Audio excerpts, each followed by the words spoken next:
by Anna Katharine Green. Lost Man's Lane. A word to my readers before they begin these pages. As a woman of inborn principle and strict Presbyterian training, I hate deception and cannot abide subterfuge.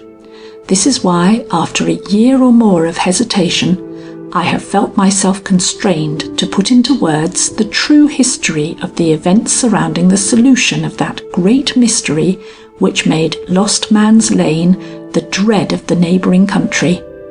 Feminine delicacy and a natural shrinking from revealing to the world certain weaknesses on my part, inseparable from a true relation of this tale, led me to consent to the publication of that meagre and decidedly falsified account of the matter which has appeared in some of our leading papers. But conscience has regained its sway in my breast, and with all due confidence in your forbearance, I herein take my rightful place in these annals, of whose interest and importance I now leave you to judge. Amelia Butterworth, Gramercy Park, New York.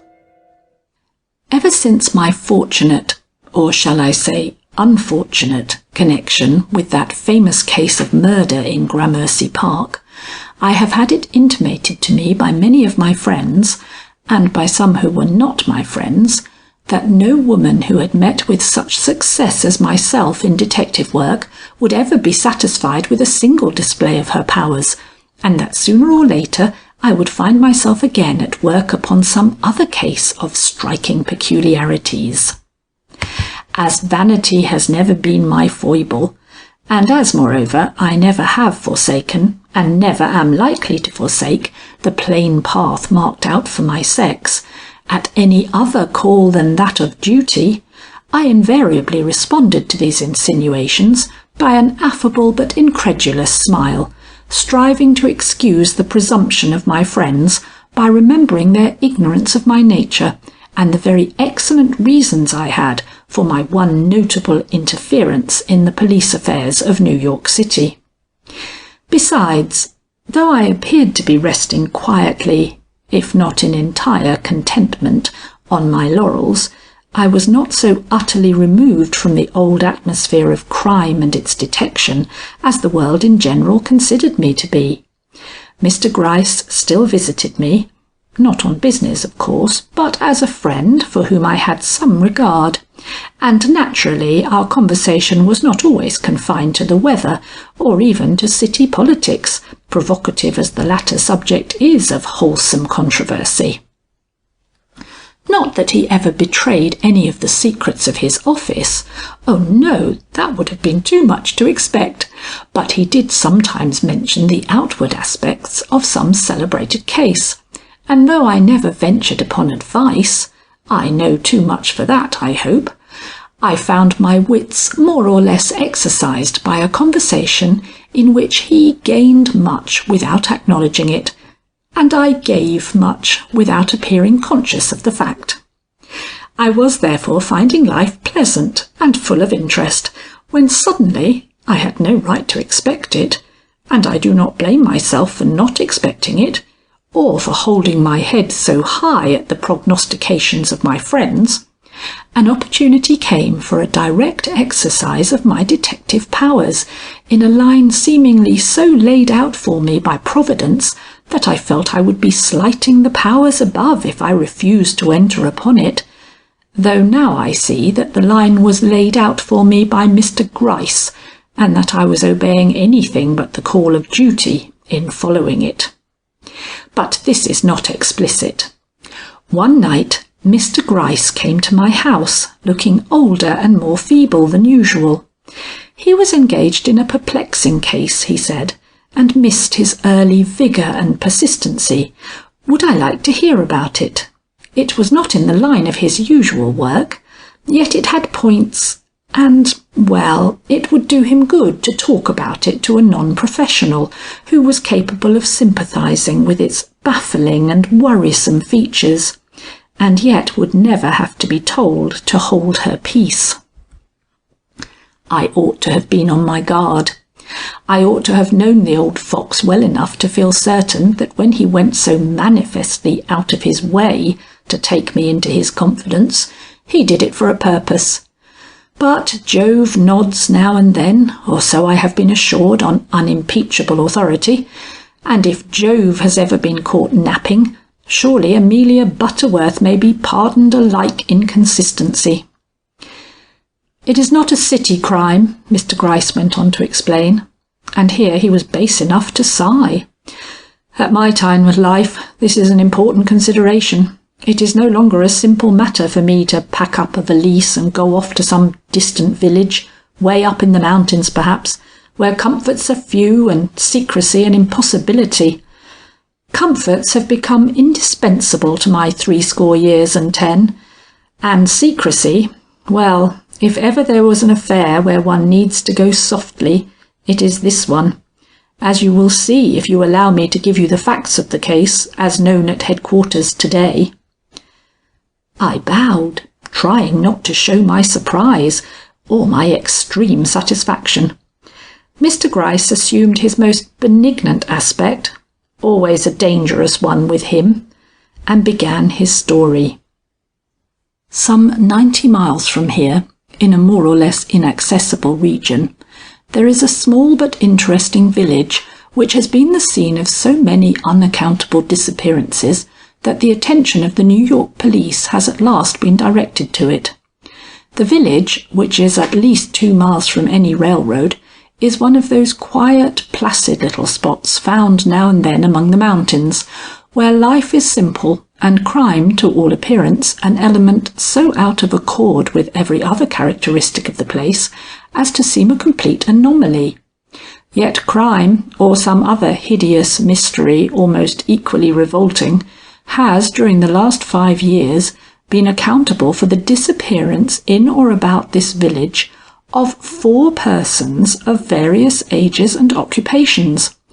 Of these, 3 were strangers, and 1 a well-known vagabond accustomed to tramp the hills and live on the bounty of farmers' wives. All were of the male sex, and in no case has any clue ever come to light as to their fate. That is the matter as it stands before the police today. A serious affair, I remarked. Seems to me I have read of such things in novels. Is there a tumbled-down old inn in the vicinity, where beds are made up over trapdoors? His smile was a mild protest against my flippancy. I have visited the town myself. There is no inn there, but a comfortable hotel of the most matter-of-fact sort, kept by the frankest and most open-minded of landlords. Besides, these disappearances, as a rule, did not take place at night, but in broad daylight. Imagine this street at noon. It is a short one, and you know every house on it, and you think you know every lurking place. You see a man enter it at one end, and you expect him to issue from it at the other.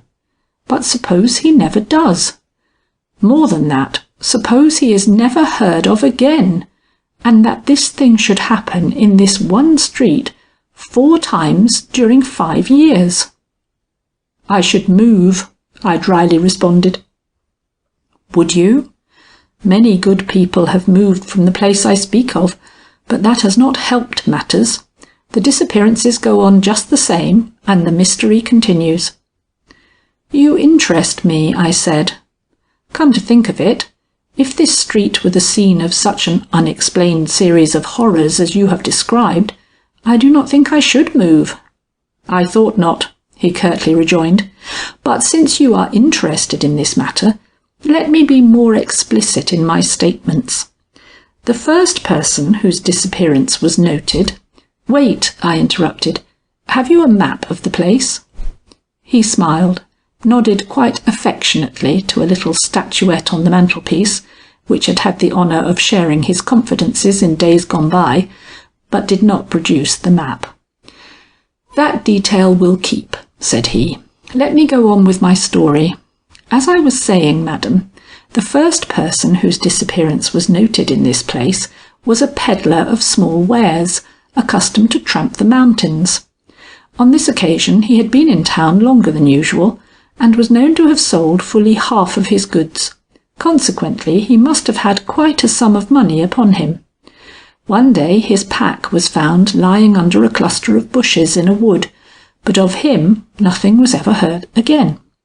It made an excitement for a few days while the woods were being searched for his body, but, nothing having been discovered, he was forgotten, and everything went on as before, till suddenly public attention was again aroused by the pouring in of letters containing inquiries in regard to a young man who had been sent there from Duluth to collect facts in a law case, and who, after a certain date, had failed to communicate with his firm or show up at any of the places where he was known. Instantly the village was in arms. Many remembered the young man, and some 2 or 3 of the villagers could recall the fact of having seen him go up the street with his handbag in his hand, as if on his way to the mountain station. The landlord of the hotel could fix the very day at which he left his house, but inquiries at the station failed to establish the fact that he took train from there, nor were the most minute inquiries into his fate ever attended by the least result. He was not known to have carried much money, but he carried a very handsome watch and wore a ring of more than ordinary value, neither of which has ever shown up at any pawnbrokers known to the police. This was 3 years ago. The next occurrence of a like character did not take place till a year after. This time it was a poor old man from Hertford, who vanished almost as it were before the eyes of these astounded villagers. He had come to town to get subscriptions for a valuable book issued by a well-known publisher. He had been more or less successful, and was looking very cheerful and contented, when one morning, after making a sale at a certain farmhouse, he sat down to dine with the family, it being close on to noon. He had eaten several mouthfuls, and was chatting quite freely, when suddenly they saw him pause, clap his hand to his pocket, and rise up very much disturbed. "I have left my pocket-book behind me at Deacon Spear's," he cried. "I cannot eat with it out of my possession. Excuse me if I go for it." And without any further apologies, he ran out of the house and down the road in the direction of Deacon Spear's. He never reached Deacon Spear's, nor was he ever seen in that village again, or in his home in Hertford. This was the most astonishing mystery of all. Within a half-mile's radius, in a populous country town, this man disappeared as if the road had swallowed him and closed again. It was marvellous, it was incredible, and remained so even after the best efforts of the country police to solve the mystery had exhausted themselves. After this, the town began to acquire a bad name, and 1 or 2 families moved away. Yet no one was found who was willing to admit that these various persons had been the victims of foul play, till a month later another case came to light, of a young man who had left the village for the hillside station, and had never arrived at that or any other destination so far as could be learned. As he was a distant relative of a wealthy cattle owner in Iowa, who came on post-haste to inquire into his nephew's fate, the excitement ran high, and through his efforts and that of one of the town's leading citizens, the services of our office were called into play. But the result has been nil. We have found neither the bodies of these men, nor any clue to their fate. "Yet you have been there," I suggested. He nodded. "Wonderful! And you came upon no suspicious house, no suspicious person?" The finger with which he was rubbing his eyeglasses went round and round the rims with a slower and slower and still more thoughtful motion. "Every town has its suspicious-looking houses," he slowly remarked, "and as for persons, the most honest often wear a lowering look in which an unbridled imagination can see guilt. I never trust to appearances of that kind." "What else can you trust in, when a case is as impenetrable as this one?" I asked. His finger, going slower and slower, suddenly stopped. "In my knowledge of persons," he replied. in my knowledge of their fears, their hopes, and their individual concerns. If I were 20 years younger—" Here he stole a glance at me in the mirror, which made me bridle. Did he think I was only 20 years younger than himself? "I would," he went on, "make myself so acquainted with every man, woman, and child there that—" Here he drew himself up with a jerk. "But the day for that is past," said he. "I am too old and too crippled to succeed in such an undertaking. Having been there once, I am a marked man. My very walk betrays me. He whose good fortune it will be to get at the bottom of these people's hearts must awaken no suspicions as to his connection with the police. Indeed, I do not think that any man can succeed in doing this now." I started. This was a frank showing of his hand, at least. No man. It was then a woman's aid he was after. I laughed as I thought of it. I had not thought him either so presumptuous or so appreciative of talents of a character so directly in line with his own. "Don't you agree with me, madam?" I did agree with him, but I had a character of great dignity to maintain, so I simply surveyed him with an air of well-tempered severity. "I do not know of any woman who would undertake such a task," I calmly observed. "No?" He smiled with that air of forbearance which is so exasperating to me. "Well, perhaps there isn't any such woman to be found. It would take one of very uncommon characteristics, I own." "Pish!" I cried. "Not so very." "Indeed, I think you have not fully taken in the case," he urged in quiet superiority. "The people there are of the higher order of country folk. Many of them are of extreme refinement. One family," here his tone changed a trifle, "is poor enough and cultivated enough to interest even such a woman as yourself." "Indeed!" I ejaculated, with just a touch of my father's hauteur to hide the stir of curiosity his words naturally evoked. "It is in some such home," he continued, with an ease that should have warned me he had started on this pursuit with a quiet determination to win, "that the clue will be found to the mystery we are considering. Yes, you may well look startled, but that conclusion is the one thing I brought away with me from X, let us say. I regard it as one of some moment. What do you think of it?" "Well," I admitted, "it makes me feel like recalling that pish I uttered a few minutes ago. It would take a woman of uncommon characteristics to assist you in this matter." "I am glad we have got that far," said he. "A lady," I went on. "Most assuredly a lady." I paused. Sometimes discreet silence is more sarcastic than speech. "Well, what lady would lend herself to this scheme?" I demanded at last. The tap-tap of his fingers on the rim of his glasses was my only answer. "I do not know of any," said I. His eyebrows rose perhaps a hair's breadth, but I noted the implied sarcasm, and for an instant forgot my dignity. "Now," said I, "this will not do. You mean me, Amelia Butterworth, a woman who—" "But I do not think it is necessary to tell you either who or what I am. You have presumed, sir. Now, do not put on that look of innocence, and above all, do not attempt to deny what is so manifestly in your thoughts, for that would make me feel like showing you the door." "Then," he smiled, "I shall be sure to deny nothing. I am not anxious to leave, yet. Besides, whom could I mean but you? A lady visiting friends in this remote and beautiful region? What opportunities might she not have to probe this important mystery, if, like yourself, she had tact, discretion, excellent understanding, and an experience which, if not broad or deep, is certainly such as to give her a certain confidence in herself, and an undoubted influence with the man fortunate enough to receive her advice?" "Bah!" I exclaimed. It was one of his favourite expressions. That was perhaps why I used it. "One would think I was a member of your police."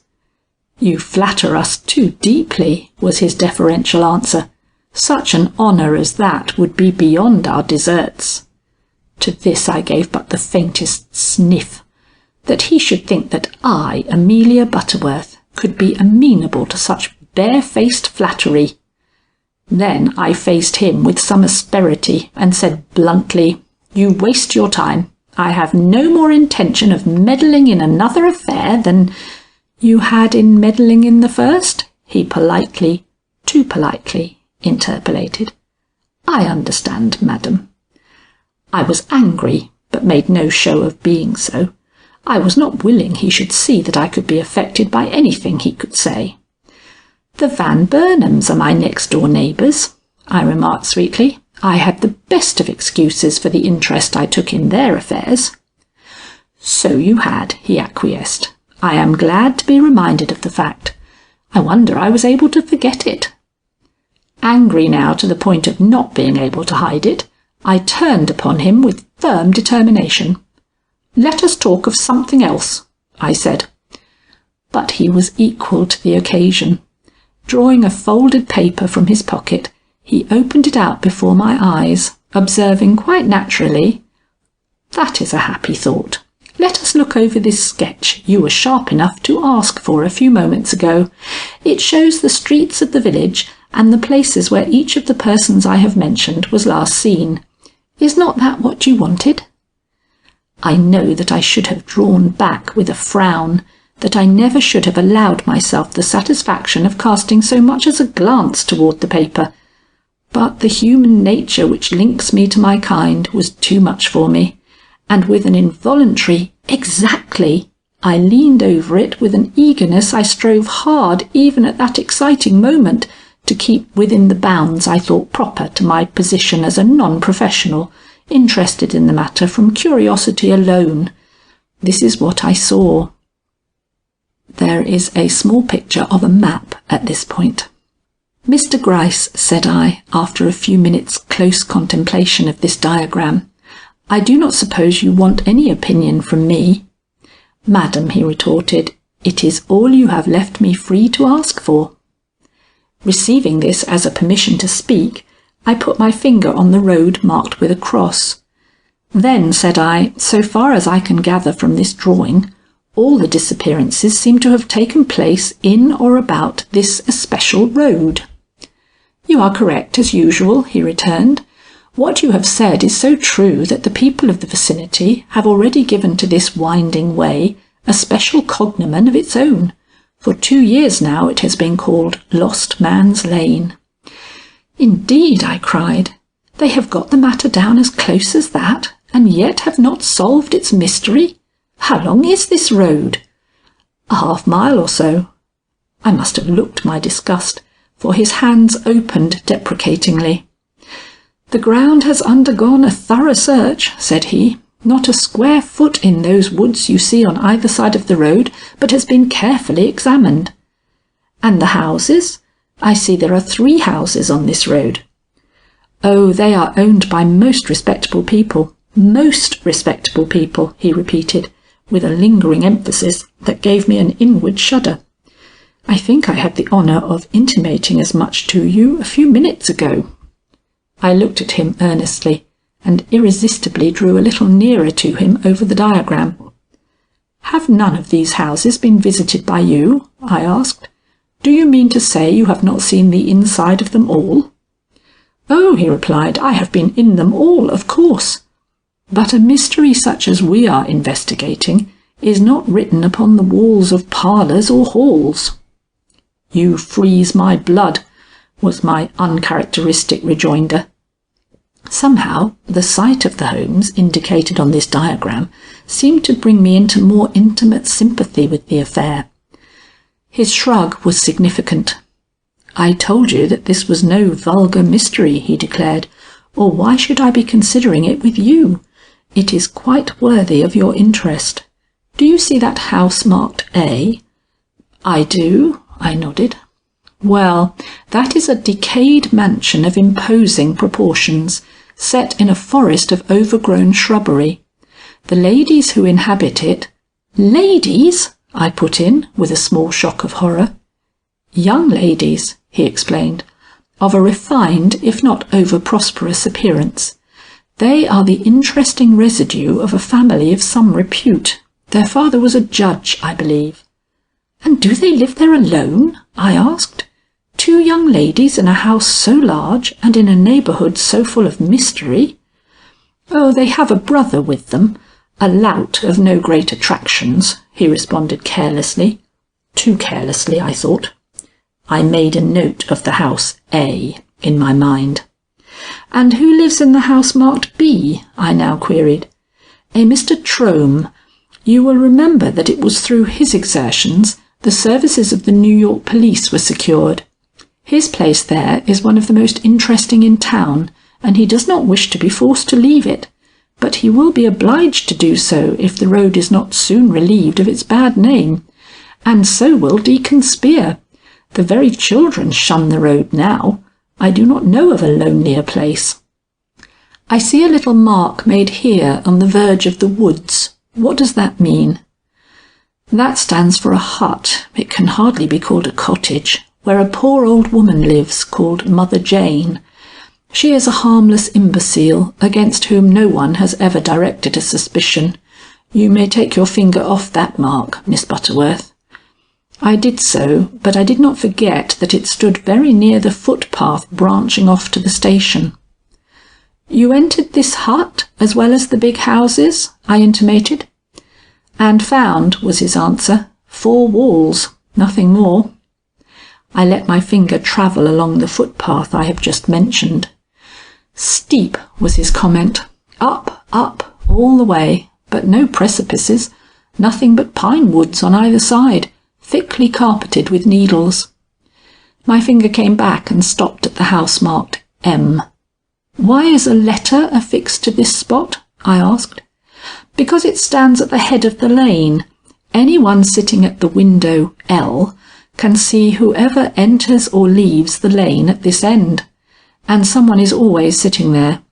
The house contains 2 crippled children, a boy and a girl. One of them is always in that window. I see, said I.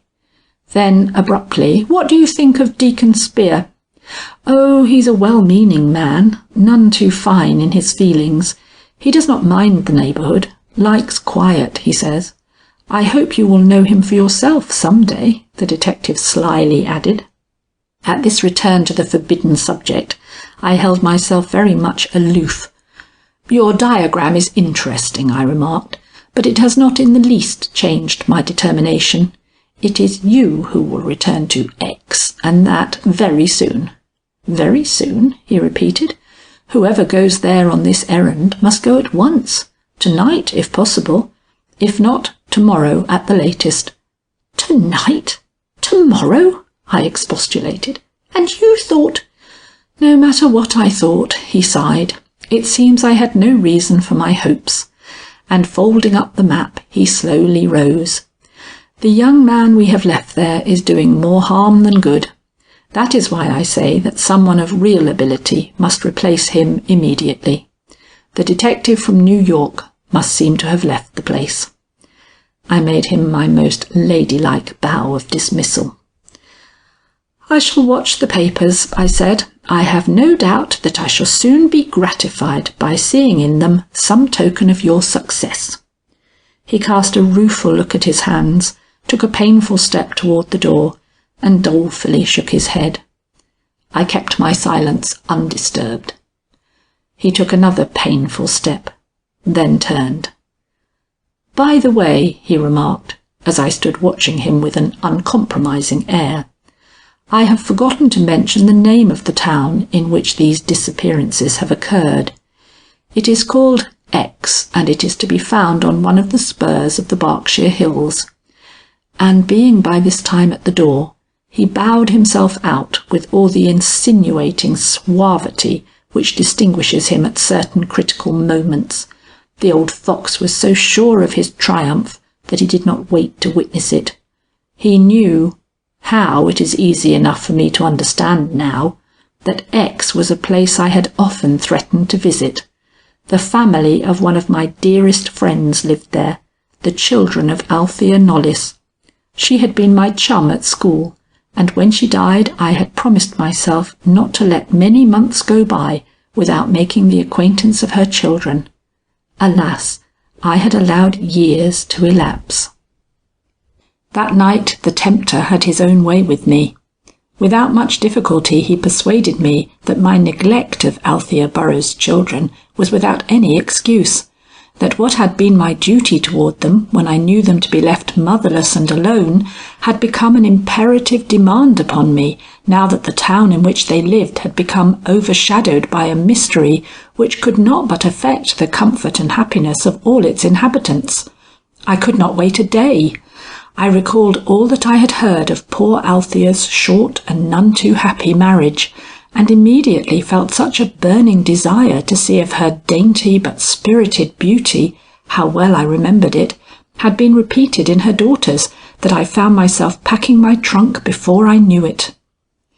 I had not been from home for a long time, all the more reason why I should have a change now, and when I notified Mrs. Randolph and the servants of my intention of leaving on the early morning train, it created quite a sensation in the house. But I had the best of explanations to offer. I had been thinking of my dead friend, and my conscience would not let me neglect her dear and possibly unhappy progeny any longer. I had purposed many times to visit X, and now I was going to do it. When I come to a decision, it is usually suddenly, and I never rest after having once made up my mind. My sentiment went so far that I got down an old album and began hunting up the pictures I had brought away with me from boarding school. Hers was among them, and I really did experience more or less compunction when I saw again the delicate yet daring features which had once had a very great influence over my mind. What a teasing sprite she was, yet what a will she had, and how strange it was that, having been so intimate as girls, we never knew anything of each other as women. Had it been her fault or mine? Was her marriage to blame for it, or my spinsterhood? Difficult to tell then, impossible to tell now. I would not even think of it again, save as a warning. Nothing must stand between me and her children, now that my attention has been called to them again. I did not mean to take them by surprise, that is, not entirely. The invitation which they had sent me years ago was still in force, making it simply necessary for me to telegraph them that I had decided to make them a visit, and that they might expect me by the noon train. If in times gone by they had been properly instructed by their mother in regard to the character of her old friend, this need not put them out. I am not a woman of unbounded expectations. I do not look for the comforts abroad I am accustomed to find at home, and if, as I have reason to believe, their means are not of the greatest, they would only provoke me by any show of effort to make me feel at home in the humble cottage suited to their fortunes. So the telegram was sent, and my preparations completed for an early departure. But, resolved as I was to make this visit, my determination came near receiving a cheque.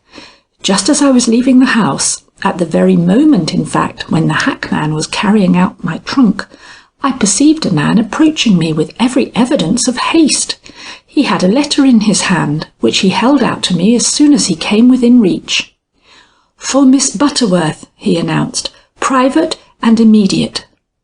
"Ah," thought I, "a communication from Mr Gryce," and hesitated for a moment whether to open it on the spot or to wait and read it at my leisure on the cars. The latter course promised me less inconvenience than the first, for my hands were cumbered with the various small articles I consider indispensable to the comfortable enjoyment of the shortest journey, and the glasses, without which I cannot read a word, were in the very bottom of my pocket, under many other equally necessary articles.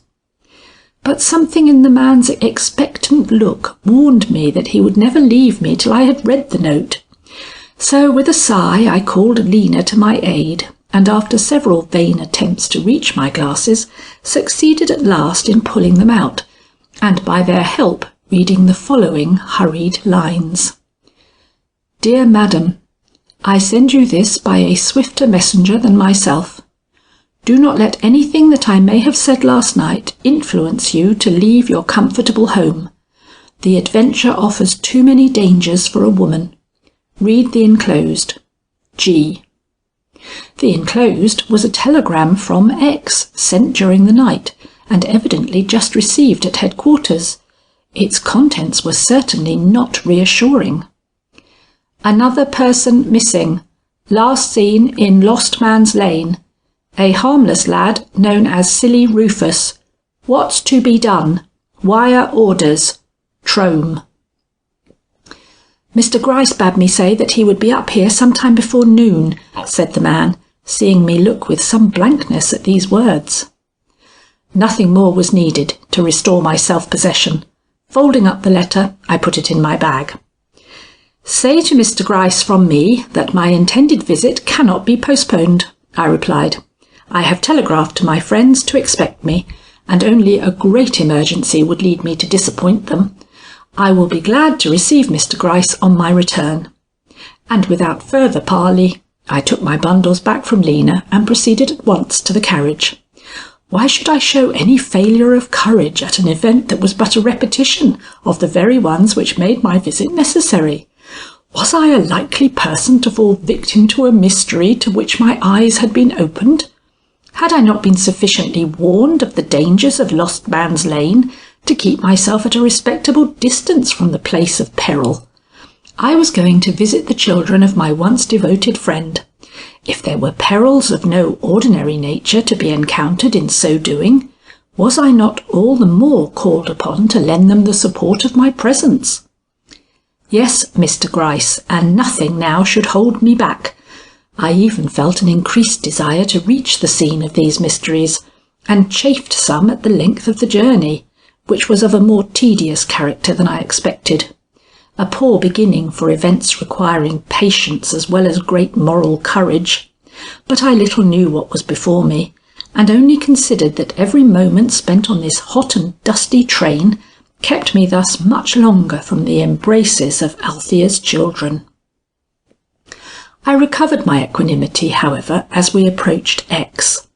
The scenery was really beautiful, and the consciousness that I should soon alight at the mountain station, which had played a more or less serious part in Mr Gryce's narrative, awakened in me a pleasurable excitement, which should have been a sufficient warning to me that the spirit of investigation, which had led me so triumphantly through that affair next door, had seized me again in a way that meant equal absorption, if not equal success. The number of small packages I carried gave me enough to think of at the moment of alighting, but as soon as I was safely again on terra firma, I threw a hasty glance around to see if any of Althea's children were on hand to meet me. I felt that I ought to know them at first glance.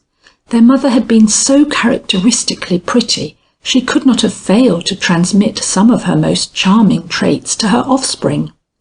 But while there were 2 or 3 country maidens to be seen standing in and around the little pavilion known here as the mountain station, I saw no one who by any stretch of imagination could be regarded as of Althea Burroughs' blood or breeding. Somewhat disappointed, for I had expected different results from my telegram, I stepped up to the station master and asked him whether I would have any difficulty in procuring a carriage to take me to Miss Nolly's house. He stared, it seemed to me, unnecessarily long before replying. "Well," said he, "Simmons is usually here, but I don't see him around today. Perhaps some of these farmer lads will drive you in." But they all drew back with a scared look, and I was beginning to tuck up my skirts preparatory to walking, when a little old man of exceedingly meek appearance drove up in a very old-fashioned coach, and with a hesitating air, springing entirely from bashfulness, managed to ask if I was Miss Butterworth. I hastened to assure him that I was that lady, whereupon he stammered out some words about Miss Knollys, and how sorry she was that she could not come for me herself. Then he pointed to his coach, and made me understand that I was to step into it and go with him.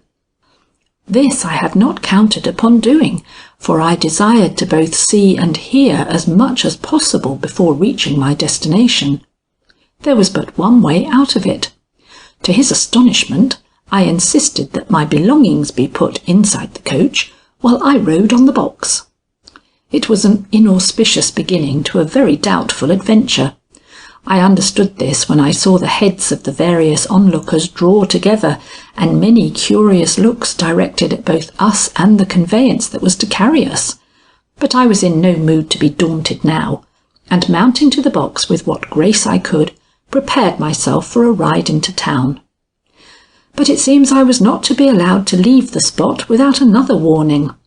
While the old man was engaged in fetching my trunk, the station master approached me with great civility, and asked if it was my intention to spend a few days with the Misses Knollys.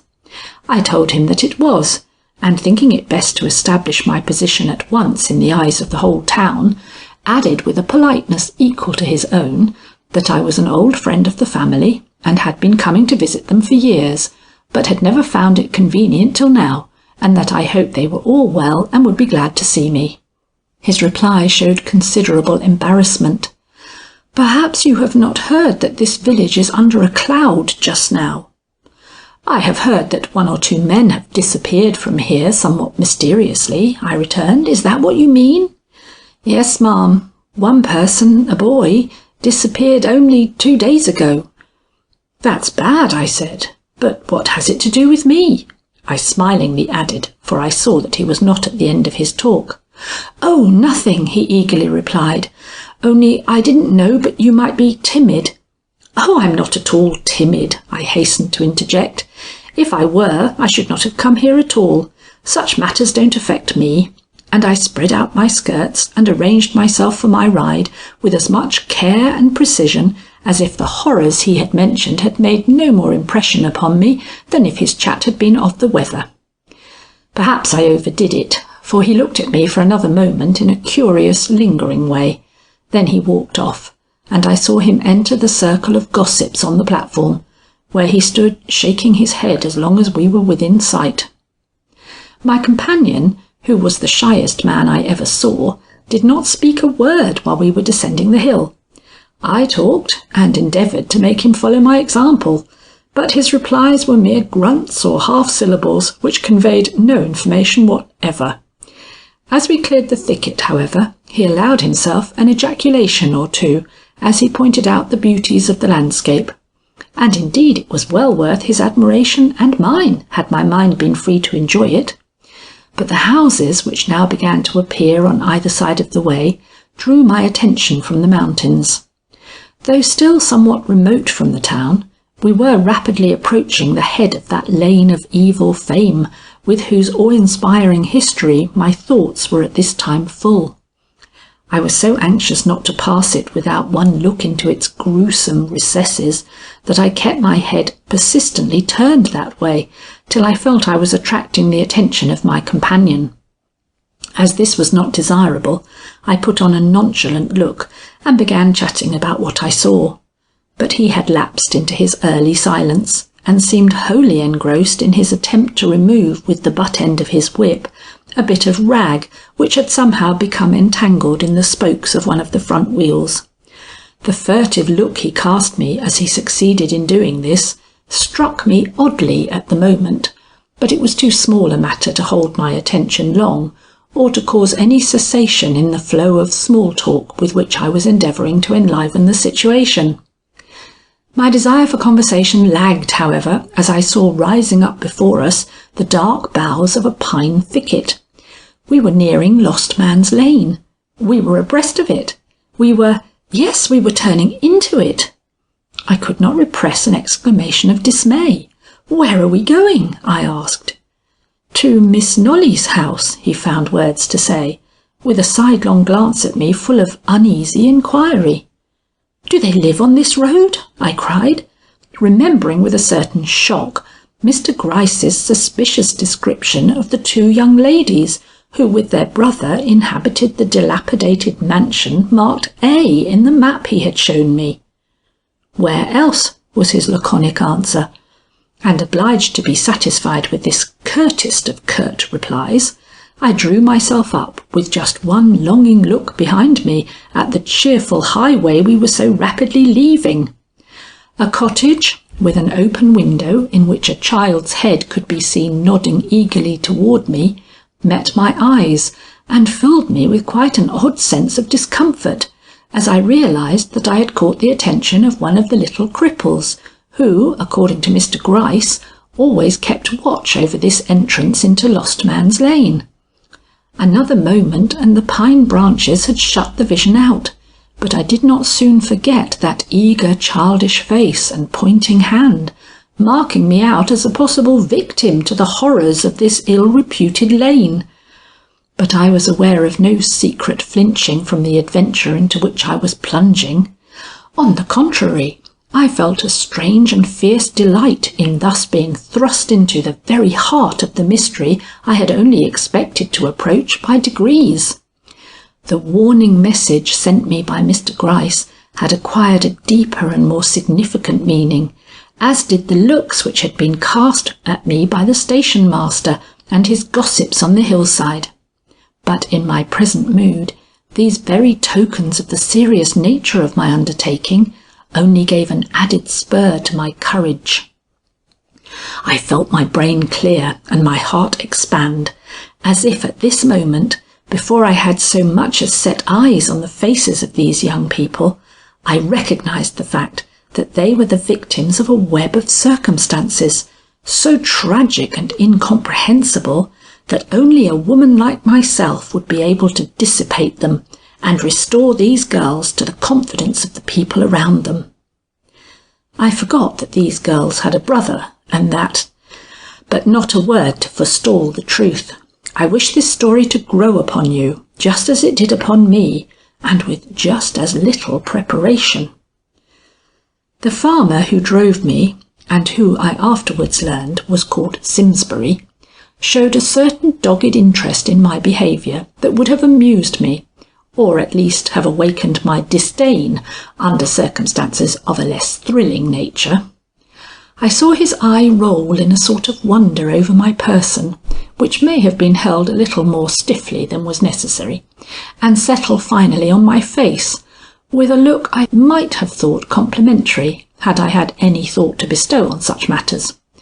Not till we had passed the path branching up through the woods towards the mountain did he see fit to withdraw it, nor did I fail to find it fixed again upon me as we rode by the little hut occupied by the old woman considered so harmless by Mr Gryce.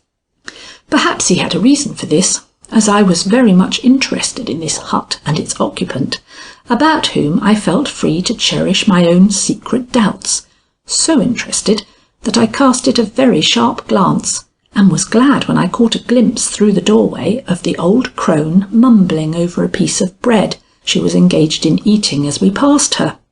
"That's Mother Jane," explained my companion, breaking the silence of many minutes.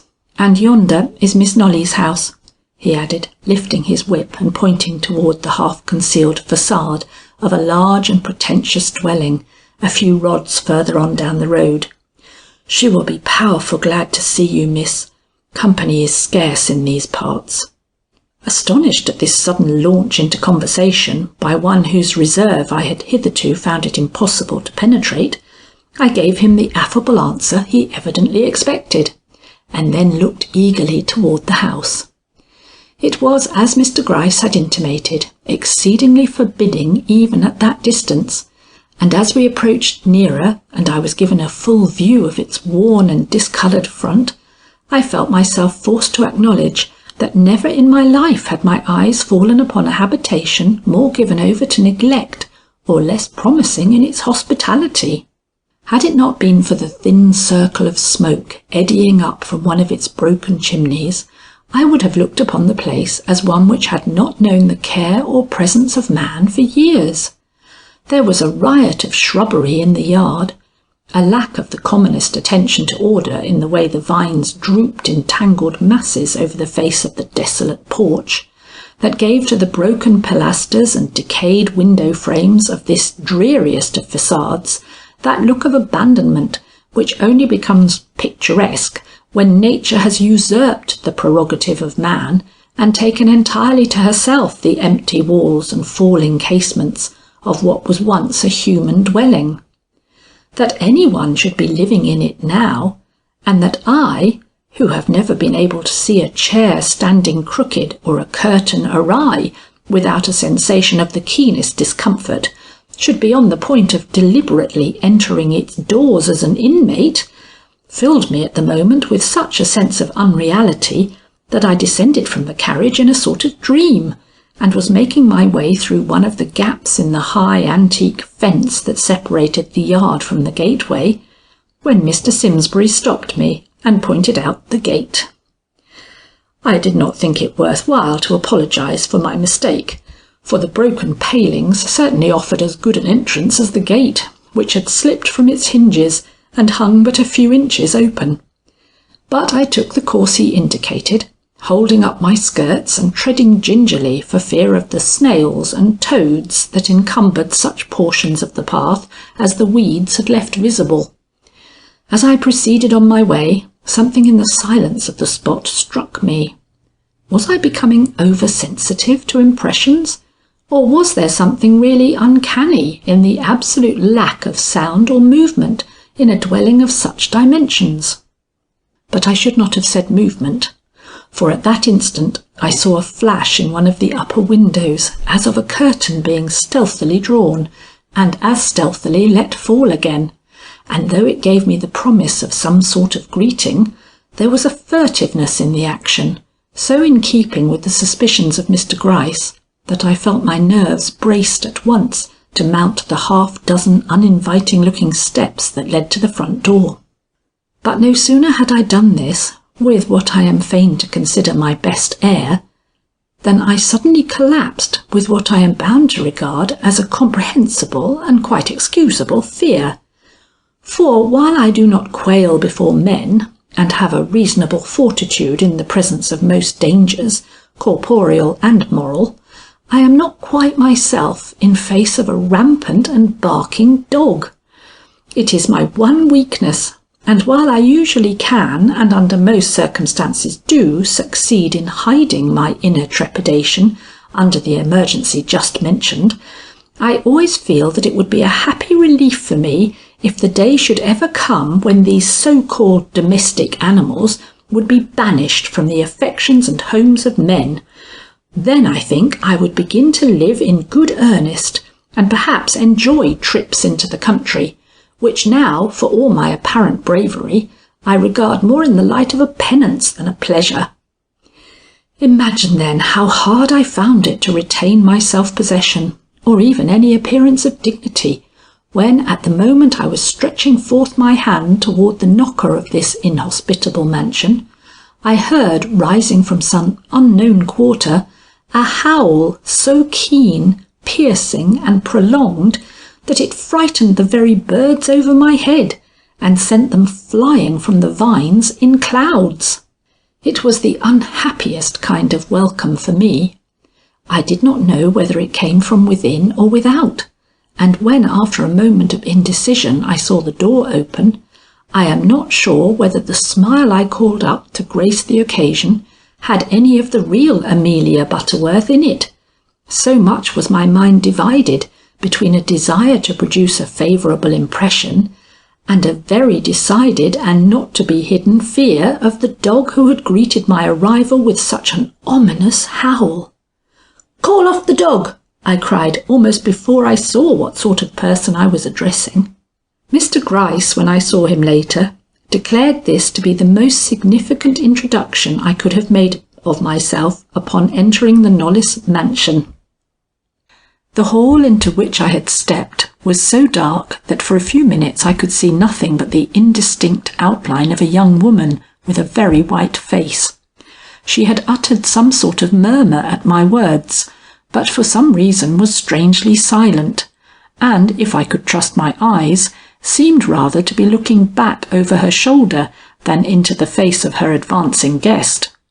This was odd, but before I could quite satisfy myself as to the cause of her obstruction, she suddenly bethought herself, and throwing open the door of an adjoining room, let in a stream of light, by which we were enabled to see each other and exchange the greetings suitable to the occasion. "Miss Butterworth, my mother's old friend," she murmured, with an almost pitiful effort to be cordial. "We are so glad to have you visit us. Won't you sit down?" What did it mean? She had pointed to a chair in the sitting room, but her face was turned away again, as if drawn irresistibly towards some secret object of dread. Was there anyone or anything at the top of the dim staircase I could faintly see in the distance? It would not do for me to ask, nor was it wise for me to show that I thought this reception a strange one. Stepping into the room she pointed out, I waited for her to follow me, which she did with manifest reluctance. But when she was once out of the atmosphere of the hall, or out of reach of the sight or sound of whatever it was that frightened her, her face took on a smile that ingratiated her with me at once, and gave to her very delicate aspect, which up to that moment had not suggested the remotest likeness to her mother, a piquant charm and subtle fascination that were not unworthy of the daughter of Althea Burroughs. "You must not mind the poverty of your welcome," she said, with a half-proud, half-apologetic look around her, which, I must say, the bareness and shabby character of the room we were in fully justified. "We have not been very well off since father died and mother left us. Had you given us a chance, we should have written you that our home would not offer many inducements to you after your own, but you have come unexpectedly, and—" There, I put in, for I saw that her embarrassment would soon get the better of her. "Do not speak of it. I did not come to enjoy your home, but to see you. Are you the eldest, my dear? And where are your sister and brother?" "I am not the eldest," she said. "I am Lucetta.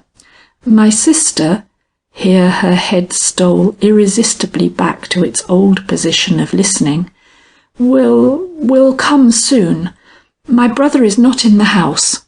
"Well," said I, astonished that she did not ask me to take off my things, "you are a pretty girl, but you do not look very strong. Are you quite well, my dear?"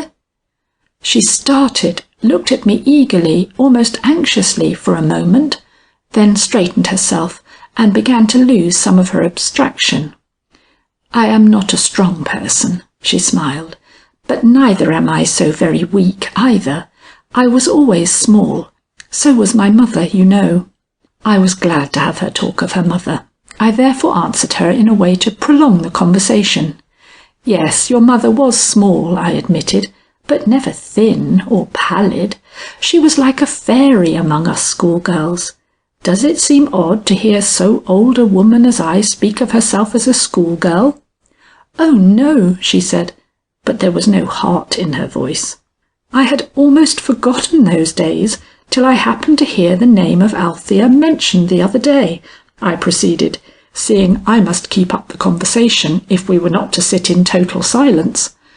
"Then my early friendship with your mother recurred to me, and I started up, as I always do when I come to any decision, my dear, and sent that telegram, which I hope I have not followed by an unwelcome presence."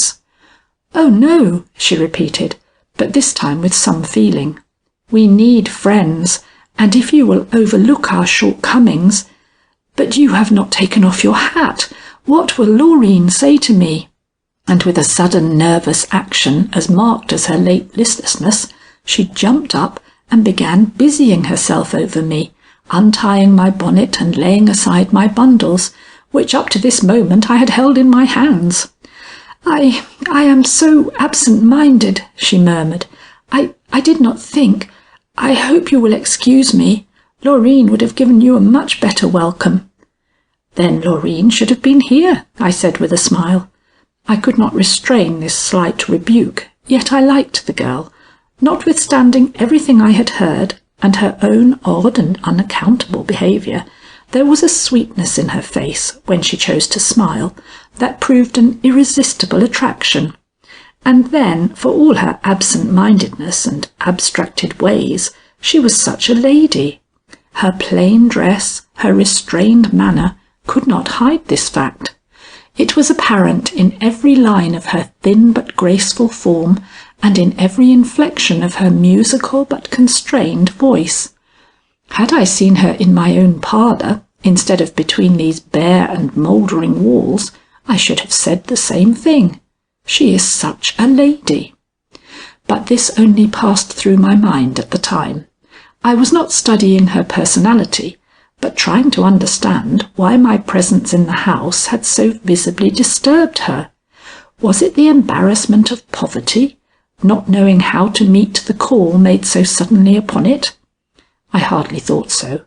Fear would not enter into a sensation of this kind, and fear was what I had seen in her face before the front door had closed upon me. But that fear, was it connected with me, or with something threatening her from another portion of the house? The latter supposition seemed the probable one. The way her ear was turned, the slight start she gave at every sound, convinced me that her cause of dread lay elsewhere than with myself, and therefore was worthy of my closest attention. Though I chatted and tried in every way to arouse her confidence, I could not help asking myself between the sentences if the cause of her apprehension lay with her sister, her brother, or in something entirely apart from either, and connected with the dreadful matter which had drawn me to X. Or another supposition still, was it merely the sign of an habitual distemper, which, misunderstood by Mr Gryce, had given rise to the suspicions which it was my possible mission here to dispel? Anxious to force things a little, I remarked, with a glance at the dismal branches that almost forced their way into the open casements, "What a scene for young eyes like yours! Do you never get tired of these pine boughs and clustering shadows? Would not a little cottage in the sunnier part of the town be preferable to all this dreary grandeur?" She looked up with sudden wistfulness that made her smile piteous. "Some of my happiest days have been passed here, and some of my saddest. I do not think I should like to leave it for any sunny cottage. We were not made for bonny homes," she continued. "The sombreness of this old house suits us." "And of this road," I ventured. "It is the darkest and most picturesque I ever rode through. I thought I was threading a wilderness." For a moment she forgot her cause of anxiety and looked at me quite intently, while a subtle shade of doubt passed slowly over her features. "It is a solitary one," she acquiesced. "I do not wonder it struck you as dismal. Have you has anyone ever told you that it was not considered quite safe?" "Safe?" I repeated, with, God forgive me, an expression of mild wonder in my eyes. "Yes, it has not the best of reputations. Strange things have happened in it. I thought that someone might have been kind enough to tell you this at the station." There was a gentle sort of sarcasm in the tone. "Only that, or so it seemed to me at the time." I began to feel myself in a maze. "Somebody, I suppose it was the station master, did say something to me about a boy lost somewhere in this portion of the woods. Do you mean that, my dear?" She nodded, glancing again over her shoulder, and partly rising as if moved by some instinct of flight. "They are dark enough for more than one person to have been lost in their recesses," I observed, with another look toward the heavily curtained windows. "They certainly are," she assented, reseating herself and eyeing me nervously while she spoke. "We are used to the terrors they inspire in strangers. But if you—" She leaped to her feet in manifest eagerness, and her whole face changed in a way she little realized herself. "If you have any fear of sleeping amid such gloomy surroundings, we can procure you a room in the village where you will be more comfortable, and where we can visit you almost as well as we can here. Shall I do it? Shall I call—" My face must have assumed a very grim look, for her words tripped at that point, and a flush, the first I had seen on her cheek, suffused her face, giving her an appearance of great distress. "Oh, I wish Laurine would come. I am not at all happy in my suggestions," she said, with a deprecatory twitch of her lip that was one of her subtle charms. "Oh, there she is! Now I may go," she cried, and without the least appearance of realizing that she had said anything out of place, she rushed from the room almost before her sister had entered it. But not before their eyes had met in a look of unusual significance. Had I not surprised this look of mutual understanding, I might have received an impression of Miss Knollys which would in a measure have counteracted that made by the more nervous and less restrained Lucetta. The dignified reserve of her bearing, the quiet way in which she approached, and above all the even tones in which she uttered her welcome, were such as to win my confidence and put me at my ease in the house of which she was the nominal mistress. But that look, with that in my memory, I was enabled to pierce below the surface of this placid nature, and in the very constraint she put upon herself, detect the presence of the same secret uneasiness which had been so openly, if unconsciously, manifested by her sister. She was more beautiful than Lucetta in form and feature, and even more markedly elegant in her plain black gown and fine lawn ruffles, but she lacked her sister's evanescent charm, and though admirable to all appearance, was less lovable on a short acquaintance. But this delays my tale, which is one of action rather than reflection.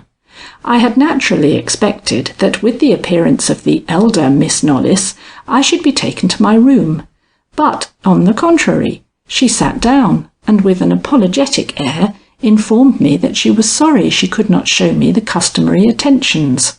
Circumstances over which she had no control had made it impossible, she said, for her to offer me the guest chamber, but if I would be so good as to accept another for this one night, she would endeavour to provide me with better accommodations on the morrow. Satisfied of the almost painful nature of their poverty, and determined to submit to privations rather than leave a house so imbued with mystery, I hastened to assure her that any room would be acceptable to me, and with a display of good feeling not wholly insincere, began to gather up my wraps in anticipation of being taken at once upstairs. But Miss Knollys again surprised me by saying that my room was not yet ready, that they had not been able to complete all their arrangements, and begged me to make myself at home in the room where I was till evening. As this was asking a good deal of a woman of my years, fresh from a railroad journey, and with natural habits of great neatness and order, I felt somewhat disconcerted. But hiding my feelings in consideration of reasons before given, replaced my bundles on the table, and endeavoured to make the best of a somewhat trying situation. Launching at once into conversation, I began, as with Lucetta, to talk about her mother. I had never known, save in the vaguest way, why Mrs. Knollys had taken the journey which had ended in her death and burial in a foreign land. Rumour had it that she had gone abroad for her health, which had begun to fail after the birth of Lucetta.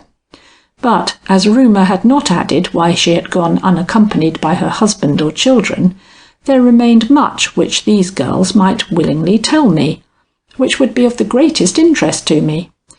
But Miss Knollys, intentionally or unintentionally, assumed an air so cold at my well-meant questions that I desisted from pressing them, and began to talk about myself in a way which I hoped would establish really friendly relations between us, and make it possible for her to tell me later, if not at the present moment, what it was that weighed so heavily upon the household that no one could enter this home without feeling the shadow of the secret terror enveloping it. But Miss Knollys, while more attentive to my remarks than her sister had been, showed by certain unmistakable signs that her heart and interest were anywhere but in that room, and while I could not regard this as throwing any discredit upon my powers of pleasing, which have rarely failed when I have exerted them to their utmost, I still could not but experience the dampening effect of her manner. I went on chatting, but in a desultory way, noting all that was odd in her unaccountable reception of me, but giving, as I firmly believe, no evidence of my concern and rapidly increasing curiosity. The peculiarities observable in this my first interview with these interesting, but by no means easily to be understood sisters, continued all day. When one sister came in, the other stepped out, and when dinner was announced and I was ushered down the bare and dismal hall into an equally bare and unattractive dining room, it was to find the chairs set for 4, and Lucetta only seated at the table. "Where is Laurine?" I asked wonderingly, as I took the seat she pointed out to me with one of her faint and quickly vanishing smiles. "She cannot come at present," my young hostess stammered, with an unmistakable glance of distress at the large, hearty-looking woman who had summoned me to the dining-room. "Ah!" I ejaculated, thinking that possibly Laurine had found it necessary to assist in the preparation of the meal. "And your brother?" It was the first time he had been mentioned since my first inquiries. I had shrunk from the venture out of a motive of pure compassion, and they had not seen fit to introduce his name into any of our conversations. Consequently, I awaited her response with some anxiety, having a secret premonition that in some way he was at the bottom of my strange reception. Her hasty answer, given, however, without any increase of embarrassment, somewhat dispelled this supposition. "Oh, he will be in presently," said she. "William is never very punctual." But when he did come in, I could not help seeing that her manner instantly changed, and became almost painfully anxious. Though it was my first meeting with the real head of the house, she waited for an interchange of looks with him before giving me the necessary introduction, and when, this duty performed, he took his seat at the table, her thoughts and attention remained so fixed upon him that she well nigh forgot the ordinary civilities of a hostess. Had it not been for the woman I have spoken of, who in her good-natured attention to my wants amply made up for the abstraction of her mistress, I should have fared ill at this meal, good and ample as it was, considering the resources of those who provided it. She seemed to dread to have him speak, almost to have him move. She watched him with her lips half open, ready, as it appeared, to stop any inadvertent expression he might utter in his efforts to be agreeable. She even kept her left hand disengaged, with the evident intention of stretching it out in his direction, if in his lumbering stupidity he should utter a sentence calculated to open my eyes to what she so passionately desired to have kept secret. I saw it all as plainly as I saw his heavy indifference to her anxiety, and knowing from experience that it is in just such stolid louts as these that the worst passions are often hidden, I took advantage of my years and forced a conversation in which I hoped some flash of his real self would appear, despite her wary watch upon him. Not liking to renew the topic of the lane itself, I asked with a very natural show of interest who was their nearest neighbour. It was William who looked up, and William who answered. "Old Mother Jane is the nearest," said he, "but she's no good. We never think of her. Mr Trome is the only neighbour I care for. Such peaches as the old fellow raises! Such grapes! Such melons!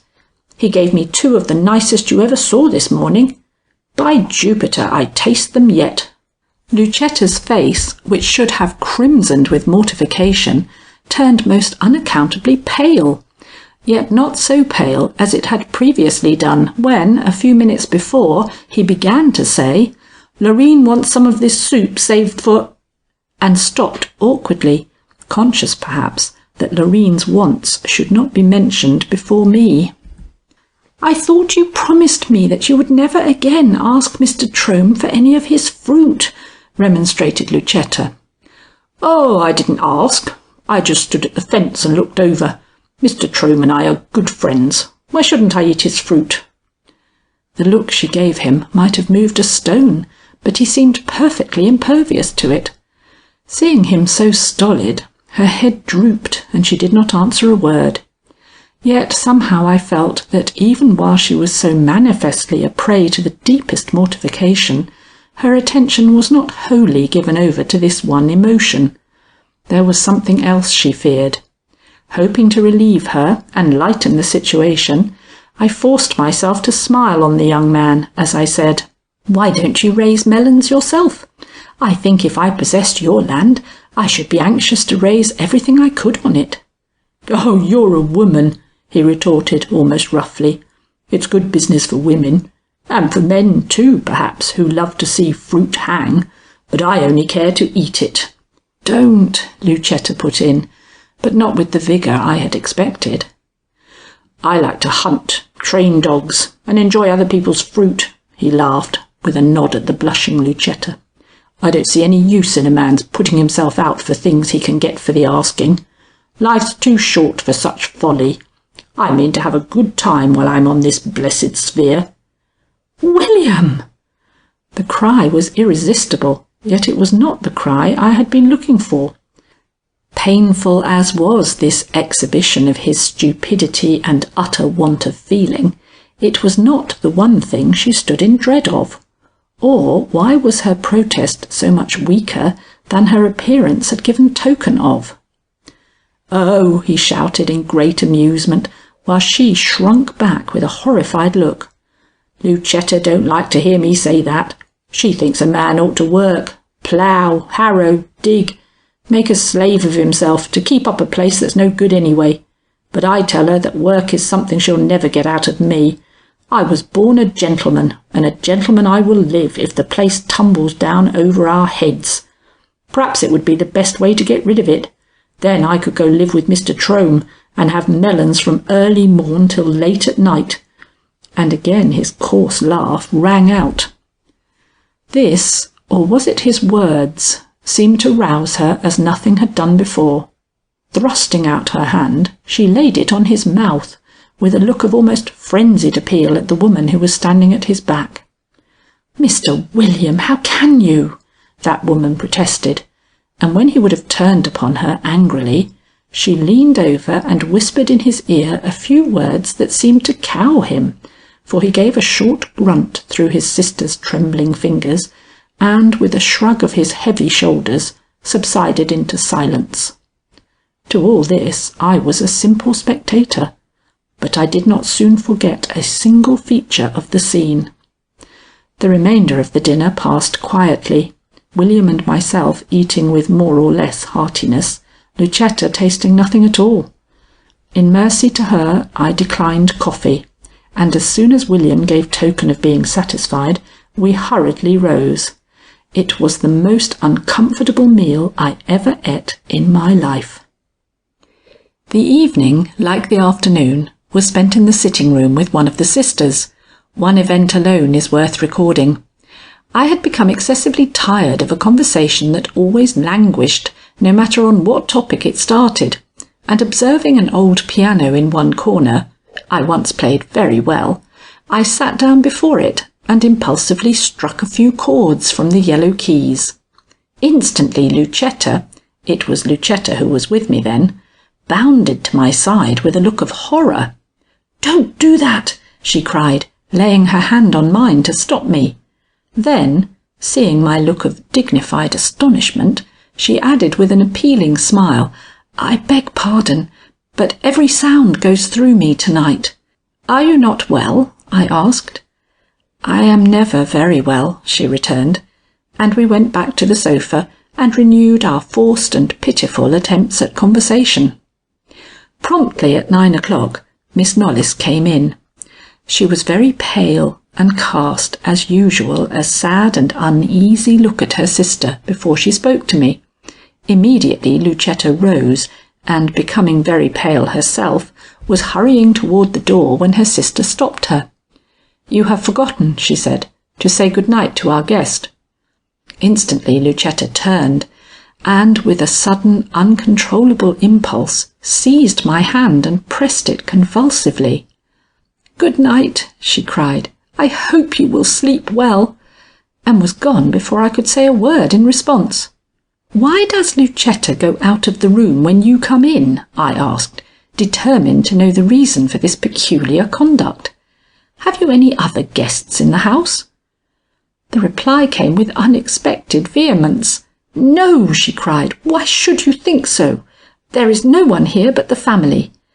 And she turned away with a dignity she must have inherited from her father, for Althea Burroughs had every interesting quality but that.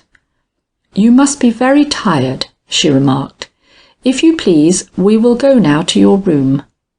I rose at once, glad of the prospect of seeing the upper portion of the house. She took my wraps on her arm, and we passed immediately into the hall. As we did so, I heard voices, one of them shrill and full of distress, but the sound was so quickly smothered by a closing door that I failed to discover whether this tone of suffering proceeded from a man or a woman. Miss Knollys, who was preceding me, glanced back in some alarm, but as I gave no token of having noticed anything out of the ordinary, she speedily resumed her way upstairs. As the sounds I had heard proceeded from above, I followed her with alacrity, but felt my enthusiasm diminish somewhat when I found myself passing door after door down a long hall to a room as remote as possible from what seemed to be the living portion of the house. "Is it necessary to put me off quite so far?" I asked, as my young hostess paused and waited for me to join her on the threshold of the most forbidding room it had ever been my fortune to enter. The blush which mounted to her brow showed that she felt the situation keenly. "I am sure," she said, "that it is a matter of great regret to me to be obliged to offer you so mean a lodging, but all our other rooms are out of order, and I cannot accommodate you with anything better tonight." "But isn't there some spot nearer you?" I urged. "A couch in the same room with you would be more acceptable to me than this distant room." I hope you are not timid," she began, but I hastened to disabuse her mind on this score. "I am not afraid of any earthly thing but dogs," I protested warmly, "but I do not like solitude. I came here for companionship, my dear. I really would like to sleep with one of you." This to see how she would meet such urgency. She met it, as I might have known she would, by a rebuff. "I am very sorry," she again repeated, "but it is quite impossible. If I could give you the comforts you are accustomed to, I should be glad. But we are unfortunate, we girls, and—" She said no more, but began to busy herself about the room, which held but one object that had the least look of comfort in it. That was my trunk, which had been neatly placed in one corner.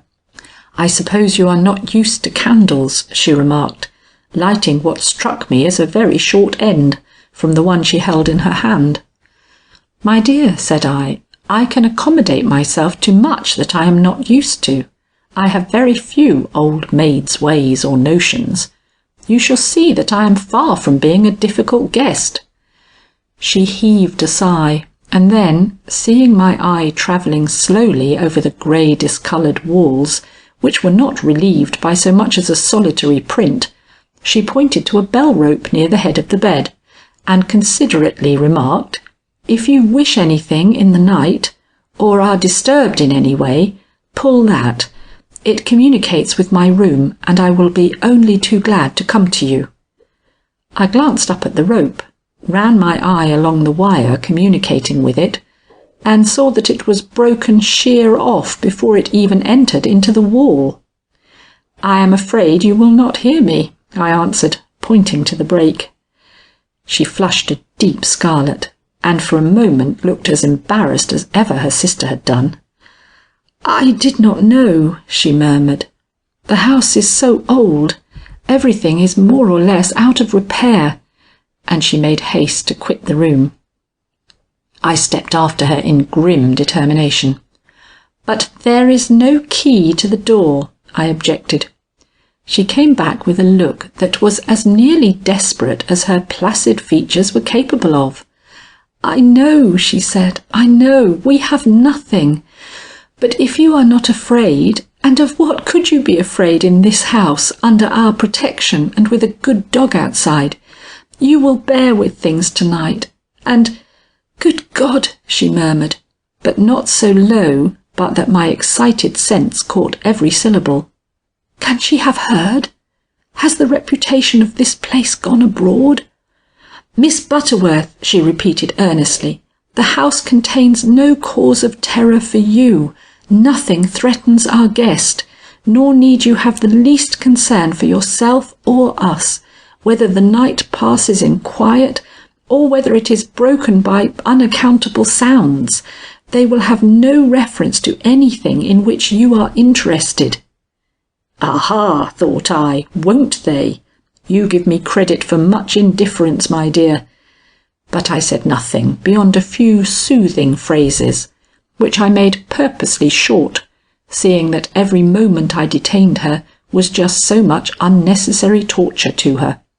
Then I went back to my room and carefully closed the door. My first night in this dismal and strangely ordered house had opened anything but propitiously. I spoke with a due regard to truth when I assured Miss Knollys that I entertained no fears at the prospect of sleeping apart from the rest of the family. I am a woman of courage, or so I have always believed, and at home occupy my second floor alone without the least apprehension. But there is a difference in these two abiding places, as I think you are ready by this time to acknowledge, and though I felt little of what is called fear, I certainly did not experience my usual satisfaction in the minute preparations with which I am accustomed to make myself comfortable for the night. There was a gloom both within and without the four bare walls between which I now found myself shut, which I would have been something less than human not to feel, and though I had no dread of being overcome by it, I was glad to add something to the cheer of the spot by opening my trunk and taking out a few of those little matters of personal equipment, without which the brightest room looks barren, and a den like this too desolate for habitation. Then I took a good look about me to see how I could obtain for myself some sense of security. The bed was light and could be pulled in front of the door. This was something. There was but one window, and that was closely draped with some thick, dark stuff, very funereal in its appearance. Going to it, I pulled aside the thick folds and looked out. A mass of heavy foliage at once met my eye, obstructing the view of the sky, and adding much to the lonesomeness of the situation. I let the curtain fall again, and sat down in a chair to think. The shortness of the candle end with which I had been provided had struck me as significant, so significant that I had not allowed it to burn long after Miss Knollys had left me. If these girls, charming no doubt, but sly, had thought to shorten my watch by shortening my candle, I would give them no cause to think but that their ruse had been successful. The foresight which causes me to add a winter wrap to my stock of clothing, even when the weather is at the hottest, leads me to place a half-dozen or so of candles in my travelling trunk, and so I had only to open a little oblong box in the upper tray to have the means at my disposal of keeping a light all night. So far, so good. I had a light, but had I anything else in case William Knollys— But with this thought, Miss Knollys's look and reassuring words recurred to me. Whatever you may hear, if you hear anything, will have no reference to yourself and need not disturb you. This was comforting, certainly, from a selfish standpoint, but did it relieve my mind concerning others? Not knowing what to think of it all, and fully conscious that sleep would not visit me under existing circumstances, I finally made up my mind not to lie down till better assured that sleep on my part would be desirable. So, after making the various little arrangements already alluded to, I drew over my shoulders a comfortable shawl and set myself to listen for what I feared would be more than one dreary hour of this not-to-be-envied night. And here, just let me stop to mention that, carefully considered as all my precautions were, I had forgotten one thing upon leaving home which at this minute made me very nearly miserable. I had not included among my effects the alcohol lamp and all the other private and particular conveniences which I possess for making tea in my own apartment. Had I but had them with me, and had I been able to make and sip a cup of my own delicious tea through the ordeal of listening for whatever sounds might come to disturb the midnight stillness of this house, what relief it would have been to my spirits, and in what a different light I might have regarded Mr Gryce and the mission with which I had been entrusted. But I not only lacked this element of comfort, but the satisfaction of thinking that it was anyone's fault but my own. Lena had laid her hand on that teapot, but I had shaken my head, fearing that the sight of it might offend the eyes of my young hostesses. But I had not calculated upon being put in a remote corner like this of a house large enough to accommodate 12 families, and if ever I travel again— But this is a matter personal to Amelia Butterworth, and of no interest to you. I will not inflict my little foibles upon you again. 11 o'clock came and went. I had heard no sound. 12, and I began to think that all was not quite so still as before, that I certainly could hear now and then faint noises, as of a door creaking on its hinges, or the smothered sound of stealthily moving feet. Yet all was so far from being distinct that for some time I hesitated to acknowledge to myself that anything could be going on in the house, which was not to be looked for in a home professing to be simply the abode of a decent young man and 2 very quiet-appearing young ladies. And even after the noises and whispering had increased to such an extent that I could even distinguish the sullen tones of the brother from the softer and more carefully modulated accents of Lucetta and her sister, I found myself ready to explain the matter by any conjecture short of that which involved these delicate young ladies in any scheme of secret wickedness. But when I found there was likely to be no diminution in the various noises and movements that were taking place in the front of the house, and that only something much out of the ordinary could account for so much disturbance in a country home so long after midnight, I decided that only a person insensible to all sight and sound could be expected to remain asleep under such circumstances, and that I would be perfectly justified in their eyes in opening my door and taking a peep down the corridor. So without further ado, I drew my bed aside and glanced out. All was perfectly dark and silent in the great house. The only light visible came from the candle burning in the room behind me, and as for sound, it was almost too still. It was the stillness of intent rather than that of natural repose. This was so unexpected that for an instant I stood baffled and wondering. Then my nose went up, and I laughed quietly to myself. I could see nothing, and I could hear nothing. But Amelia Butterworth, like most of her kind, boasts of more than 2 senses, and happily there was something to smell. A quickly blown-out candle leaves a witness behind it to sensitive nostrils like mine, and this witness assured me that the darkness was deceptive. Someone had just passed the head of my corridor with a light, and because the light was extinguished, it did not follow that the person who held it was far away. Indeed, I thought that now I heard a palpitating breath. "Hum!" I cried aloud, but as if in unconscious communion with myself. It is not often I have so vivid a dream. I was sure that I heard steps in the hall. I fear I'm growing nervous." Nothing moved. No one answered me. "Miss Knollys," I called firmly. No reply. "Lucetta, dear." I thought this appeal would go unanswered also, but when I raised my voice for the third time, a sudden rushing sound took place down the corridor, and Lucetta's excited figure, fully dressed, appeared in the faint circle of light caused by my now rapidly waning candle. "Miss Butterworth, what is the matter?" she asked, making as if she would draw me into my room, a proceeding which I took good care she should not succeed in. Giving a glance at her dress, which was the same she had worn at the supper table, I laughingly retorted, "Isn't that a question I might better ask you? It is 2 o'clock by my watch, and you, for all your apparent delicacy, are still up. What does it mean, my dear? Have I put you out so completely by my coming that none of you can sleep?"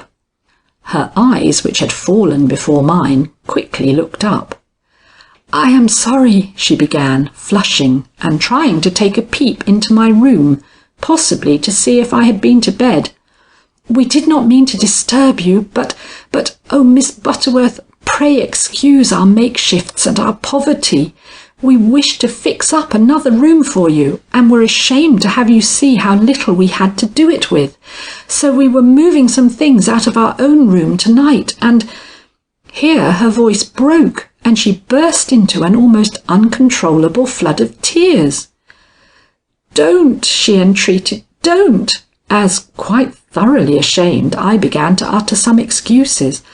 "I shall be all right in a moment. I am used to humiliations.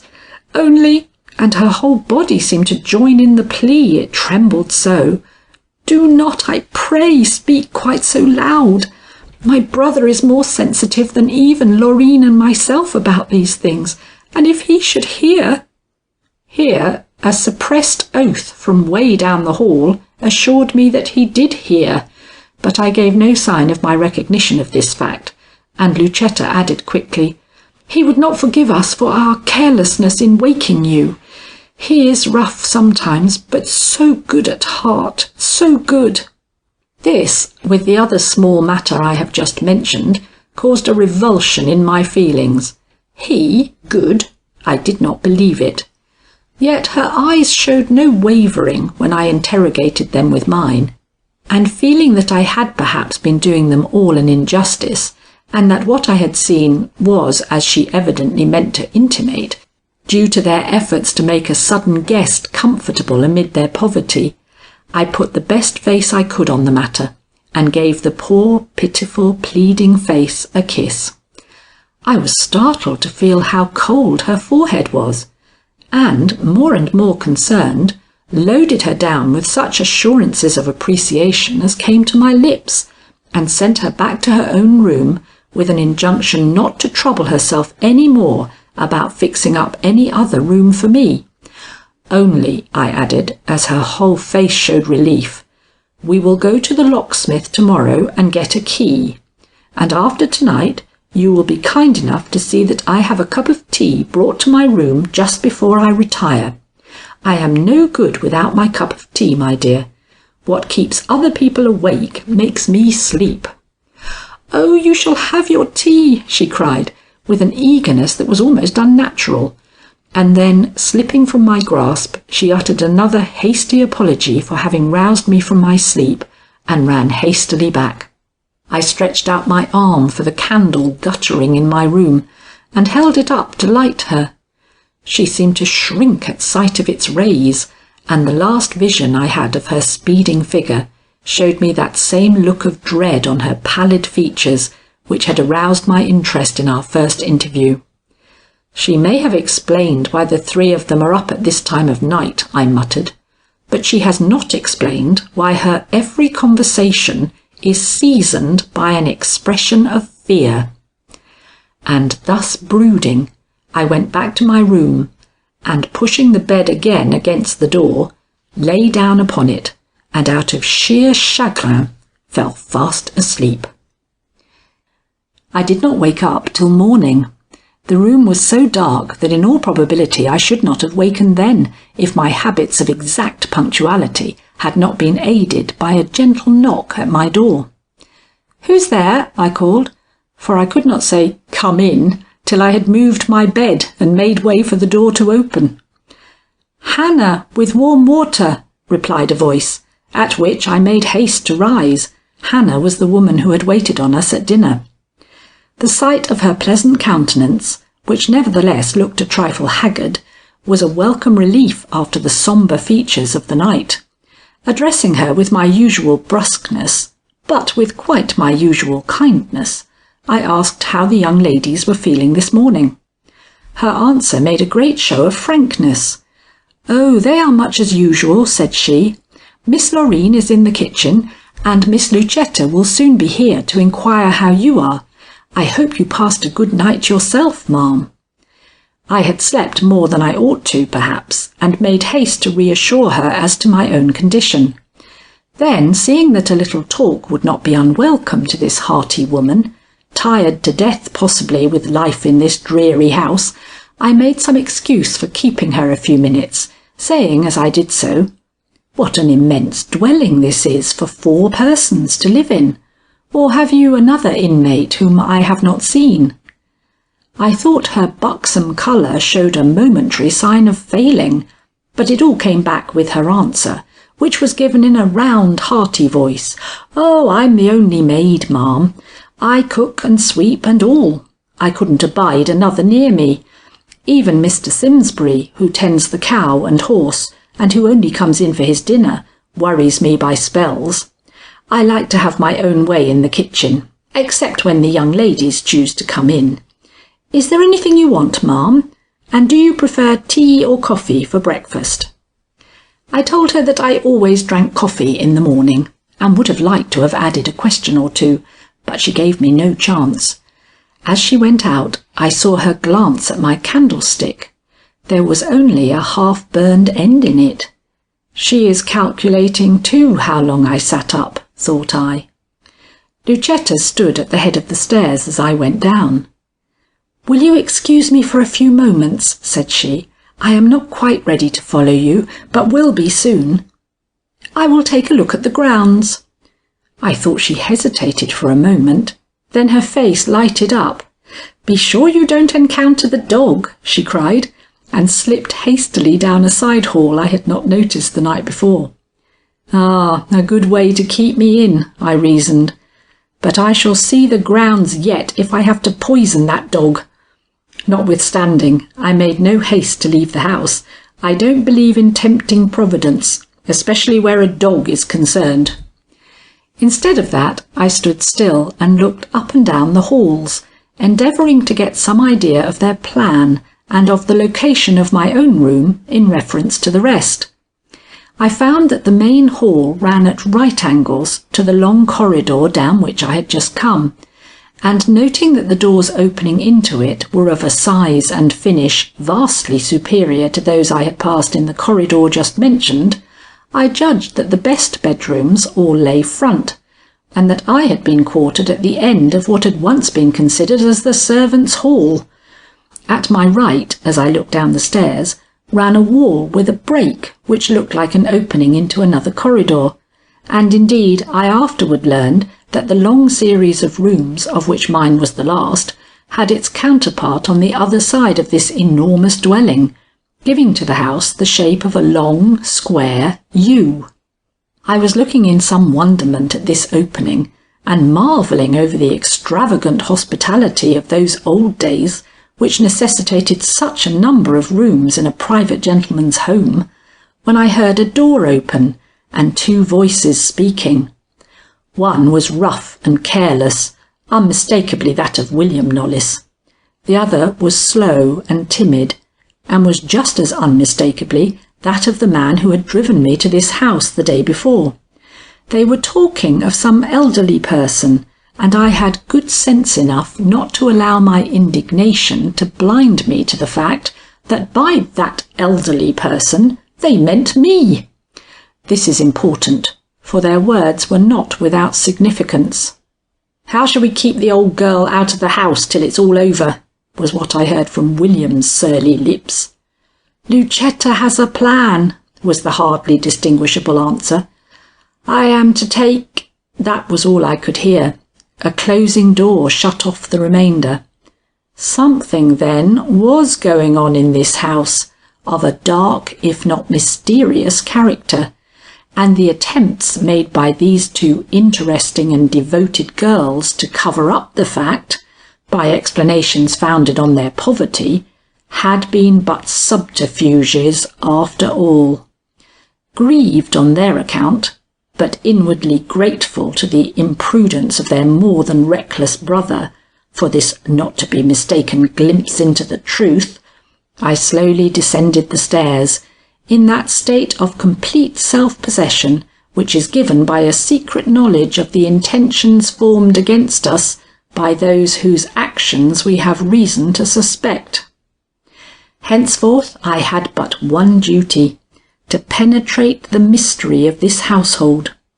Whether it was the one suspected by Mr Gryce, or another of a less evil and dangerous character, hardly mattered in my eyes. While the blight of it rested upon this family, eyes would be lowered and heads shaken at their name. This, if I could help it, must no longer be.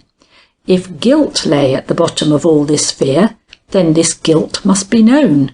If innocence— I thought of the brother's lowering brow, and felt it incompatible with innocence, but remembering Mr Gryce's remarks on this subject, read an instant lecture to myself, and putting all conclusions aside, devoted the few minutes in which I found myself alone in the dining room to a careful preparation of my mind for its duty, which was not likely to be of the simplest character, if Lucetta's keen wits were to be pitted against mine.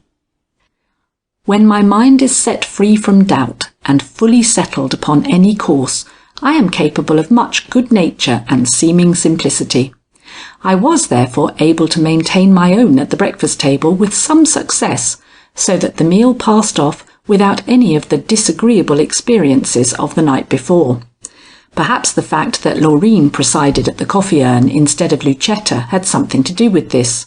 Her calm, even looks seemed to put some restraint upon the boisterous outbursts to which William was only too liable, while her less excitable nature suffered less if by any chance he did break out and startle the decorous silence by one of his rude guffaws. I am a slow eater, but I felt forced to hurry through the meal or be left eating alone at the end. This did not put me in the best of humour, for I hated to risk an indigestion just when my faculties needed to be unusually alert. I compromised by leaving the board hungry, but I did it with such a smile that I do not think Miss Knollys knew I had not risen from any table so ill-satisfied in years. "I will leave you to my brother for a few minutes," said she, hastily tripping from the room. "I pray that you will not think of going to your room till we have had an opportunity of arranging it." I instantly made up my mind to disobey this injunction, but first it was necessary to see what I could make of William. He was not a very promising subject, as he turned and led the way toward the front of the house. "I thought you might like to see the grounds," he growled, evidently not enjoying the role assigned him. "They are so attractive," he sneered. "Children hereabout call them the jungle." "Who's to blame for that?" I asked, with only a partial humouring of his ill nature. "You have a sturdy pair of arms of your own, and a little trimming here and a little trimming there would have given quite a different appearance to this undergrowth. A gentleman usually takes pride in his place." "Yes, when it's all his. This belongs to my sisters as much as to me. What's the use of my bothering myself about it?" The man was so selfish, he did not realise the extent of the exhibition he made of it. Indeed, he seemed to take pride in what he probably called his independence. I began to feel the most intense aversion for him, and only with the greatest difficulty could prolong this conversation unmoved. I should think it would be a pleasure to give that much assistance to your sisters. They do not seem to be sparing in their attempts to please you." He snapped his fingers, and I was afraid a dog or two would come leaping around the corner of the house, but it was only his way of expressing disdain. "Oh, the girls are well enough," he grumbled, "but they will stick to the place. Lucetta might have married a half-dozen times, and once I thought she was going to, but suddenly she turned straight about and sent her lover packing, and that made me mad beyond everything. Why should she hang on to me like a burr when there are other folks willing to take on the burden?"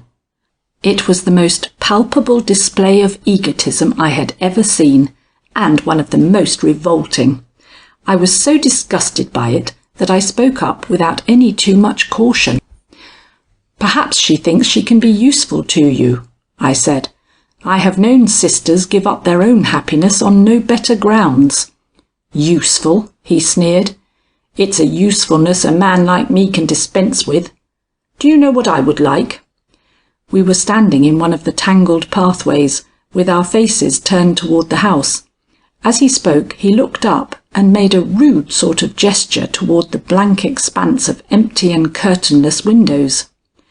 "I would like that great house all to myself, to make into one huge bachelor's hall. I should like to feel that I could tramp from one end of it to the other without awakening an echo I did not choose to hear there. I should not find it too big. I should not find it too lonesome. I and my dogs would know how to fill it, wouldn't we, Saracen? Oh, I forgot. Saracen is locked up." The way he mumbled the last sentence showed displeasure, but I gave little heed to that. The gloating way in which he said he and his dogs would fill it had given me a sort of turn. I began to have more than an aversion for the man. He inspired me with something like terror. "Your wishes," said I, with as little expression as possible, "seem to leave your sisters entirely out of your calculations. How would your mother regard that, if she could see you from the place where she is gone?" He turned upon me with a look of anger that made his features positively ugly. "What do you mean by speaking to me of my mother? Have I spoken of her to you? Is there any reason why you should lug my mother into this conversation? If so, say so and be—" He did not swear at me. He did not dare to, but he came precious near to it, and that was enough to make me recoil. "She was my friend," said I. "I knew and loved her before you were born. That was why I spoke of her, and I think it very natural myself." He seemed to feel ashamed. He grumbled out some sort of apology and looked about quite helplessly, possibly for the dog he manifestly was in the habit of seeing forever at his heels. I took advantage of this momentary abstraction on his part to smooth my own disturbed features. "She was a beautiful girl," I remarked, on the principle that, the ice once broken, one should not hesitate about jumping in. "Was your father equally handsome for a man?" "My father. Yes, let's talk of father. He was a judge of horses, he was. When he died there were 3 mares in the stable not to be beat this side of Albany. But those devils of executors sold them, and well, you had a chance to test the speed of old Bess yesterday. You weren't afraid of being thrown out, I take it. Great Scott, to think of a man of my tastes owning no other horse than that." "You have not answered my question," I suggested, turning him about and moving toward the gate. "Oh, about the way my father looked. What does that matter? He was handsome, though. Folks say that I get whatever good looks I have from him. He was bigger than I am, and while he lived— What did you make a fellow talk for?" I don't know why I did, but I was certainly astonished at the result. This great huge lump of selfish clay had actually shown feeling, and was ashamed of it, like the lout he was. "Yesterday," said I, anxious to change the subject, "I had difficulty in getting in through that gate we are pointing for. Couldn't you set it straight with just a little effort?" He paused, looked at me to see if I were in earnest, then took a dogged step toward the gate I was still indicating with my resolute right hand. But before he could touch it, he perceived something on that deserted and ominous highway which made him start in sudden surprise. "Why, Trome," he cried, "is that you? Well, it's an age since I have seen you turn that corner on a visit to us." "Some time, certainly," answered a hearty and pleasant voice, and before I could quite drop the look of severity with which I was endeavouring to shame this young man into some decent show of interest in this place, and assume the more becoming aspect of a lady caught unawares at an early morning hour, plucking flowers from a stunted syringa, a gentleman stepped into sight on the other side of the fence with a look and a bow so genial and devoid of mystery that I experienced for the first time since entering the gloomy precincts of this town a decided sensation of pleasure. "Miss Butterworth," explained Mr. Knollys, with a somewhat forced gesture in my direction. "A guest of my sister's," he went on, and looked as if he hoped I would retire, though he made no motion to welcome Mr. Trome in, but rather leaned a little conspicuously on the gate, as if anxious to show that he had no idea that the other's intention went any further than the passing of a few neighbourly comments at the gate. I like to please the young, even when they are no more agreeable than my surly host, and if the gentleman who had just shown himself had been equally immature, I would certainly have left them to have their talk out undisturbed. But he was not. He was older. He was even of sufficient years for his judgment to have become thoroughly matured, and his every faculty developed. I therefore could not see why my society should be considered an intrusion by him, so I waited. His next sentence was addressed to me. "I am happy," said he, "to have the pleasure of a personal introduction to Miss Butterworth. I did not expect it. The surprise is all the more agreeable. I only anticipated being allowed to leave this package and letter with the maid. They are addressed to you, madam, and were left at my house by mistake." I could not hide my astonishment. "I live in the next house below," said he. "The boy who brought these from the post office was a stupid lad, and I could not induce him to come any further up the road. I hope you will excuse the present messenger, and believe there has been no delay." I bowed with what must have seemed an abstracted politeness. The letter was from New York, and, as I strongly suspected, from Mr. Gryce. Somehow this fact created in me an unmistakable embarrassment. I put both letter and package into my pocket, and endeavoured to meet the gentleman's eye with my accustomed ease in the presence of strangers. But, strange to say, I had no sooner done so than I saw that he was no more at his ease than myself. He smiled, glanced at William, made an off-hand remark or so about the weather, but he could not deceive eyes sharpened by such experience as mine. Something disturbed him, something connected with me.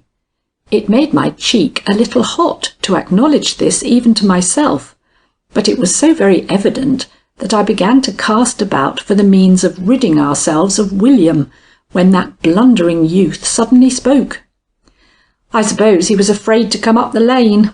Do you know, I think you're brave to attempt it, Trome. We haven't a very good name here." And with a sudden, perfectly unnatural burst, he broke out into one of his huge guffaws that so shook the old gate on which he was leaning that I thought it would tumble down with him before our eyes.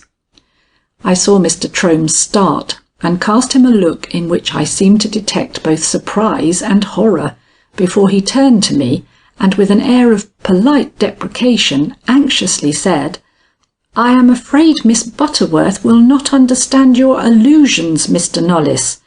I hear this is her first visit in town."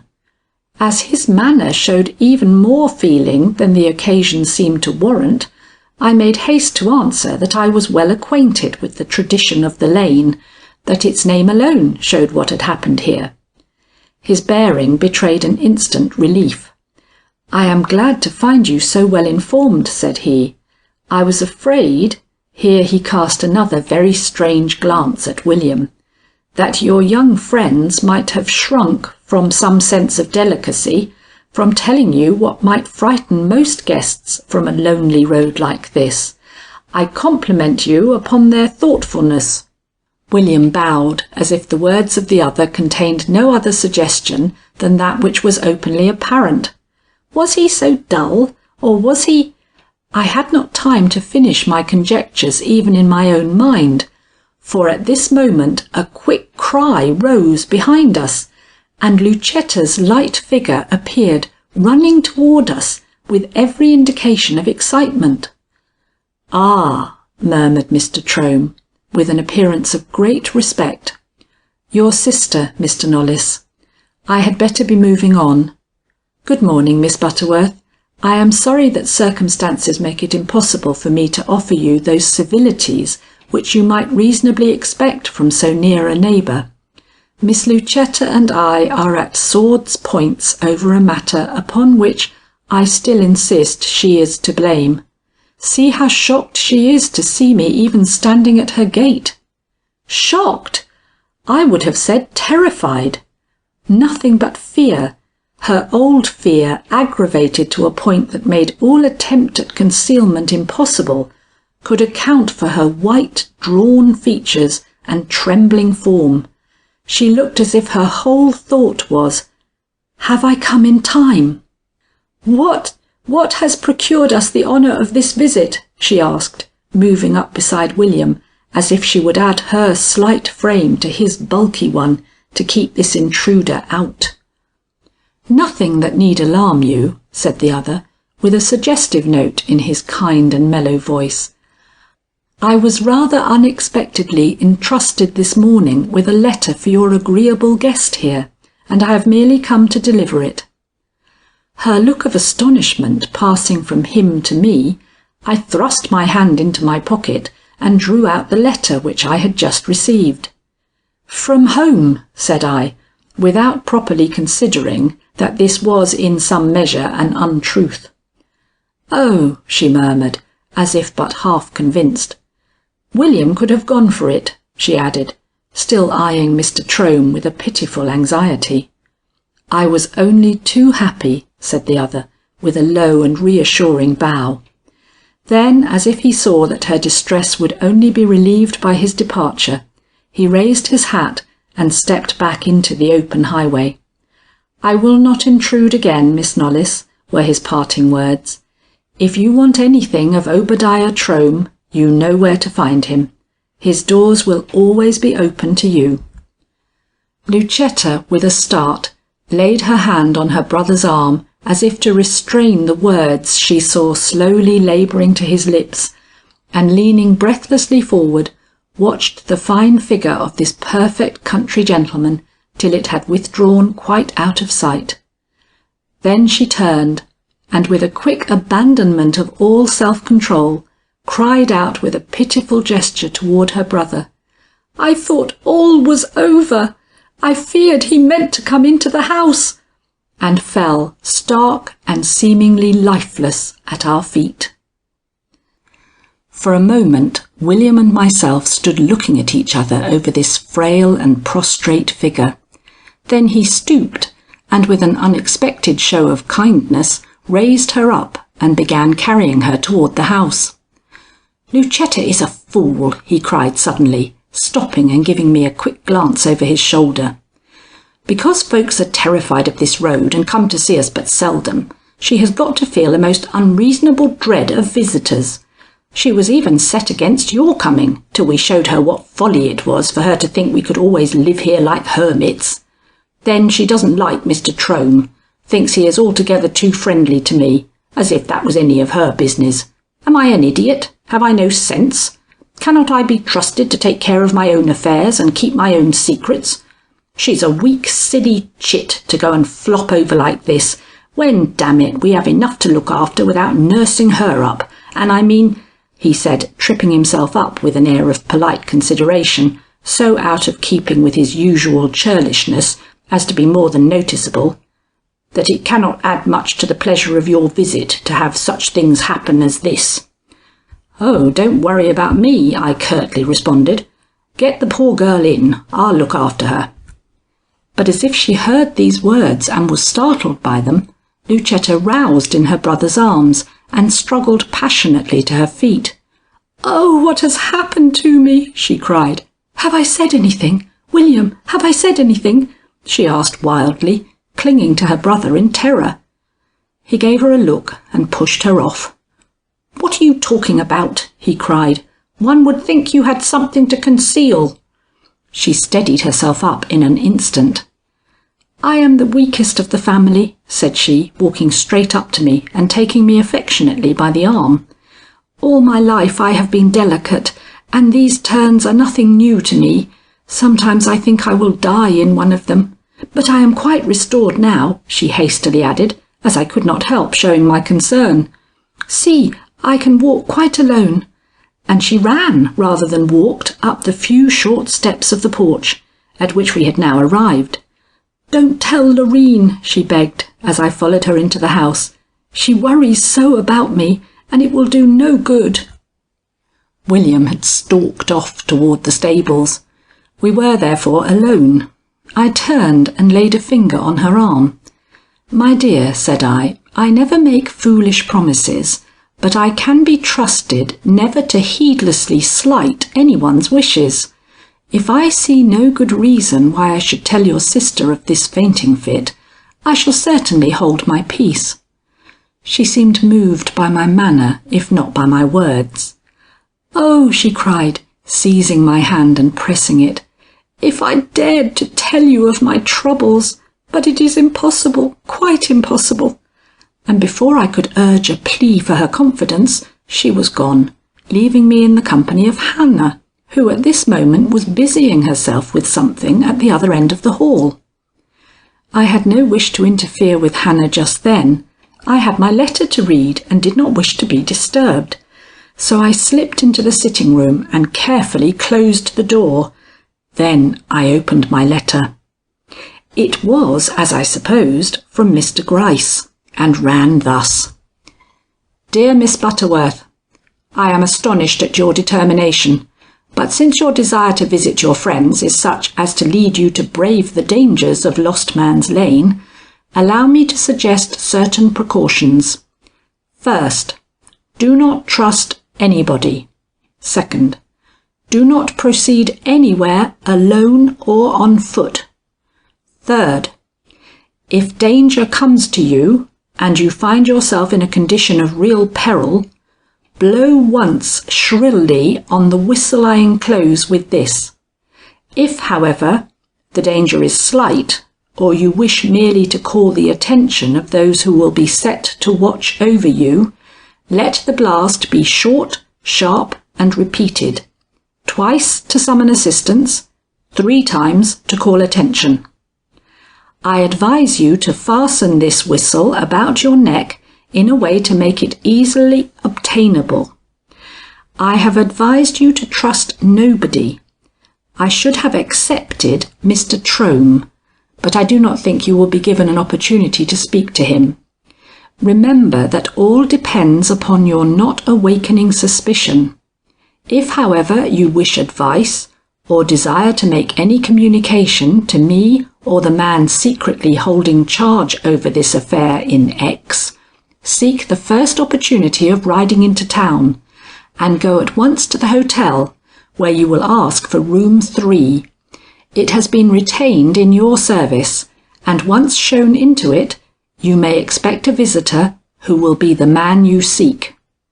As you will see, every confidence is put in your judgment." There was no signature to this, it needed none, and in the packet which came with it was the whistle. I was glad to see it, and glad to hear that I was not left entirely without protection in my somewhat hazardous enterprise. The events of the morning had been so unexpected that till this moment I had forgotten my early determination to go to my room before any change there could be made. Recalling it now, I started for the staircase, and did not stop though I heard Hannah calling me back. The consequence was that I ran full tilt against Miss Knollys, coming down the hall with a tray in her hand. "Ah!" I cried. "Someone sick in the house?" The attack was too sudden. I saw her recoil and for one instant hesitate before replying. Then her natural self-possession came to her aid, and she placidly remarked, "We were all up to a late hour last night, as you know. It was necessary for us to have some food." I accepted the explanation and made no further remark, but as in passing her I had detected on this tray of food supposed to have been sent up the night before, the half-eaten portion of a certain dish we had had for breakfast, I reserved to myself the privilege of doubting her exact truthfulness. To me, the sight of this partially consumed breakfast was proof positive of there being in the house some person of whose presence I was supposed to be ignorant. Not a pleasant thought under the circumstances, but quite an important fact to have established. I felt that in this one discovery I had clutched the thread that would yet lead me out of the labyrinth of this mystery. Miss Knollys, who was on her way downstairs, called Hannah to take the tray, and coming back, beckoned me toward a door opening into one of the front rooms. "This is to be your room," she announced, "but I do not know that I can move you today." She was so calm, so perfectly mistress of herself, that I could not but admire her. Lucetta would have flushed and fidgeted, but Loreen stood as erect and placid as if no trouble weighed upon her heart, and the words were as unimportant in their character as they seemed. "Do not distress yourself," said I. "I told Lucetta last night that I was perfectly comfortable, and had no wish to change my quarters. I am sorry you should have thought it necessary to disturb yourself on my account last night. Don't do it again, I pray.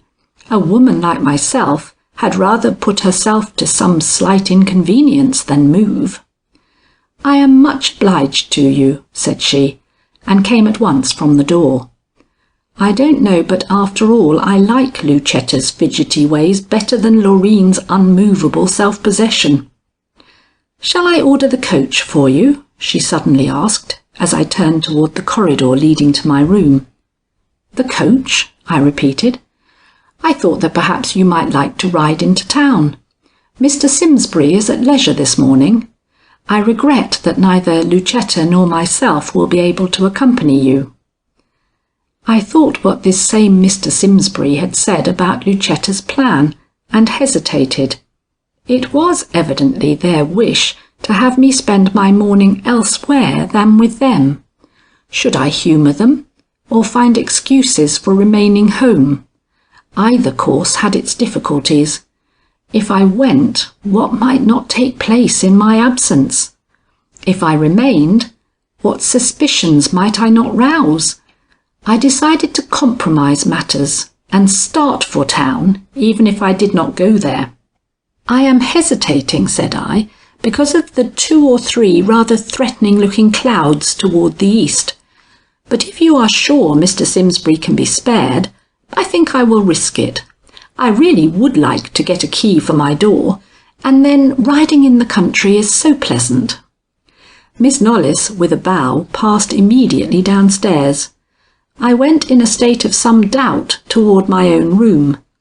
Am I surveying these occurrences through highly magnifying glasses, thought I. It was very possible, yet not so possible but that I cast very curious glances at the various closed doors I had to pass before reaching my own. Such a little thing would make me feel like trying them. Such a little thing, that is, added to the other things which had struck me as unexplainable. I found my bed made and everything in apple pie order. I had therefore nothing to do but to prepare for going out. This I did quickly, and was downstairs sooner perhaps than I was expected. At all events, Lucetta and William parted very suddenly when they saw me, she in tears, and he with a dogged shrug, and some such word as this: "You're a fool to take on so. Since it's got to be, the sooner the better, I say. Don't you see that every minute makes less our chances of concealment?" It made me feel like changing my mind and staying home. But the habit of a lifetime is not easily broken into. I kept to my first decision. Mr Simsbury gave me quite an amiable bow as I entered the buggy. This made it easy for me to say, "You are on hand early this morning. Do you sleep in the Knollys house?" The stare he gave me had the least bit of suspicion in it. "I live over yonder," he said, pointing with his whip across the intervening woods to the main road. "I come through the marshes to my breakfast. My old woman says they owes me 3 meals, and 3 meals I must have." It was the longest sentence with which he had honoured me. Finding him in a talkative mood, I prepared to make myself agreeable, a proceeding which he seemed to appreciate, for he began to sniff and pay great attention to his horse, which he was elaborately turning about. "Why do you go that way?" I protested. "Isn't it the longest way to the village?" "It's the way I'm most accustomed to," said he, "but we can go the other way if you like. Perhaps we will get a glimpse of Deacon Spear. He's a widower, you know." The leer with which he said this was intolerable. I bridled up. But no, I will not admit that I so much as manifested by my manner that I understood him. I merely expressed my wish to go the old way. He whipped up the horse at once, almost laughing outright. I began to think this man capable of most any wicked deed. He was forced, however, to pull up suddenly. Directly in our path was the stooping figure of a woman. She did not move as we advanced, and so we had no alternative but to stop. Not till the horse's head touched her shoulder did she move. Then she rose up and looked at us somewhat indignantly. "Didn't you hear us?" I asked, willing to open conversation with the old crone, whom I had no difficulty in recognising as Mother Jane. "She's deaf as a post," muttered Mr Simsbury. "No use shouting at her." His tone was brusque, yet I noticed he waited with great patience for her to hobble out of the way. Meanwhile I was watching the old creature with much interest. She had not a common face or a common manner. She was grey, she was toothless, she was haggard, and she was bent. But she was not ordinary, or just one of the crowd of old women to be seen on country doorsteps. There was force in her aged movements, and a strong individuality in the glances she shot at us as she backed slowly out of the roadway. "Do they say she is imbecile?" I asked. "She looks far from foolish to me." "Hearken a bit," said he. "Don't you see she is muttering? She talks to herself all the time. And in fact her lips were moving." "I cannot hear her," I said. "Make her come nearer. Somehow the old creature interests me." He at once beckoned to the crone, but he might as well have beckoned to the tree against which she had pushed herself. She neither answered him, nor gave any indication that she understood the gesture he had made. Yet her eyes never moved from our faces. "Well, well," said I, "she seems dull as well as deaf. You had better drive on." But before he could give the necessary jerk of the reins, I caught sight of some pennyroyal growing about the front of the cottage a few steps beyond, and pointing to it with some eagerness, I cried, "If there isn't some of the very herb I want to take home with me! Do you think she would give me a handful of it if I paid her?" With an obliging grunt he again pulled up. "If you can make her understand," said he. I thought it worth the effort. Though Mr Gryce had been at pains to tell me there was no harm in this woman, and that I need not even consider her in any inquiries I might be called upon to make, I remembered that Mr Gryce had sometimes made mistakes in just such matters as these, and that Amelia Butterworth had then felt herself called upon to set him right. If that could happen once, why not twice? At all events, I was not going to lose the least chance of making the acquaintance of the people living in this lane. Had he not himself said that only in this way could we hope to come upon the clue that had eluded all open efforts to find it? Knowing that the sight of money is the strongest appeal that can be made to one living in such abject poverty as this woman, making the blind to see and the deaf to hear, I drew out my purse and held up before her a piece of silver. She bounded as if she had been shot, and when I held it toward her, came greedily forward and stood close beside the wheels looking up. "For you," I indicated, after making a motion toward the plant which had attracted my attention. She glanced from me to the herb and nodded with quick appreciation. As in a flash, she seemed to take in the fact that I was a stranger, a city lady with memories of the country and this humble plant, and hurrying to it with the same swiftness she had displayed in advancing to the carriage, she tore off several of the sprays and brought them back to me, holding out her hand for the money. I had never seen greater eagerness, and I think even Mr Simsbury was astonished at this proof of her poverty or her greed. I was inclined to think it the latter, for her portly figure was far from looking either ill-fed or poorly cared for. Her dress was of decent calico, and her pipe had evidently been lately filled, for I could smell the odour of tobacco about her. Indeed, as I afterward heard, the good people of X had never allowed her to suffer. Yet her fingers closed upon that coin as if in it she grasped the salvation of her life, and into her eyes leaped a light that made her look almost young, though she must have been fully 80. "What do you suppose she will do with that?" I asked Mr Simsbury, as she turned away in an evident fear I might repent of my bargain. "Hark!" was his brief response. "She is talking now." I did hearken, and heard these words fall from her quickly moving lips. 70, 28, and now 10. Jargon, for I had given her 25 cents, an amount quite different from any she had mentioned. 70. She was repeating the figures again, this time in a tone of almost frenzied elation. 70, 28, and now 10. Won't Lizzie be surprised? 70, 20. I heard no more. She had bounded into her cottage and shut the door. "Well, what do you think of her now?" chuckled Mr Simsbury, touching up his horse. "She's always like that, saying over numbers and muttering about Lizzie. Lizzie was her daughter. 40 years ago she ran off with a man from Boston, and for 38 years she's been lying in a Massachusetts grave. But her mother still thinks she is alive and is coming back. Nothing will ever make her think different. But she's harmless, perfectly harmless. You needn't be afeard of her." This because I cast a look behind me of more than ordinary curiosity, I suppose. Why were they all so sure she was harmless? I had thought her expression a little alarming at times, especially when she took the money from my hand. If I had refused it, or even held it back a little, I think she would have fallen upon me tooth and nail. I wished I could take a peep into her cottage.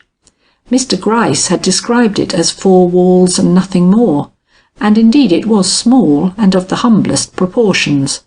But the fluttering of some half-dozen pigeons about its eaves proved it to be a home, and, as such, of interest to me, who am often able to read character from a person's habitual surroundings. There was no yard attached to this simple building, only a small open place in front, in which a few of the commonest vegetables grew, such as turnips, carrots, and onions. Elsewhere towered the forest, the great pine forest through which this portion of the road ran. Mr Simsbury had been so talkative up to now that I was in hope he would enter into some details about the persons and things we encountered, which might assist me in the acquaintanceship I was anxious to make. But his loquaciousness ended with this small adventure I have just described. Not till we were well quit of the pines and had entered into the main thoroughfare did he deign to respond to any of my suggestions, and then it was in a manner totally unsatisfactory and quite uncommunicative. The only time he deigned to offer a remark was when we emerged from the forest and came upon the little crippled child, looking from its window. Then he cried, "Why, how's this? That's Sue you see there, and her time isn't till afternoon. Rob allers sits there of a morning. I wonder if the little chap's sick. Suppose I ask." As this was just what I would have suggested if he had given me time, I nodded complacently, and we drove up and stopped. The piping voice of the child at once spoke up. "How d'you do, Mr Simsbury? Ma's in the kitchen. Rob isn't feeling good today." I thought her tone had a touch of mysteriousness in it. I greeted the pale little thing and asked if Rob was often sick. "Never," she answered, "except, like me, he can't walk. But I'm not to talk about it, Ma says. I'd like to, but—" Ma's face appearing at this moment over her shoulder put an end to her innocent garrulity. "How d'you do, Mr Simsbury?" came a second time from the window, but this time in very different tones. "What's the child been saying? She's so sot up at being allowed to take her brother's place in the window that she don't know how to keep her tongue still. Rob's a little languid, that's all. You'll see him in his old place tomorrow." And she drew back, as if in polite intimation that we might drive on. Mr Simsbury responded to the suggestion, and in another moment we were trotting down the road. Had we stayed a minute longer, I think the child would have said something more or less interesting to hear. The horse, which had brought us thus far at a pretty sharp trot, now began to lag, which so attracted Mr Simsbury's attention that he forgot to answer even by a grunt more than half of my questions. He spent most of his time looking at the nag's hind feet, and finally, just as we came in sight of the stores, he found his tongue sufficiently to announce that the horse was casting a shoe, and that he would be obliged to go to the blacksmith's with her. "And how long will that take?" I asked. He hesitated so long, rubbing his nose with his finger, that I grew suspicious and cast a glance at the horse's foot myself. The shoe was loose. I began to hear it clang. "Well, it may be a matter of a couple of hours," he finally drawled. "We have no blacksmith in town, and the ride up there is 2 miles. Sorry it happened, ma'am, but there's all sorts of shops here, you see, and I've always heard that a woman can easily spend 2 hours haggling away in shops."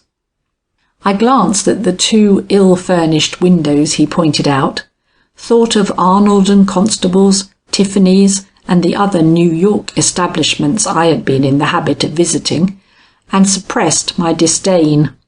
Either the man was a fool, or he was acting a part in the interests of Lucetta and her family.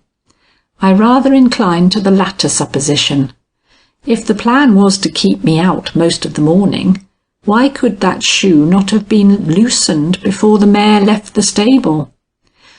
"I made all necessary purchases while in New York," said I, "but if you must get the horse shod, why, take her off and do it. I suppose there is a hotel parlour near here where I can sit." "Oh yes," and he made haste to point out to me where the hotel stood. "And it's a very nice place, ma'am. Mrs Carter, the landlady, is the nicest sort of person. Only you won't try to go home, ma'am, on foot. You'll wait till I come back for you." "It isn't likely I'll go streaking through Lost Man's Lane alone," I exclaimed indignantly. "I'd rather sit in Mrs Carter's parlour till night." "And I would advise you to," he said. "No use making gossip for the village folks. They have enough to talk about as it is." Not exactly seeing the force of this reasoning, but quite willing to be left to my own devices for a little while, I pointed to a locksmith's shop I saw nearby, and bade him put me down there. With a sniff I declined to interpret into a token of disapproval, he drove me up to the shop, and awkwardly assisted me to alight. "Trunk key missing?" he ventured to inquire, before getting back into his seat. I did not think it necessary to reply, but walked immediately into the shop.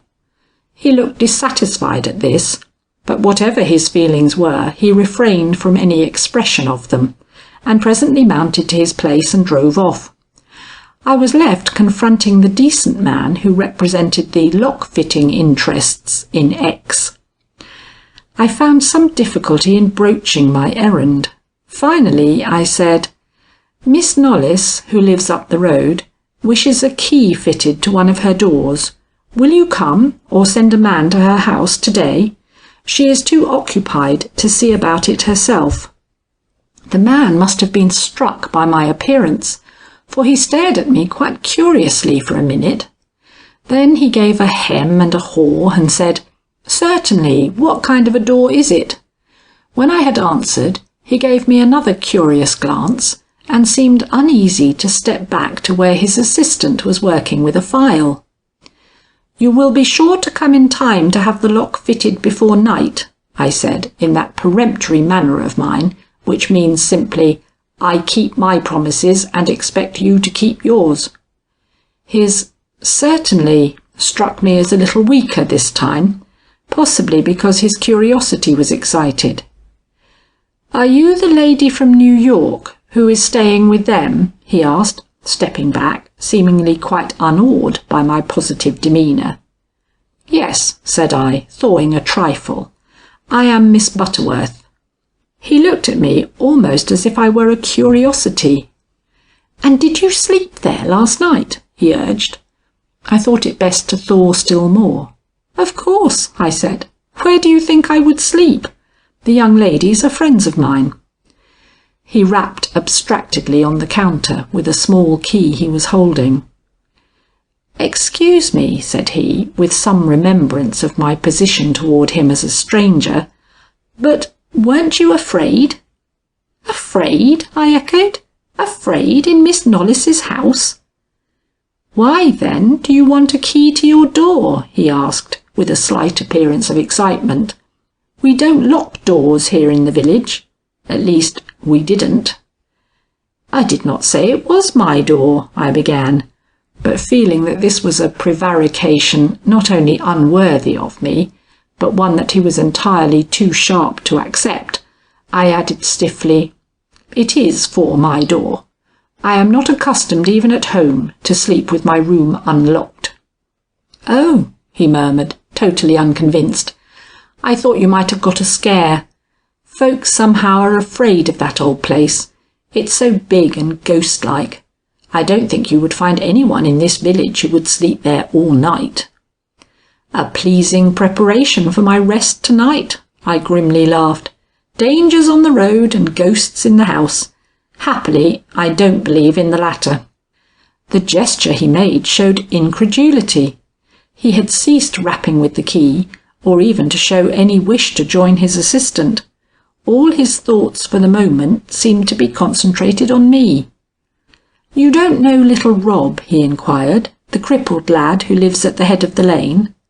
"No," I said. "I haven't been in town a day yet. But I mean to know Rob and his sister too. Two cripples in one family rouse my interest." He did not say why he had spoken of the child, but began tapping with his key again. "And you are sure you saw nothing?" he whispered. "Lots of things can happen in a lonely road like that." "Not if everybody is as afraid to enter it as you say your villagers are," I retorted. But he didn't yield a jot. "Some folks don't mind present dangers," said he. "Spirits—" But he received no encouragement in his return to this topic. "You don't believe in spirits," said he. "Well, they are doubtful sort of folks. But when honest and respectable people such as live in this town, when children even, see what answers to nothing but phantoms, then I remember what a wiser man than any of us once said. But perhaps you don't read Shakespeare, madam?" Nonplussed for the moment, but interested in the man's talk more than was consistent with my need of haste, I said with some spirit, for it struck me as very ridiculous that this country mechanic should question my knowledge of the greatest dramatist of all time, "Shakespeare and the Bible form the staple of my reading." At which he gave me a little nod of apology, and hastened to say, "Then you know what I mean. Hamlet's remark to Horatio, madam, 'There are more things,' etc. Your memory will readily supply you with the words." I signified my satisfaction and perfect comprehension of his meaning, and feeling that something important lay behind his words, I endeavoured to make him speak more explicitly. "The Misses Knollys show no terror of their home," I observed. "They cannot believe in spirits either." "Miss Knollys is a woman of a great deal of character," said he. "But look at Lucetta. There is a face for you, for a girl not yet out of her 20s, and such a round-cheeked lass as she was once. Now, what has made the change? The sights and sounds of that old house, I say. Nothing else would give her that scared look. Nothing merely mortal, I mean." This was going a step too far. I could not discuss Lucetta with this stranger, anxious as I was to hear what he had to say about her. "I don't know," I remonstrated, taking up my black satin bag, without which I never stir. "One would think the terrors of the lane she lives in might account for some appearance of fear on her part." "So it might," he assented, but with no great heartiness. "But Lucetta has never spoken of those dangers. The people in the lane do not seem to fear them. Even Deacon Spear says that, set aside the wickedness of the thing, he rather enjoys the quiet which the ill repute of the lane gives him. I don't understand this indifference myself. I have no relish for horrible mysteries or for ghosts either." "You won't forget the key?" I suggested shortly, preparing to walk out, in my dread lest he should again introduce the subject of Lucetta. "No," said he, "I won't forget it. His tone should have warned me that I need not expect to have a locked door that night." Ghosts! What could the fellow have meant? If I had pressed him he would have told me, but it did not seem quite a lady's business to pick up information in this way, especially when it involved a young lady like Lucetta. Yet did I think I would ever come to the end of this matter without involving Lucetta? No. Why then did I allow my instincts to triumph over my judgment? Let those answer who understand the workings of the human heart. I am simply stating facts. Ghosts. Somehow the word startled me, as if in some way it gave a rather unwelcome confirmation to my doubts.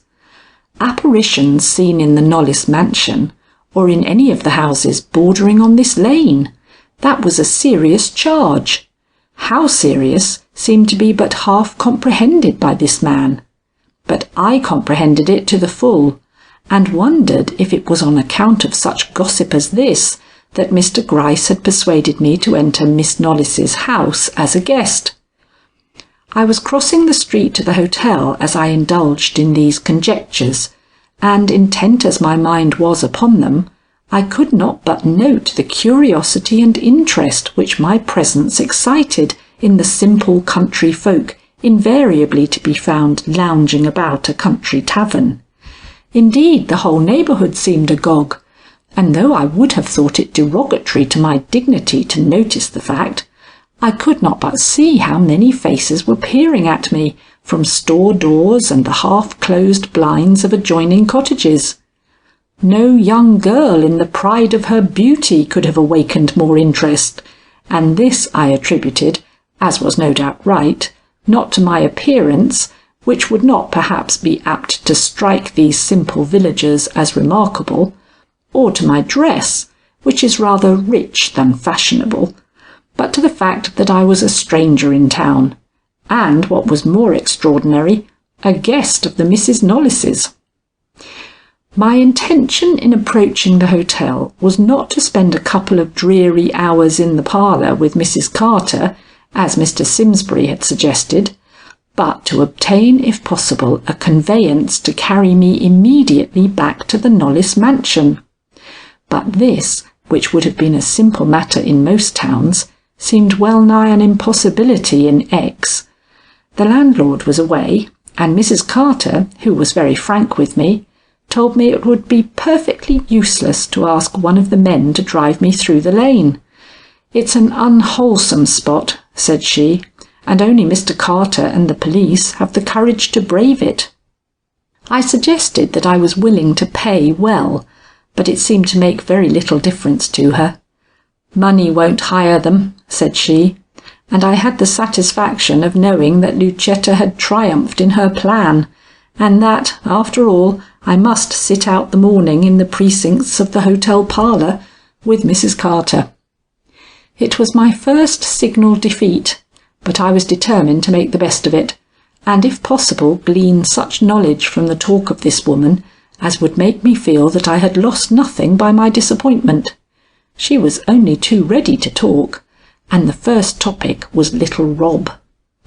I saw the moment I mentioned his name that I was introducing a subject which had already been well talked over by every eager gossip in the village. Her attitude of importance, the air of mystery she assumed, were preparations I had long been accustomed to in women of this kind, and I was not at all surprised when she announced in a way that admitted of no dispute, "Oh, there's no wonder the child is sick. We would be sick under the circumstances. He has seen the phantom coach." The phantom coach? So that was what the locksmith meant. A phantom coach. I had heard of every kind of phantom but that. Somehow the idea was a thrilling one, or would have been to a nature less practical than mine. "I don't know what you mean," said I. "Some superstition of the place? I never heard of a ghostly appearance of that nature before." "No, I expect not. It belongs to X. I never heard of it beyond these mountains. Indeed, I have never known it to have been seen but upon one road. I need not mention what road, madam. You can guess." Yes, I could guess, and the guessing made me set my lips a little grimly. "Tell me more about this thing," I urged, half laughing. "It ought to be of some interest to me." She nodded, drew her chair a trifle nearer, and impetuously began. "You see, this is a very old town. It has more than one ancient country house, similar to the one you are now living in, and it has its early traditions. One is that an old-fashioned coach, perfectly noiseless, drawn by horses, through which you can see the moonlight, haunts the high road at intervals, and flies through the gloomy forest road we have christened of late years Lost Man's Lane. It is a superstition possibly, but you cannot find many families in town but believe in it as a fact, for there is not an old man or woman in the place but has either seen it in the past or has had some relative who has seen it. It passes only at night, and it is thought to presage some disaster to those who see it. My husband's uncle died the next morning after it flew by him on the highway. Fortunately, years elapse between its going and coming. It is 10 years, I think they say, since it was last seen. Poor little Rob, it has frightened him almost out of his wits." "I should think so," I cried, with becoming credulity. "But how came he to see it? I thought you said it only passed at night." "At midnight," she repeated. "But Rob, you see, is a nervous lad, and night before last he was so restless he could not sleep, so he begged to be put in the window to cool off. This his mother did, and he sat there for a good half-hour alone, looking out at the moonlight. As his mother is an economical woman, there was no candle lit in the room, so he got his pleasure out of the shadows which the great trees made on the high road, when suddenly, you ought to hear the little fellow tell it, he felt the hair rise on his forehead, and all his body grow stiff with a terror that made his tongue feel like lead in his mouth. A something he would have called a horse and a carriage in the daytime, but which in this light, and under the influence of the mortal terror he was in, took on a distorted shape which made it unlike any team he was accustomed to, was going by, not as if being driven over the earth and stones of the road, though there was a driver in front, a driver with an odd three-cornered hat on his head and a cloak about his shoulders, such as the little fellow remembered to have seen hanging in his grandmother's closet. but as if it floated along without sound or stir. In fact, a spectre team, which seemed to find its proper destination when it turned into Lost Man's Lane, and was lost among the shadows of that ill-reputed road. "Pshaw!" was my spirited comment as she paused to take her breath and see how I was affected by this gruesome tale. A dream of the poor little lad. He had heard stories of this apparition, and his imagination supplied the rest. No, excuse me, madam. He had been carefully kept from hearing all such tales. You could see this by the way he told his story. He hardly believed what he had himself seen. It was not till some foolish neighbour blurted out, "Why, that was the phantom coach," that he had any idea he was not relating a dream. My second psh was no less marked than the first. He did know about it notwithstanding, I insisted, only he had forgotten the fact. Sleep often supplies us with these lost memories. Very true, and your supposition is very plausible, Miss Butterworth, and might be regarded as correct, if he had been the only person to see this apparition. But Mrs. Jenkins saw it too, and she is a woman to be believed. This was becoming serious. Saw it before he did, or afterwards? I asked. Does she live on the highway, or somewhere in Lost Man's Lane? She lives on the highway, about a half-mile from the station. She was sitting up with her sick husband, and saw it just as it was going down the hill. She said it made no more noise than a cloud slipping by. She expects to lose old Rouse. No one could behold such a thing as that, and not have some misfortune follow. I laid all this up in my mind. My hour of waiting was not likely to prove wholly unprofitable. "You see," the good woman went on, with a relish for the marvellous that stood me in good stead, "there is an old tradition of that road connected with a coach. Years ago, before any of us were born, and the house where you are now staying was a gathering place for all the gay young bloods of the county, a young man came up from New York to visit Mr. Knollys. I do not mean the father or even the grandfather of the folks you are visiting, ma'am. He was great-grandfather to Lucetta, and a very fine gentleman, if you can trust the pictures that are left of him. But my story has not to do with him. He had a daughter at that time, a widow of great and sparkling attractions, and though she was older than the young man I have mentioned, everyone thought he would marry her, she was so handsome and such an heiress.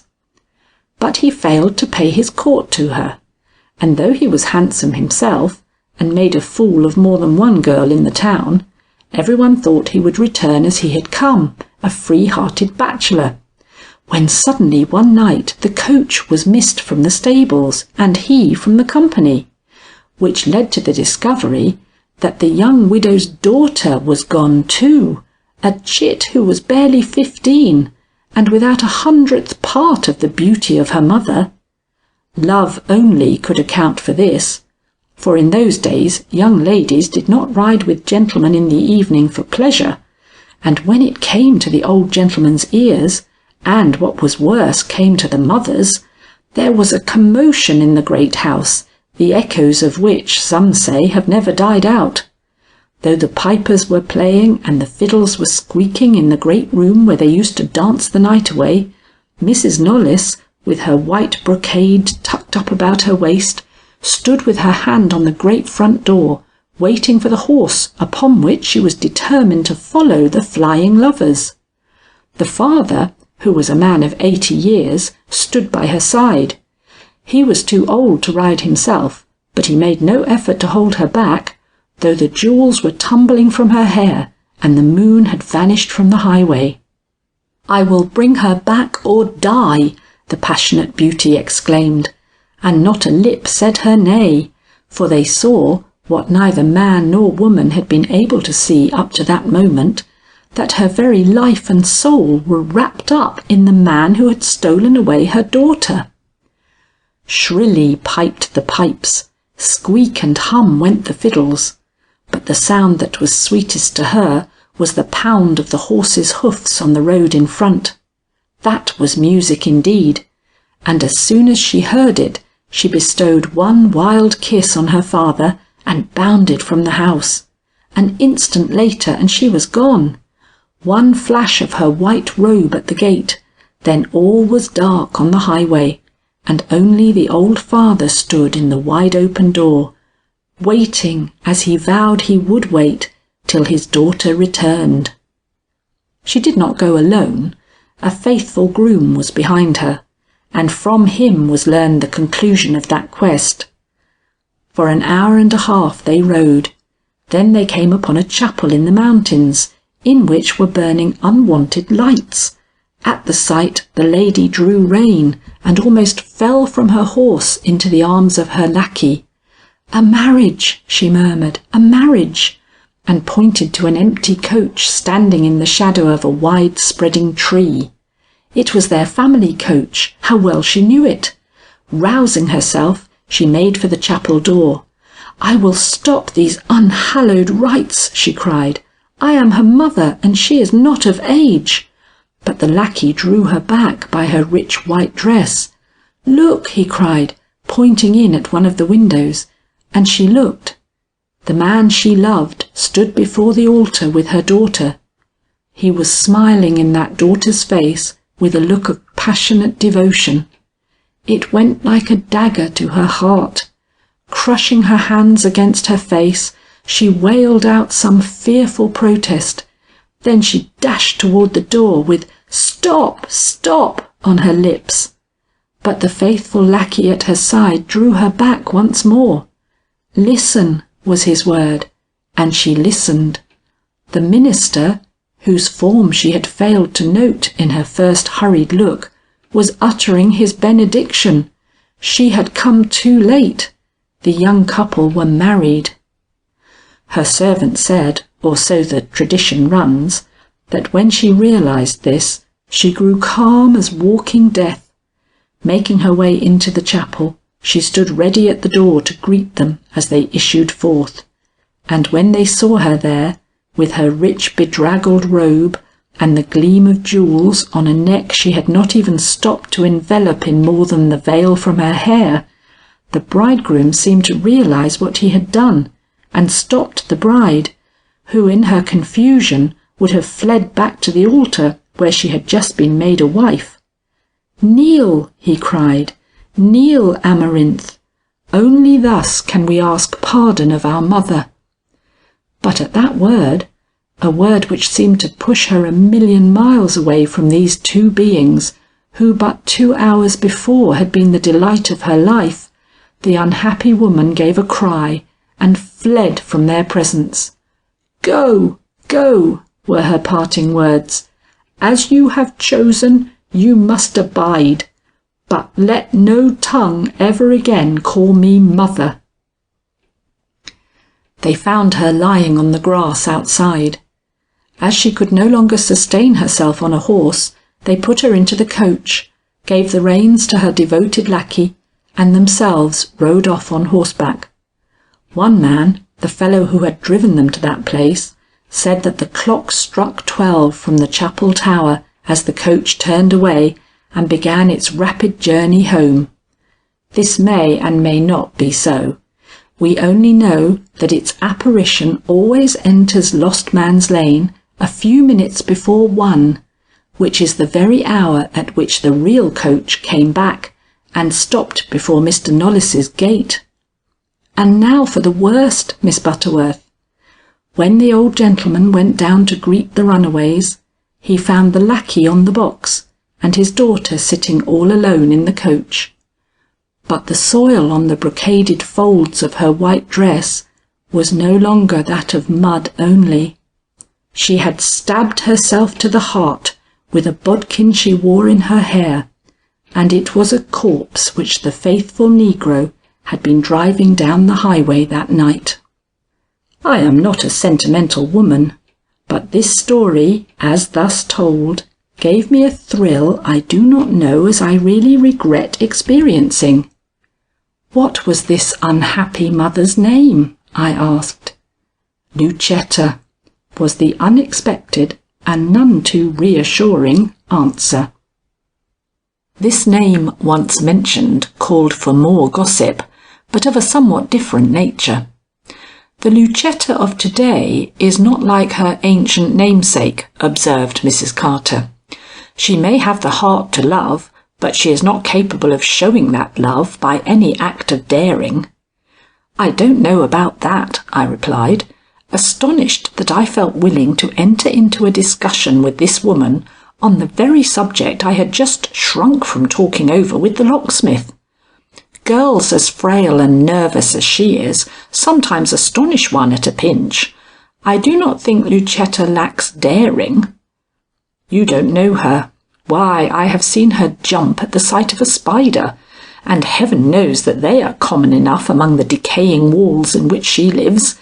A puny chit, Miss Butterworth, pretty enough, but weak, the very kind to draw lovers, but not to hold them. Yet everyone pities her, her smile is so heartbroken. With ghosts to trouble her, and a lover to bemoan, she has surely some excuse for that, said I. Yes, I don't deny it. But why has she a lover to bemoan? He seemed a proper man, and much beyond the ordinary. Why let him go as she did? Even her sister admits that she loved him. I am not acquainted with the circumstances, I suggested. Well, there isn't much of a story to it. He is a young man from over the mountains, well educated, and with something of a fortune of his own. He came here to visit the Spears, I believe, and seeing Lucetta leaning one day on the gate in front of her house, he fell in love with her, and began to pay her his attentions. That was before the lane got its present bad name, but not before 1 or 2 men had vanished from among us. William, that is her brother, you know, has always been anxious to have his sisters marry, so he did not stand in the way, and no more did Miss Knollys. But after 2 or 3 weeks of doubtful courtship, the young man went away, and that was the end of it. And a great pity too, say I, for once clear of that house, Lucetta would grow into another person. Sunshine and love are necessities to most women, Miss Butterworth, especially to such as are weakly and timid. I thought the qualification excellent. You are right, I assented, and I should like to see the result of them upon Lucetta. Then, with an attempt to still further sound this woman's mind, and with it the united mind of the whole village, I remarked, the young do not usually throw aside such prospects without excellent reasons. Have you never thought that Lucetta was governed by principle in discarding this very excellent young man? Principle? What principle could she have had in letting a desirable husband go? She may have thought the match an undesirable one for him. For him? Well, I never thought of that. True, she may. They are known to be poor, but poverty don't count in such old families as theirs. I hardly think she would be influenced by any such consideration.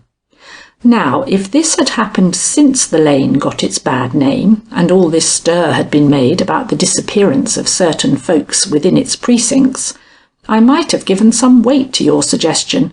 Women are so queer. But this happened long ago, and at a time when the family was highly thought of, leastwise the girls, for William does not go for much, you know, too stupid and too brutal. William. Would the utterance of that name heighten my suggestion? I surveyed her closely, but could detect no change in her somewhat puzzled countenance. My allusions were not in reference to the disappearances, said I. I was thinking of something else. Lucetta is not well. Ah, I know. They say she has some kind of heart complaint, but that was not true then. Why, her cheeks were like roses in those days, and her figure as plump and pretty as any you could see among our village beauties. No, Miss Butterworth, it was through her weakness she lost him. She probably palled upon his taste. It was noticed that he held his head very high in going out of town. Has he married since? I asked. Not to my knowledge, ma'am. Then he loved her, I declared. She looked at me quite curiously. Doubtless that word sounds a little queer on my lips, but that shall not deter me from using it when the circumstances seem to require. Besides, there was once a time. But there, I promise to fall into no digressions. "You should have been married yourself, Miss Butterworth," said she. I was amazed, first at her daring, and secondly that I was so little angry at this sudden turning of the tables upon myself. But then the woman meant no offence, rather intended a compliment. "I am very well contented as I am," I returned. "I am neither sickly nor timid." She smiled, looked as if she thought it only common politeness to agree with me, and tried to say so, but finding the situation too much for her, coughed and discreetly held her peace. I came to her rescue with a new question. "Have the women of the Knollys family ever been successful in love? The mother of these girls, say, she who was Miss Althea Burrows, was her life with her husband happy? I have always been curious to know. She and I were schoolmates." "You were? You knew Althea Knollys when she was a girl? Wasn't she charming, ma'am? Did you ever see a livelier girl, or one with more knack at winning affection?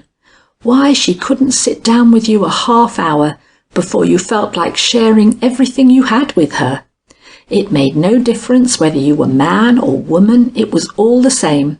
She had but to turn those mischievous, pleading eyes upon you for you to become a fool at once.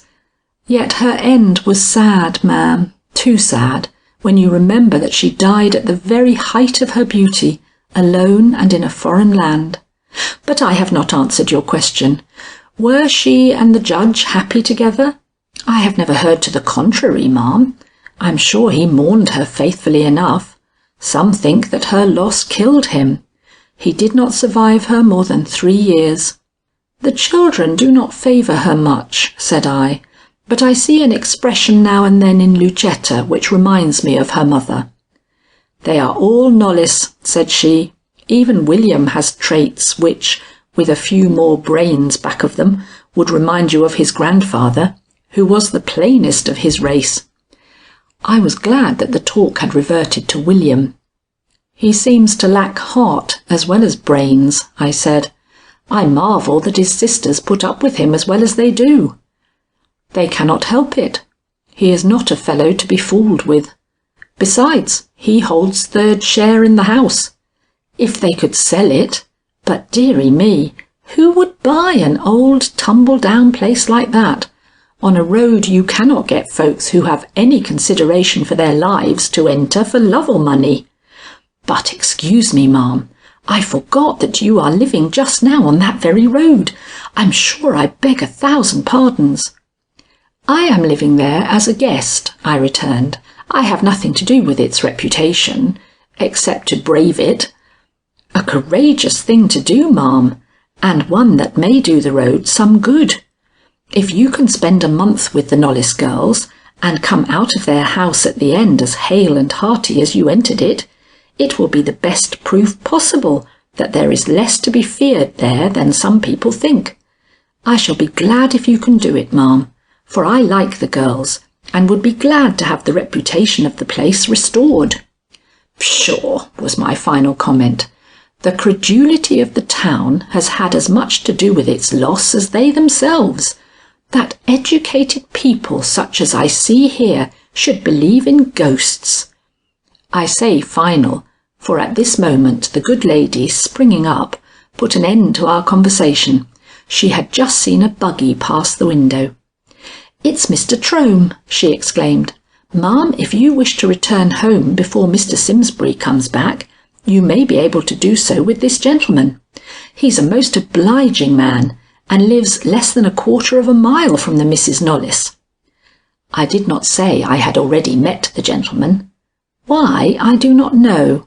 I only drew myself up and waited with some small inner perturbation for the result of the inquiry I saw she had gone to make. Mr Trome did not disappoint my expectations. In another moment I perceived him standing in the open doorway with the most genial smile on his lips. "Miss Butterworth," said he, "I feel too honoured. If you will deign to accept a seat in my buggy, I shall only be too happy to drive you home." I have always liked the manners of country gentlemen. There is just a touch of formality in their bearing, which has been quite eliminated from that of their city brothers. I therefore became gracious at once, and accepted the seat he offered me without any hesitation. The heads that showed themselves at the neighbouring windows warned us to hasten on our route. Mr Trome, with a snap of his whip, touched up his horse, and we rode in dignified calm away from the hotel steps into the wide village street known as the main road. The fact that Mr Gryce had told me that this was the one man I could trust, joined to my own excellent knowledge of human nature and the persons in whom explicit confidence can be put, made the moment one of great satisfaction to me. I was about to make my appearance at the Knollys mansion 2 hours before I was expected, and thus outwit Lucetta by means of the one man whose assistance I could conscientiously accept. We were not slow in beginning conversation.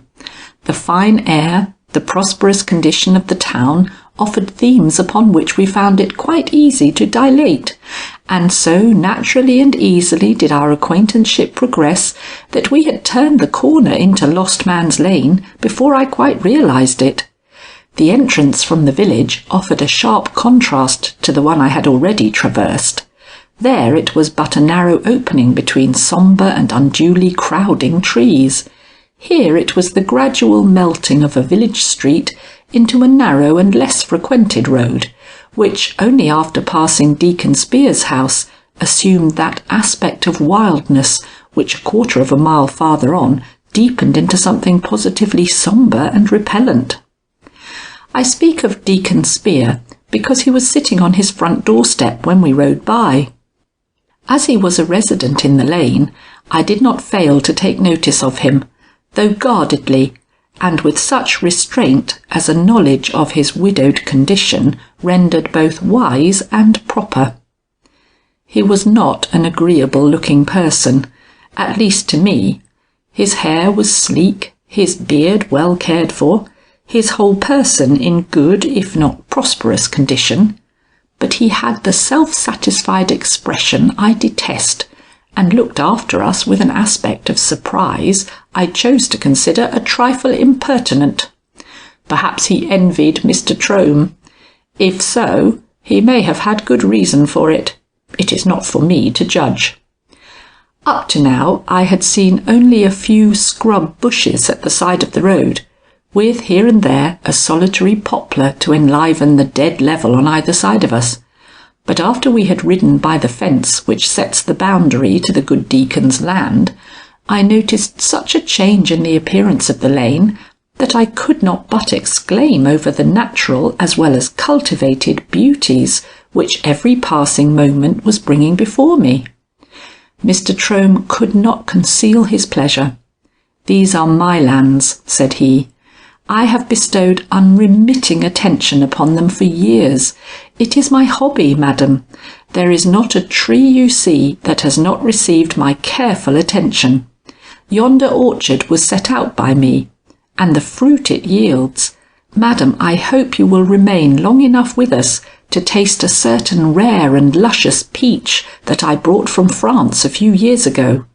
It gives promise of reaching its full perfection this year, and I shall be gratified indeed if you can give it your approval." This was politeness indeed, especially as I knew what value men like him set upon each individual fruit they watch ripen under their care. Testifying my appreciation of his kindness, I endeavoured to introduce another and less harmless and perhaps less personally interesting topic of conversation. The chimneys of his house were beginning to show over the trees, and I had heard nothing from this man on the subject which should have been the most interesting of all to me at this moment, and he was the only person in town I was at liberty to really confide in, and possibly the only man in town who could give me a reliable statement of the reasons why the family I was visiting was regarded in a doubtful light, not only by the credulous villagers, but by the New York police. I began by an allusion to the phantom coach. "I hear," said I, "that this lane has other claims to attention beyond those afforded by the mysteries connected with it. I hear that it has at times a ghostly visitant in the shape of a spectral horse and carriage." "Yes," he replied, with a seeming understanding that was very flattering. "Do not spare the lane one of its honours. It has its nightly horror as well as its daily fear. I wish the one were as unreal as the other." "You act as if both were unreal to you," said I. "The contrast between your appearance and that of some other members of the lane is quite marked."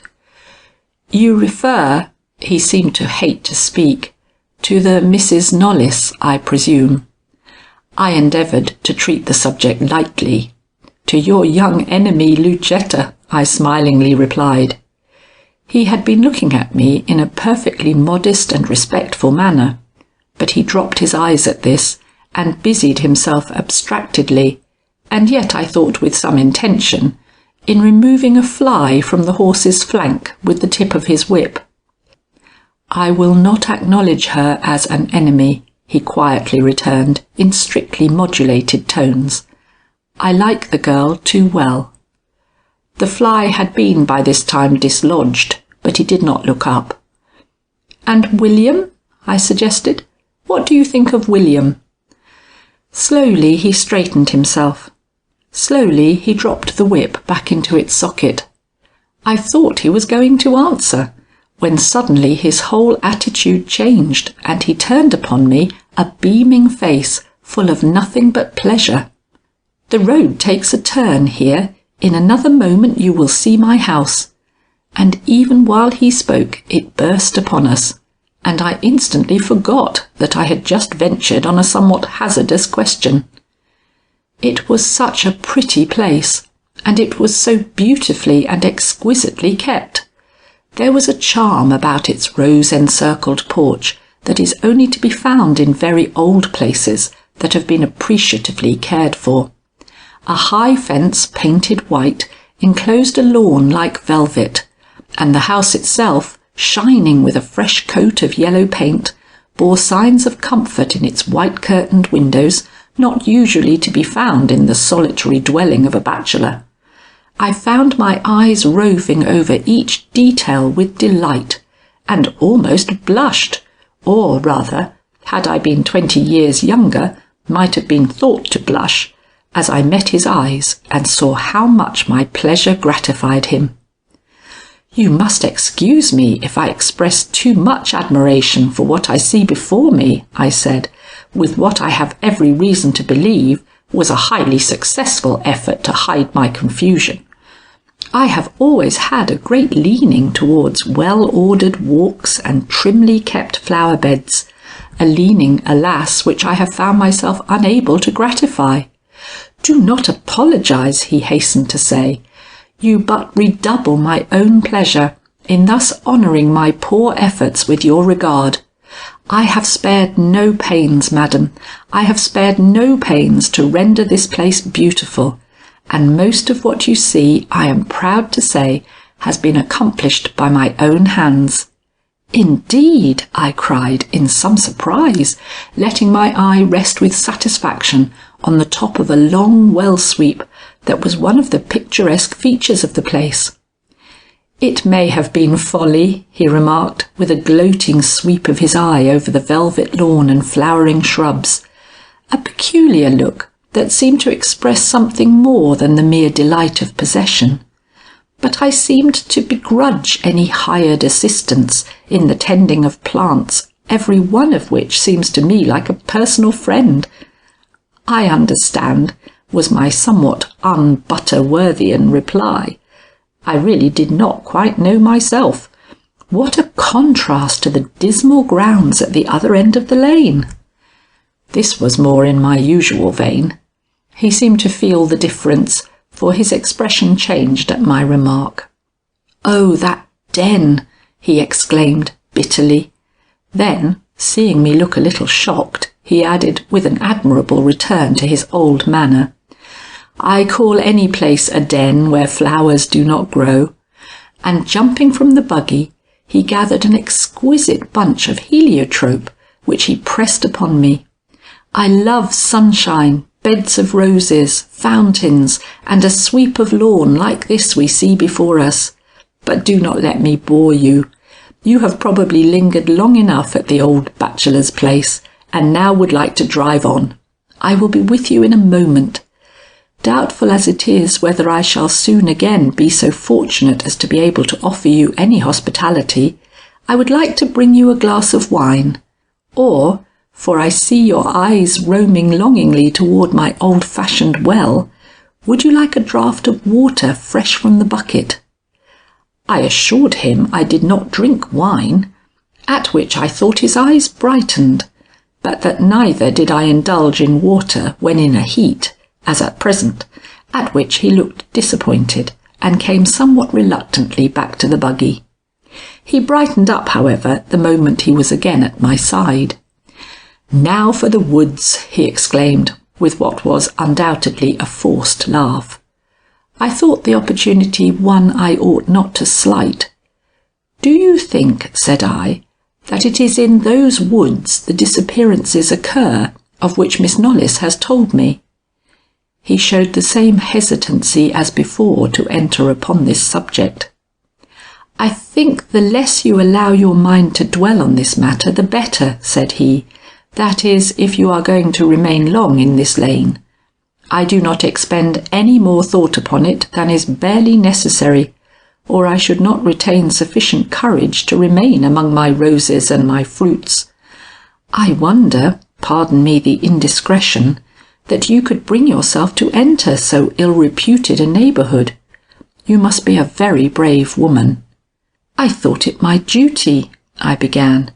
"Althea Knollys was my friend, and I felt I owed a duty toward her children. Besides, should I tell Mr. Trome my real errand in this place? Mr. Gryce had intimated that he was in the confidence of the police, and if so, his assistance in case of necessity might be of inestimable value to me. Yet if no such necessity should arise, would I want this man to know that Amelia Butterworth— No, I would not take him into my confidence, not yet. I would only try to get at his idea of where the blame lay. That is, if he had any. Besides, he suggested in polite reminder, after waiting a minute or two for me to continue. "Did I say besides?" was my innocent rejoinder. I think I meant that after seeing them, my sense of the importance of that duty had increased. William especially seems to be a young man of very doubtful amiability. Immediately the non-committal look returned to Mr. Trome's face. "I have no fault to find with William," said he. "He's not the most agreeable companion in the world, perhaps, but he has a pretty fancy for fruit, a very pretty fancy." "One can hardly wonder at that in a neighbour of Mr. Trome," said I, watching his look, which was fixed somewhat gloomily upon the forest of trees now rapidly closing in around us. Perhaps not, madam. The sight of a blossoming honeysuckle hanging from an arbour, such as runs along my south walls, is a great stimulant to one's taste, madam. I'll not deny that." "But William," I repeated, determined not to let the subject go. "Have you never thought he was a little indifferent to his sisters?" "A little, madam." "And a trifle rough to everything but his dogs?" "A trifle, madam." Such reticence seemed unnecessary. I was almost angry, but restrained myself and pursued quietly. "The girls, on the contrary, seem devoted to him." "Women have that weakness." "And act as if they would do— What would they not do for him?"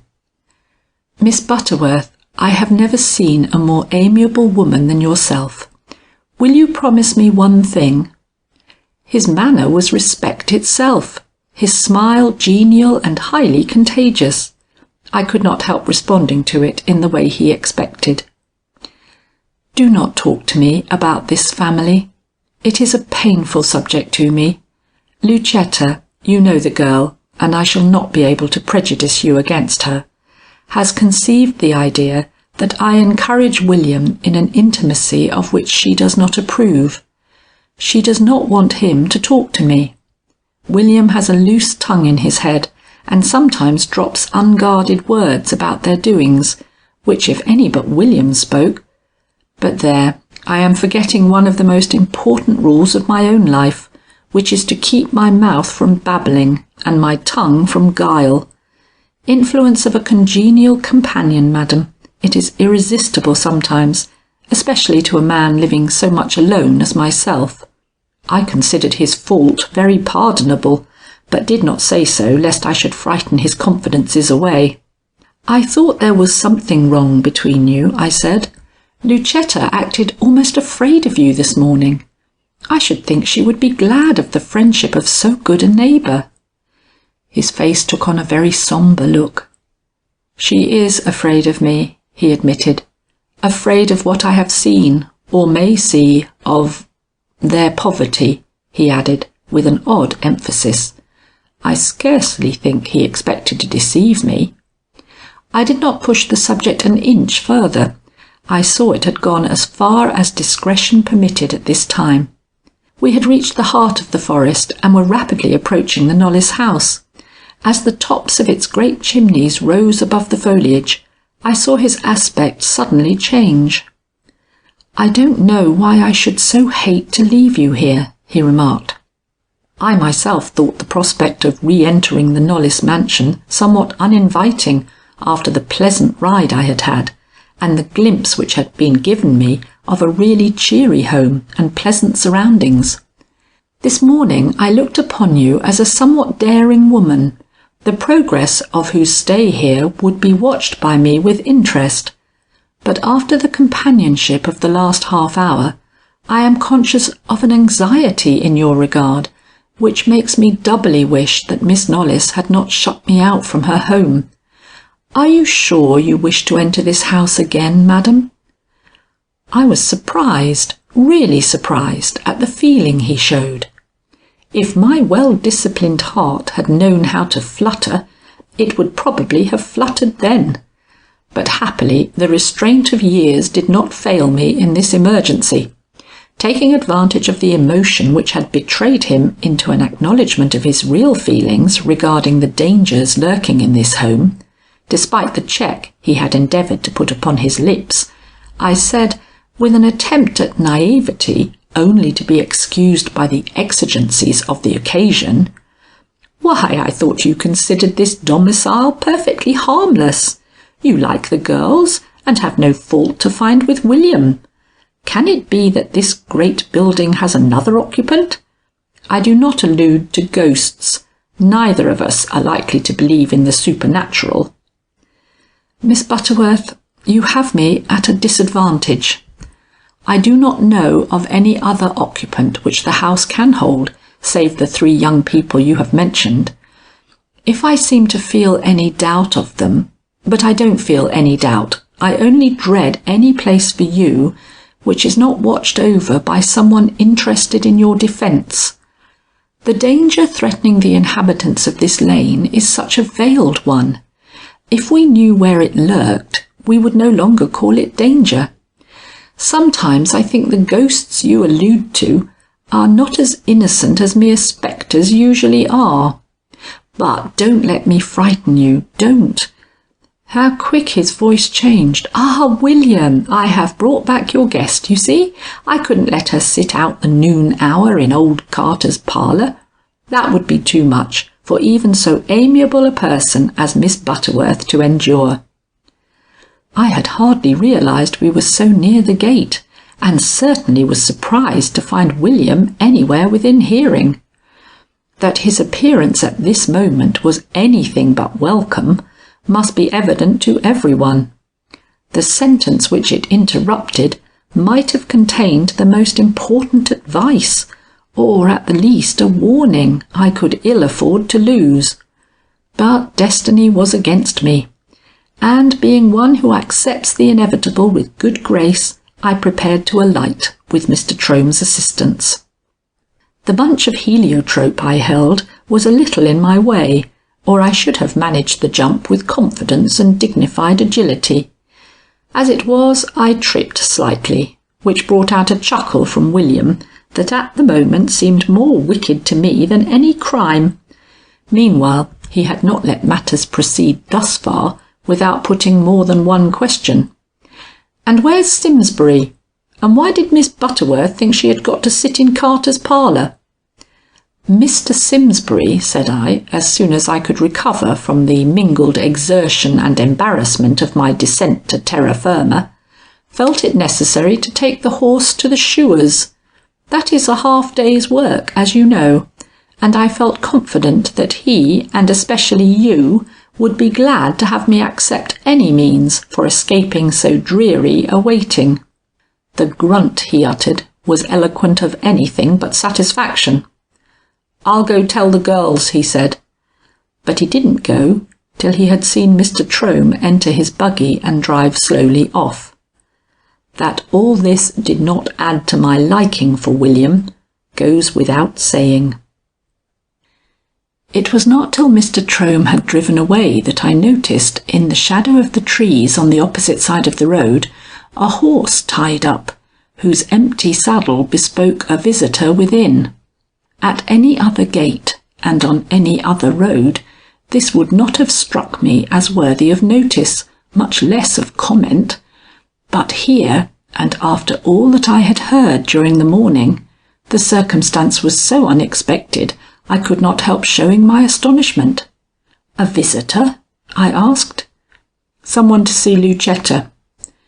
William had no sooner said this than I saw he was in a state of high excitement.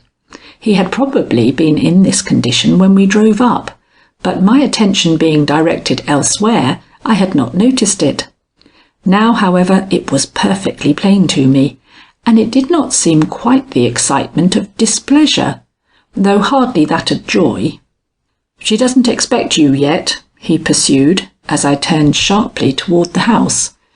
"And if you interrupt her— damn it, if I thought you would interrupt her—" I thought it time to teach him a lesson in manners. "Mr. Knollys," I interposed somewhat severely, "I am a lady. Why should I interrupt your sister, or give her or you a moment of pain?" "I don't know," he muttered. "You are so very quick, I was afraid you might think it necessary to join her in the parlour. She is perfectly able to take care of herself, Miss Butterworth, and if she don't do it—" The rest was lost in indistinct guttural sounds. I made no effort to answer this tirade. I took my usual course in quite my usual way to the front steps, and proceeded to mount them without so much as looking behind me to see whether or not this uncouth representative of the Knollys name had kept at my heels or not. Entering the door, which was open, I came without any effort on my part upon Lucetta and her visitor, who proved to be a young gentleman. They were standing together in the middle of the hall, and were so absorbed in what they were saying that they neither saw nor heard me. I was therefore enabled to catch the following sentences, which struck me as of some moment. The first was uttered by her, and in very pleading tones. "A week! I only ask a week. Then perhaps I can give you an answer which will satisfy you." His reply, in manner if not in matter, proclaimed him the lover of whom I had so lately heard. "I cannot, dear girl, indeed I cannot. My whole future depends upon my immediately making the move in which I have asked you to join me. If I wait a week, my opportunity will be gone, Lucetta. You know me, and you know how I love you. Then come." A rude hand on my shoulder distracted my attention. William stood lowering behind me, and as I turned, whispered in my ear, "You must come round the other way. Lucetta is so touchy. The sight of you will drive every sensible idea out of her head." His blundering whisper did what my presence and by no means light footsteps had failed to do. With a start, Lucetta turned, and meeting my eye, drew back in visible confusion. The young man followed her hastily. "Is it good-bye, Lucetta?" he pleaded, with a fine manly ignoring of our presence that roused my admiration. She did not answer. Her look was enough.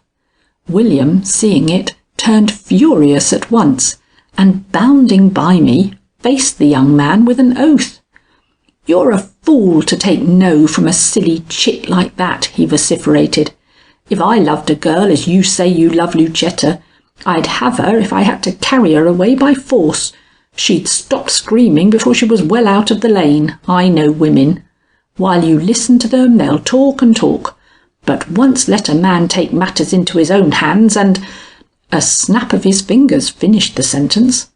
I thought the fellow brutal, but scarcely so stupid as I had heretofore considered him. His words, however, might just as well have been uttered into empty air. The young man he so violently addressed appeared hardly to have heard him, and as for Lucetta, she was so nearly insensible from misery that she had sufficient to do to keep herself from falling at her lover's feet. "Lucetta, Lucetta, is it then good-bye? You will not go with me?" "I cannot. William here knows that I cannot. I must wait till—" But here her brother seized her so violently by the wrist that she stopped from sheer pain, I fear. However that was, she turned pale as death under his clutch, and when he tried to utter some hot, passionate words into her ear, shook her head, but did not speak, though her lover was gazing with a last final appeal into her eyes. The delicate girl was bearing out my estimate of her. Seeing her thus unresponsive, William flung her hand from him and turned upon me. "It's your fault," he cried. "You would come in." But at this Lucetta, recovering her poise in a moment, cried out shrilly, "For shame, William! What has Miss Butterworth to do with this?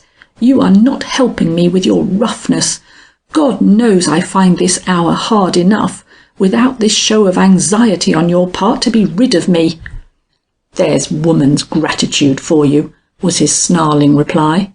"I offer to take all the responsibilities on my own shoulders and make it right with her sister and all that, and she calls it desire to get rid of her.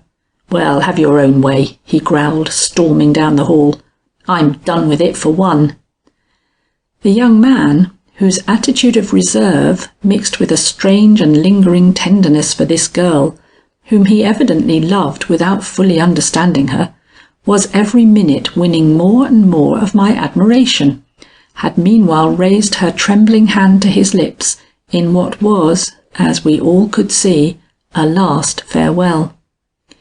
In another moment he was walking by us, giving me as he passed a low bow that for all its grace did not succeed in hiding from me the deep and heartfelt disappointment with which he quitted this house.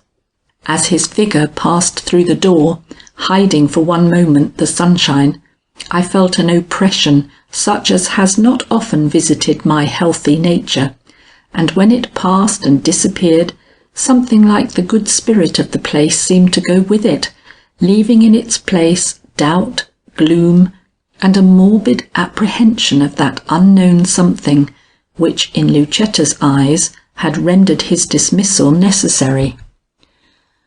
"Where's Saracen? I declare I'm nothing but a fool without that dog," shouted William.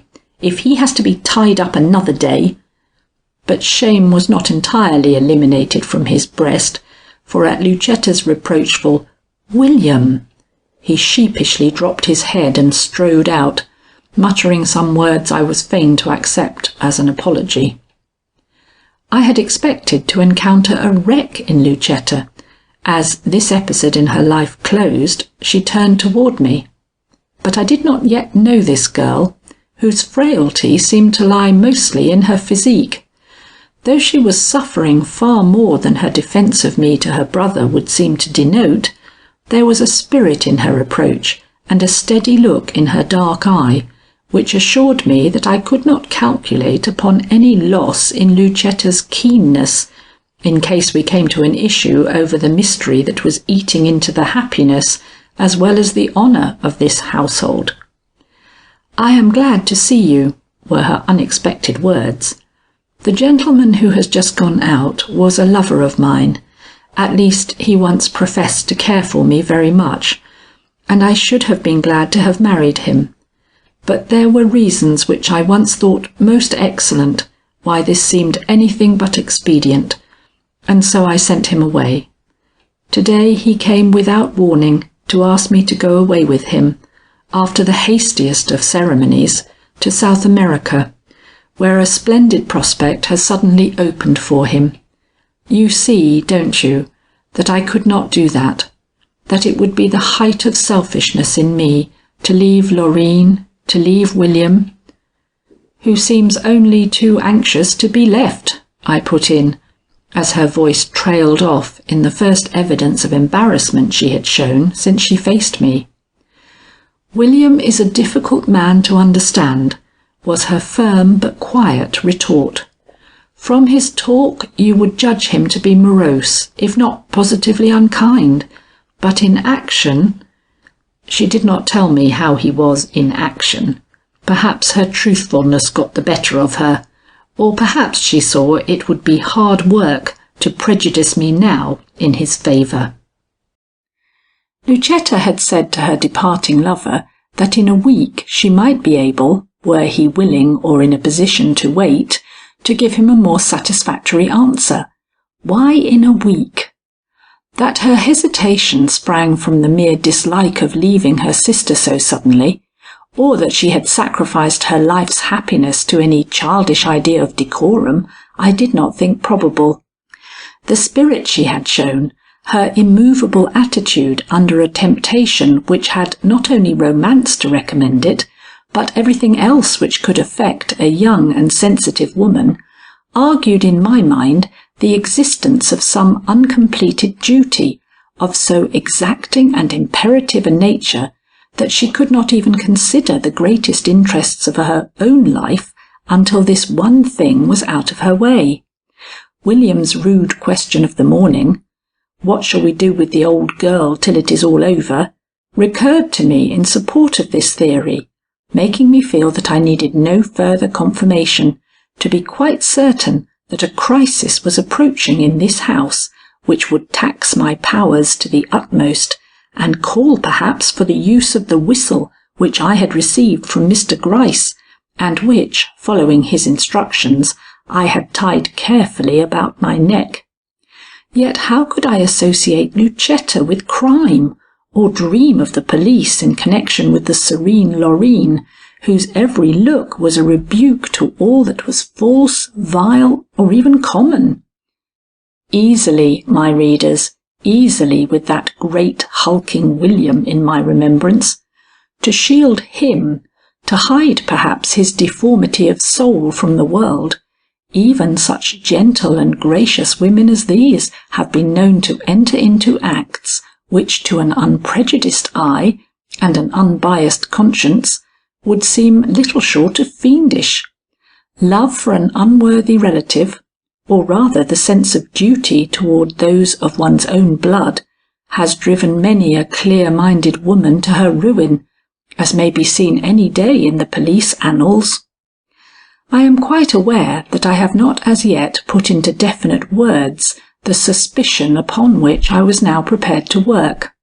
Up to this time it had been too vague, or rather of too monstrous a character for me not to consider other theories, such as, for instance, the possible connection of old Mother Jane with the unaccountable disappearances which had taken place in this lane. But after this scene, the increased assurance I was hourly receiving that something extraordinary and out of keeping with the customary appearances of the household was secretly going on in some one of the various chambers of that long corridor I had been prevented from entering, forced me to accept and act upon the belief that these young women held in charge a prisoner of some kind, of whose presence in the house they dreaded the discovery. Now, who could this prisoner be? Common sense supplied me with but one answer. Silly Rufus, the boy who, within a few days, had vanished from among the good people of this seemingly guileless community.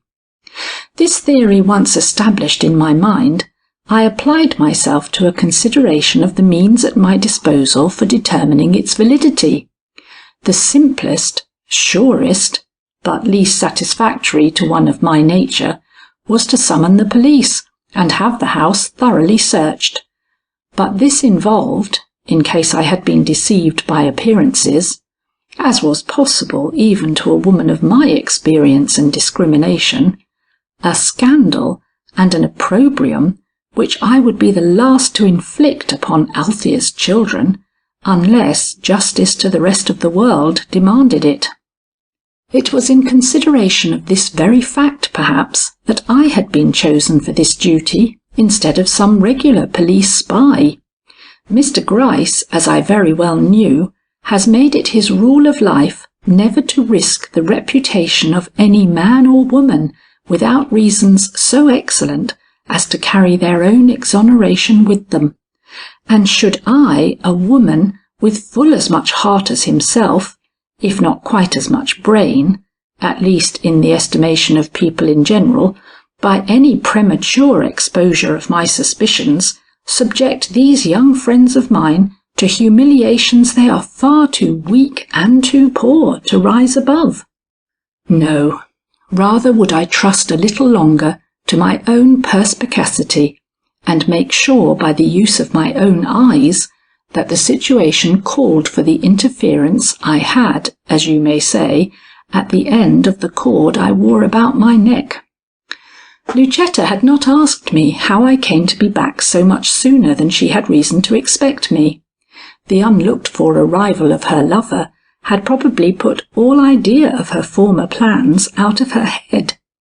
I therefore gave her the shortest of explanations when we met at the dinner-table.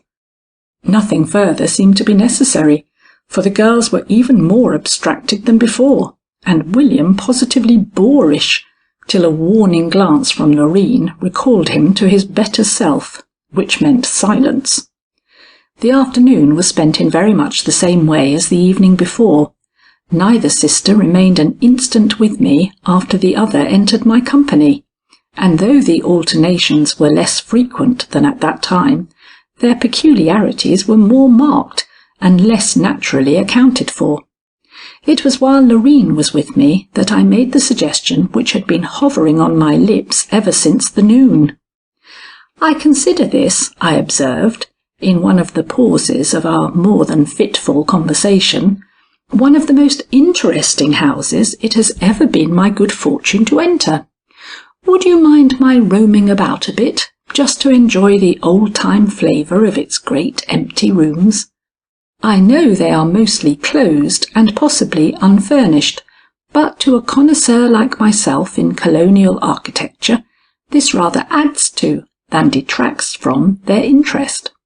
"Impossible," she was going to say, but caught herself back in time, and changed the imperative word to one more conciliatory, if equally unyielding. "I am sorry, Miss Butterworth, to deny you this gratification, but the condition of the rooms and the unhappy excitement into which we have been thrown by the unfortunate visit paid to Lucetta by a gentleman to whom she is only too much attached make it quite impossible for me to consider any such undertaking today. Tomorrow I may find it easier, but if not, be assured you shall see every nook and corner of this house before you finally leave it." "Thank you. I will remember that. To one of my tastes, an ancient room in a time-honoured mansion like this affords a delight not to be understood by one who knows less of the last century's life. The legends connected with your great drawing-room below — we were sitting in my room, I having refused to be cooped up in their dreary side parlour, and she not having offered me any other spot more cheerful are sufficient in themselves to hold me entranced for an hour. I heard one of them today." "Which?" She spoke more quickly than usual, and for her quite sharply. "That of Lucetta's namesake," I explained. "She who rode through the night after a daughter who had won her lover's heart away from her." "Ah, it is a well-known tale, but I think Mrs. Carter might have left its relation to us. Did she tell you anything else?" "No other tradition of this place," I assured her. "I am glad she was so considerate. But why, if you will pardon me, did she happen to light upon that story? We have not heard those incidents spoken of for years."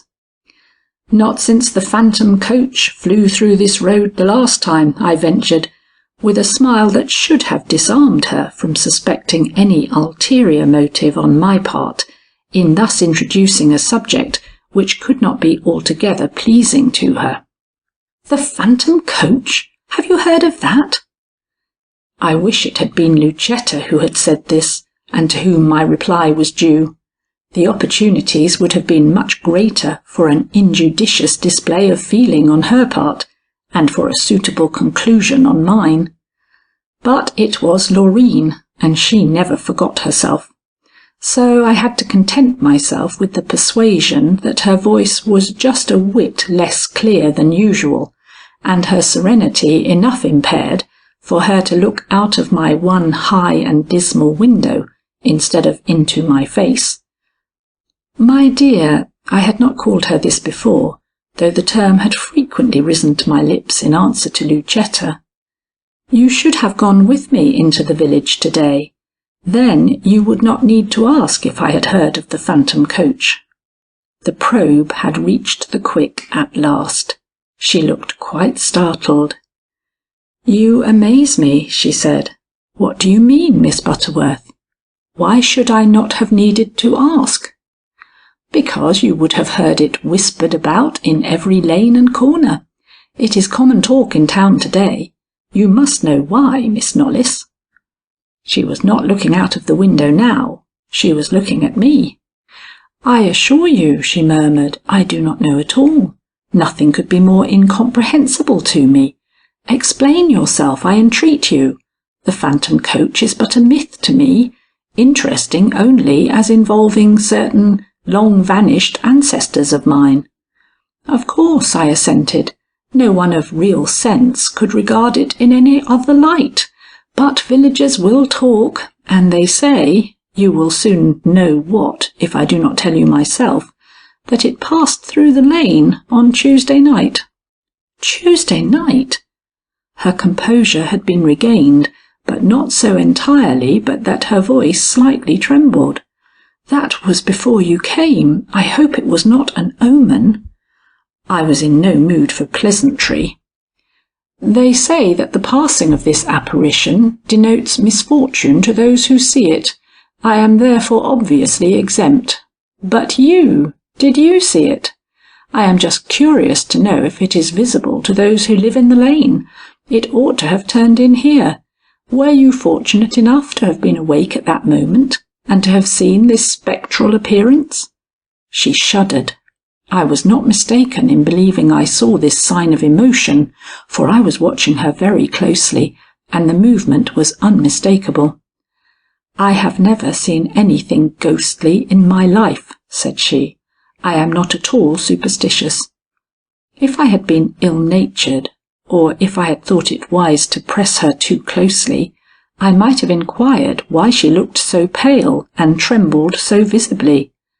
But my natural kindness, together with an instinct of caution, restrained me, and I only remarked, "There you are sensible, Miss Knollys. Doubly so as a denizen of this house, which Mrs. Carter was obliging enough to suggest to me, is considered by many as haunted." The straightening of Miss Knollys's lips augured no good to Mrs. Carter. "Now I only wish it was," I laughed dryly. "I should really like to meet a ghost, say, in your great drawing-room, which I am forbidden to enter." "You are not forbidden," she hastily returned.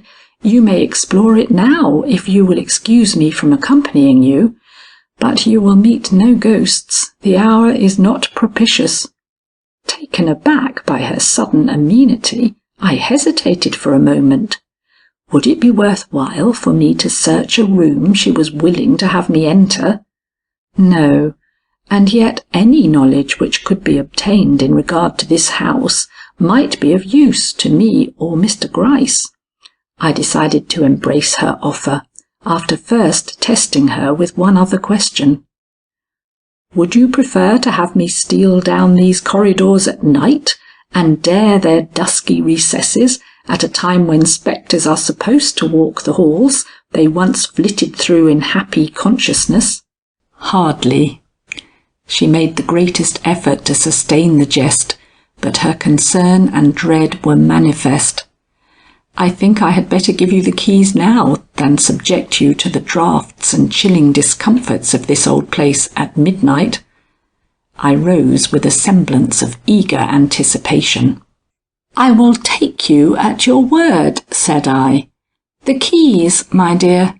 I am going to visit a haunted room for the first time in my life." I do not think she was deceived by this feigned ebullition. Perhaps it was too much out of keeping with my ordinary manner, but she gave no sign of surprise and rose in her turn with an air suggestive of relief. "Excuse me if I precede you," she begged. "I will meet you at the head of the corridor with the keys." I was in hopes she would be long enough in obtaining them to allow me to stroll along the front hall to the opening into the corridor I was so anxious to enter. But the spryness I showed seemed to have a corresponding effect upon her, for she almost flew down the passageway before me and was back at my side before I could take a step in the coveted direction. "These will take you into any room on the first floor," said she. "You will meet with dust and Lucetta's abhorrence, spiders, but for these I shall make no apologies. Girls who cannot provide comforts for the few rooms they utilize cannot be expected to keep in order the large and disused apartments of a former generation." "I hate dirt and despise spiders," was my dry retort, "but I am willing to brave both for the pleasure of satisfying my love for the antique." At which she handed me the keys with a calm smile which was not without its element of sadness. "I will be here on your return," she said, leaning over the banisters to speak to me as I took my first steps down. "I shall want to hear whether you are repaid for your trouble." I thanked her and proceeded on my way, somewhat doubtful whether by so doing I was making the best possible use of my opportunities. The lower hall did not correspond exactly with the one above. It was larger, and through its connection with the front door, presented the shape of a letter T, that is, to the superficial observer who was not acquainted with the size of the house, and had not had the opportunity of remarking that at the extremities of the upper hall making this T were two imposing doors, usually found shut except at mealtimes, when the left-hand one was thrown open, disclosing a long and dismal corridor similar to the ones above. Halfway down this corridor was the dining room, into which I had now been taken 3 times. The right-hand one, I had no doubt, led the way into the great drawing-room or dancing hall, which I had started out to see. Proceeding first to the front of the house, where some glimmer of light penetrated from the open sitting-room door, I looked the keys over and read what was written on the several tags attached to them. They were 7 in number, and bore some such names as these: Blue Chamber, Library, Flower Parlour, Shell Cabinet, Dark Parlour, all of which was very suggestive, and, to an antiquarian like myself, most alluring. But it was upon a key marked A I first fixed my attention. This, I had been told, would open the large door at the extremity of the upper hall, and when I made a trial with it, I found it to move easily, though somewhat gratingly, in the lock, releasing the great doors, which in another moment swung inward with a growling sound, which might have been startling to a nervous person filled with the legends of the place. But in me the only emotion awakened was one of disgust at the nauseous character of the air which instantly enveloped me. Had I wished for any further proof than was afforded by the warning given me by the condition of the hinges that the foot of man had not lately invaded these precincts, I would have had it in the mouldy atmosphere and smell of dust that greeted me on the threshold. Neither human breath nor a ray of outdoor sunshine seemed to have disturbed its gloomy quiet for years, and when I moved, as I presently did, to open one of the windows I dimly discerned at my right, I felt such a movement of something foul and noisome amid the decaying rags of the carpet through which I was stumbling, that I had to call into use the stronger elements of my character not to back out of a place so given over to rot and the creatures that infest it. What a spot, thought I, for Amelia Butterworth to find herself in, and wondered if I could ever wear again the $3 a yard silk dress in which I was then enveloped. Of my shoes I took no account. They were ruined, of course. I reached the window in safety, but could not open it. Neither could I move the adjoining one.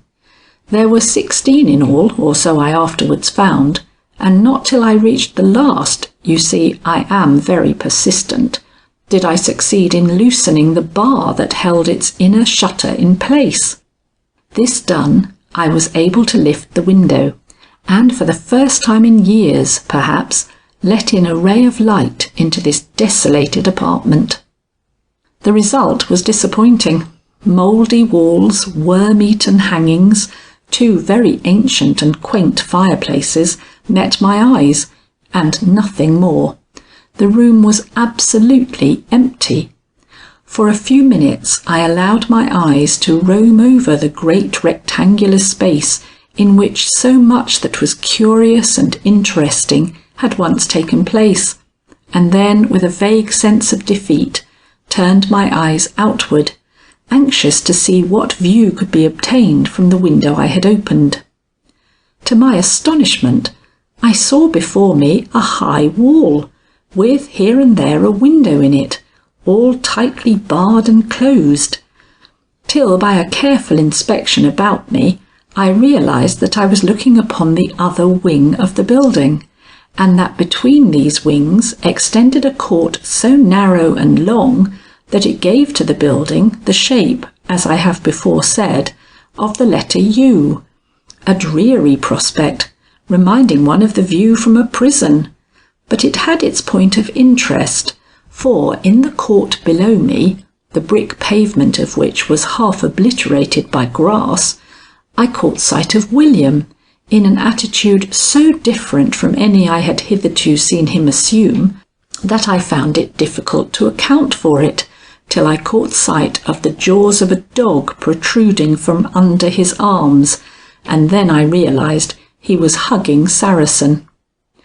The dog was tied, but the comfort which William seemed to take in just this physical contact with his rough skin was something worth seeing. It made me quite thoughtful for a moment. I detest dogs, and it gives me a creepy sensation to see them fondled, but sincerity of feeling appeals to me, and no one could watch William Knollys with his dogs without seeing that he really loved the brutes. Thus in one day I had witnessed the best and worst side of this man. But wait, had I seen the worst? I was not so sure that I had. He had not noticed my peering, for which I was duly thankful, and after another fruitless survey of the windows in the wall before me, I drew back and prepared to leave the place. This was by no means a pleasant undertaking. I could now see what I had only felt before, and to traverse the space before me amid beetles and spiders required a determination of no ordinary nature. I was glad when I reached the great doors, and more than glad when they closed behind me. So much for room A, thought I. The next most promising apartment was in the same corridor as the dining room. It was called the dark parlour. Entering it, I found it dark indeed, but not because of lack of light, but because its hangings were all of a dismal red, and its furniture of the blackest ebony. As this mainly consisted of shelves and cabinets placed against 3 of its 4 walls, the effect was gloomy indeed, and fully accounted for the name which the room had received. I lingered in it, however, longer than I had in the big drawing-room, chiefly because the shelves contained books. Had anything better offered, I might not have continued my explorations, but not seeing exactly how I could pass away the time more profitably, I chose out another key and began to search for the flower parlour. I found it beyond the dining room, in the same hall as the dark parlour. It was, as I might have expected from the name, the brightest and most cheerful spot I had yet found in the whole house. The air in it was even good, as if sunshine and breeze had not been altogether shut out of it. Yet I had no sooner taken one look at its flower-painted walls and pretty furniture than I felt an oppression difficult to account for. Something was wrong about this room. I am not superstitious, and have no faith in premonitions, but once seized by a conviction, I have never known myself to be mistaken as to its import. Something was wrong about this room. What, it was my business to discover. Letting in more light, I took a closer survey of the objects I had hitherto seen but dimly. They were many and somewhat contradictory in character. The floor was bare, the first bare floor I had come upon, but the shades in the windows, the chintz-covered lounges drawn up beside tables bestrewn with books and other objects of comfort and luxury, bespoke a place in common, if not everyday, use.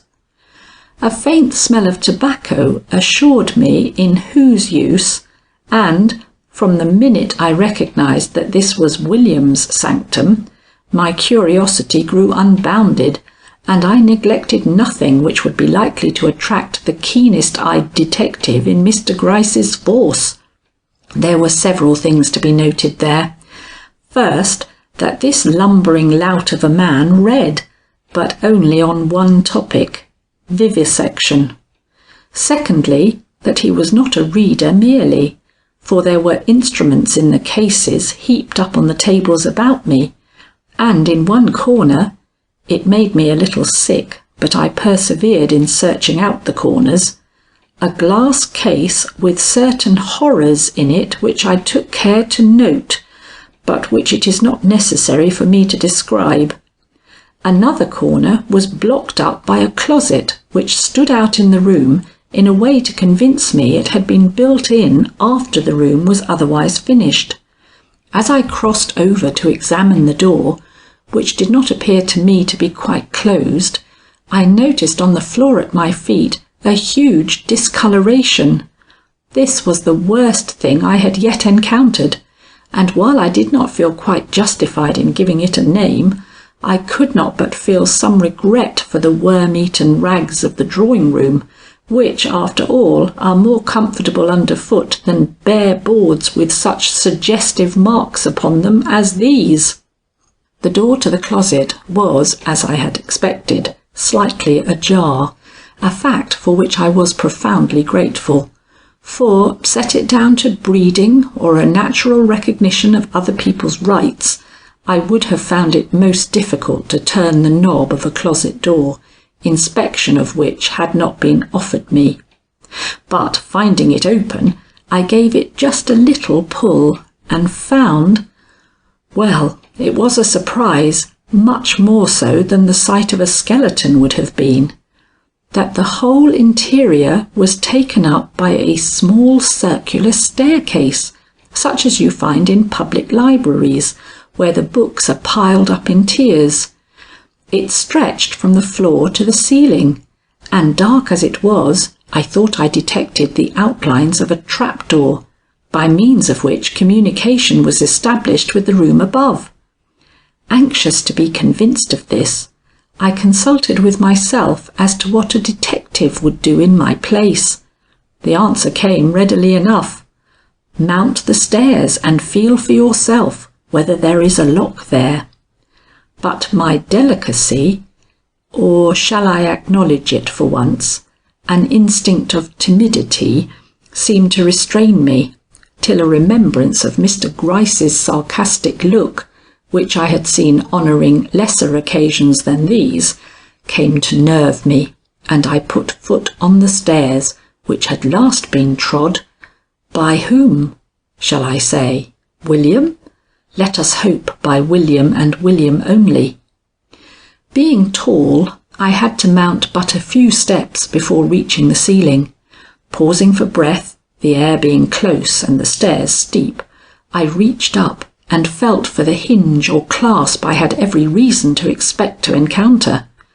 I found it almost immediately, and satisfied now that nothing but a board separated me from the room above, I tried that board with my finger, and was astonished to feel it yield.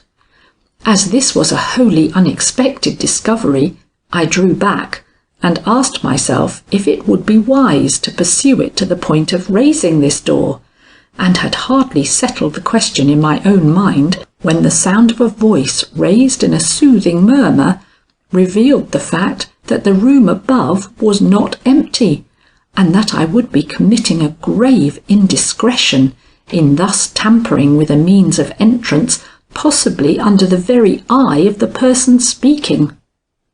If the voice I had heard had been all that had come to my ears, I might have ventured, after a moment of hesitation, to brave the displeasure of Miss Knollys by an attempt which would have at once satisfied me as to the correctness of the suspicions which were congealing my blood as I stood there.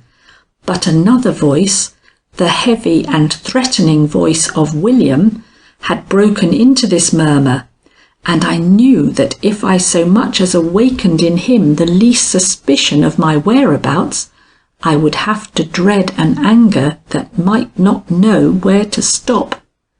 I therefore rested from further efforts in this direction, and fearing he might bethink him of some errand which would bring him to the trapdoor himself, I began a retreat, which I made slow only from my desire not to make any noise. I succeeded as well as if my feet had been shod in velvet, and my dress had been made of wool instead of a rustling silk, and when once again I found myself planted in the centre of the flower parlour, the closet door closed, and no evidence remaining of my late attempt to probe this family secret, I drew a deep breath of relief that was but a symbol of my devout thankfulness. I did not mean to remain much longer in this spot of evil suggestions, but spying the corner of a book protruding from under a cushion on one of the lounges, I had a curiosity to see if it was similar to the others I had handled. Drawing it out, I took one look at it. I need not tell what it was, but after a hasty glance here and there through its pages, I put it back, shuddering. If any doubt remained in my breast that William was one of those monsters who feed their morbid cravings by experiments upon the weak and defenceless, it had been dispelled by what I had just seen in this book. However, I did not leave the room immediately. As it was of the greatest importance that I should be able to locate in which of the many apartments on the floor above the supposed prisoner was lodged, I cast about me for the means of doing this through the location of the room in which I then was.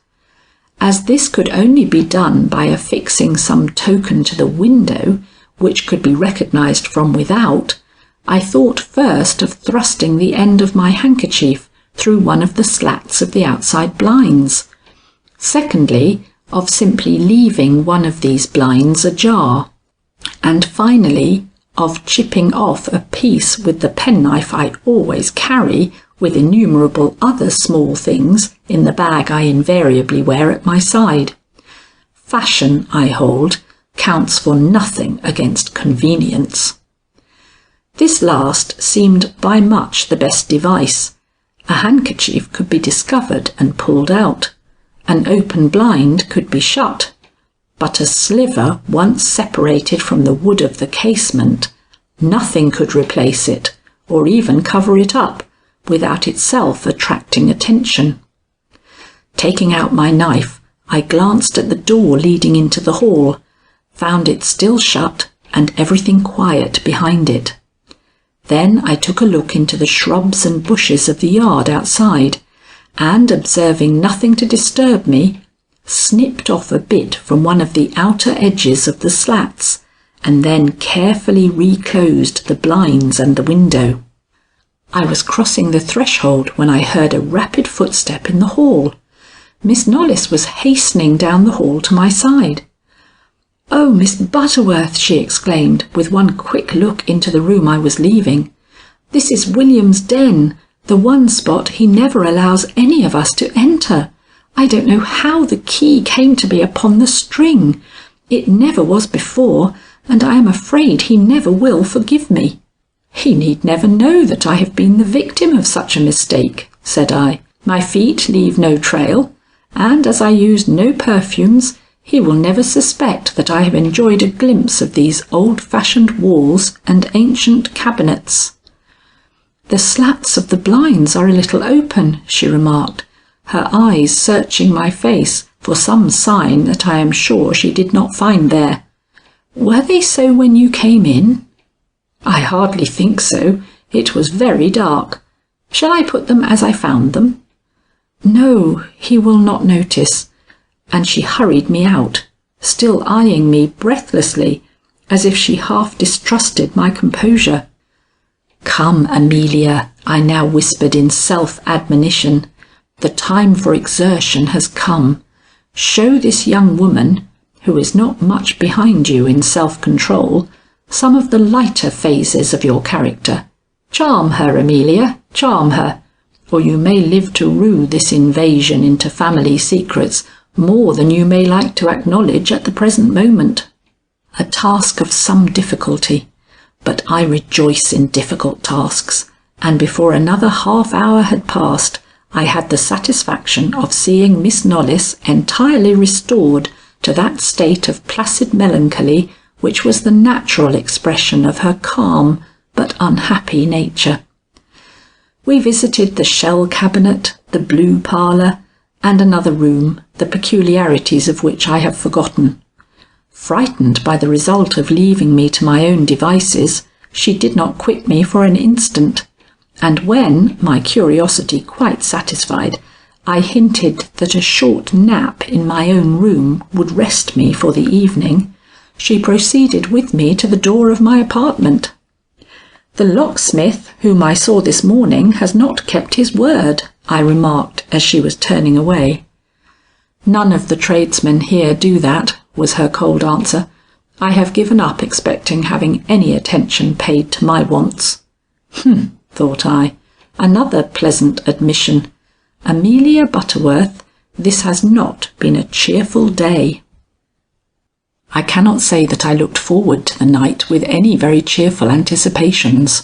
The locksmith having failed to keep his appointment, I was likely to have no more protection against intrusion than I had had the night before, and while I cannot say that I especially feared any unwelcome entrance into my apartment, I should have gone to my rest with a greater sense of satisfaction if a key had been in the lock, and that key had been turned by my own hand on my own side of the door. The atmosphere of gloom which settled down over the household after the evening meal seemed like the warning note of something strange and evil awaiting us. So marked was this that many in my situation would have further disturbed these girls by some allusion to the fact. But that was not the role I had set myself to play at this crisis.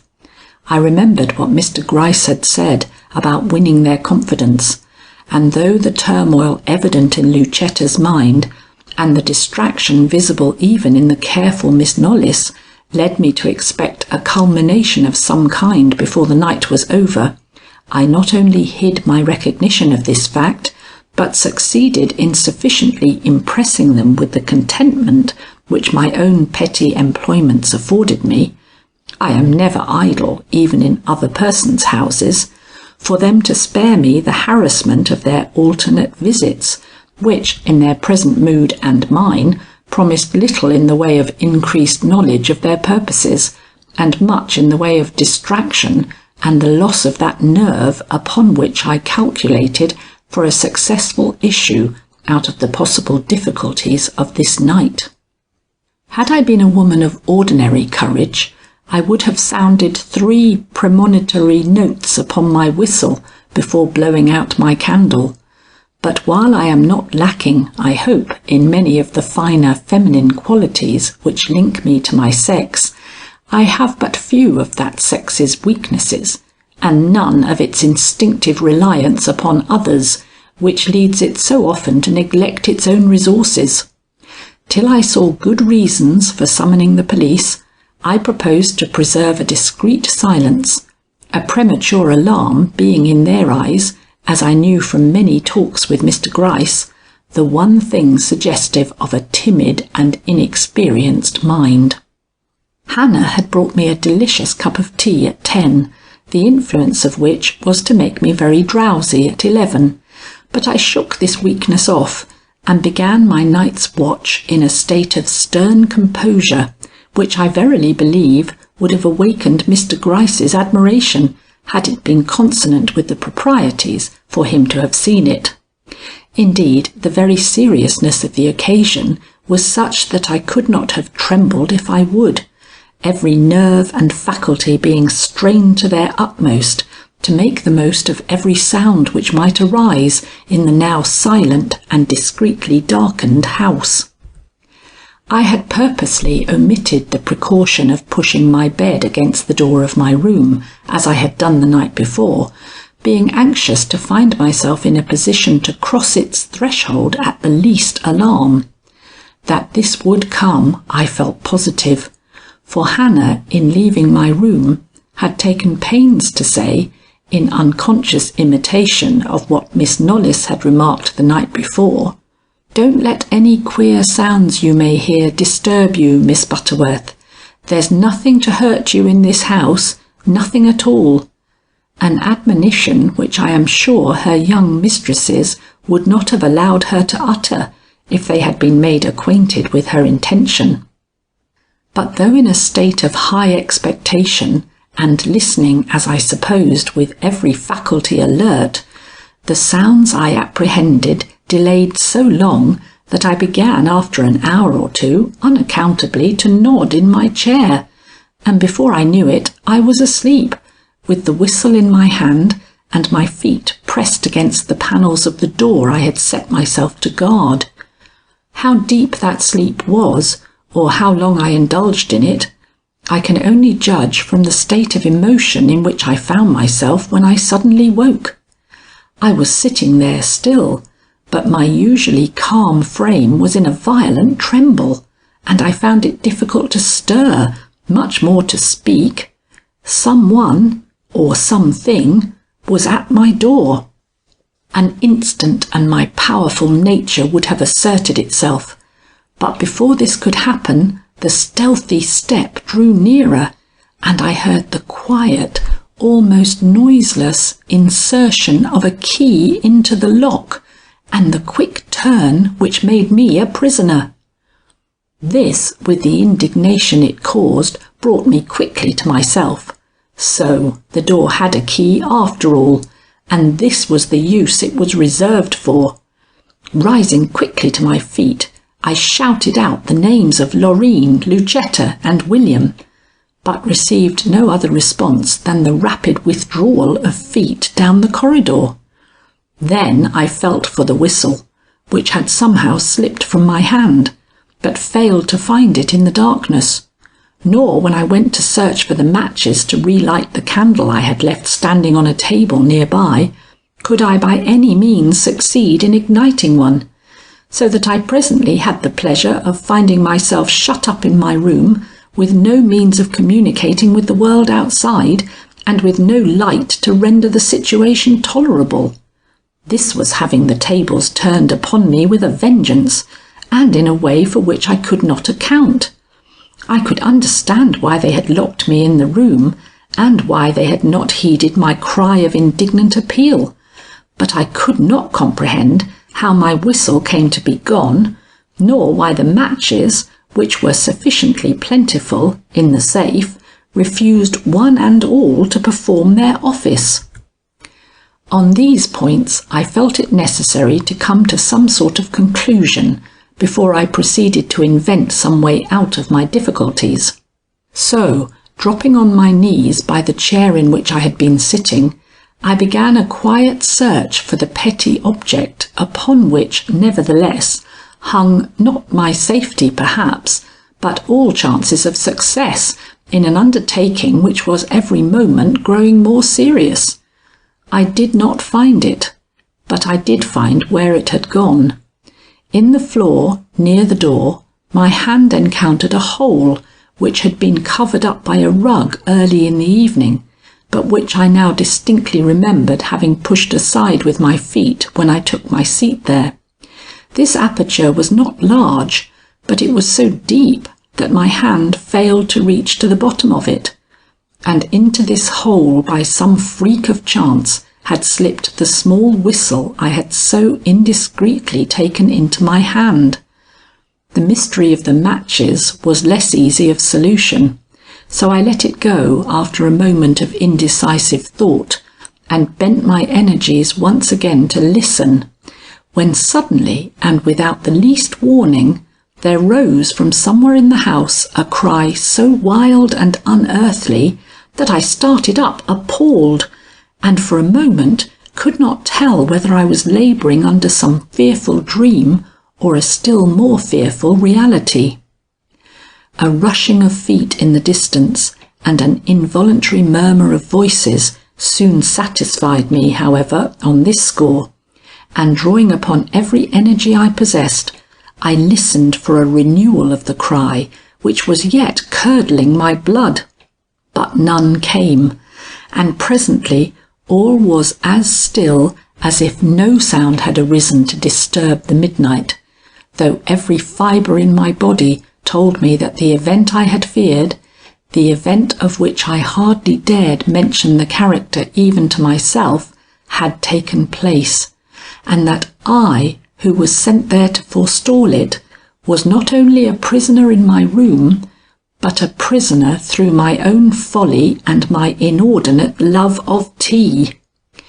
The anger with which I contemplated this fact, and the remorse I felt at the consequences which had befallen the innocent victim whose scream I had just heard, made me very wide awake indeed, and after an ineffectual effort to make my voice heard from the window, I called my usual philosophy to my aid, and decided that, since the worst had happened, and I, a prisoner, had to await events like any other weak and defenceless woman, I might as well do it with calmness, and in a way to win my own approval at least. The dupe of William and his sisters, I would not be the dupe of my own fears, or even of my own regrets. The consequence was a renewed equanimity, and a gentle brooding over the one event of the day which brought no regret in its train. The ride with Mr. Trome, and the acquaintanceship to which it had led, were topics upon which I could rest with great soothing effect through the weary hours stretching between me and daylight. Consequently, of Mr. Trome I thought. Whether the almost deathly quiet into which the house had now fallen, or the comforting nature of my meditations held inexorably to the topic I had chosen, acted as a soporific upon me, I cannot tell. But greatly as I dislike to admit it, feeling sure that you will expect to hear I kept myself awake all that night, I insensibly sank from great alertness to an easy indifference to my surroundings, and from that to vague dreams in which beds of lilies and trellises covered with roses mingled strangely with narrow winding staircases whose tops ended in the swaying branches of great trees, and so into quiet and a nothingness that were only broken into by a rap at my door and a cheerful, 8 o'clock, ma'am, the young ladies are waiting. I bounded, literally bounded from my chair. Such a summons after such a night! What did it mean? I was sitting half-dressed in my chair before my door in a straightened and uncomfortable attitude, and therefore had not dreamed that I had been upon the watch all night. Yet the sunshine in the room, the cheery tones such as I had not heard even from this woman before, seemed to argue that my imagination had played me false, and that no horrors had come to disturb my rest or render my waking distressing. Stretching out my hand toward the door, I was about to open it when I bethought me. "Turn the key in the lock," said I. "Somebody was careful enough of my safety to fasten me in last night."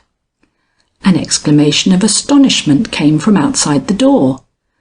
"There is no key here, ma'am. The door is not locked. Shall I open it and come in?" I was about to say yes in my anxiety to talk to the woman, but remembering that nothing was to be gained by letting it be seen to what an extent I had carried my suspicions, I hastily disrobed and crept into bed. Pulling the coverings about me, I assumed a comfortable attitude and then cried, "Come in." The door immediately opened. "There, ma'am, what did I tell you? Locked, this door? Why, the key has been lost for months." "I cannot help it," I protested, but with little if any asperity, for it did not suit me that she should see I was moved by any extraordinary feeling. "A key was put in that lock about midnight, and I was locked in. It was about the time someone screamed in your own part of the house." "Screamed?" Her brows took a fine pucker of perplexity. "Oh, that must have been Miss Lucetta." "Lucetta?" "Yes, ma'am, she had an attack, I believe. Poor Miss Lucetta. She often has attacks like that." Confounded, for the woman spoke so naturally that only a suspicious nature like mine would fail to have been deceived by it, I raised myself on my elbow and gave her an indignant look. "Yet you said just now that the young ladies were expecting me to breakfast." "Yes, and why not?" Her look was absolutely guileless. "Miss Lucetta sometimes keeps us up half the night, but she does not miss breakfast on that account. When the turn is over, she is as well as ever she was. A fine young lady, Miss Lucetta. I'd lose my 2 hands for her any day." "She certainly is a remarkable girl," I declared, not, however, as dryly as I felt. "I can hardly believe I dreamed about the key. Let me feel of your pocket," I laughed. She, without the smallest hesitancy, pulled aside her apron. "I am sorry you put so little confidence in my word, ma'am, but, law me, what you heard is nothing to what some of our guests have complained of. In the days, I mean, when we did have guests. I have known them to scream out themselves in the middle of the night, and vow they saw white figures creeping up and down the halls. All nonsense, ma'am, but believed in by some folks. You don't look as if you believed in ghosts." "And I don't," I said, "not a whit. It would be a poor way to try to frighten me. How is Mr. William this morning?" "Oh, he's well and feeding the dogs, ma'am. What made you think of him?" "Politeness, Hannah," I found myself forced to say. "He's the only man in the house. Why shouldn't I think of him?" She fingered her apron a minute and laughed. "I didn't know you liked him. He's so rough, it isn't everybody who understands him," she said. "Must one understand a person to like him?" I queried good-humouredly. I was beginning to think I might have dreamed about that key. "I don't know," she said. "I don't always understand Miss Lucetta, but I like her through and through, ma'am, as I like this little finger." And holding up this member to my inspection, she crossed the room for my water pitcher, which she proposed to fill with hot water. I followed her closely with my eyes. When she came back, I saw her attention caught by the break in the flooring, which she had not noticed on entering. "Oh," she exclaimed, "what a shame!" her honest face colouring as she drew the rug back over the small black gap. "I am sure, ma'am," she cried, "you must think very poorly of us. But I assure you, ma'am, it's honest poverty, nothing but honest poverty as makes them so neglectful." And with an air as far removed from mystery as her frank, good-natured manner seemed to be from falsehood, she slid from the room with a kind, "Don't hurry, ma'am. It is Miss Knollys's turn in the kitchen, and she isn't as quick as Miss Lucetta." Thought I. Supposing I had called in the police? But by the time she had returned with the water, my doubts had reawakened. She was not changed in manner, though I have no doubt she had recounted all that I had said below, but I was, for I remembered the matches, and thought I saw a way of tripping her up in her self-complacency. Just as she was leaving me for the second time, I called her back. "What is the matter with your matches?" I asked. "I couldn't make them light last night." With a wholly undisturbed countenance, she turned toward the bureau and took up the china trinket that held the few remaining matches I had not scraped on the piece of sandpaper I myself had fastened up alongside the door. A sheepish cry of dismay at once escaped her. "Why, these are old matches," she declared, showing me the box in which a half-dozen or so burned matches stood with their burned tops all turned down. "I thought they were all right. I'm afraid we are a little short of matches." I did not like to tell her what I thought about it, but it made me doubly anxious to join the young ladies at breakfast and judge for myself from their conduct and expression if I had been deceived by my own fears into taking for realities the fantasies of a nightmare, or whether I was correct in ascribing to fact that episode of the key with all the possibilities that lay behind it. I did not let my anxiety, however, stand in the way of my duty. Mr Gryce had bid me carry the whistle he had sent me constantly about my person, and I felt that he would have the right to reproach me if I left my room without making some endeavour to recover this lost article.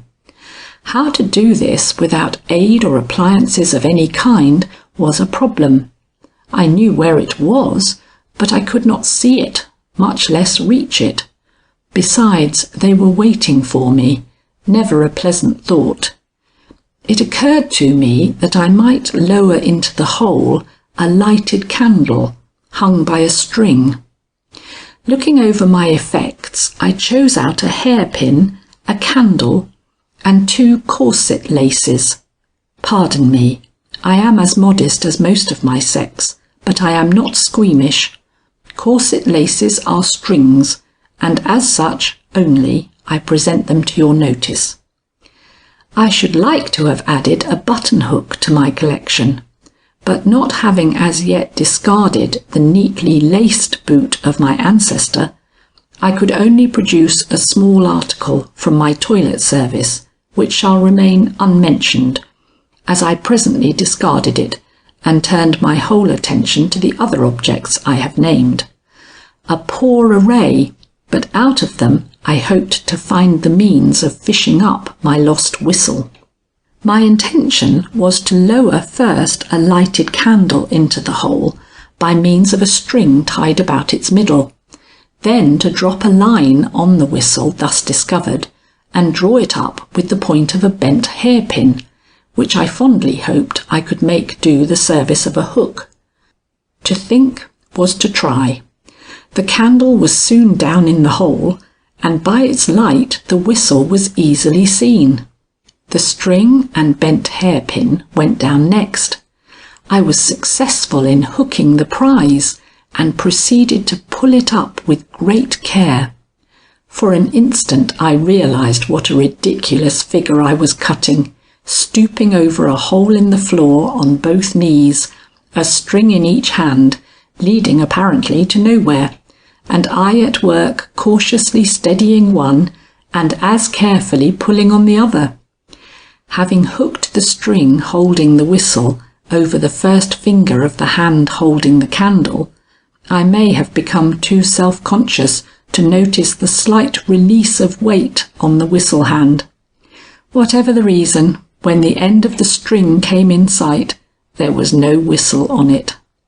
The charred end showed me that the candle had burned the cord, letting the whistle fall again out of reach. Down went the candle again. It touched bottom, but no whistle was to be seen. After a long and fruitless search, I concluded to abandon my whistle fishing excursion, and rising from my cramped and undignified position, I proceeded to pull up the candle. To my surprise and delight, I found the whistle firmly stuck to the lower side of it. Some drops of candle grease had fallen upon the whistle where it lay. The candle coming in contact with it, the two had adhered, and I became indebted to accident rather than to acumen for the restoration of the precious article.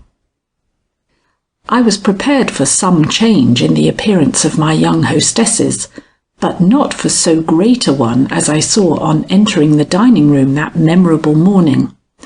The blinds, which were always half closed, were now wide open, and under the cheerful influence of the light which was thus allowed to enter, the table and all its appointments had a much less dreary look than before.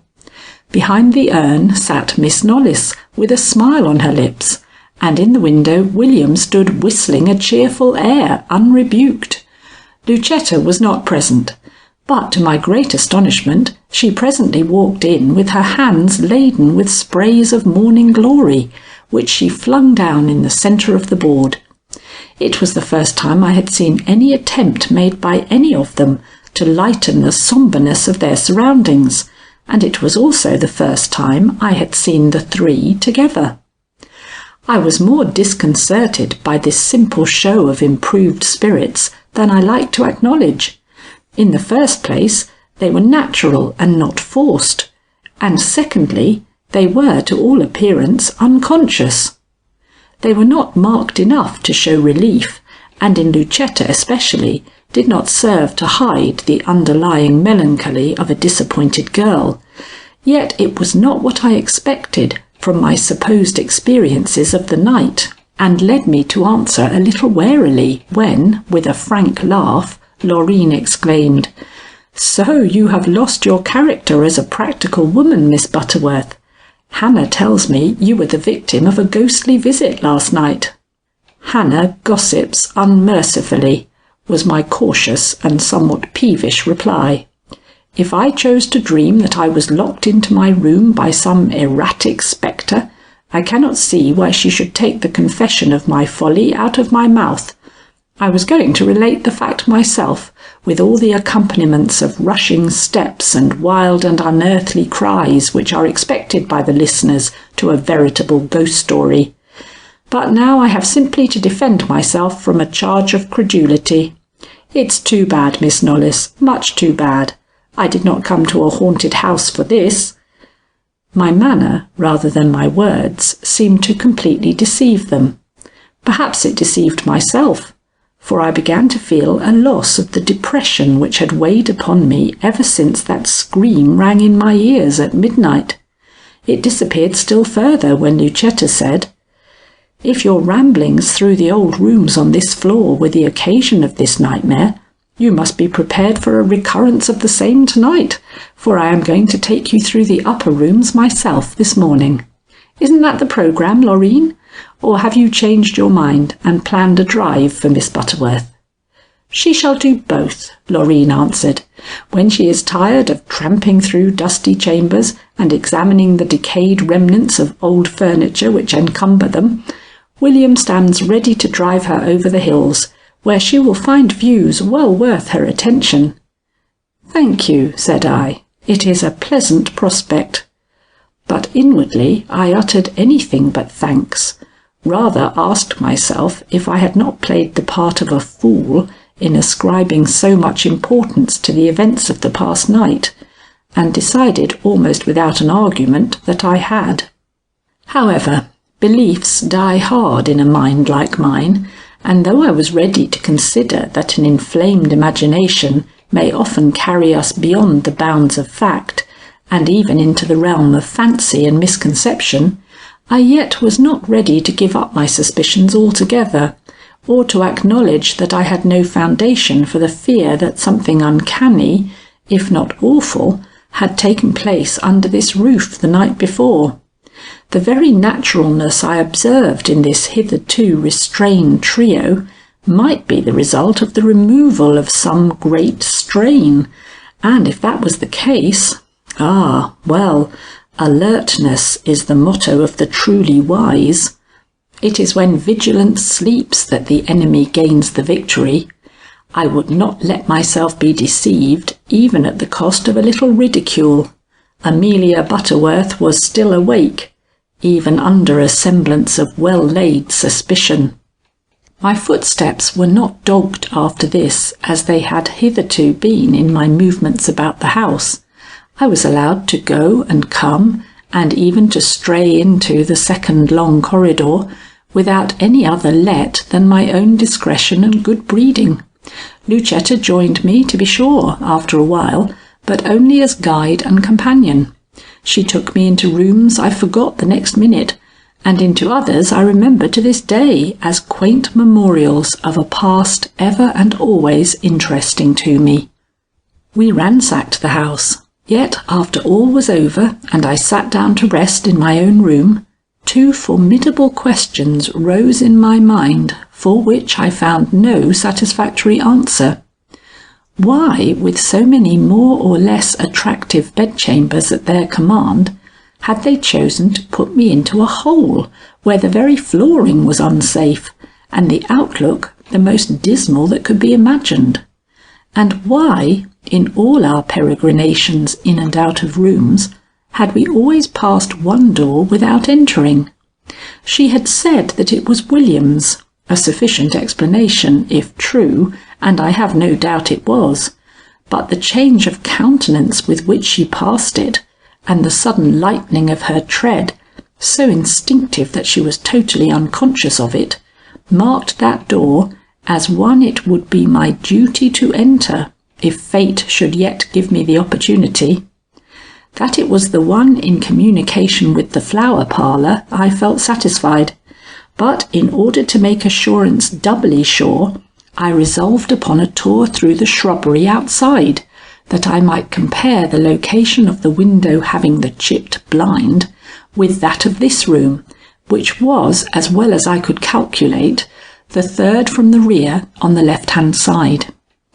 When therefore William called up to know if I was ready for my drive, I answered back that I found myself very tired and would be glad to exchange the pleasure he offered for a visit to the stables. This, as I expected, caused considerable comment and some disturbance.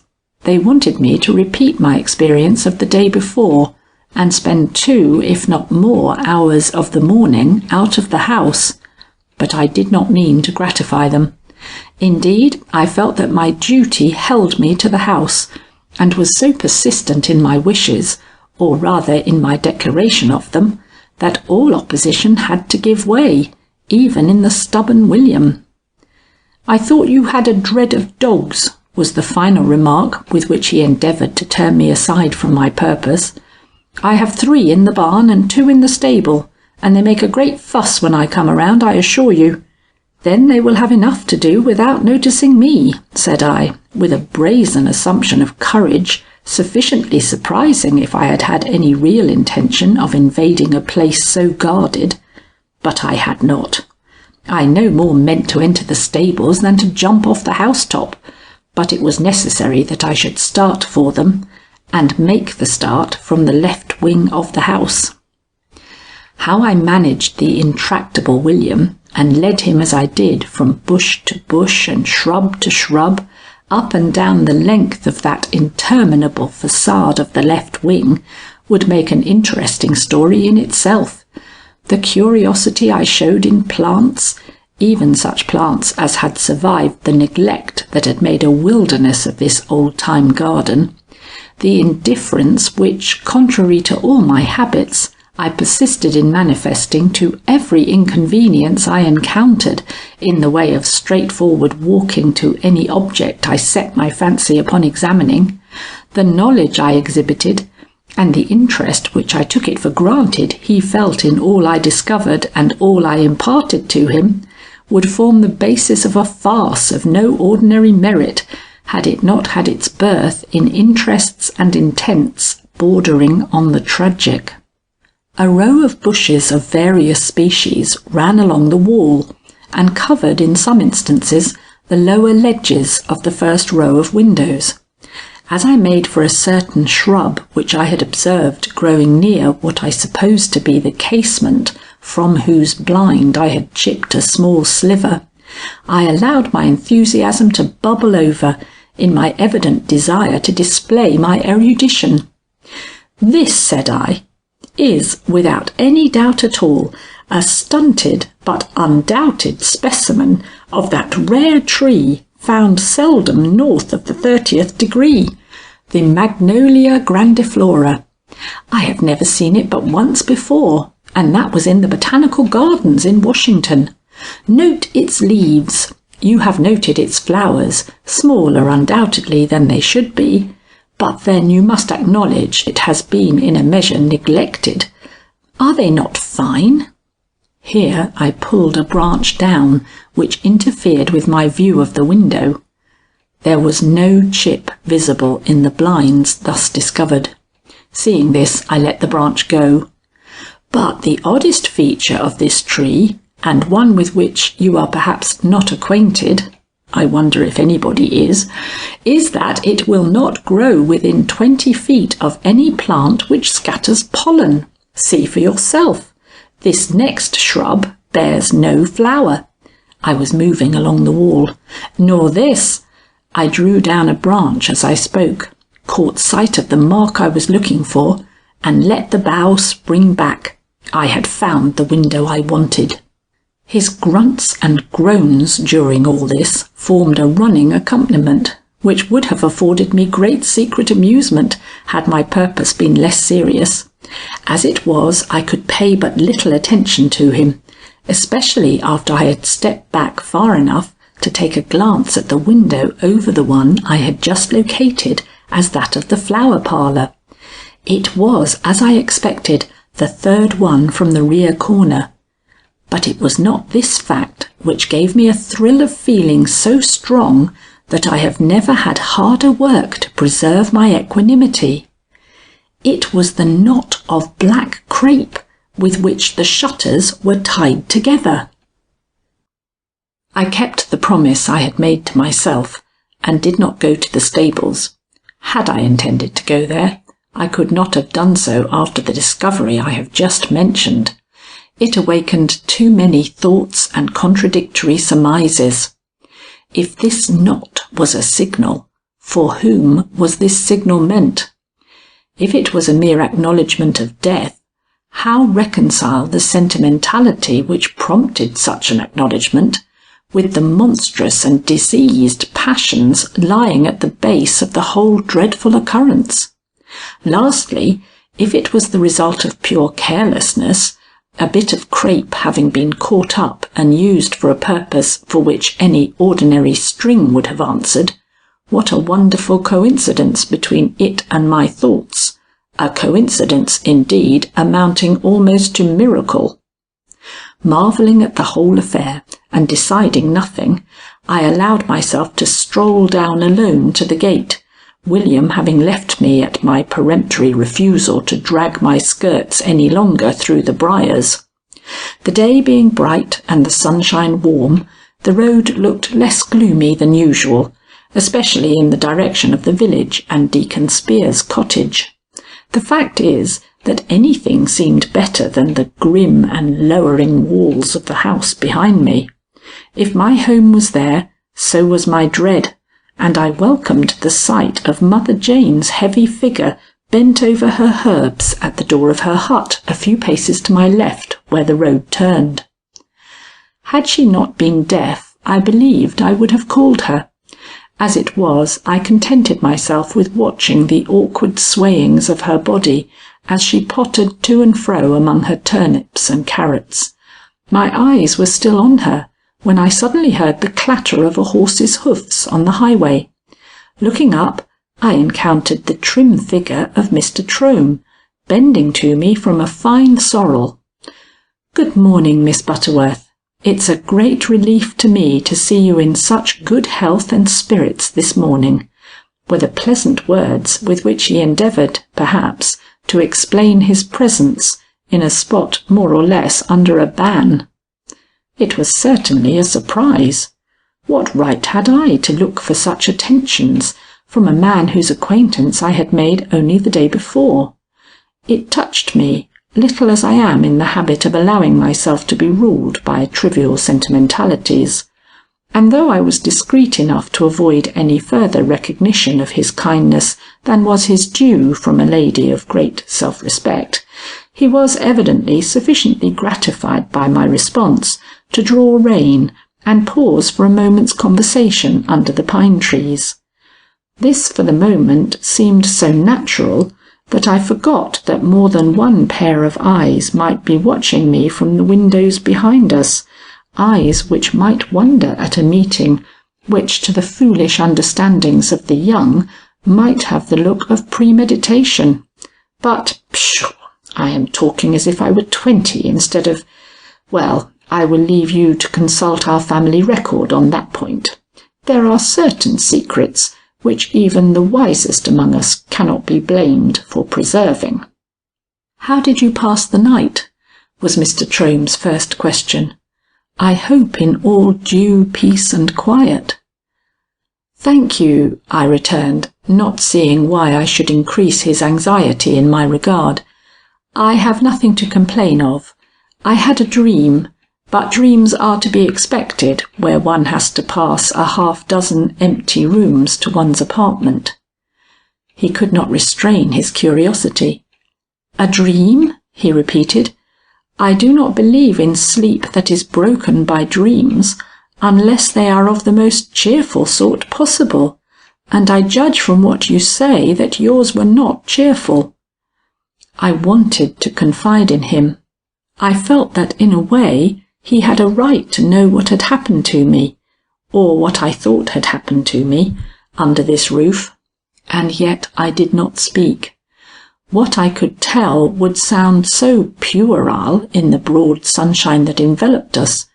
I merely remarked that cheerfulness was not to be expected in a domicile so given over to the ravages of time, and then, with that lightness and versatility which characterize me under certain exigencies, I introduced a topic we could discuss without any embarrassment to himself or me.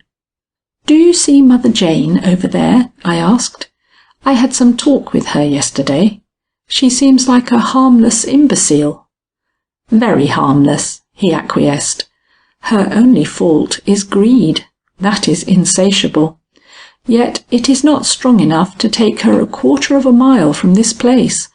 Nothing could do that, I think. She believes that her daughter Lizzie is still alive, and will come back to the hut some day.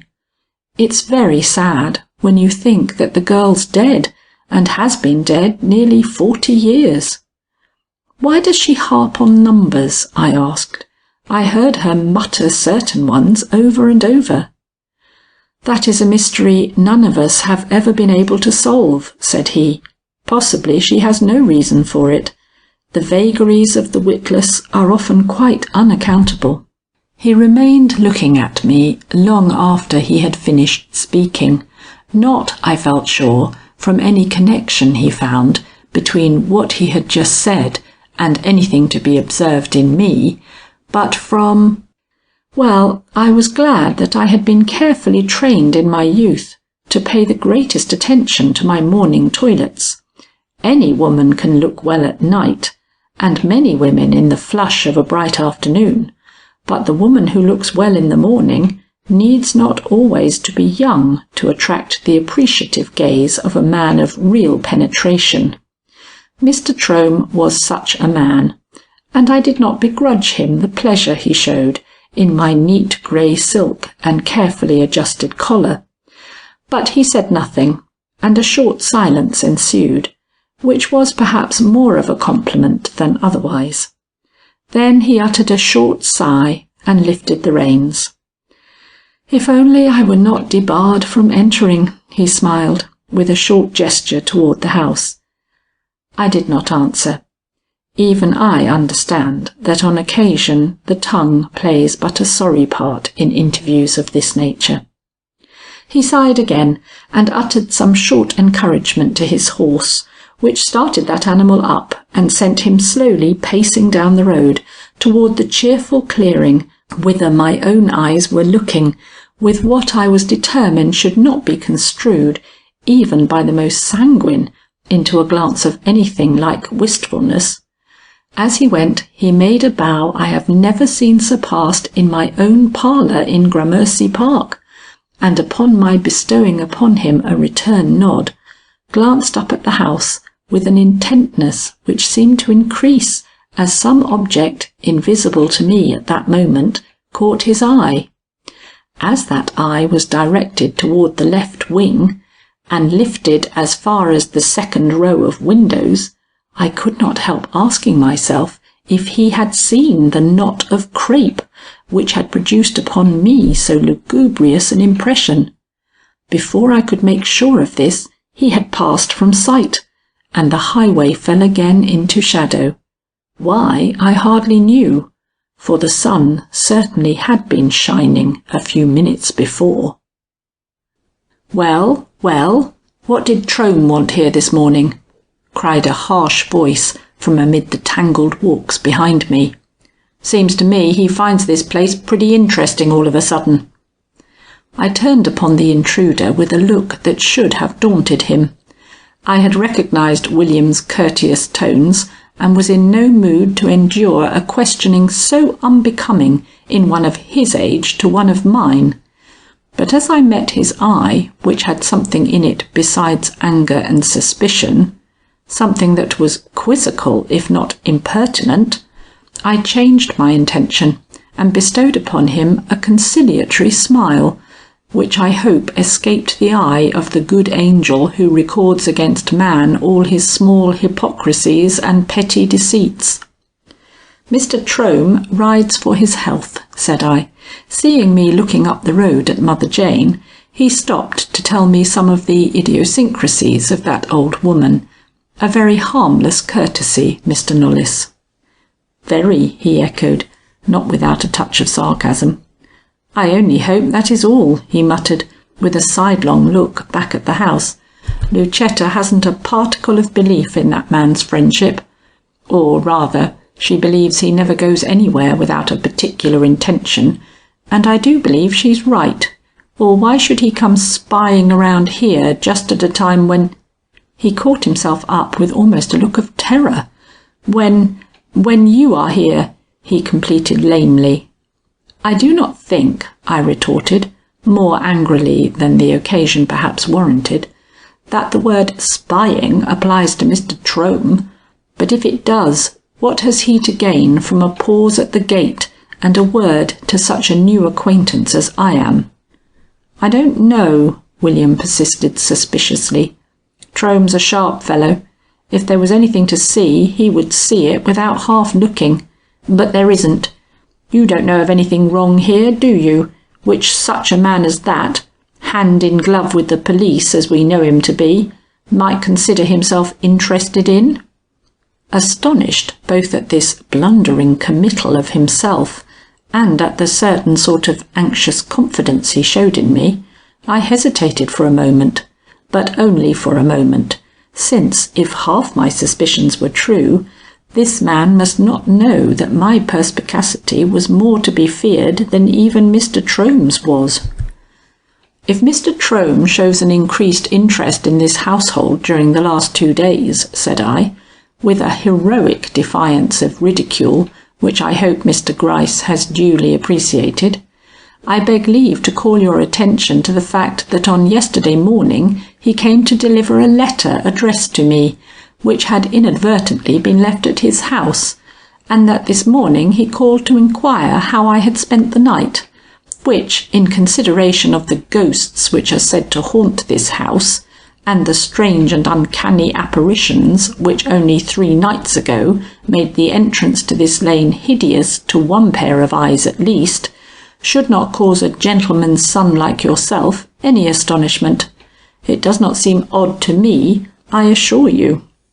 He laughed. I meant he should, and, losing almost instantly his air of doubt and suspicion, turned toward the gate from which I had just moved away, muttering, "Well, it's a small matter to me anyway. It's only the girls that are afraid of Mr. Trome. I am not afraid of anything but losing Saracen, who has pined like the deuce at his long confinement in the court. Hear him now, just hear him."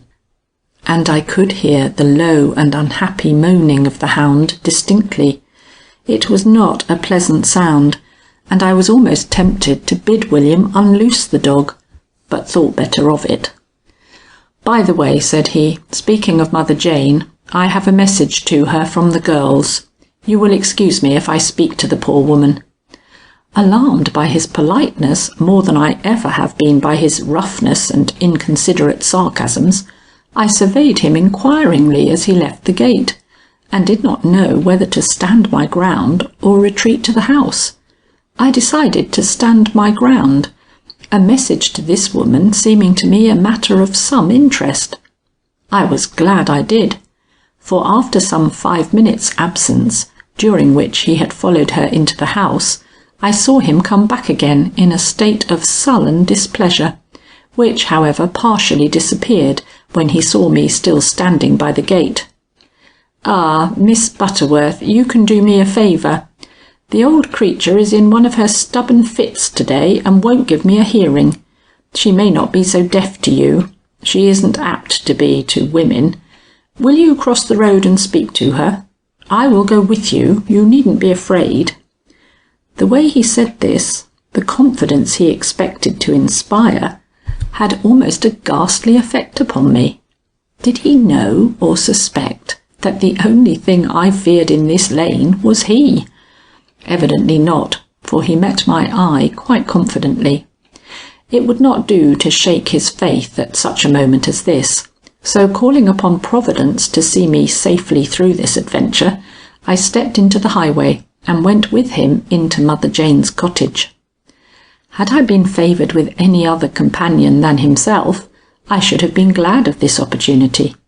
As it was, I found myself ignoring any possible danger I might be running in my interest in the remarkable interior to which I was thus introduced. Having been told that Mother Jane was poor, I had expected to confront squalor and possibly filth, but I never have entered a cleaner place, or one in which order made the poorest belongings look more decent. The 4 walls were unfinished, and so were the rafters which formed the ceiling, but the floor, neatly laid in brick, was spotless, and the fireplace, also of brick, was as deftly swept as one could expect from the little scrub I saw hanging by its side. Crouched within this fireplace sat the old woman we had come to interview. Her back was to us, and she looked helplessly and hopelessly deaf. "Ask her," said William, pointing towards her with a rude gesture, "if she will come to the house at sunset. My sisters have some work for her to do. They will pay her well." Advancing at his bidding, I passed a rocking chair, in the cushion of which a dozen patches met my eye. This drew my eyes toward a bed, over which a counterpane was drawn, made up of 1,000 or more pieces of coloured calico, and noticing their varied shapes and the intricacy with which they were put together, I wondered whether she ever counted them. The next moment I was at her back. 70 burst from her lips as I leaned over her shoulder and showed her the coin which I had taken pains to have in my hand. "Yours," I announced, pointing in the direction of the house, "if you will do some work for Miss Knollys tonight." Slowly she shook her head before burying it deeper in the shawl she wore wrapped about her shoulders. Listening a minute, I thought I heard her mutter, 28, 10, but no more. I can count no more. Go away." But I'm nothing if not persistent. Feeling for her hands, which were hidden away somewhere under her shawl, I touched them with the coin and cried again, "This and more for a small piece of work tonight. Come, you are strong. Earn it." "What kind of work is it?" I asked innocently, or it must have appeared innocently, of Mr. Knollys, who was standing at my back. He frowned, all the black devils in his heart coming into his look at once. "How do I know? Ask Laureen, she's the one who sent me. I don't take account of what goes on in the kitchen."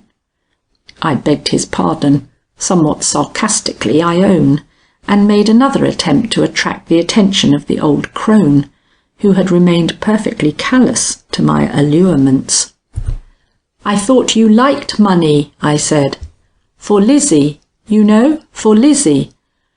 But she only muttered in lower and lower gutturals, "I can count no more," and disgusted at my failure, being one who accounts failure as little short of disgrace, I drew back and made my way toward the door, saying, "She's in a different mood from what she was yesterday, when she snatched a quarter from me at the first intimation it was hers.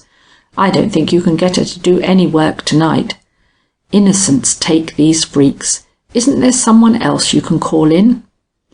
The scowl that disfigured his none too handsome features was a fitting prelude to his words.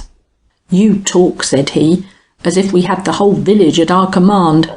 How did you succeed with the locksmith yesterday? Came, didn't he? Well, that's what we have to expect whenever we want any help." Whirling on his heel, he led the way out of the hut, whither I would have immediately followed him if I had not stopped to take another look at the room, which struck me, even upon a second scrutiny, as one of the best ordered and best kept I had ever entered. Even the strings and strings of dried fruits and vegetables, which hung in festoons from every beam of the roof, were free from dust and cobwebs, and though the dishes were few and the pans scarce, they were bright and speckless, giving to the shelf along which they were ranged a semblance of ornament. Wise enough to keep her house in order, thought I, and actually found it hard to leave, so attractive to my eyes are absolute neatness and order. William was pushing at his own gate when I joined him.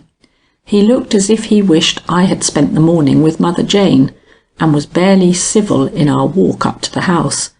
I was not therefore surprised when he burst into a volley of oaths at the doorway, and turned upon me almost as if he would forbid me the house, for tap, tap, tap, from some distant quarter came a distinct sound like that of nails being driven into a plank.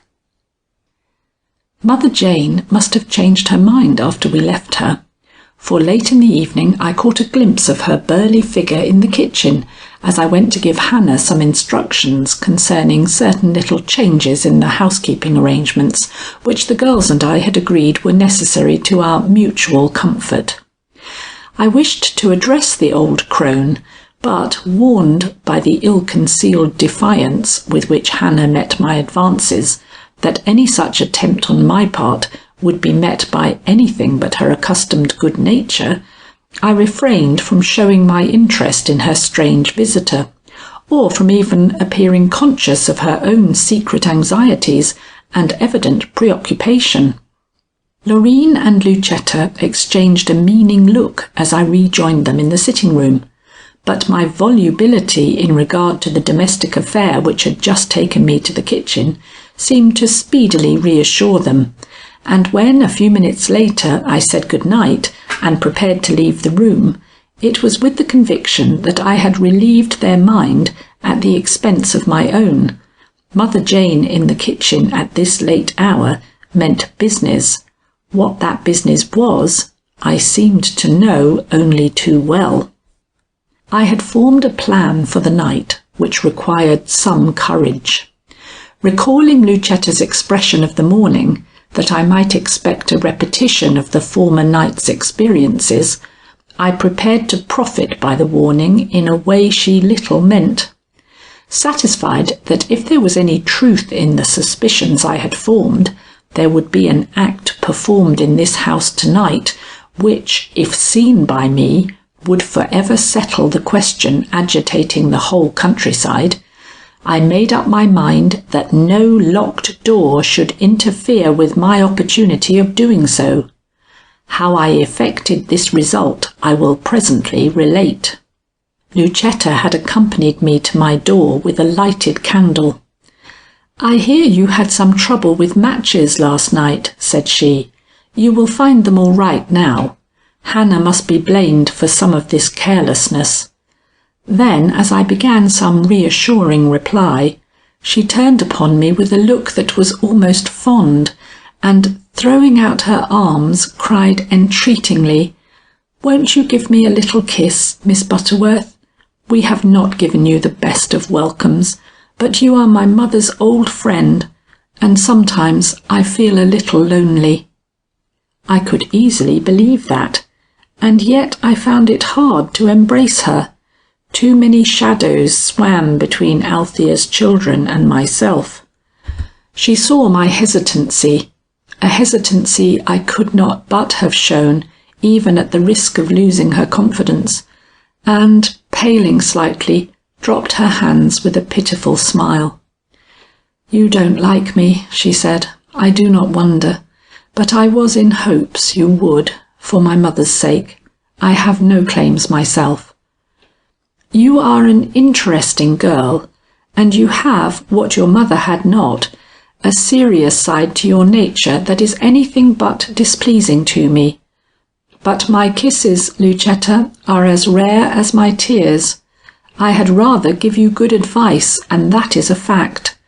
Perhaps it is as strong a proof of affection as any ordinary caress would be." "Perhaps," she assented, but she did not encourage me to give it to her notwithstanding. Instead of that, she drew back and bade me a gentle good night, which for some reason made me sadder than I wished to be at a crisis demanding so much nerve. Then she walked quickly away, and I was left to face the night alone. Knowing that I should be rather weakened than helped by the omission of any of the little acts of preparation with which I am accustomed to calm my spirits for the night, I went through them all, with just as much precision as if I had expected to spend the ensuing hours in rest. When all was done, and only my cup of tea remained to be quaffed, I had a little struggle with myself, which ended in my not drinking it at all. Nothing, not even this comfortable solace for an unsatisfactory day, should stand in the way of my being the complete mistress of my wits this night. Had I known that this tea contained a soporific in the shape of a little harmless morphine, I would have found this act of self-denial much easier. It was now 11.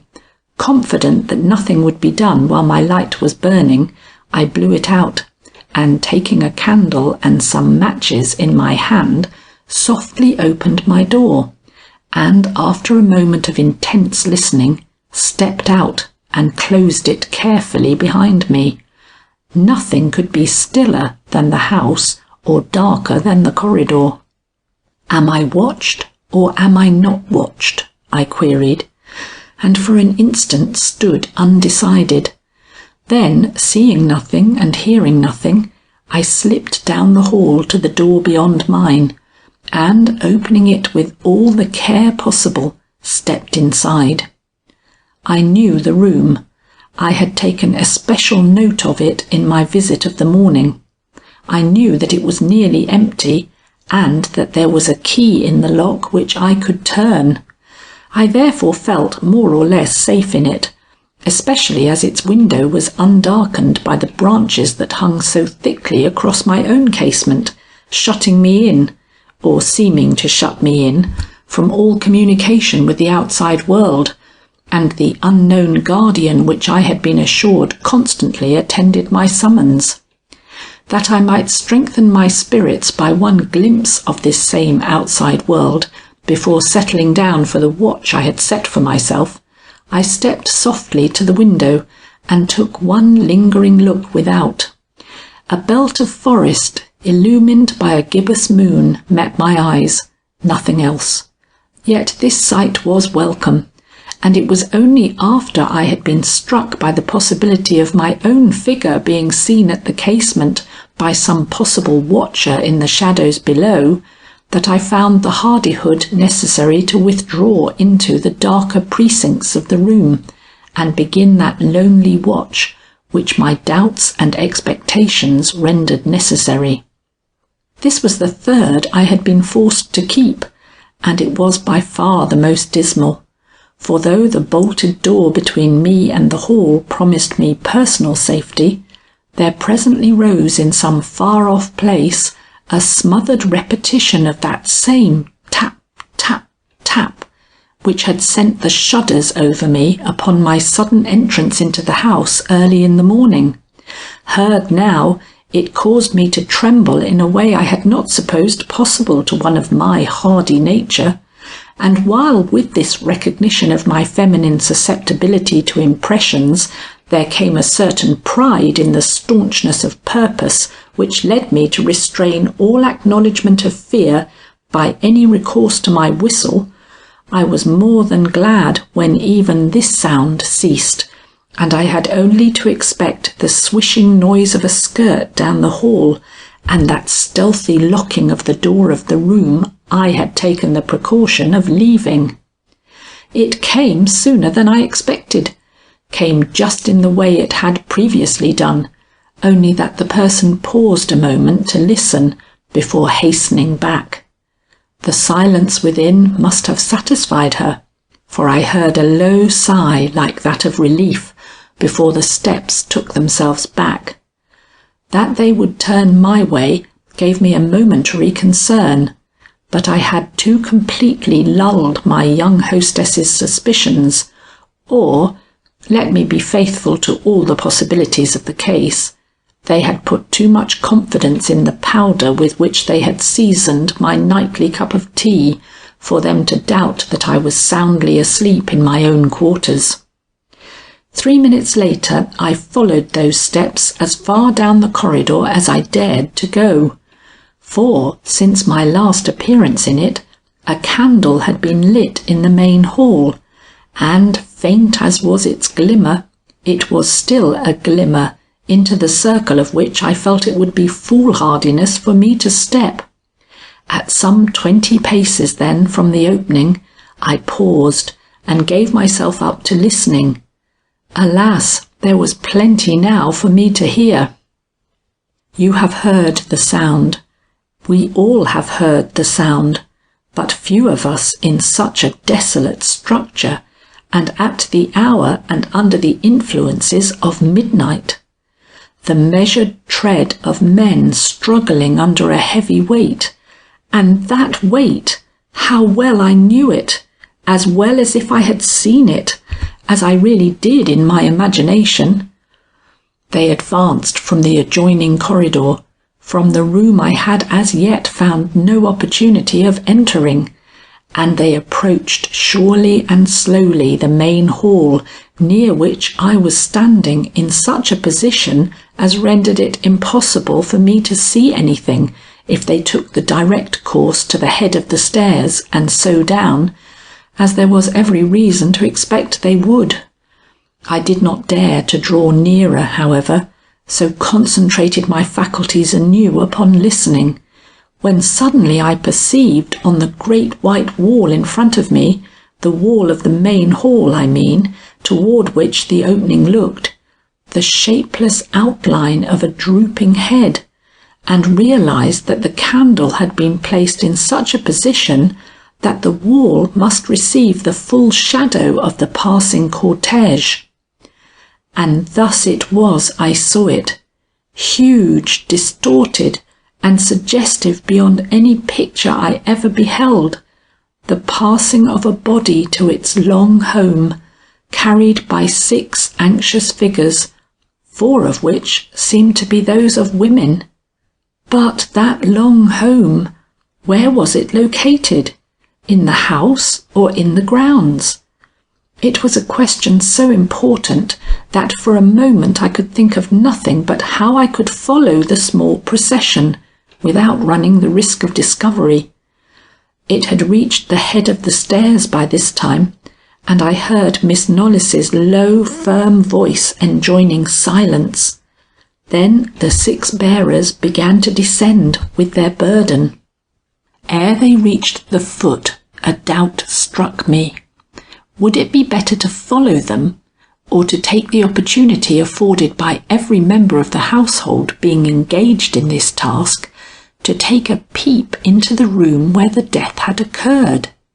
I had not decided, when I heard them take the forward course from the foot of the stairs to what, to my straining ear, seemed to be the entrance to the dining-room corridor. But as in my anxiety to determine this fact, I slipped far enough forward to make sure that their destination lay somewhere within reach of the flower parlour, I was so struck by the advantages to be gained by a cautious use of the trapdoor in William's room, that I hesitated no longer, but sped with what swiftness I could toward the spot from which I had so lately heard this strange procession advance. A narrow band of light lying across the upper end of the long corridor proved that the door was not only ajar, but that a second candle was burning in the room I was about to invade. But this was scarcely to be regretted, since there could be no question of the emptiness of the room. The 6 figures I had seen go by embraced everyone who by any possibility could be considered as having part in this transaction: William, Mr Simsbury, Miss Knollys, Lucetta, Hannah, and Mother Jane. No one else was left to guard this room, so I pushed the door open quite boldly and entered. What I saw there I will relate later, or rather I will but hint at now. A bed with a sheet thrown back, a stand covered with vials, a bureau with a man's shaving paraphernalia upon it, and on the wall such pictures as only sporting gentlemen delight in. The candle was guttering on a small table, upon which, to my astonishment, a Bible lay open. Not having my glasses with me, I could not see what portion of the sacred word was thus disclosed, but I took the precaution to indent the upper leaf with my thumbnail, so that I might find it again in case of future opportunity. My attention was attracted by other small matters that would be food for thought at a more propitious moment, but at that instant the sound of voices coming distinctly to my ear from below warned me that a halt had been made at the flower parlour, and that the duty of the moment was to locate the trapdoor, and if possible determine the means of raising it. This was less difficult than I anticipated. Either this room was regarded as so safe from intrusion that a secret like this could be safely left unguarded, or the door, which was plainly to be seen in one corner, had been so lately lifted that it had hardly sunk back into its place. I found it, if the expression may be used of a horizontal object, slightly ajar and needing but the slightest pull to make it spring upright. The hole thus disclosed was filled with the little staircase up which I had partly mounted in my daring explorations of the day before. It was dark now, darker than it was then, but I felt that I must descend by it, for plainly to be heard now through the crack in the closet door, which seemed to have a knack of standing partly open, I could hear the heavy tread of the 6 bearers as they entered the parlour below, still carrying their burden, concerning the destination of which I was so anxious to be informed. That it could be in the room itself was too improbable for consideration. Yet, if they took up their stand in this room, it was for a purpose, and what that purpose was I was determined to know. The noise their feet made on the bare boards of the floor, and the few words I now heard uttered in William's stolid tones and Lucetta's musical treble, assured me that my own light steps would no more be heard than my dark gown of quiet wool would be seen through the narrow slit through which I was preparing to peer.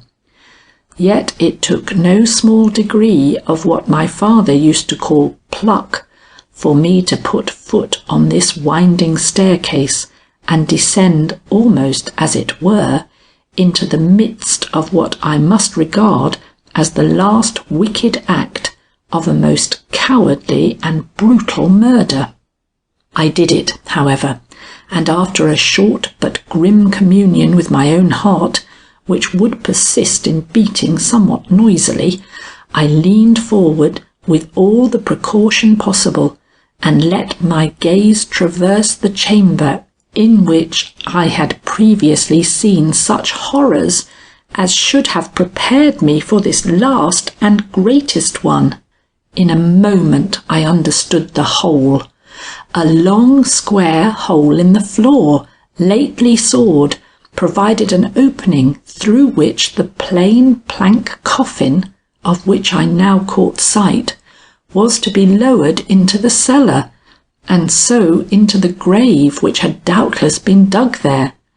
The ropes in the hands of the 6 persons, in whose identity I had made no mistake, was proof enough of their intention, and, satisfied as I now was of the means and mode of the interment, which had been such a boundless mystery to me, I shrank a step upward, fearing lest my indignation and the horror I could not but feel from this moment on of Althea's children would betray me into some exclamation which might lead to my discovery and a similar fate. One other short glance, in which I saw them all ranged around the dark opening, and I was up out of their reach, Lucetta's face and Lucetta's one sob as the ropes began to creak being the one memory which followed me the most persistently. She at least was overwhelmed with remorse for a deed she was perhaps only answerable for in that she failed to make known to the world her brother's madness and the horrible crimes to which it gave rise. I took one other look around his room before I fled to my own, or rather to the one in which I had taken refuge while my own was under lock and key. That I spent the next 2 hours on my knees, no one can wonder. When my own room was unlocked, as it was before the day broke, I hastened to enter it and lay my head with all its unhappy knowledge on my pillow. But I did not sleep, and, what was stranger still, never once thought of sounding a single note on the whistle which would have brought the police into this abode of crime. Perhaps it was a wise omission. I had seen enough that was horrible that night, without beholding Althea's children arrested before my eyes. I rose at my usual hour. I dressed myself with my usual care. I was, to a superficial observer at least, in all respects my usual self when Hannah came to my door to ask what she could do for me. As there was nothing I wanted but to get out of this house, which had become unbearable to me, I replied with the utmost cheerfulness that my wants were all supplied and that I would soon be down, at which she answered that in that case she must bestir herself, or the breakfast would not be ready, and hurried away. There was no one in the dining room when I entered, and judging from appearances that several minutes must elapse before breakfast would be ready, I took occasion to stroll through the grounds and glance up at the window of William's room. The knot of crape was gone. I would have gone farther, but just then I heard a great rushing and scampering, and looking up saw an enormous dog approaching at full gallop from the stables. Saracen was loose. I did not scream or give way to other feminine expressions of fear, but I did return as quickly as possible to the house, where I now saw I must remain till William chose to take me into town. This I was determined should take place as soon after breakfast as practicable. The knowledge which I now possessed warranted, nay demanded, instant consultation with the police, and as this could best be effected by following out the orders I had received from Mr Gryce, I did not consider any other plan than that of meeting the man on duty in room number 3 at the hotel. Laurine, Lucetta and William were awaiting me in the hall, and made no apology for the flurry into which I had been thrown by my rapid escape from Saracen. Indeed, I doubt if they noticed it, for, with all the attempt they made to seem gay and at ease, the anxieties and fatigue of the foregoing nights were telling upon them, and from Miss Knollys down they looked physically exhausted, but they also looked mentally relieved. In the clear depths of Lucetta's eye there was now no wavering, and the head which was always turning in anxious anticipation over her shoulder rested firm, though not as erect as her sisters, who had less cause, perhaps, for regret and sorrow. William was joyful to a degree, but it was a forced joviality, which only became real when he heard a sudden quick bark under the window, and the sound of scraping paws against the mastic coating of the wall outside. Then he broke out into a loud laugh of unrestrained pleasure, crying out thoughtlessly, "There's Saracen! How quick he knows—" A warning look from Lucetta stopped him. "I mean," he stammered, "it's a dull dog that cannot find his master. Miss Butterworth, you will have to overcome your fear of dogs if you stay with us long. Saracen is unbound this morning, and," he used a great oath, "he's going to remain so." By which I came to understand that it was not out of consideration for me he had been tied up in the court till now, but for reasons connected with their own safety and the preservation of the secret which they so evidently believed had been buried with the body, which I did not like to remember lay at that very minute too nearly under our feet for my own individual comfort. However, this has nothing to do with the reply I made to William. "I hope he does not run with the buggy," I objected. "I want to take a ride very much this morning, and could get small pleasure out of it if that dog must be our companion."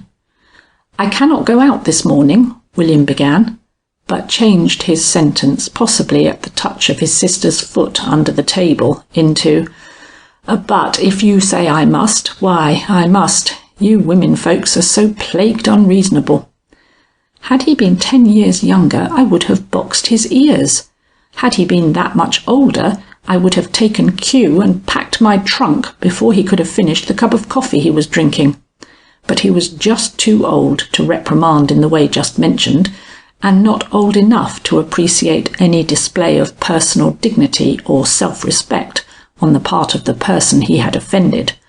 Besides, he was a knave, so I just let his impertinence pass with the remark, "I have purchases to make in the village," and so that matter ended, manifestly to the two girls' relief, who naturally did not like to see me insulted, even if they did not possess sufficient power over their brother to prevent it.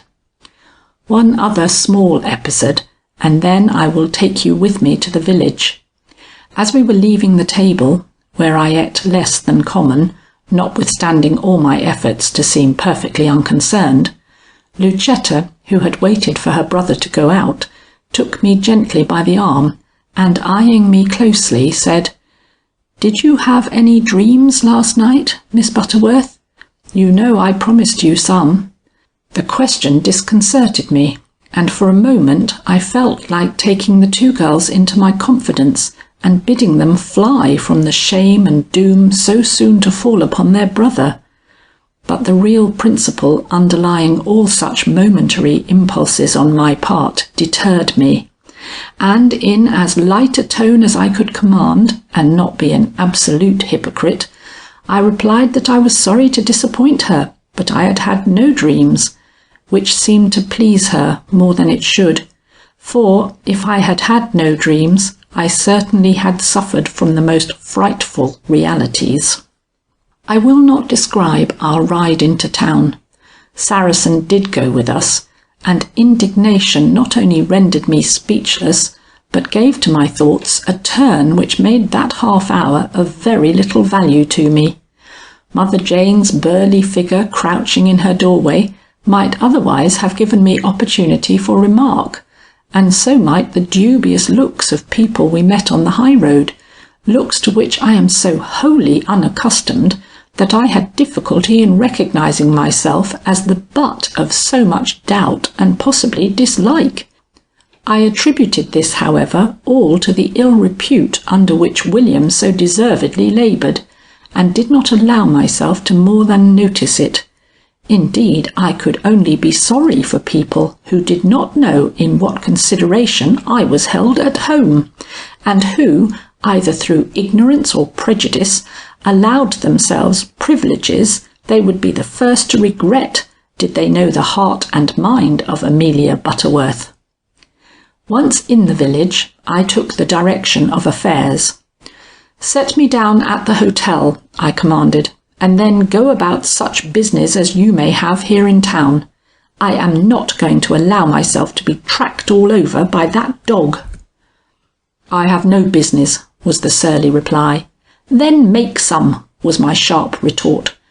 "I want to see the locksmith, that locksmith who wouldn't come to do an honest piece of work for me in your house. And I want to buy dimities and wools and sewing silks at the dry goods store over there. Indeed, I have 1,000 things to do, and expect to spend half the morning before the counters. Why, man, I haven't done any shopping for a week." He gaped at me perfectly aghast, as I meant he should, and having but little experience of city ladies, took me at my word, and prepared to beat an honourable retreat. As a result, I found myself 10 minutes later standing on the top step of the hotel porch, watching William driving away with Saracen perched on the seat beside him. Then I realised that the village held no companions for him, and did not know whether I felt glad or sorry. To the clerk who came to meet me, I said quietly, "Room number 3, if you please," at which he gave a nod of intelligence, and led me as unostentatiously as possible into a small hall, at the end of which I saw a door with the aforesaid number on it. "If you will take a seat inside," said he, "I will send you whatever you may desire for your comfort." "I think you know what that is," I rejoined, at which he nodded again and left me, closing the door carefully behind him as he went. The few minutes which elapsed before my quiet was disturbed were spent by me in thinking. There were many little questions to settle in my own mind, for which a spell of uninterrupted contemplation was necessary. One of these was whether, in the event of finding the police amenable, I should reveal or hide from these children of my old friend the fact that it was through my instrumentality that their nefarious secret had been discovered. I wished, nay, I hoped, that the affair might be so concluded but the possibility of doing so seemed so problematical, especially since Mr Gryce was not on hand to direct matters, that I spent very little time on the subject, deep and important as it was to all concerned. What most occupied me was the necessity of telling my story in such a way as to exonerate the girls as much as possible. They were mistaken in their devotion and most unhappy in the exercise of it, but they were not innately wicked and should not be made to appear so. Perhaps the one thing for which I should yet have the best cause to congratulate myself would be the opportunity I had gained of giving to their connection with this affair its true and proper colouring. I was still dwelling on this thought when there came a knock at my door, which advised me that the visitor I expected had arrived. To open and admit him was the work of a moment. But it took more than a moment for me to overcome my surprise at seeing in my visitor no less a person than Mr Gryce himself, who in our parting interview had assured me he was too old and too feeble for further detective work, and must therefore delegate it to me. "Ah," I ejaculated slowly, "it is you, is it? Well, I am not surprised. I shouldn't have been. When you say you are old, you mean old enough to pull the wool over other people's eyes, and when you say you are lame, you mean that you only halt long enough to let others get far enough ahead for them not to see how fast you hobble up behind them. But do not think I am not happy to see you. I am, Mr Gryce, for I have discovered the secret of Lost Man's Lane, and find it somewhat too heavy a one for my own handling." To my surprise, he showed this was more than he expected. "You have?" he asked, with just that shade of incredulity which it is so tantalizing to encounter. "Then I suppose congratulations are in order. But are you sure, Miss Butterworth, that you really have obtained a clue to the many strange and fearful disappearances which have given to this lane its name?" "Quite sure," I returned, nettled. "Why do you doubt it? Because I have kept so quiet and not sounded one note of alarm from my whistle?" "No," said he, "knowing your self-restraint so well, I cannot say that that is my reason." "What is it then?" I urged. "Well," said he, "my real reason for doubting if you have been quite as successful as you think is that we ourselves have come upon a clue about which there can be no question. Can you say the same of yours?" You will expect my answer to have been a decided yes, uttered with all the positiveness of which you know me capable. But for some reason, perhaps because of the strange influence this man's personality exercises upon all, yes, all, who do not absolutely steel themselves against him, I faltered just long enough for him to cry, "I thought not. The clue is outside the Knollys house, not in it, Miss Butterworth, for which, of course, you are not to be blamed or your services scorned. I have no doubt they have been invaluable in unearthing a secret, if not the secret." "Thank you," was my quiet retort. I thought his presumption beyond all bounds, and would at that moment have felt justified in snapping my fingers at the clue he boasted of, had it not been for one thing. What that thing is, I am not ready yet to state. "You and I have come to issue over such matters before," said he, "and therefore need not take too much account of the feelings it is likely to engender. I will merely state that my clue points to Mother Jane, and ask if you have found in the visit she paid at the house last night anything which would go to strengthen the suspicion against her." "Perhaps," said I, in a state of disdain that was more or less unpardonable, considering that my own suspicions, previous to my discovery of the real tragedy enacted under my eyes at the Knollys mansion, had played more or less about this old crone. Only perhaps, he smiled with a playful forbearance for which I should have been truly grateful to him. She was there for no good purpose, said I. And yet, if you had not characterized her as the person most responsible for the crimes we are here to investigate, I should have said from all that I then saw of her conduct that she acted as a supernumerary rather than principal, and that it is to me you should look for the correct clue to the criminal, notwithstanding your confidence in your own theories and my momentary hesitation to assert that there was no possible defect in mine. Miss Butterworth, I thought he looked a trifle shaken. What did Mother Jane do in that closely shuttered house last night? Mother Jane? Well, did he think I was going to introduce my tragic story by telling what Mother Jane did? I must have looked irritated, and indeed I think I had cause. Mother Jane ate her supper, I snapped out angrily. Miss Knollys gave it to her. Then she helped a little with a piece of work they had on hand. It will not interest you to know what. It has nothing to do with your clue, I warrant. He did not get angry. He has an admirable temper, has Mr Gryce, but he did stop a minute to consider. Miss Butterworth, he said at last, most detectives would have held their peace and let you go on with what you have to tell without a hint that it was either unwelcome or unnecessary.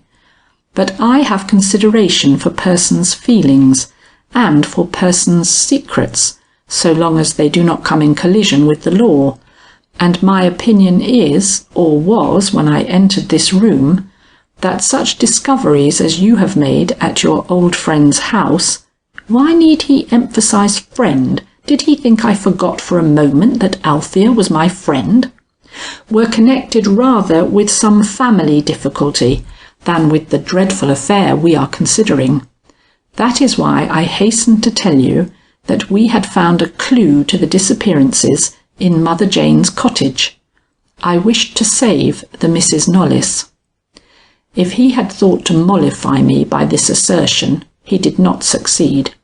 He saw it and made haste to say, not that I doubt your consideration for them, only the justness of your conclusions.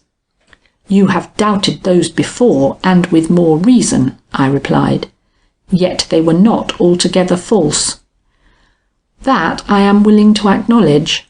So willing that if you still think after I have told my story that yours is apropos, then I will listen to it only too eagerly.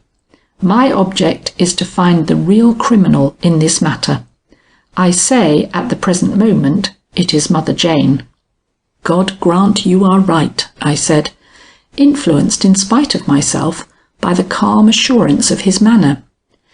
If she was at the house night before last between 11 and 12, then perhaps she is all you think her.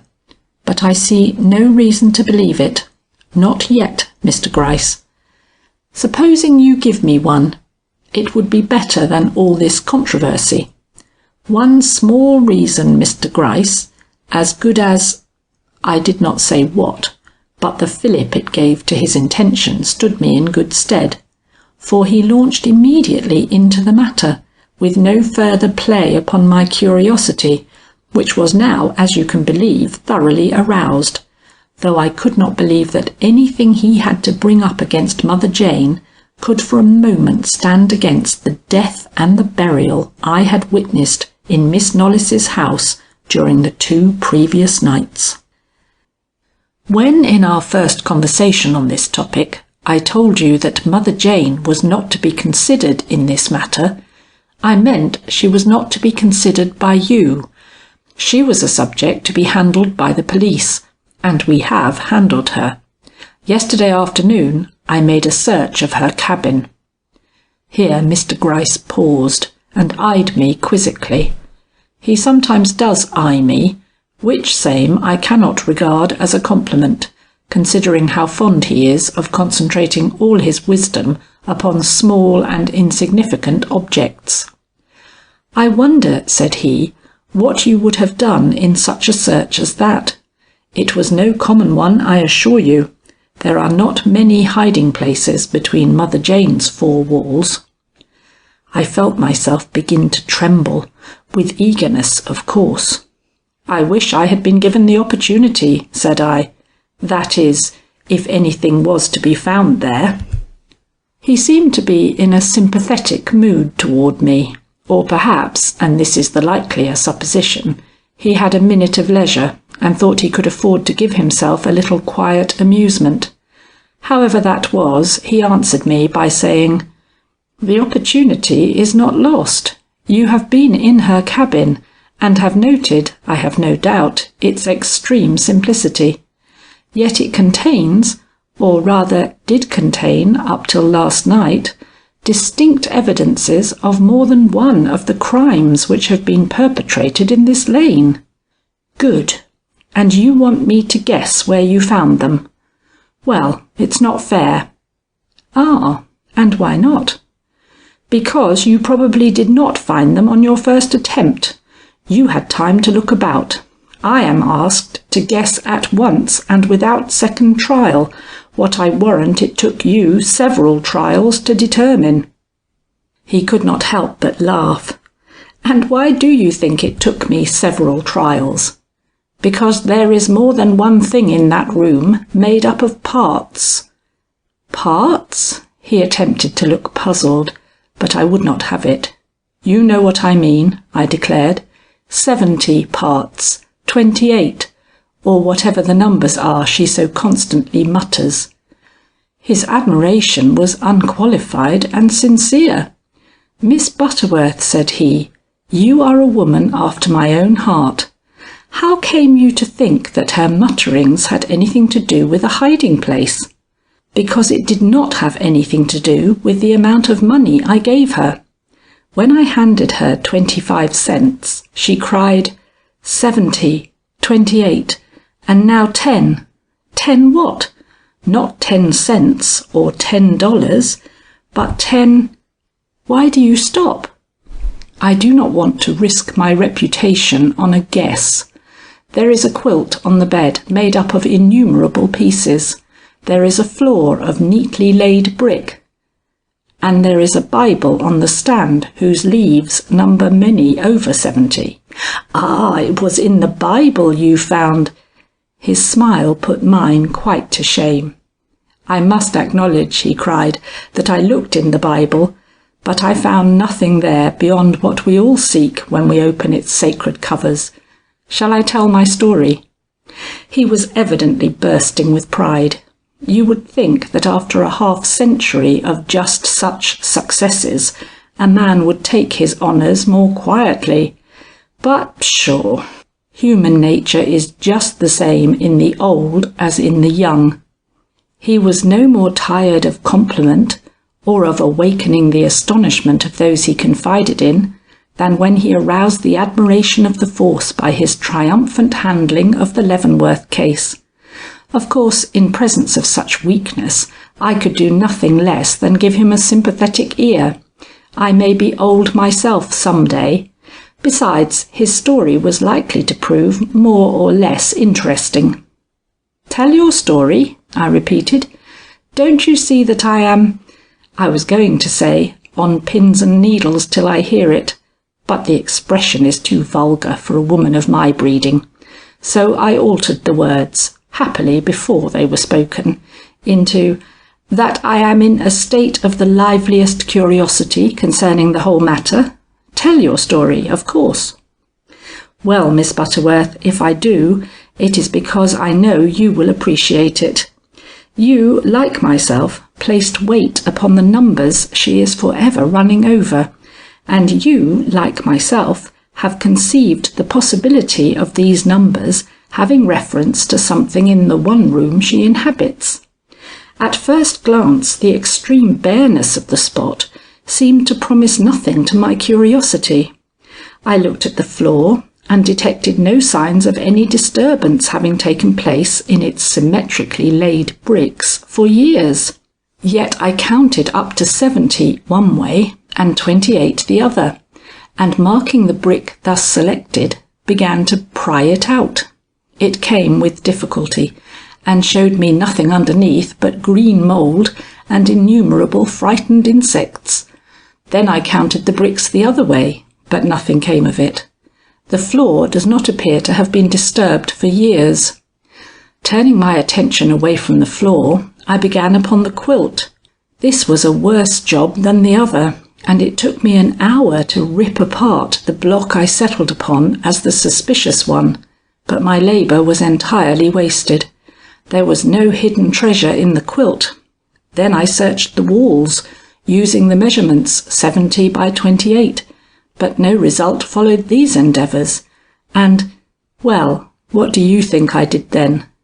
You will tell me, I said, if I give you 1 more minute to do it in. Very well, said he. I see you do not know, madam. Having searched below and around me, I next turned my attention overhead. Do you remember the strings and strings of dried vegetables that decorate the beams above? I do, I replied, not stinting any of the astonishment I really felt. Well, I began to count them next, and when I reached the 70th onion from the open doorway, I crushed it between my fingers, and these fell out, madam. Worthless trinkets, as you will immediately see. But, well, I urged, they have been identified as belonging to the peddler, who was one of the victims in whose fate we are interested. Ah, I ejaculated, somewhat amazed, I own. And number 28? That was a carrot, and it held a really valuable ring, a ruby surrounded by diamonds. If you remember, I once spoke to you of this ring. It was the property of young Mr Chittenden, and worn by him while he was in this village. He disappeared on his way to the railway station, having taken, as many can vouch, the short detour by Lost Man's Lane, which would lead him directly by Mother Jane's cottage. You thrill me, said I, keeping down with admirable self-possession my own thoughts in regard to this matter. And what of number 10, beyond which she said she could not count? In 10 was your 25-cent piece, and in various other vegetables, small coins, whose value taken collectively would not amount to $1. The only numbers which seemed to make any impression on her mind were those connected with these crimes. Very good evidence, Miss Butterworth, that Mother Jane holds the clue to this matter, even if she is not responsible for the death of the individuals represented by this property. Certainly, I acquiesced, and if you examined her after her return from the Knollys mansion last night, you would probably have found upon her some similar evidence of her complicity in the last crime of this terrible series. It would needs have been small, as silly Rufus neither indulged in the brass trinkets sold by the old peddler, nor the real jewellery of a well-to-do man like Mr Chittenden. Silly Rufus? He was the last to disappear from these parts, was he not? Yes, madam, and as such should have left some clue to his fate in the hands of this old crone, if her motive in removing him was, as you seem to think, entirely that of gain. I did not say it was entirely so. Silly Rufus would be the last person anyone, even such a non compos mentis as Mother Jane, would destroy for hope of gain. But what other motive could she have? And, Mr Gryce, where could she bestow the bodies of so many unfortunate victims, even if by her great strength she could succeed in killing them? There you have me, said he. We have not been able as yet to unearth any bodies. Have you? No, said I, with some little show of triumph showing through my disdain. But I can show you where to unearth one. He should have been startled, profoundly startled. Why wasn't he? I asked this of myself over and over in the one instant he weighed his words before answering. "You have made some definite discoveries, then," he declared. "You have come across a grave or a mound which you have taken for a grave." I shook my head. "No mound," said I. Why should I not play for an instant or more with his curiosity? He had with mine. "Ah, then, why do you talk of unearthing? No one has told you where you can lay hand on silly Rufus's body, I take it?" "No," said I. "The Knollys house is not inclined to give up its secrets."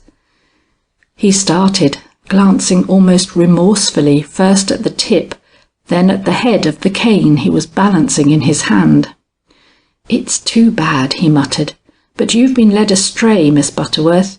Excusably, I acknowledge, quite excusably, but yet in a way to give you quite wrong conclusions.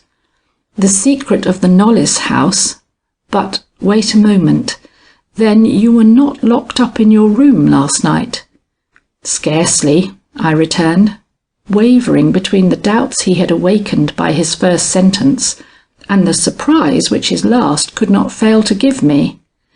"I might have known they would not be likely to catch you in a trap," he remarked. "So you were up and in the halls?"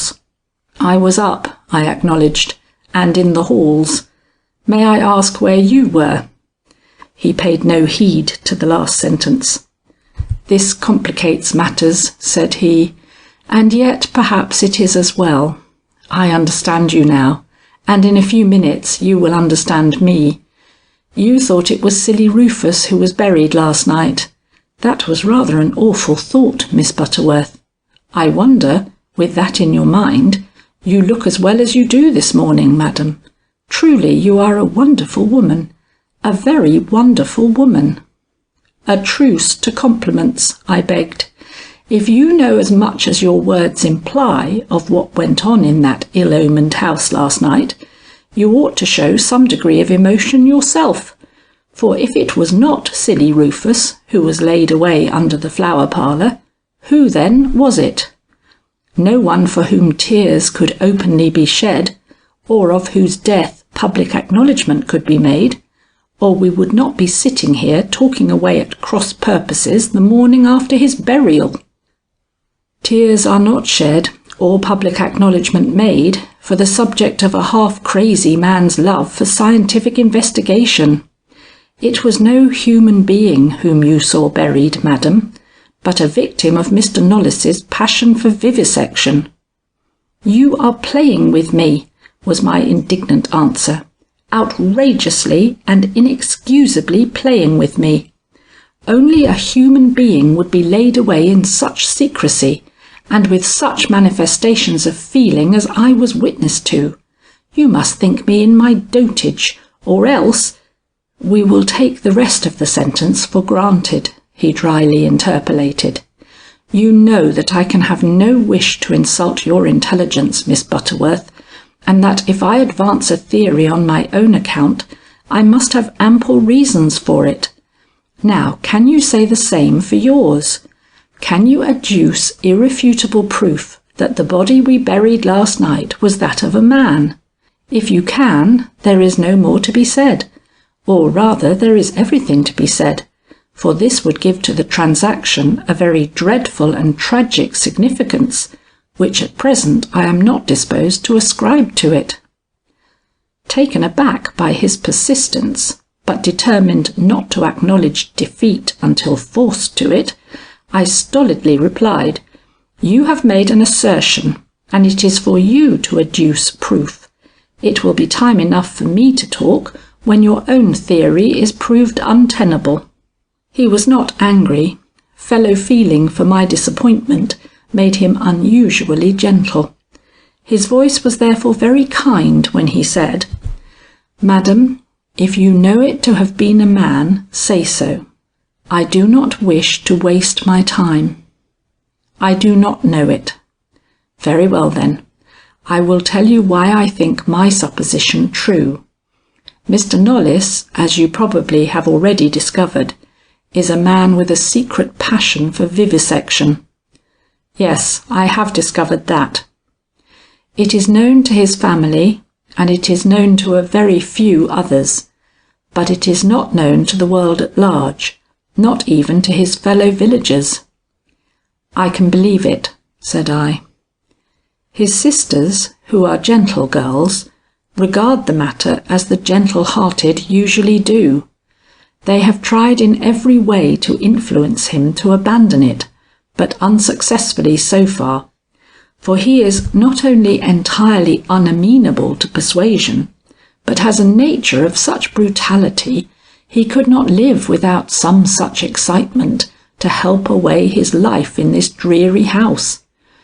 All they can do, then, is to conceal these cruelties from the eyes of the people who already execrate him for his many roughnesses and the undoubted shadow under which he lives. Time was when I thought this shadow had a substance worth our investigation, but a further knowledge of his real fault, and a completer knowledge of his sister's virtues, turned my inquiries in a new direction, where I have found, as I have told you, actual reason for arresting Mother Jane. Have you anything to say against these conclusions? Cannot you see that all your suspicions can be explained by the brother's cruel impulses and the sister's horror of having those impulses known?" I thought a moment, then I cried out boldly, "No, I cannot, Mr Gryce. The anxiety, the fear, which I have seen depicted on these sisters' faces for days might be explained perhaps by this theory. But the knot of crape on the window shutter, the open Bible in the room of death, William's room, Mr Gryce, proclaim that it was a human being and nothing less for whom Lucetta's sobs went up." "I do not follow you," he said, moved for the first time from his composure. "What do you mean by a knot of crape? And when was it you obtained entrance into William's room?" "Ah!" I exclaimed in dry retort. "You are beginning to see that I have something as interesting to report as yourself. Did you think me a superficial egotist without facts to back my assertions? I should not have done you that injustice. I have penetrated, I think, deeper than even yourself into William's character. I think him capable, but do satisfy my curiosity on one point first, Mr Gryce. How came you to know as much as you do about last night's proceedings? You could not have been in the house. Did Mother Jane talk after she got back?" The tip of his cane was up, and he frowned at it. Then the handle took its place, and he gave it a good-natured smile. "Miss Butterworth," said he, "I have not succeeded in making Mother Jane at any time go beyond her numerical monologue. But you have been more successful." And with a sudden, marvellous change of expression, pose, and manner, he threw over his head my shawl, which had fallen to the floor in my astonishment, and rocking himself to and fro before me, muttered grimly, 70, 28, 10, no more, I can count no more, go." "Mr Gryce, it was you!" "Whom you interviewed in Mother Jane's cottage with Mr Knollys," he finished, "and it was I who helped to bury what you now declare, to my real terror and astonishment, to have been a human being. Miss Butterworth, what about the knot of crape? Tell me." I was so astounded I hardly took in this final question. He had been the sixth party in the funeral cortege I had seen pause in the flower parlour. Well, what might I not expect from this man next? But I am methodical even under the greatest excitement, and at the most critical instants, as those who have read That Affair Next Door have had ample opportunity to know. Once having taken in the startling fact he mentioned, I found it impossible to proceed to establish my standpoint till I knew a little more about his. "Wait," I said.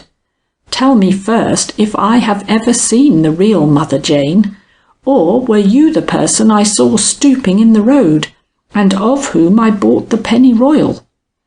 "No," he replied, "that was the old woman herself. My appearance in the cottage dates from yesterday noon. I felt the need of being secretly near you, and I also wished for an opportunity to examine this humble interior, unsuspected and unobserved. So I prevailed upon the old woman to exchange places with me, she taking up her abode in the woods for the night, and I her old stool on the hearthstone. She was the more willing to do this from the promise I gave her to watch out for Lizzie. That I would don her own Sunday suit and personate her in her own home, she evidently did not suspect. Had not wit enough, I suppose. At the present moment she is back in her old place." I nodded my thanks for this explanation, but was not deterred from pressing the point I was anxious to have elucidated. "If," I went on to urge, "you took advantage of your disguise to act as assistant in the burial which took place last night, you are in a much better situation than myself to decide the question we are at present considering. Was it because of any secret knowledge thus gained you declare so positively that it was not a human being you helped lower in its grave?" "Partially. Having some skill in these disguises, especially where my own infirmities can have full play, as in the case of this strong but half-bent woman, I had no reason to think my own identity was suspected, much less discovered. Therefore I could trust to what I saw and heard, as being just what Mother Jane herself would be allowed to see or hear under the same circumstances. If, therefore, these young people and this old crone had been, as you seem to think they are, in league for murder, Lucetta would hardly have greeted me as she did when she came down to meet me in the kitchen." "And how was that? What did she say?" "She said, 'Ah, Mother Jane, we have a piece of work for you. You are strong, are you not?' And then she commiserated me a bit and gave me food, which, upon my word, I found hard to eat, though I had saved my appetite for the occasion. Before she left me, she bade me sit in the ingle-nook till she wanted me, adding in Hannah's ear as she passed her, 'There is no use trying to explain anything to her. Show her when the time comes what there is to do, and trust to her short memory to forget it before she leaves the house. She could not understand my brother's propensity, or our shame in pandering to it. So attempt nothing, Hannah, only keep the money in her view.' So, and that gave you no idea?" "It gave me the idea I have imparted to you, or rather, added to the idea which had been instilled in me by others." "And this idea was not affected by what you saw afterwards?" "Not in the least, rather strengthened. Of the few words I overheard, one was uttered in reference to yourself by Miss Knollys. She said, 'I have locked Miss Butterworth again into her room. If she accuses me of having done so, I shall tell her our whole story. Better she should know the family's disgrace than imagine us guilty of crimes of which we are utterly incapable.'" So, I cried, "you heard that?" "Yes, madam, I heard that, and I do not think she knew she was dropping that word into the ear of a detective, but on this point you are, of course, at liberty to differ with me." "I am not yet ready to avail myself of the privilege," I retorted. "What else did these girls let fall in your hearing?" "Not much. It was Hannah who led me into the upper hall, and Hannah who by signs and signals rather than words showed me what was expected of me. However, when, after the box was lowered into the cellar, Hannah was drawing me away, Lucetta stepped up and whispered in her ear, 'Don't give her the biggest coin, give her the little one, or she may mistake our reasons for secrecy.' I wouldn't like even a fool to do that. Even for the moment it would remain lodged in Mother Jane's mind. "Well, well," I again cried, certainly puzzled, for these stray expressions of the sisters were in a measure contradictory, not only of the suspicions I entertained, but of the facts which had seemingly come to my attention. Mr Gryce, who was probably watching my face more closely than he did the cane, with whose movements he was apparently engrossed, stopped to give a caressing rub to the knob of that same cane before remarking, "One such peep behind the scenes is worth any amount of surmise expended on the wrong side of the curtain. I let you share my knowledge because it is your due. Now, if you feel willing to explain what you mean by a knot of crape on the shutter, I am at your service, madam." I felt that it would be cruel to delay my story longer, and so I began it. It was evidently more interesting than he expected, and as I dilated upon the special features which had led me to believe that it was a thinking, suffering mortal like ourselves who had been shut up in William's room and afterwards buried in the cellar under the flower parlour, I saw his face lengthen and doubt take the place of the quiet assurance with which he had received my various intimations up to this time. The cane was laid aside, and from the action of his right forefinger on the palm of his left hand, I judged that I was making no small impression on his mind.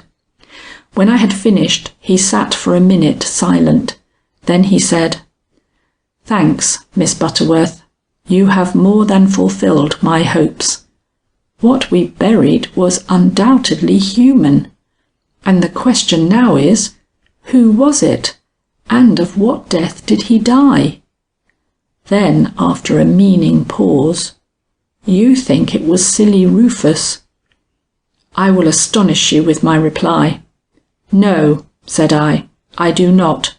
That is where you make a mistake, Mr Gryce."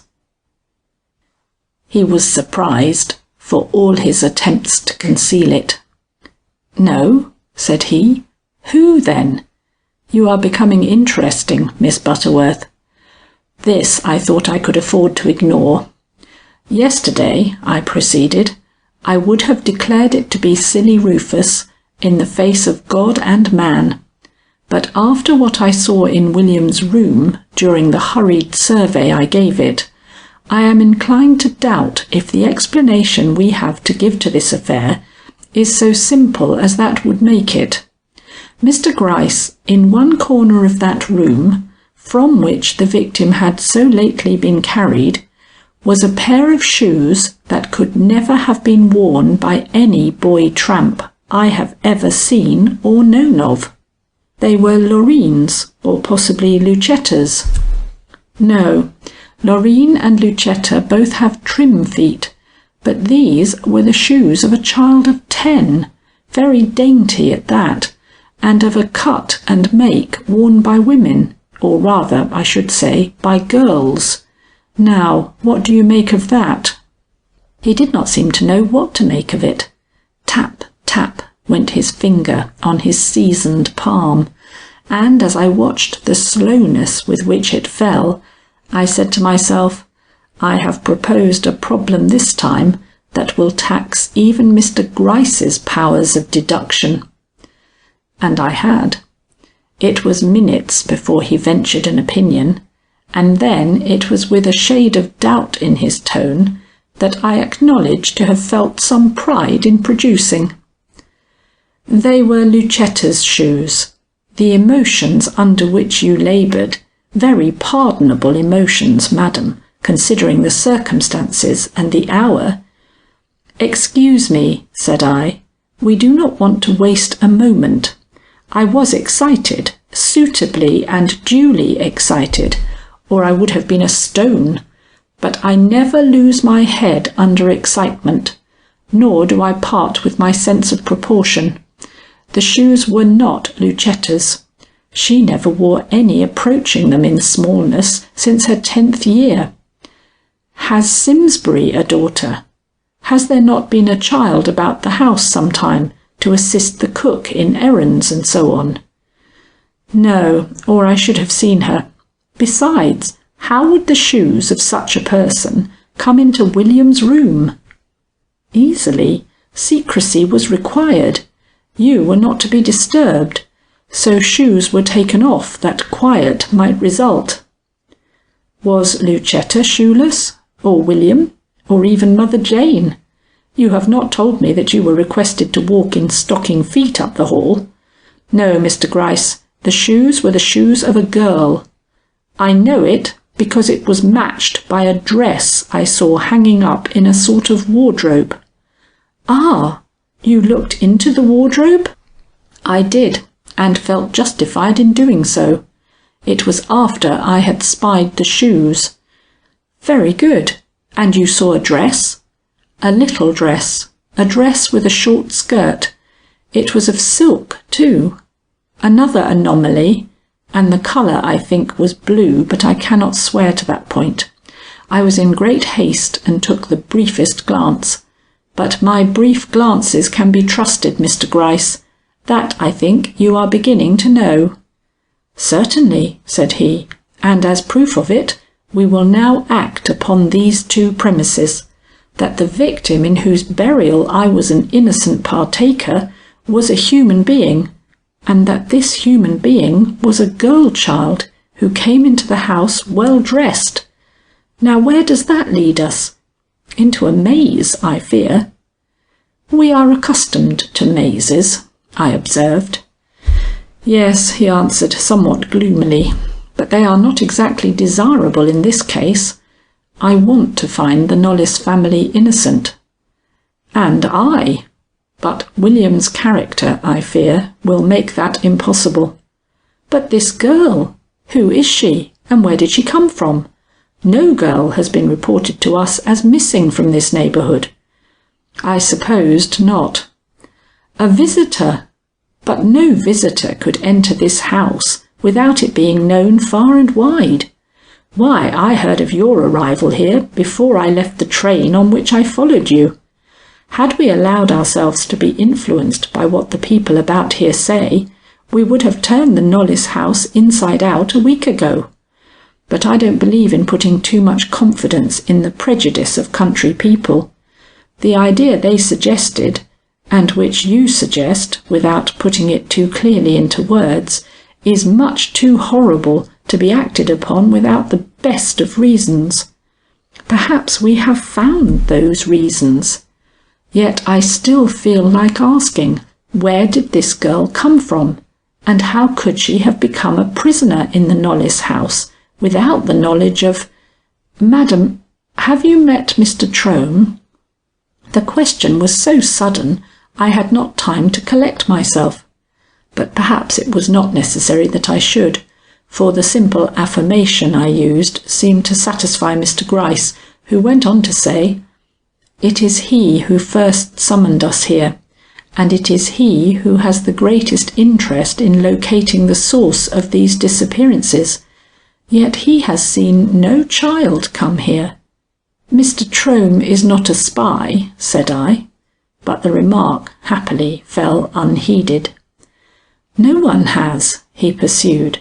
"We must give another turn to our suppositions." Suddenly a silence fell upon us both. His finger ceased to lay down the law, and my gaze, which had been searching his face inquiringly, became fixed. At the same moment, and in much the same tone of voice, we both spoke, he saying, "Huh," and I, "Ah," as a prelude to the simultaneous exclamation, "The phantom coach!" We were so pleased with this discovery that we allowed a moment to pass in silent contemplation of each other's satisfaction. Then he quietly added, "Which on the evening preceding your arrival came from the mountains and passed into Lost Man's Lane, from which no one ever saw it emerge." "It was no phantom," I put in.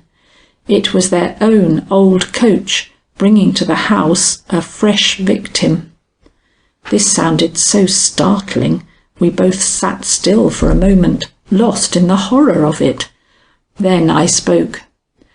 People living in remote and isolated quarters like this are naturally superstitious. The Knollys family know this, and remembering the old legend, forbore to contradict the conclusions of their neighbours.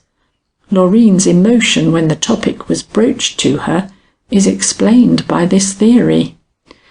It is not a pleasant one, but we cannot be wrong in contemplating it. Not at all. This apparition, as they call it, was seen by 2 persons. Therefore it was no apparition, but a real coach.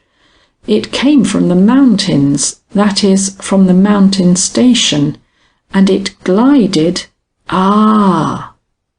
Well, Mr Gryce, it was its noiselessness that gave it its spectral appearance. Now I remember a petty circumstance which I dare you to match, in corroboration of our suspicions. You do? I could not repress a slight toss of my head. Yes, I do, I repeated. He smiled and made the slightest of deprecatory gestures. You have had advantages, he began. And disadvantages, I finished, determined that he should award me my full meed of praise. You are probably not afraid of dogs. I am. You could visit the stables. And did, but I found nothing there. I thought not. I could not help the exclamation. It is so seldom one can really triumph over this man. Not having the cue, you would not be apt to see what gives this whole thing away. I would never have thought of it again if we had not had this talk. Is Mr Simsbury a neat man? A neat man? Madam, what do you mean? Something important, Mr Gryce. If Mr Simsbury is a neat man, he will have thrown away the old rags which, I dare promise you, cumbered his stable floor the morning after the phantom coach was seen to enter the lane. If he is not, you may still find them there. One of them, I know, you will not find. He pulled it off of his wheel with his whip the afternoon he drove me down from the station. I can see the sly look he gave me as he did it. It made no impression on me then, but now... Madam, you have supplied the one link necessary to the establishment of this theory. Allow me to felicitate you upon it. But whatever our satisfaction may be from a professional standpoint, we cannot but feel the unhappy nature of the responsibility incurred by these discoveries. If this seemingly respectable family stooped to such subterfuge, going to the length of winding rags around the wheels of their lumbering old coach to make it noiseless, and even tying up their horses' feet for this same purpose, they must have had a motive dark enough to warrant your worst suspicions. And William was not the only one involved. Simsbury at least had a hand in it, nor does it look as if the girls were as innocent as we would like to consider them. I cannot stop to consider the girls, I declared. I can no longer consider the girls. Nor I, he gloomily assented. Our duty requires us to sift this matter, and it shall be sifted. We must first find if any child alighted from the cars at the mountain station on that especial night, or, what is more probable, from the little station at C, 5 miles farther back in the mountains. And, I urged, seeing that he had still something to say, we must make sure who lies buried under the floor of the room you call the flower parlour. You may expect me at the Knollys house some time today. I shall come quietly, but in my own proper person.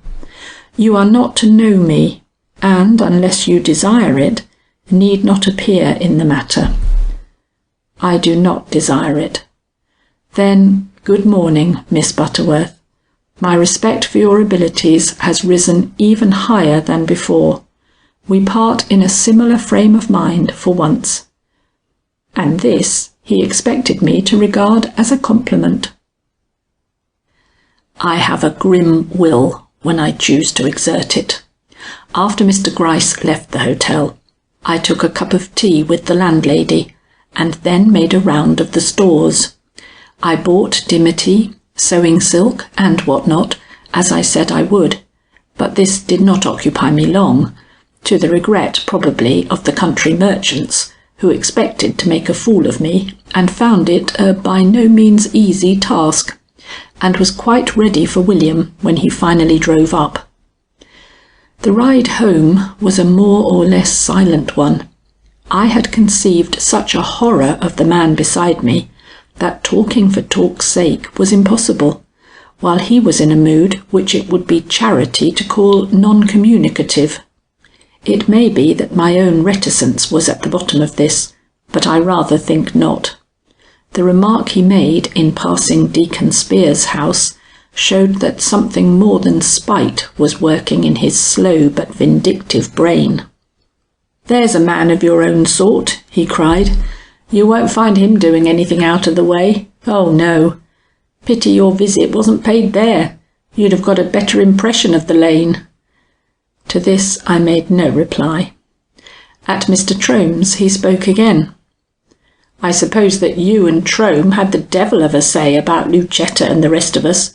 I don't know why, but the whole neighbourhood seems to feel they've a right to use our name as they choose. But it isn't going to be so long.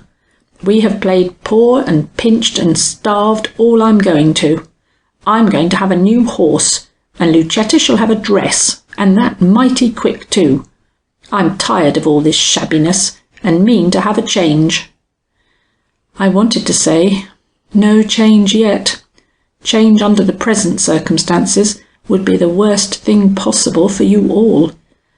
But I felt that this would be treason to Mr Gryce, and refrained, saying simply, as he looked sideways at me for a word, "Lucetta needs a new dress, that no one can deny, but you had better let me get it for her, or perhaps that is what you mean." The grunt, which was my only answer, might be interpreted in any way. I took it, however, for assent. As soon as I was relieved of his presence, and found myself again with the girls, I altered my whole manner, and cried out in querulous tones, "Mrs Carter and I have had a difference." This was true. We did have a difference over our cup of tea. I did not think it necessary to say this difference was a forced one. Some things we are perfectly justified in keeping to ourselves. She remembers a certain verse in the New Testament one way, and I in another. We had not time to settle it by a consultation with the sacred word, but I cannot rest till it is settled. So will you bring your Bible to me, my dear, that I may look that verse up?" We were in the upper hall, where I had taken a seat on the old-fashioned sofa there. Lucetta, who was standing before me, started immediately to do my bidding, without stopping to think, poor child, that it was very strange I did not go to my own room and consult my own Bible, as any good Presbyterian would be expected to do. As she was turning toward the large front room, I stopped her with the quiet injunction, "Get me one with good print, Lucetta. My eyes won't bear much straining." At which she turned, and to my great relief, hurried down the corridor toward William's room, from which she presently returned, bringing the very volume I was anxious to consult. Meanwhile I had laid aside my hat. I felt flurried and unhappy, and showed it. Lucetta's pitiful face had a strange sweetness in it this morning, and I felt sure, as I took the sacred book from her hand, that her thoughts were all with the lover she had sent from her side, and not at all with me, or with what at the moment occupied me. Yet my thoughts at this moment involved, without doubt, the very deepest interests of her life, if not that very lover she was brooding over in her darkened and resigned mind. As I realized this, I heaved an involuntary sigh, which seemed to startle her, for she turned and gave me a quick look as she was slipping away to join her sister, who was busy at the other end of the hall. The Bible I held was an old one, of medium size and most excellent print. I had no difficulty in finding the text and settling the question which had been my ostensible reason for wanting the book, but it took me longer to discover the indentation which I had made in one of its pages. But when I did, you may imagine my awe and the turmoil into which my mind was cast when I found that it marked those great verses in Corinthians which are so universally read at funerals. Behold, I show you a mystery. We shall not all sleep, but we shall all be changed. In a moment, in the twinkling of an eye. I was so moved by this discovery that I was not myself for several moments. The reading of these words over the body which had been laid away under the flower parlour was in keeping with the knot of crape on the window shutter, and argued something more than remorse on the part of someone of the Knollys family. Who was this one, and why, with such feelings in the breast of any of the three, had the deceit and crime to which I had been witness succeeded to such a point as to demand the attention of the police? An impossible problem, of which I dared seek no solution, even in the faces of these seemingly innocent girls. I was, of course, in no position to determine what plan Mr Gryce intended to pursue. I only knew what course I myself meant to follow, which was to remain quiet and sustain the part I had already played in this house as visitor and friend. It was therefore as such, both in heart and manner, that I hastened from my room late in the afternoon to inquire the meaning of the cry I had just heard issue from Lucetta's lips. It had come from the front of the house, and as I hastened thither, I met the two Misses Knollys, looking more openly anxious and distraught than at any former time of anxiety and trouble. As they looked up and saw my face, Loreen paused and laid her hand on Lucetta's arm, but Lucetta was not to be restrained. "He has dared to enter our gates, bringing a police officer with him," was her hoarse and almost unintelligible cry. "We know that the man with him is a police officer, because he was here once before, and though he was kind enough then, he cannot have come the second time except to—" Here the pressure of Loreen's hand was so strong as to make the feeble Lucetta quiver. She stopped, and Miss Knollys took up her words. "Except to make us talk on subjects much better buried in oblivion. Miss Butterworth, will you go down with us? Your presence may act as a restraint. Mr Trome seems to have some respect for you." "Mr Trome?" "Yes, it is his coming which has so agitated Lucetta. He and a man named Gryce are just coming up the walk. There goes the knocker. Lucetta, you must control yourself, or leave me to face these unwelcome visitors alone." Lucetta, with a sudden fierce effort, subdued her trembling. "If he must be met," said she, "my anger and disdain may give some weight to your quiet acceptance of the family's disgrace. I shall not accept his denunciations quietly, Loreen. You must expect me to show some of the feelings that I have held in check all these years." And without waiting for reply, without waiting even to see what effect these strange words might have upon me, she dashed down the stairs and pulled open the front door. We had followed rapidly, too rapidly for speech ourselves, and were therefore in the hall when the door swung back, revealing the two persons I had been led to expect. Mr Trome spoke first, evidently in answer to the defiance to be seen in Lucetta's face. "Miss Knollys, 1,000 pardons. I know I am transgressing, but I assure you the occasion warrants it. I am certain you will acknowledge this when you hear what my errand is." "Your errand? What can your errand be but to—" Why did she pause? Mr Gryce had not looked at her.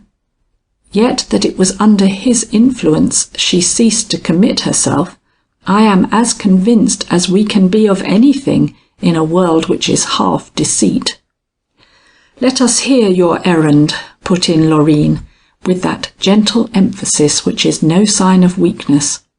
"I will let this gentleman speak for me," returned Mr Trome. "You have seen him before, a New York detective of whose business in this town you cannot be ignorant." Lucetta turned a cold eye upon Mr Gryce and quietly remarked, "When he visited this lane a few days ago, he professed to be seeking a clue to the many disappearances which have unfortunately taken place within its precincts." Mr Trome's nod was one of acquiescence, but Lucetta was still looking at the detective. "Is that your business now?" she asked, appealing directly to Mr Gryce.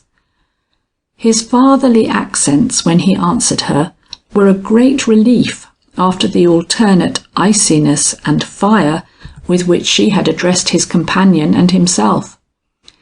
"I hardly know how to reply without arousing your just anger. If your brother is in—" "My brother would face you with less patience than we. Tell us your errand, Mr Gryce, and do not think of calling in my brother till we have failed to answer your questions or satisfy your demands." "Very well," said he. "The quickest explanation is the kindest in these cases. I merely wish, as a police officer, whose business it is to locate the disappearances which have made this lane notorious, and who believes the surest way to do this is to find out once and for all where they did not and could not have taken place, to make an official search of these premises, as I already have those of Mother Jane and of Deacon Spear." "And my errand here," interposed Mr Trome, "is to make everything easier by the assurance that my house will be the next to undergo a complete investigation. As all the houses in the lane will be visited alike, none of us need complain or feel our good name attacked." This was certainly thoughtful of him, but knowing how much they had to fear, I could not expect Loreen or Lucetta to show any great sense either of his kindness or Mr Gryce's consideration. They were in no position to have a search made of their premises, and serene as was Loreen's nature, and powerful as was Lucetta's will, the apprehension under which they laboured was evident to us all, though neither of them attempted either subterfuge or evasion. "If the police wish to search this house, it is open to them," said Loreen. "But not to Mr Trome," quoth Lucetta quickly. "Our poverty should be our protection from the curiosity of neighbours." "Mr Trome has no wish to intrude," was Mr Gryce's conciliatory remark, but Mr Trome said nothing. He probably understood why Lucetta wished to curtail his stay in this house better than Mr Gryce did. I had meanwhile stood silent. There was no reason for me to obtrude myself, and I was happy not to do so. This does not mean, however, that my presence was not noticed. Mr Trome honoured me with more than one glance during these trying moments, in which I read the anxiety he felt, lest my peace of mind should be too much disturbed, and when, in response to the undoubted dismissal he had received from Lucetta, he prepared to take his leave, it was upon me he bestowed his final look and most deferential bow. It was a tribute to my position and character, which all seemed to feel, and I was not at all surprised when Lucetta, after carefully watching his departure, turned to me with childlike impetuosity, saying, "This must be very unpleasant for you, Miss Butterworth, yet must we ask you to stand our friend. God knows we need one." I shall never forget "I occupied that position toward your mother," was my straightforward reply, and I did not forget it, not for a moment. "I shall begin with the cellar," Mr Gryce announced. Both girls quivered. Then Loreen lifted her proud head and said quietly, "The whole house is at your disposal. Only I pray you to be as expeditious as possible. My sister is not well, and the sooner our humiliation is over, the better it will be for her." And indeed, Lucetta was in a state that aroused even Mr Gryce's anxiety. But when she saw us all hovering over her, she roused herself with an extraordinary effort, and waving us aside, led the way to the kitchen, from which, as I gathered, the only direct access could be had to the cellar. Mr Gryce immediately followed, and behind him came Loreen and myself, both too much agitated to speak. At the flower parlour, Mr Gryce paused as if he had forgotten something, but Lucetta urged him feverishly on, and before long we were all standing in the kitchen. Here a surprise awaited us. Two men were sitting there who appeared to be strangers to Hannah, from the lowering looks she cast them as she pretended to be busy over her stove. This was so out of keeping with her usual good humour as to attract the attention even of her young mistress. "What is the matter, Hannah?" asked Lucetta, "and who are these men?" "They are my men," said Mr Gryce. "The job I have undertaken cannot be carried on alone." The quick look the two sisters interchanged did not escape me, or the quiet air of resignation which was settling slowly over Loreen. "Must they go into the cellar too?" she asked.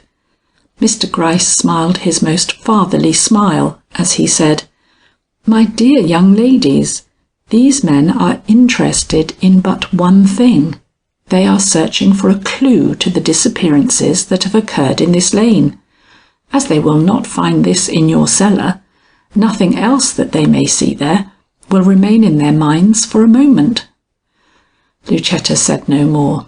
Even her indomitable spirit was giving way before the inevitable discovery that threatened them. "Do not let William know," were the low words with which she passed Hannah.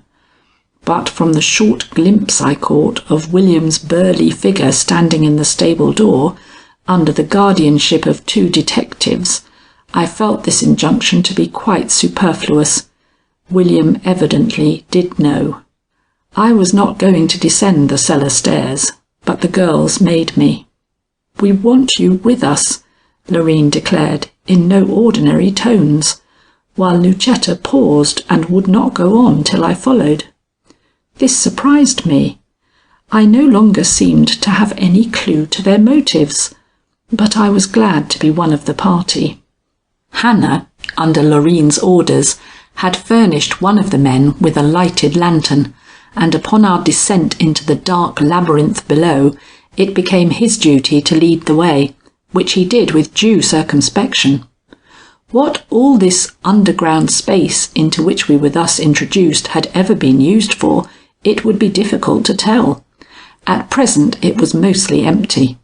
After passing a small collection of stores, a wine cellar, the very door of which was unhinged and lay across the cellar bottom, we struck into a hollow void, in which there was nothing worth an instant's investigation save the earth under our feet. This the two foremost detectives examined very carefully, detaining us often longer, I thought, than Mr Gryce desired or Lucetta had patience for. But nothing was said in protest, nor did the older detective give an order or manifest any special interest in the investigation, till he saw the men in front stoop and throw out of the way a coil of rope, when he immediately hurried forward and called upon the party to stop. The girls, who were on either side of me, crossed glances at this command, and Lucetta, who had been tottering for the last few minutes, fell upon her knees and hid her face in the hollow of her two hands. Loreen came around and stood by her, and I do not know which of them presented the most striking picture of despair, the shrinking Lucetta, or Loreen with her quivering form uplifted to meet the shafts of fate without a droop of her eyelids or a murmur from her lips. The light of the one lantern, which, intentionally or unintentionally, was concentrated on this pathetic group, made it stand out from the midst of the surrounding darkness in a way to draw the gaze of Mr Gryce upon them. He looked, and his own brow became overcast. Evidently we were not far from the cause of their fears. Ordering the candle lifted, he surveyed the ceiling above, at which Loreen's lips opened slightly in secret dread and amazement. Then he commanded the men to move on slowly, while he himself looked overhead rather than underneath, which seemed to astonish his associates, who evidently had heard nothing of the hole which had been cut in the floor of the flower parlour. Suddenly I heard a slight gasp from Lucetta, who had not moved forward with the rest of us. Then her rushing figure flew by us and took up its stand by Mr Gryce, who had himself paused and was pointing with an imperious forefinger to the ground under his feet. "You will dig here," said he, not heeding her, though I am sure he was as well acquainted with her proximity as we. "Dig?" repeated Loreen, in what we all saw was a final effort to stave off disgrace and misery. "My duty demands it," said he. "Someone else has been digging here within a very few days, Miss Knollys. That is as evident as is the fact that a communication has been made with this place through an opening into the room above. See!" And taking the lantern from the man at his side, he held it up toward the ceiling. There was no hole there now, but there were ample evidences of there having been one, and that within a very short time. Loreen made no further attempt to stay him. "The house is at your disposal," she reiterated, but I do not think she knew what she said. The man with the bundle in his arms was already unrolling it on the cellar bottom. A spade came to light, together with some other tools. Lifting the spade, he thrust it smartly into the ground toward which Mr Gryce's inexorable finger still pointed. At the sight and the sound it made, a thrill passed through Lucetta, which made her another creature. Dashing forward, she flung herself down upon the spot with lifted head and outstretched arms. "Stop your desecrating hand!" she cried. "This is a grave! The grave, sirs, of our mother!" The shock of these words, if false, most horrible, if true, still more horrible, threw us all aback and made even Mr Gryce's features assume an aspect quite uncommon to them. "Your mother's grave?" said he, looking from her to Loreen with very evident doubt. "I thought your mother died 7 or more years ago, and this grave has been dug within 3 days." "I know," she whispered. "To the world my mother has been dead many, many years, but not to us. We closed her eyes night before last, and it was to preserve this secret, which involves others affecting our family honour, that we resorted to expedients which have perhaps attracted the notice of the police and drawn this humiliation down upon us. I can conceive no other reason for this visit, ushered in as it was by Mr Trome." "Miss Lucetta," Mr Gryce spoke quickly. If he had not, I certainly could not have restrained some expression of the emotions awakened in my own breast by this astounding revelation. "Miss Lucetta, it is not necessary to bring Mr Trome's name into this matter, or that of any other person than myself. I saw the coffin lowered here, which you say contained the body of your mother. Thinking this a strange place of burial, and not knowing it was your mother to whom you were paying these last dutiful rites, I took advantage of my position as detective to satisfy myself that nothing wrong lay behind so mysterious a death and burial. Can you blame me, miss? Would I have been a man to trust if I had let such an event as this go by unchallenged?" She did not answer. She had heard but one sentence of all this long speech. "You saw my mother's coffin lowered? Where were you that you should see that? In some of these dark passages, let in by I know not what traitor to our peace of mind." And her eyes, which seemed to have grown almost supernaturally large and bright under her emotions, turned slowly in their sockets till they rested with something like doubtful accusation upon mine. But not to remain there, for Mr Gryce recalled them almost instantly by this short, sharp negative. "No, I was nearer than that. I lent my strength to this burial. If you had thought to look under Mother Jane's hood, you would have seen what would have forced these explanations then and there. And you—" "I was Mother Jane for the nonce, not from choice, miss, but from necessity. I was impersonating the old woman when your brother came to the cottage. I could not give away my plans by refusing the task your brother offered me." "It is well." Lucetta had risen and was now standing by the side of Loreen. "Such a secret as ours defies concealment. Even Providence takes part against us. What you want to know we must tell.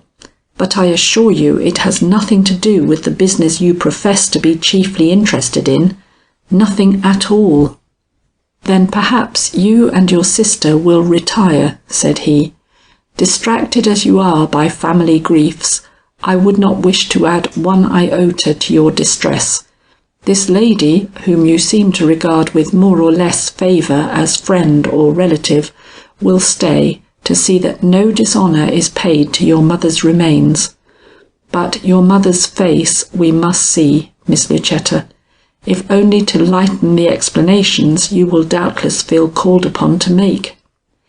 It was Loreen who answered this. "If it must be," said she, "remember your own mother, and deal reverently with ours."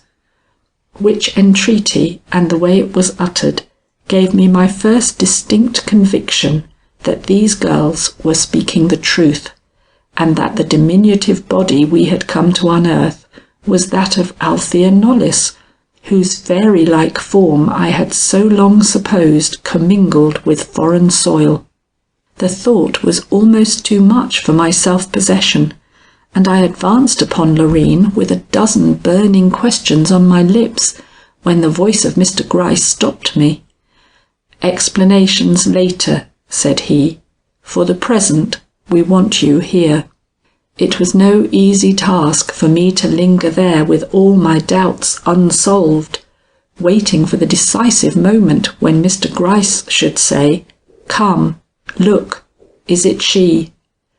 But the will that had already sustained me through so many trying experiences did not fail me now, and, grievous as was the ordeal, I passed steadily through it, being able to say, though not without some emotion I own, "It is Althea Knollys, changed almost beyond conception, but still these girls' mother," which was a happier end to this adventure than that we had first feared, mysterious as the event was, not only to myself, but, as I could see, to the acute detective as well.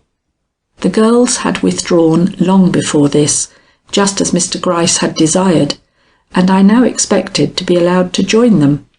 But Mr Gryce detained me till the grave was refilled and made decent again, when he turned, and to my intense astonishment, for I had thought the matter was all over and the exoneration of this household complete, said softly and with telling emphasis in my ear, "Our work is not done yet. They who make graves so readily in cellars must have been more or less accustomed to the work. We have still some digging to do." I was overwhelmed. "What?" said I. "You still doubt?" "I always doubt," he gravely replied. "This cellar bottom offers a wide field for speculation. Too wide, perhaps, but then I have a plan." Here he leaned over and whispered a few concise sentences into my ear, in a tone so low I should feel that I was betraying his confidence in repeating them. But their import will soon become apparent from what presently occurred.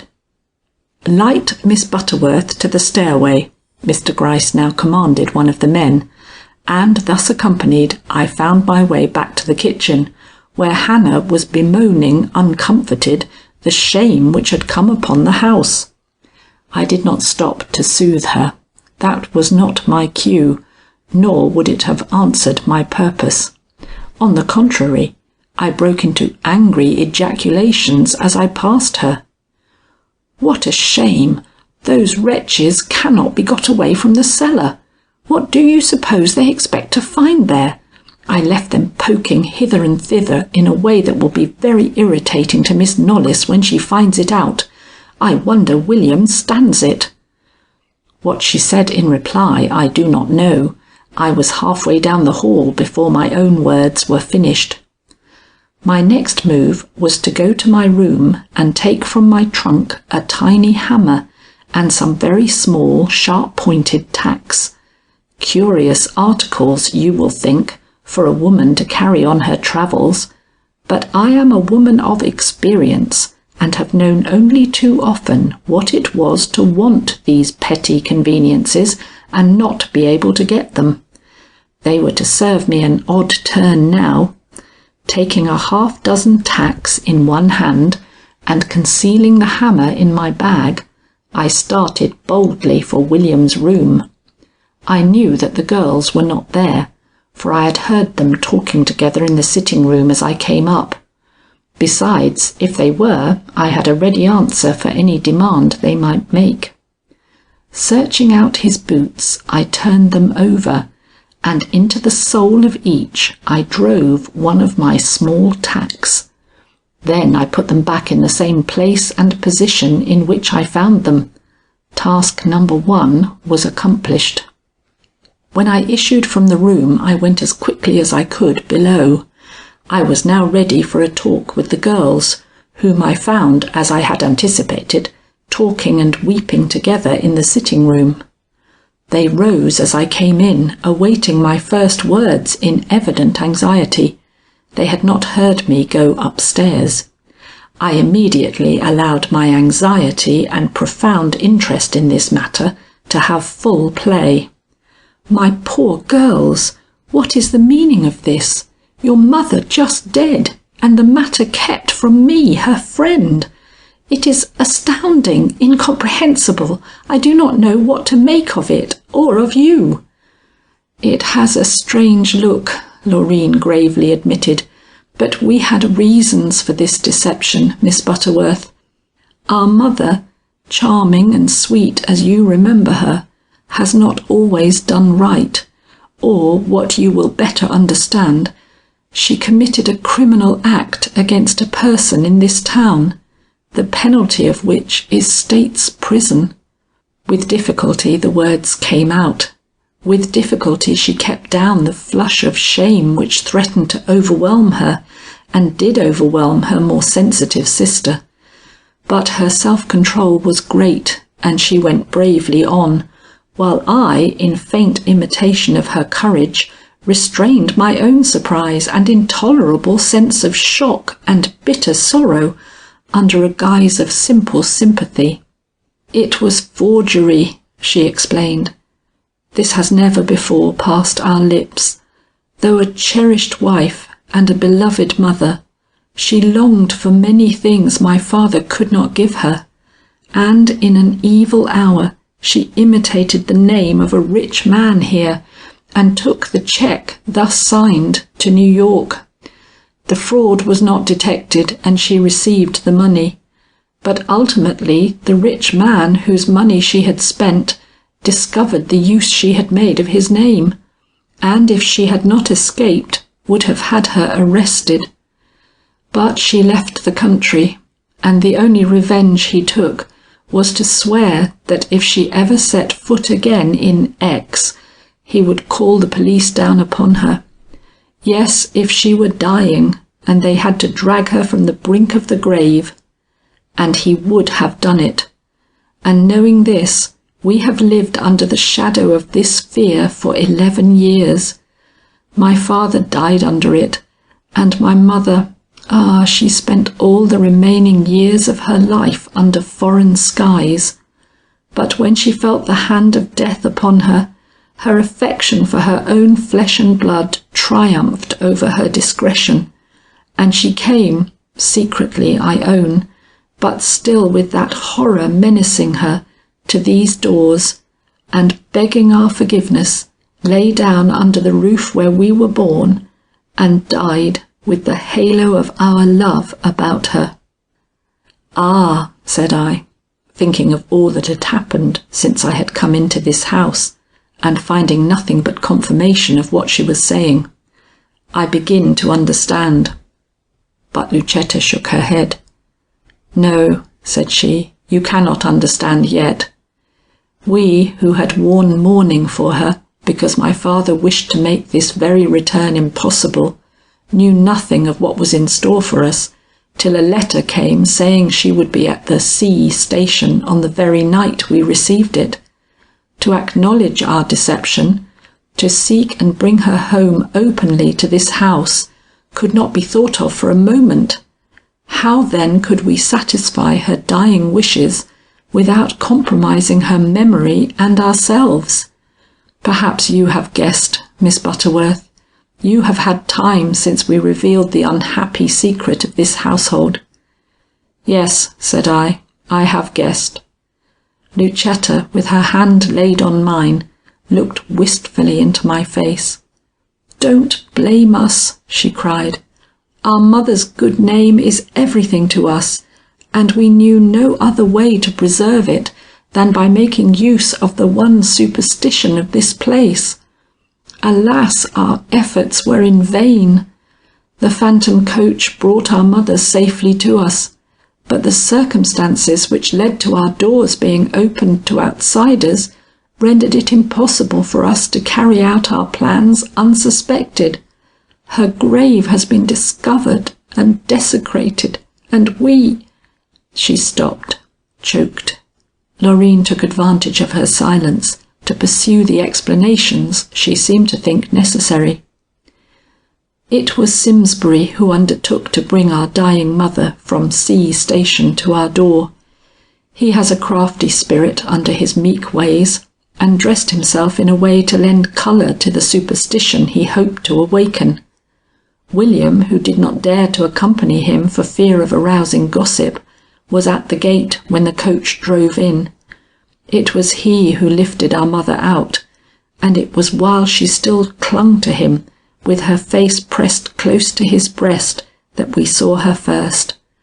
Ah, what a pitiable sight it was! She was so wan, so feeble, and yet so radiantly happy. She looked up at Lucetta, and her face grew wonderful in its unearthly beauty. She was not the mother we remembered, but a mother whose life had culminated in the one desire to see and clasp her children again. When she could tear her eyes away from Lucetta, she looked at me, and then the tears came, and we all wept together, even William. And thus, weeping and murmuring words of welcome and cheer, we carried her upstairs and laid her in the great front chamber. Alas, we did not foresee what would happen the very next morning. I mean the arrival of your telegram, to be followed so soon by yourself. Poor girls, poor girls! It was all I could say. I was completely overwhelmed. The first night after your arrival, we moved her into William's room as being more remote and thus a safer refuge for her. The next night she died. The dream which you had of being locked in your room was no dream. Lucetta did that in foolish precaution against your trying to search us out in the night. It would have been better if we had taken you into our confidence." "Yes," I assented, "that would have been better. But I did not say how much better. That would have been giving away my secret." Lucetta had now recovered sufficiently to go on with the story. "William, who is naturally colder than we, and less sensitive in regard to our mother's good name, has shown some little impatience at the restraint imposed upon him by her presence, and this was an extra burden, Miss Butterworth. But that and all the others we have been forced to bear," the generous girl did not speak of her own special grief and loss, "have all been rendered useless by the unhappy chance which has brought into our midst this agent of the police. Ah, if I only knew whether this was the providence of God rebuking us for years of deception, or just the malice of man seeking to rob us of our one best treasure, a mother's untarnished name." "Mr Gryce acts from no malice," I began, but I saw they were not listening. "Have they finished down below?" asked Lucetta. "Does the man you call Gryce seem satisfied?" asked Loreen. I drew myself up, physically and mentally. My second task was about to begin. "I do not understand those men," said I.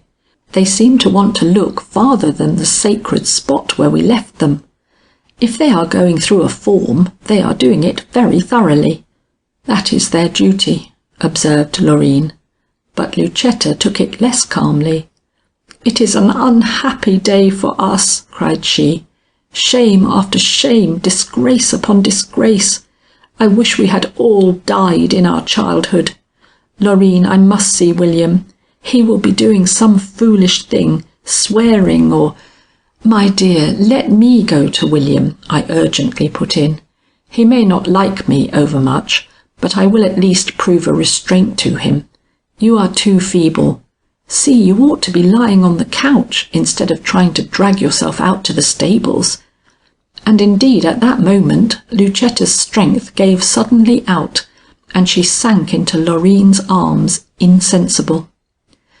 When she was restored, I hurried away to the stables, still in pursuit of the task which I had not yet completed.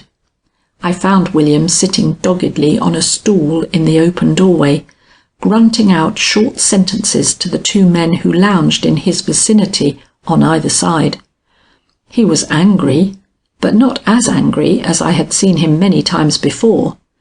The men were townsfolk, and listened eagerly to his broken sentences. One or two of these reached my ears. "Let 'em go it. It won't be now or today they'll settle this business. It's the devil's work, and devils are sly. My house won't give up that secret, or any other house they'll be likely to visit. The place I would ransack." But Loreen would say I was babbling.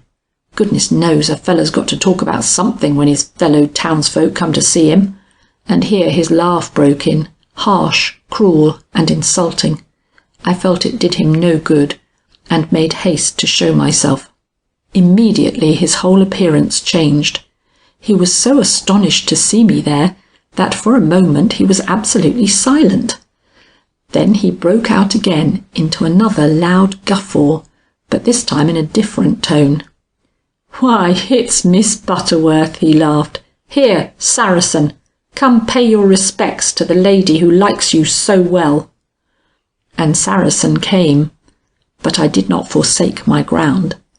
I had espied in one corner just what I had hoped to see there, and Saracen's presence afforded me the opportunity of indulging in one or two rather curious antics. "I am not afraid of the dog," I declared with marked loftiness, shrinking toward the pail of water I had already marked with my eye. "Not at all afraid," I continued, catching up the pail and putting it before me as the dog made a wild rush in my direction. "These gentlemen will not see me hurt."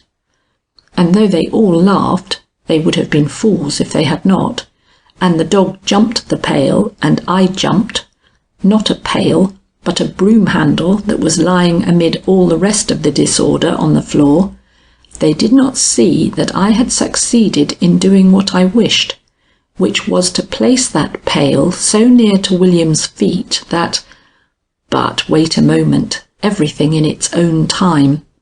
I escaped the dog, and next moment had my eye on him. He did not move after that, which rather put a stop to the laughter, which, observing, I drew very near to William, and with a sly gesture to the two men, which for some reason they seemed to understand, whispered in the rude fellow's ear, "They found your mother's grave under the flower parlour. Your sisters told me to tell you. But that is not all. They're trampling hither and yon through all the secret places in the cellar, turning up the earth with their spades. I know they won't find anything, but we thought you ought to know." Here I made a feint of being startled, and ceased. My second task was done. The third only remained. Fortunately at that moment Mr Gryce and his followers showed themselves in the garden. They had just come from the cellar, and played their part in the same spirit I had mine.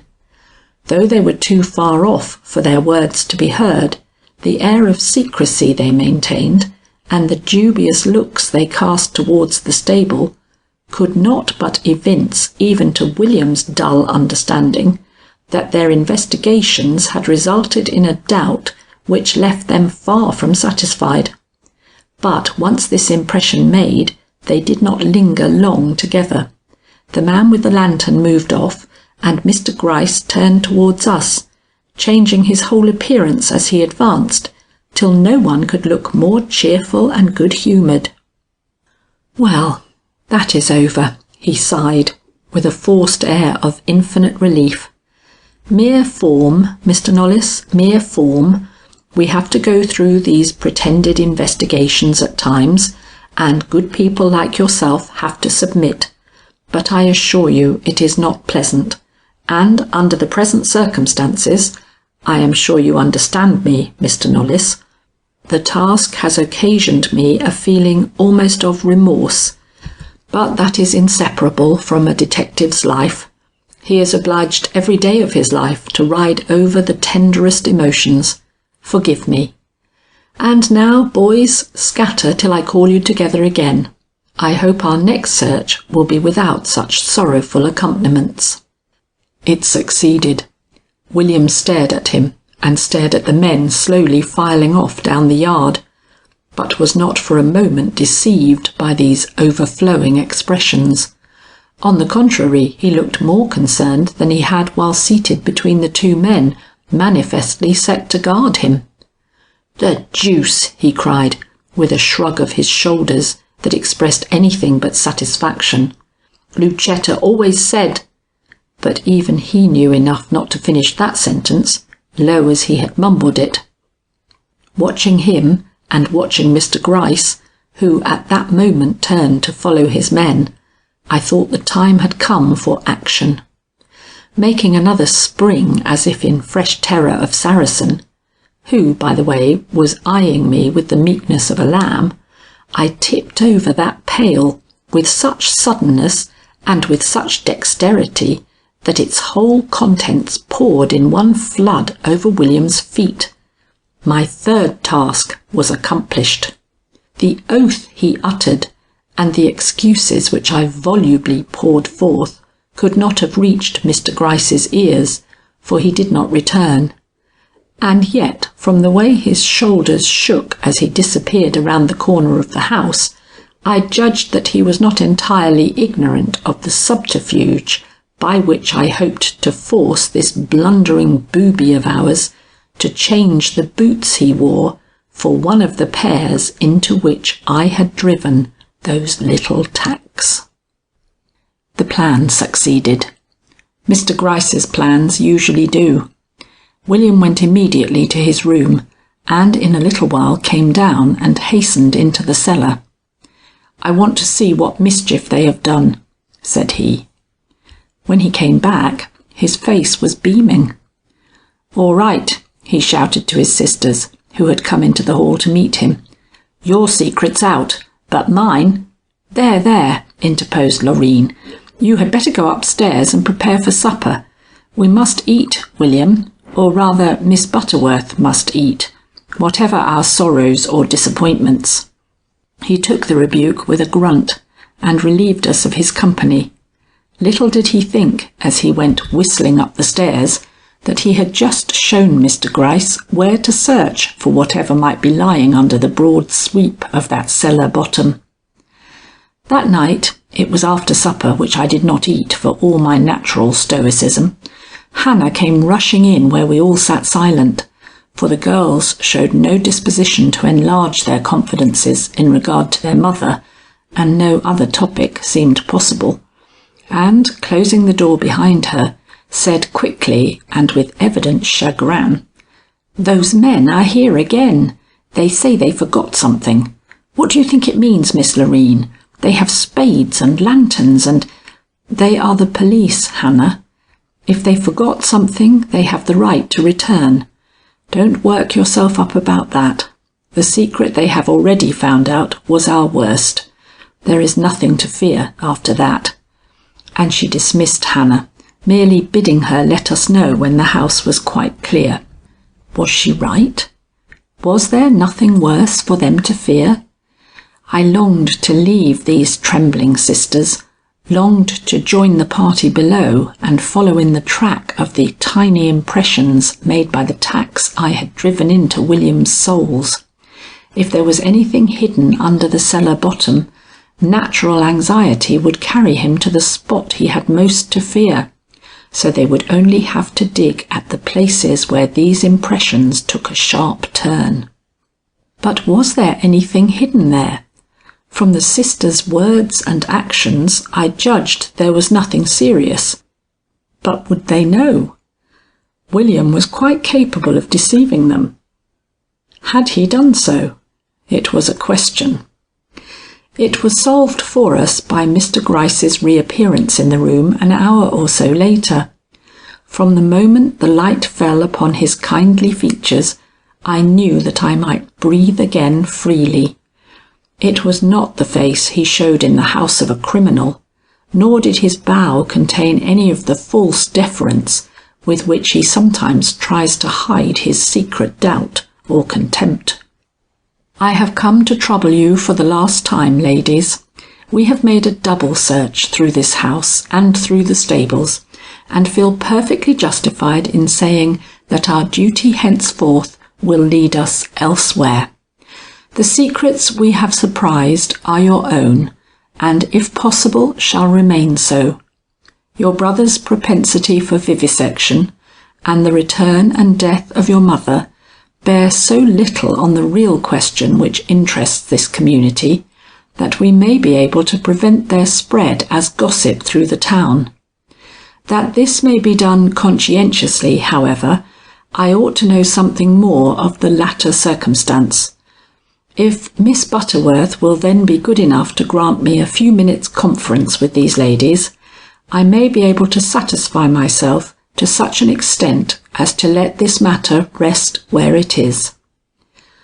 I rose with right good will.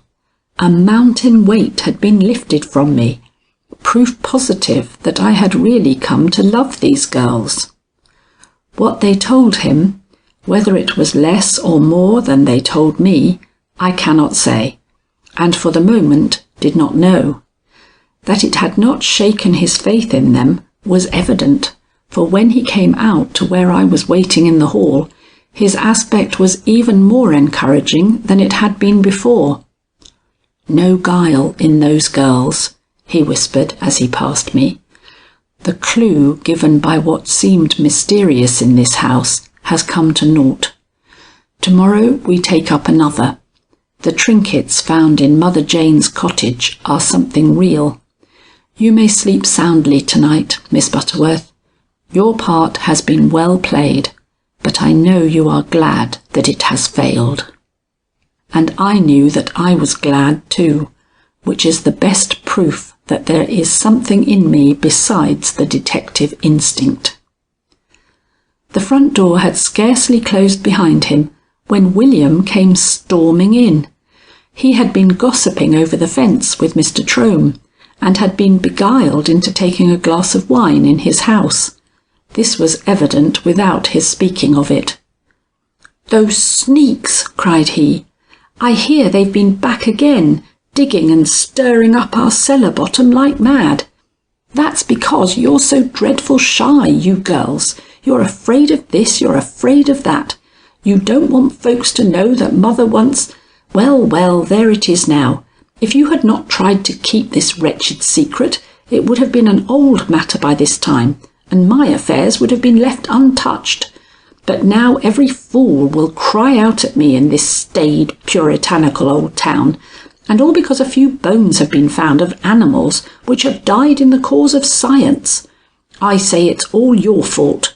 Not that I have anything to be ashamed of, because I haven't, but because this other thing, this damned wicked series of disappearances, taking place for aught we know a dozen rods from our gates, though I think, but no matter what I think, you all like, or say you like, old Deacon Spear, has made everyone so touchy in this pharisaical town that to kill a fly has become a crime, even if it is to save oneself from poison. I'm going to see if I cannot make folks blink askance at some other man than me. I'm going to find out who or what causes these disappearances." This was a declaration to make us all stare and look a little bit foolish. William playing the detective? Well, what might I not live to see next? But the next moment an overpowering thought struck me.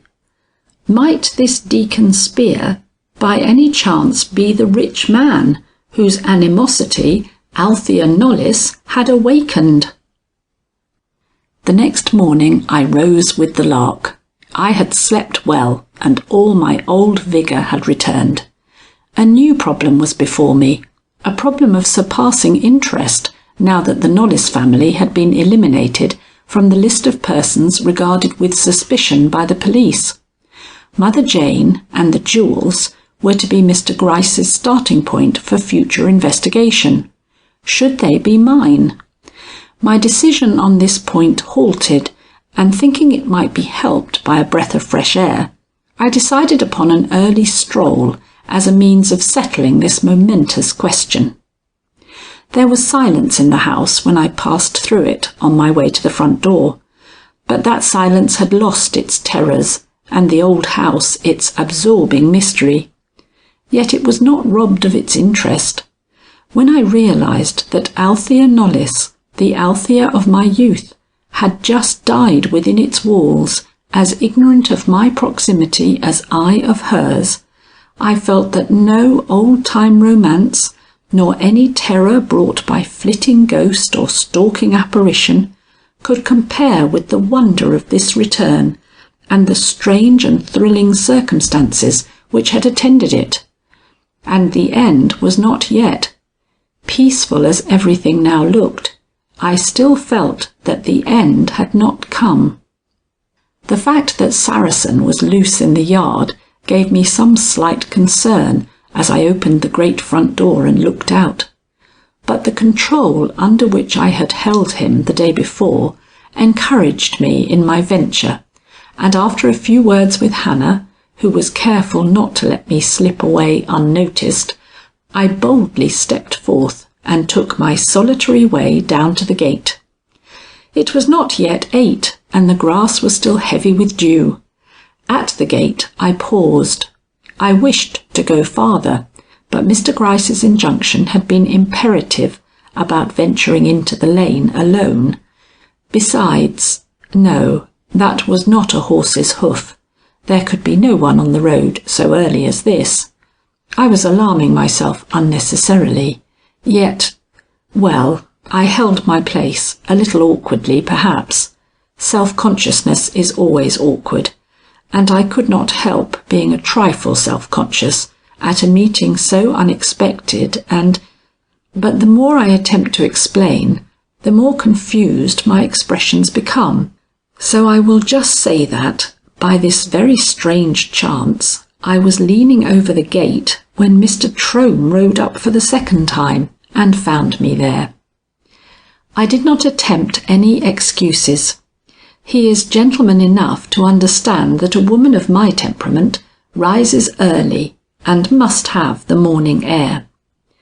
That he should feel the same necessity is a coincidence, natural perhaps, but still a coincidence, so there was nothing to be said about it. But had there been, I would not have spoken, for he seemed so gratified at finding me enjoying nature at this early hour that any words from me would have been quite superfluous. He did not dismount, that would have shown intention, but he stopped and, well, we have both passed the age of romance, and what he said cannot be of interest to the general public, especially as it did not deal with the disappearances, or with the discoveries made in the Knollys house the day before, or with any of those questions which have absorbed our attention up to this time. That we were engaged more than 5 minutes in this conversation, I cannot believe. I have always been extremely accurate in regard to time, yet a good half hour was lost by me that morning, for which I have never been able to account. Perhaps it was spent in the short discussion which terminated our interview, a discussion which may be of interest to you, for it was upon the action of the police. Nothing came of the investigations made by Mr Gryce yesterday, I perceive, Mr Trome had remarked with some reluctance, as he gathered up his reins to depart. Well, that is not strange. How could he have hoped to find any clue to such a mystery as he is engaged to unearth, in a house presided over by Miss Knollys? How could he indeed? Yet, I added, determined to allay this man's suspicions, which, notwithstanding the openness of his remark, were still observable in his tones. You say that with an air I should hardly expect from so good a neighbour and friend. Why is this, Mr Trome? Surely you do not associate crime with the Misses Knollys? Crime? Oh no, certainly not. No one could associate crime with the Misses Knollys. If my tone was at fault, it was due perhaps to my embarrassment. This meeting, your kindness, the beauty of the day, and the feeling these all call forth. Well, I may be pardoned if my tones are not quite true in discussing other topics. My thoughts were with the one I addressed. Then that tone of doubt was all the more misplaced, I retorted. I am so frank, I cannot bear innuendo in others.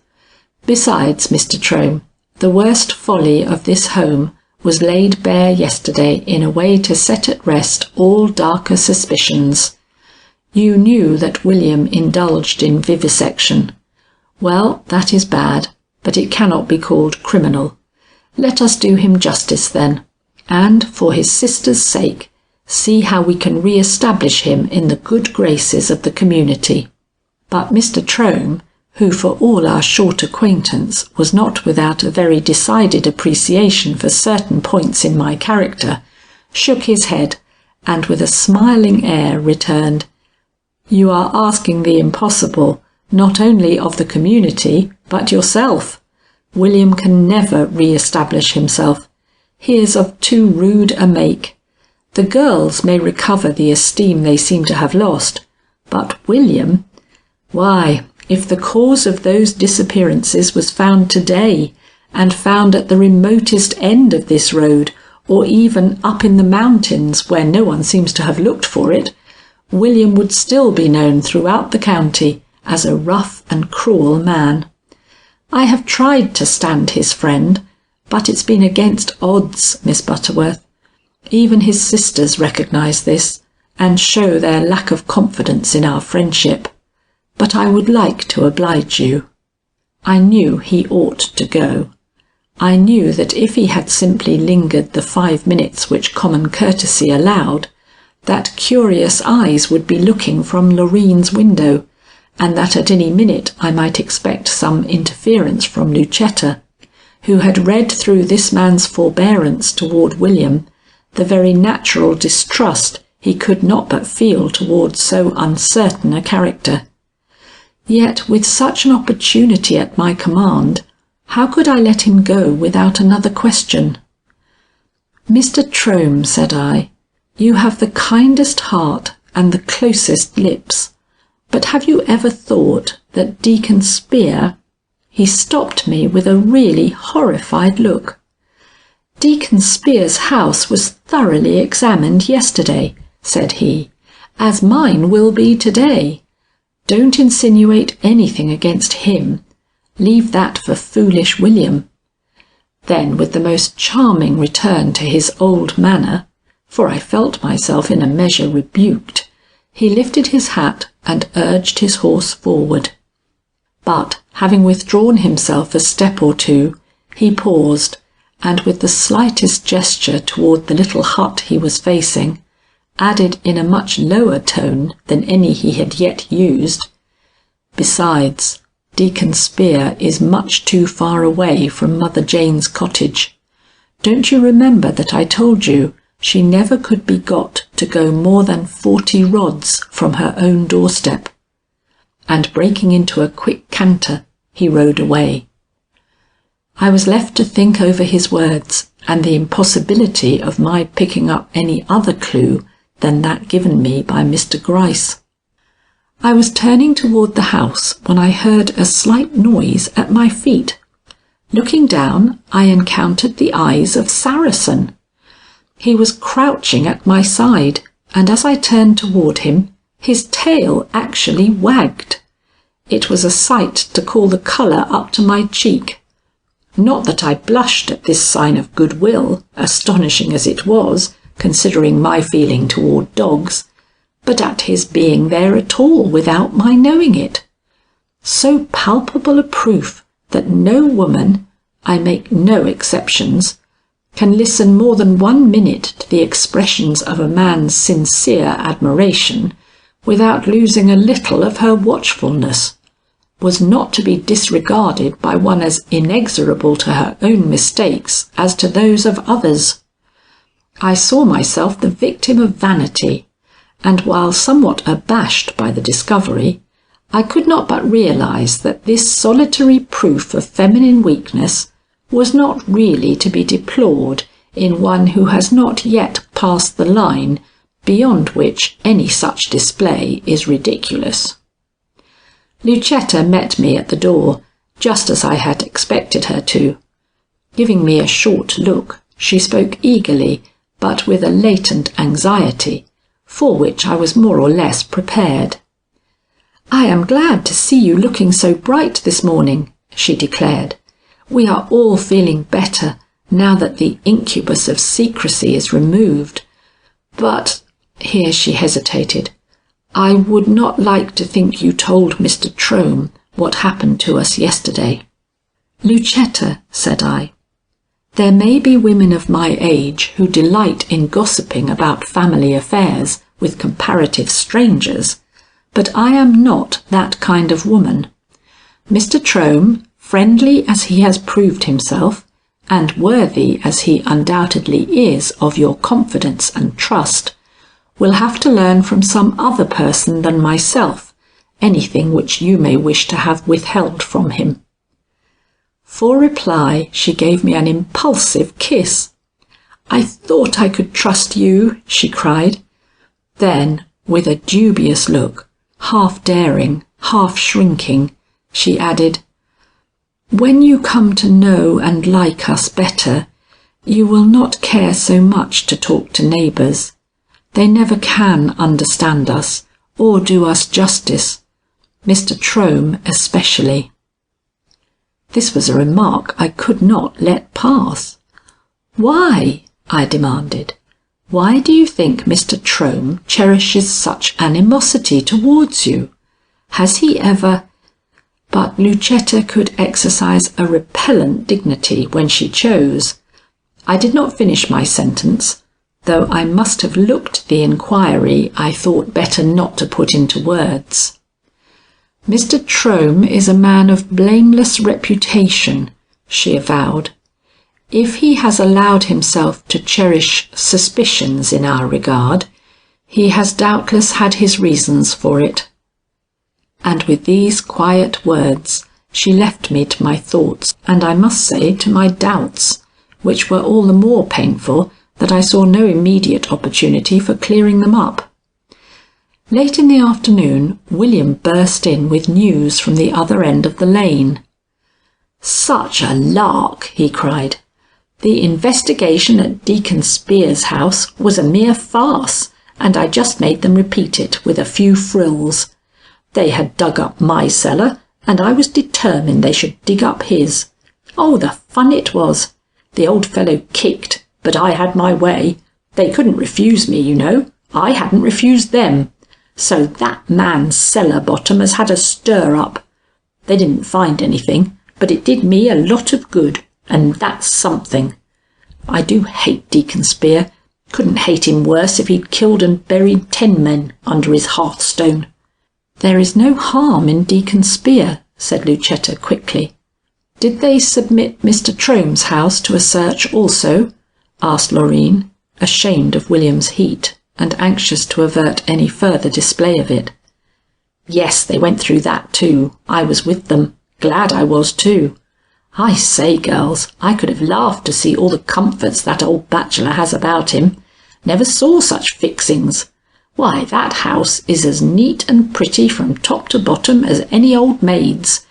It's silly, of course, for a man, and I'd rather live in an old rookery like this, where I can walk from room to room in muddy boots if I want to, and train my dogs and live in freedom like the man I am. Yet I couldn't help thinking it mighty comfortable too, for an old fellow like him, who likes such things, and don't have chick or child to meddle. Why, he had pincushions on all his bureaus, and they had pins in them." The laugh with which he delivered this last sentence might have been heard a quarter of a mile away. Lucetta looked at Laurine, and Laurine looked at me, but none of us joined in the mirth, which seemed to me very ill-timed. Suddenly Lucetta asked, "Did they dig up Mr. Trome's cellar?" William stopped laughing long enough to say, "His cellar? Why, it's cemented as hard as an oak floor. No, they didn't polish their spades in his house, which was another source of satisfaction to me. Deacon Spear hasn't even that to comfort him. Oh, how I did enjoy that old fellow's face when they began to root up his old fungi." Lucetta turned away with a certain odd constraint I could not but notice. "It's a humiliating day for the lane," said she. "And what is worse," she suddenly added, "nothing will ever come of it. It will take more than a band of police to reach the root of this matter." I thought her manner odd, and moving towards her, took her by the hand with something of a relative's familiarity. "What makes you say that? Mr. Gryce seems a very capable man." "Yes, yes, but capability has nothing to do with it. Chance might, and pluck might, but wit and experience not. Otherwise the mystery would have been settled long ago. I wish Well?" Her hand was trembling violently. "Nothing. I don't know why I have allowed myself to talk on this subject. Laurine and I once made a compact never to give any opinion upon it. You see how I have kept it." She had drawn her hand away and suddenly had become quite composed. I turned my attention toward Laurine, but she was looking out of the window and showed no intention of further pursuing the conversation. William had strolled out. "Well," said I, "if ever a girl had reason for breaking such a compact, you are certainly that girl. I could never have been as silent as you have been. That is, if I had any suspicions on so serious a subject. Why, your own good name is impugned. yours and that of every other person living in this lane." "Miss Butterworth," she replied, "I have gone too far. Besides, you have misunderstood me. I have no more knowledge than anybody else as to the source of these terrible tragedies. I only know that an almost superhuman cunning lies at the bottom of so many unaccountable disappearances, a cunning so great that only a crazy person—" "Ah," I murmured eagerly, "Mother Jane." She did not answer. Instantly I took a resolution. "Lucetta," said I, "is Deacon Spear a rich man?" Starting violently, she looked at me amazed. "If he is, I should like to hazard the guess that he is the man who has held you in such thraldom for years." "And if he were?" said she. I could understand William's antipathy to him, and also his suspicions. She gave me a strange look, then, without answering, walked over and took Loreen by the hand. "Hush!" I thought I heard her whisper. At all events, the two sisters were silent for more than a moment. Then Lucetta said, "Deacon Spear is well off, but nothing will ever make me accuse living man of crimes so dreadful." And she walked away, drawing Loreen after her.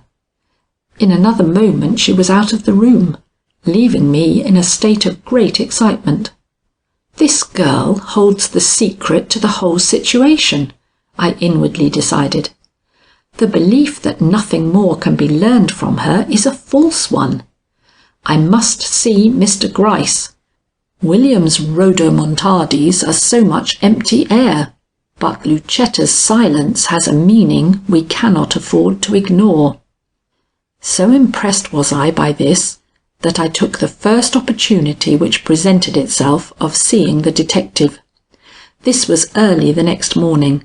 He and several of the townspeople had made their appearance at Mother Jane's cottage with spades and picks, and the sight had naturally drawn us all down to the gate, where we stood watching operations in a silence which would have been considered unnatural by anyone who did not realize the conflicting nature of the emotions underlying it.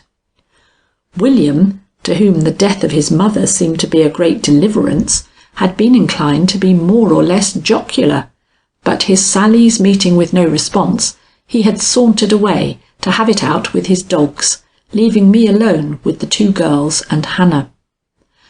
The latter seemed to be absorbed entirely by the aspect of Mother Jane, who stood upon her doorstep in an attitude so menacing that it was little short of tragic. Her hood, for the first time in the memory of those present, had fallen away from her head, revealing a wealth of grey hair, which flew away from her head like a weird halo.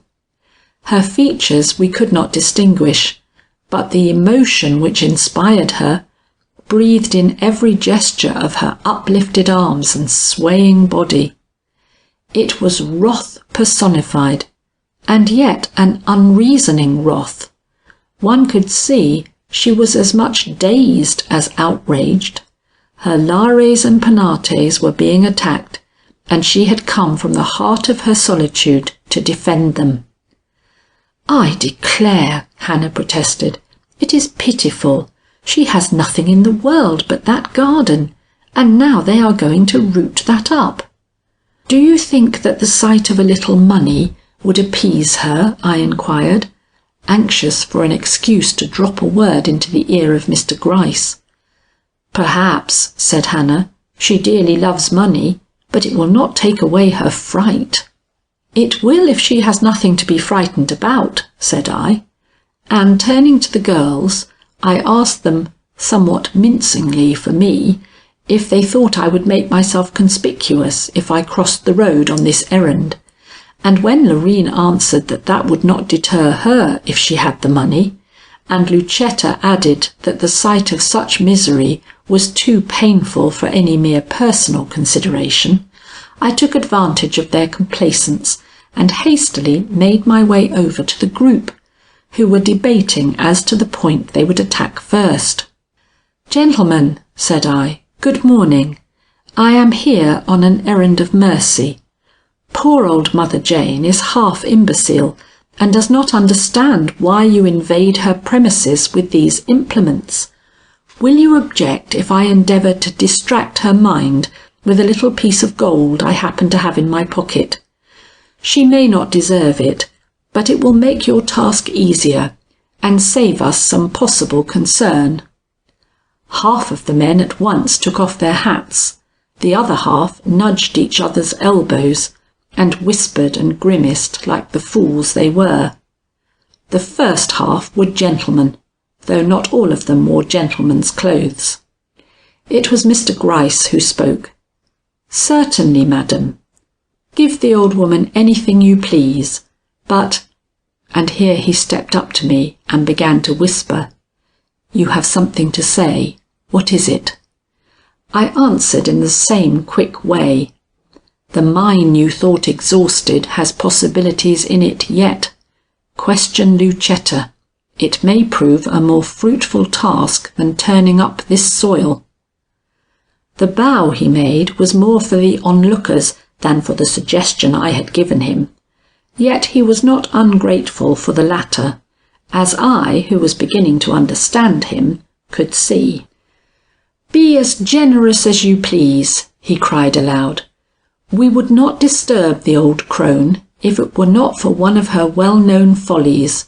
Nothing will take her over 40 rods away from her home. Now what lies within those 40 rods? These men think we ought to see." The shrug I gave answered both the apparent and the concealed question. Satisfied that he would understand it so, I hurried away from him and approached Mother Jane.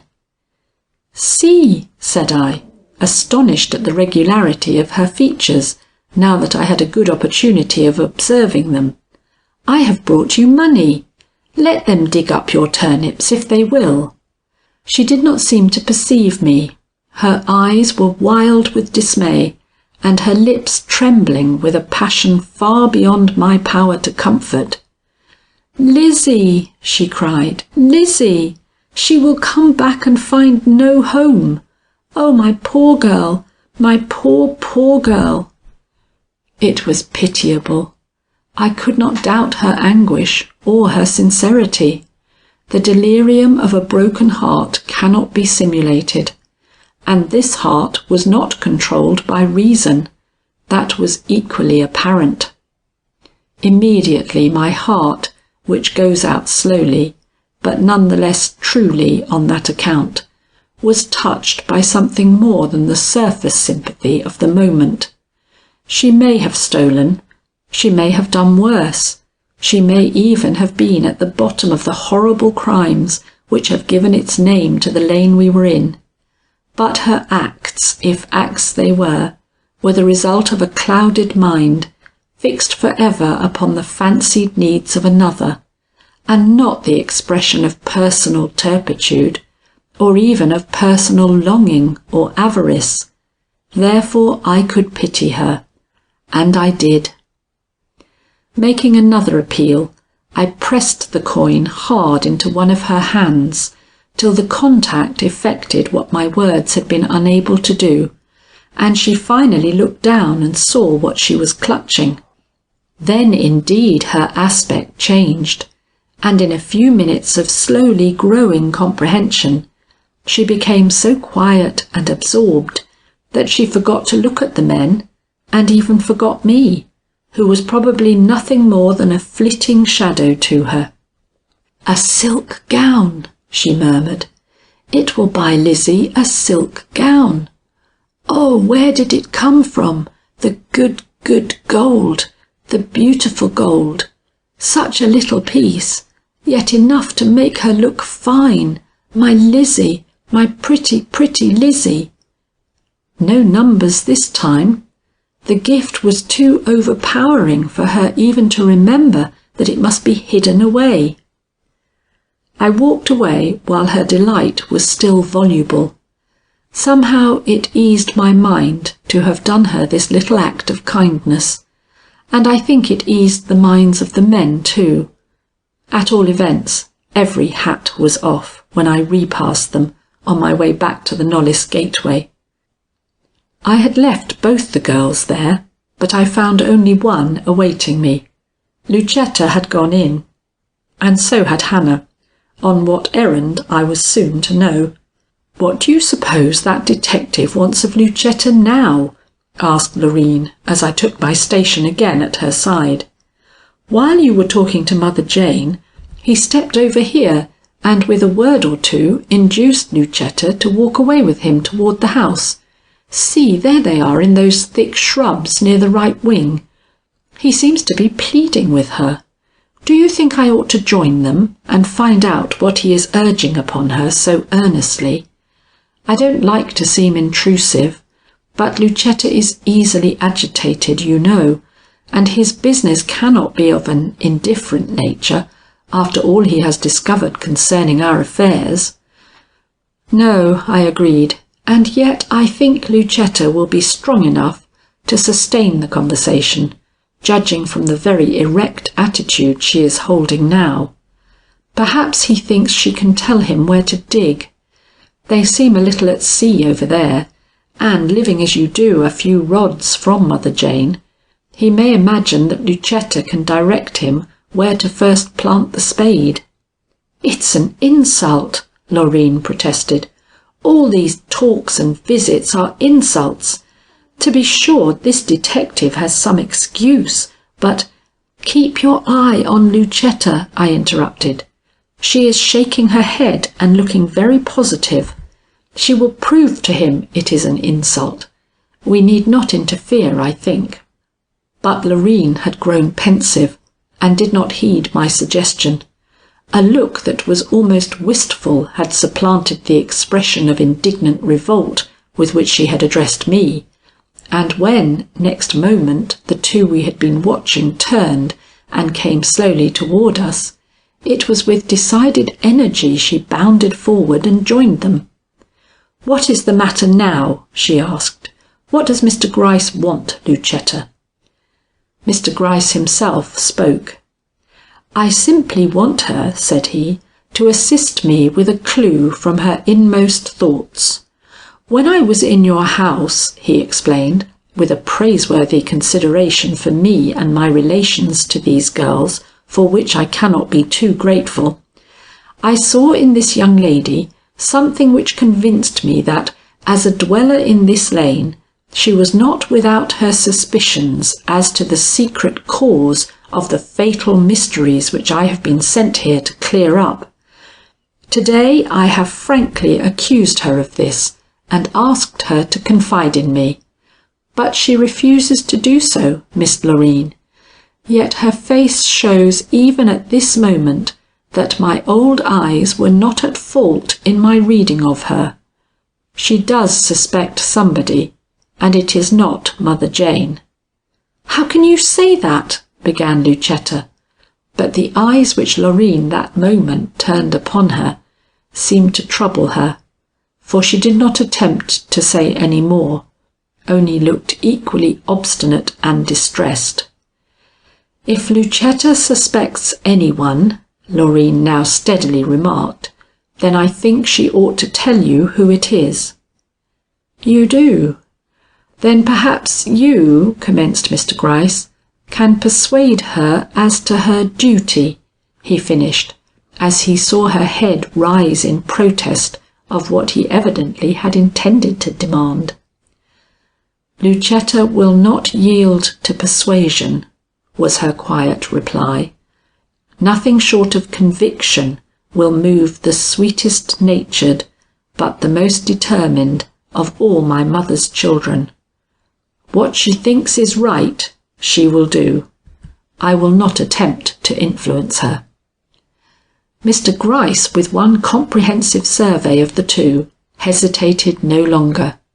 I saw the rising of the blood into his forehead, which always precedes the beginning of one of his great moves, and, filled with a sudden excitement, I awaited his next words as a tyro awaits the first unfolding of the plan he has seen working in the brain of some famous strategist.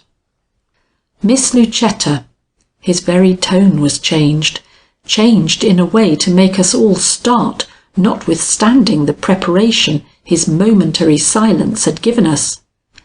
I have been thus pressing and perhaps rude in my appeal, because of something which has come to my knowledge, which cannot but make you, of all persons, extremely anxious as to the meaning of this terrible mystery.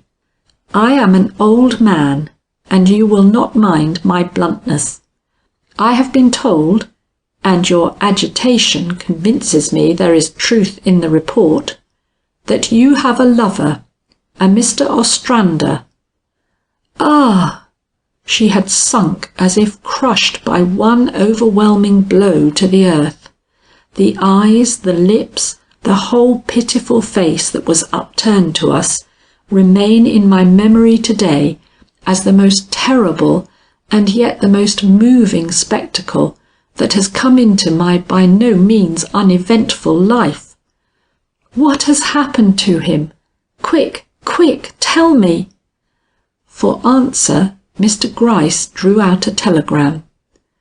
From the master of the ship on which he was to sail, he explained. It asks if Mr Ostrander left this town on Tuesday last, as no news has been received of him. Loreen! Loreen! When he left us he passed down that way, shrieked the girl, rising like a spirit and pointing east toward Deacon Spears. He is gone, he is lost, but his fate shall not remain a mystery. I will dare its solution. Tonight you will hear from me again. And without another glance at any of us, she turned and fled toward the house. But in another moment she was back, her eyes dilated and her whole person exhaling a terrible purpose. "Do not look at me, do not notice me," she cried, but in a voice so hoarse no one but Mr Gryce could fully understand her. "I am for no one's eyes but God's. Pray that he may have mercy upon me." Then, as she saw us all instinctively fall back, she controlled herself, and pointing toward Mother Jane's cottage, said more distinctly, "As for those men, let them dig. Let them dig the whole day long. Secrecy must be kept, a secrecy so absolute that not even the birds of the air must see that our thoughts range beyond the 40 rods surrounding Mother Jane's cottage." She turned and would have fled away for the second time, but Mr Gryce stopped her. "You have set yourself a task beyond your strength. Can you perform it?" "I can perform it," she said, "if Loreen does not talk, and I am allowed to spend the day in solitude." I had never seen Mr Gryce so agitated. No, not when he left Olive Randolph's bedside after an hour of vain pleading. "But to wait all day! Is it necessary for you to wait all day?" "It is necessary." She spoke like an automaton. "Tonight at twilight, when the sun is setting, meet me at the great tree just where the road turns. Not a minute sooner, not an hour later. I will be calmer then." And waiting now for nothing, not for a word from Loreen, nor a detaining touch from Mr Gryce, she flew away for the second time. This time Loreen followed her. "Well, that is the hardest thing I ever had to do," said Mr Gryce, wiping his forehead and speaking in a tone of real grief and anxiety. "Do you think her delicate frame can stand it?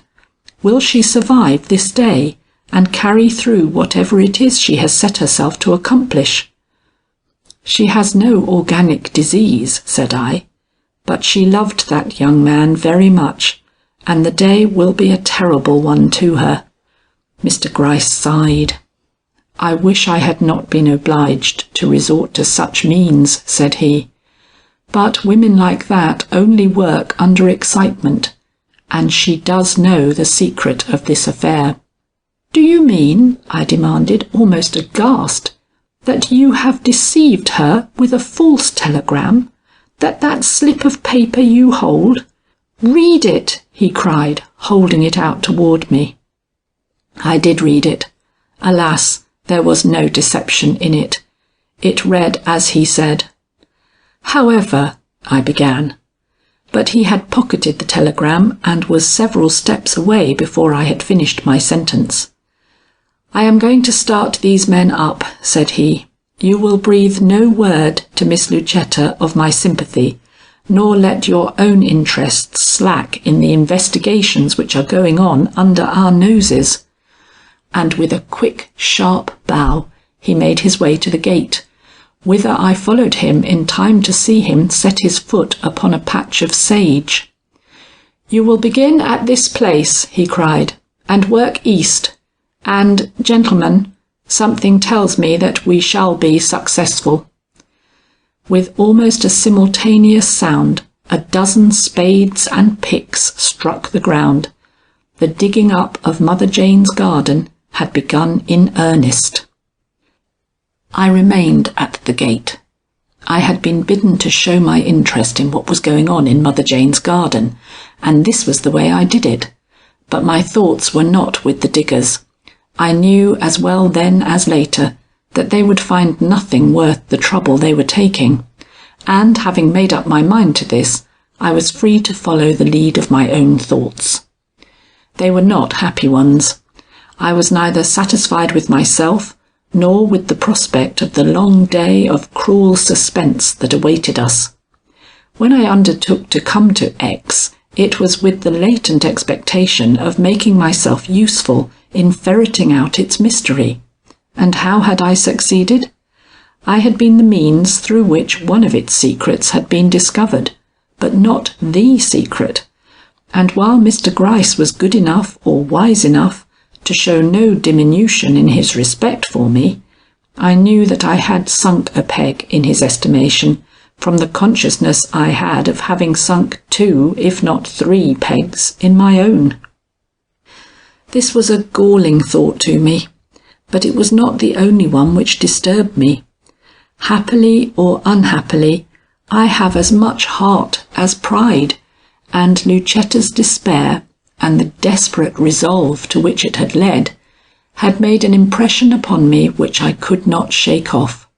Whether she knew the criminal or only suspected him, whether in the heat of her sudden anguish she had promised more or less than she could perform, the fact remained that we, by whom I mean first and above all Mr Gryce, the ablest detective on the New York force, and myself, who, if no detective, am at least a factor of more or less importance in an inquiry like this, were awaiting the action of a weak and suffering girl to discover what our own experience should be able to obtain for us unassisted. That Mr Gryce felt that he was playing a great card in thus enlisting her despair in our service did not comfort me. I am not fond of games in which real hearts take the place of painted ones, and besides, I was not ready to acknowledge that my own capacity for ferreting out this mystery was quite exhausted, or that I ought to remain idle while Lucetta bent under a task so much beyond her strength. So deeply was I impressed by this latter consideration that I found myself, even in the midst of my apparent interest in what was going on at Mother Jane's cottage, asking if I was bound to accept the defeat pronounced upon my efforts by Mr Gryce, and if there was not yet time to retrieve myself and save Lucetta. One happy thought, or clever linking of cause to effect, might lead me yet to the clue which we had hitherto sought in vain. And then who would have more right to triumph than Amelia Butterworth? Or who more reason to apologise than Ebenezer Gryce? But where was I to get my happy thought? And by what stroke of fortune could I reasonably hope to light upon a clue which had escaped the penetrating eye of my quondam colleague. Lucetta's gesture and Lucetta's exclamation, "He passed that way," indicated that her suspicions pointed in the direction of Deacon Spear's cottage. So did William's wandering accusations, but this was little help to me, confined as I was to the Knollys domain, both by Mr Gryce's command and by my own sense of propriety. No, I must light on something more tangible, something practical enough to justify me in my own eyes for any interference I might meditate. In short, I must start from a fact and not from a suspicion. But what fact? Why, there was but one, and that was the finding of certain indisputable tokens of crime in Mother Jane's keeping. That was a clue to be sure, which Mr Gryce, while ostensibly following it in his present action, really felt to lead nowhere, but which here my thoughts paused. I dare not promise myself too satisfactory results to my efforts, even while conscious of that vague elation which presages success, and which I could only overcome by resorting again to reasoning. This time I started with a question. Had Mother Jane committed these crimes herself? I did not think so. Neither did Mr Gryce, for all the persistence he showed in having the ground about her humble dwelling place turned over. Then how had the ring of Mr Chittenden come to be in her possession, when, as all agreed, she never was known to wander more than 40 rods away from home? If the crime by which this young gentleman had perished had taken place up the road, as Lucetta's denouncing finger plainly indicated, then this token of Mother Jane's complicity in it had been carried across the intervening space by other means than Mother Jane herself. In other words, it was brought to her by the perpetrator, or it was placed where she could lay hand on it, neither supposition implying guilt on her part, she being in all probability as innocent of wrong as she was of sense. At all events, such should be my theory for the nonce, old theories having exploded or become of little avail in the present aspect of things. To discover, then, the source of crime, I must discover the means by which this ring reached Mother Jane, an almost hopeless task, but not to be despaired of on that account. Had I not wrung the truth in times gone by from that piece of obstinate stolidity, the Van Burnham scrub woman? And if I could do this, might I not hope to win an equal confidence from this half-demented creature, with a heart so passionate it beat to but one tune, her Lizzie? I meant at least to try, and under the impulse of this resolve, I left my position at the gate and recrossed the road to Mother Jane, whose figure I could dimly discern on the farther side of her little house. Mr Gryce barely looked up as I passed him, and the men not at all. They were deep in their work, and probably did not see me. Neither did Mother Jane at first. She had not yet wearied of the shining gold she held, though she had begun again upon that chanting of numbers, the secret of which Mr Gryce had discovered in his investigation of her house. I therefore found it hard to make her hear me when I attempted to speak. She had fixed upon the new number 15, and seemed never to tire of repeating it. At last I took cue from her speech, and shouted out the word 10. It was the number of the vegetable in which Mr Chittenden's ring had been hidden, and it made her start violently. 10, 10, I reiterated, catching her eye.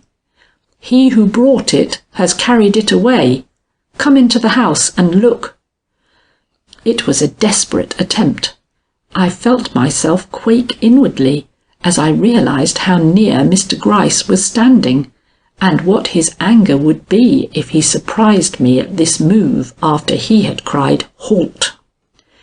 But neither my own perturbation nor the thought of his possible anger could restrain the spirit of investigation which had returned to me with the above words, and when I saw that they had not fallen upon deaf ears, but that Mother Jane heard and in a measure understood them, I led the way into the hut, and pointed to the string from which the one precious vegetable had been torn. She gave a spring toward it that was well nigh maniacal in its fury, and for an instant I thought she was going to rend the air with one of her wild yells, when there came a swishing of wings at one of the open windows, and a dove flew in and nestled in her breast, diverting her attention so that she dropped the empty husk of the onion she had just grasped, and seized the bird in its stead. It was a violent clutch, so violent that the poor dove panted and struggled under it till its head flopped over, and I looked to see it die in her hands. "Stop!" I cried, horrified at a sight I was so unprepared to expect from one who was supposed to cherish these birds most tenderly. But she heard me no more than she saw the gesture of indignant appeal I made her. All her attention, as well as all her fury, was fixed upon the dove, over whose neck and under whose wings she ran her trembling fingers, with the desperation of one looking for something he failed to find. 10! 10! It was now her turn to shout, as her eyes passed in angry menace from the bird to the empty husk that dangled over her head. "You brought it, did you? And you've taken it, have you? There then, you'll never bring or carry any more."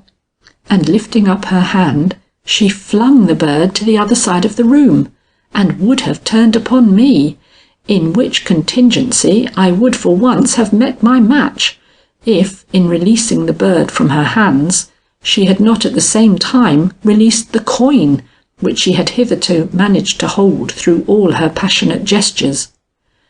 The sight of this piece of gold, which she had evidently forgotten for the moment, turned her thoughts back to the joys it promised her. Recapturing it once more, she sank again into her old ecstasy, upon which I proceeded to pick up the poor senseless dove, and leave the hut with a devout feeling of gratitude for my undoubted escape. That I did this quietly, and with the dove hidden under my little cape, no one who knows me well will doubt. I had brought something from the hut besides this victim of the old imbecile's fury, and I was no more willing that Mr Gryce should see the one than detect the other. I had brought away a clue. "The birds of the air shall carry it." So the scripture runs. This bird, this pigeon, who now lay panting out his life in my arms, had brought her the ring which in Mr Gryce's eyes had seemed to connect her with the disappearance of young Mr Chittenden. Not till I was safely back in the Knollys grounds, not indeed till I had put one or two large and healthy shrubs between me and a certain pair of very prying eyes, did I bring the dove out from under my cape and examine the poor bird for any sign which might be of help to me in the search to which I was newly committed. But I found nothing, and was obliged to resort to my old plan of reasoning to make anything out of the situation in which I thus so unexpectedly found myself. The dove had brought the ring into old Mother Jane's hands, but whence, and through whose agency? This was as much a secret as before, but the longer I contemplated it, the more I realized that it need not remain a secret long, that we had simply to watch the other doves, note where they lighted, and in whose barn doors they were welcome, for us to draw inferences that might lead to revelations before the day was out. If Deacon Spear... But Deacon Spear's house had been examined as well as that of every other resident in the lane. This I knew, but it had not been examined by me, and unwilling as I was to challenge the accuracy or thoroughness of a search led on by such a man as Mr Gryce, I could not but feel that, with such a hint as I had received from the episode in the hut, it would be a great relief to my mind to submit these same premises to my own somewhat penetrating survey, no man in my judgment having the same quickness of eyesight in matters domestic as a woman trained to know every inch of a house and to measure by a hair's breadth every fall of drapery within it. But how in the name of goodness was I to obtain an opportunity for this survey? Had we not one and all been bidden to confine our attention to what was going on in Mother Jane's cottage? And would it not be treason to Lucetta to run the least risk of awakening apprehension in any possibly guilty mind at the other end of the road? Yes, but for all that I could not keep still if fate, or my own ingenuity, offered me the least chance of pursuing the clue I had wrung from our imbecile neighbour at the risk of my life. It was not in my nature to do so, any more than it was in my nature to yield up my present advantage to Mr Gryce without making a personal effort to utilize it. I forgot that I failed in this once before in my career, or rather I recalled this failure, perhaps, and felt the great need of retrieving myself. When, therefore, in my slow stroll towards the house, I encountered William in the shrubbery, I could not forbear accosting him with a question or two. "William," I remarked, gently rubbing the side of my nose with an irresolute forefinger, and looking at him from under my lids, "that was a scurvy trick you played Deacon Spear yesterday." He stood amazed, then burst into one of his loud laughs. "You think so?" he cried. "Well, I don't. He only got what he deserved, the hard, sanctimonious sneak." "Do you say that," I inquired with some spirit, "because you dislike the man, or because you really believe him to be worthy of hatred?" William's amusement at this argued little for my hopes. "We are very much interested in the deacon," he suggested with a leer, which insolence I allowed to pass unnoticed, because it best suited my plan. "You have not answered my question," I remarked, with a forced air of anxiety. "Oh no," he cried, "so I haven't." And he tried to look serious too. Well, to be just, I have nothing really against the man but his mean ways.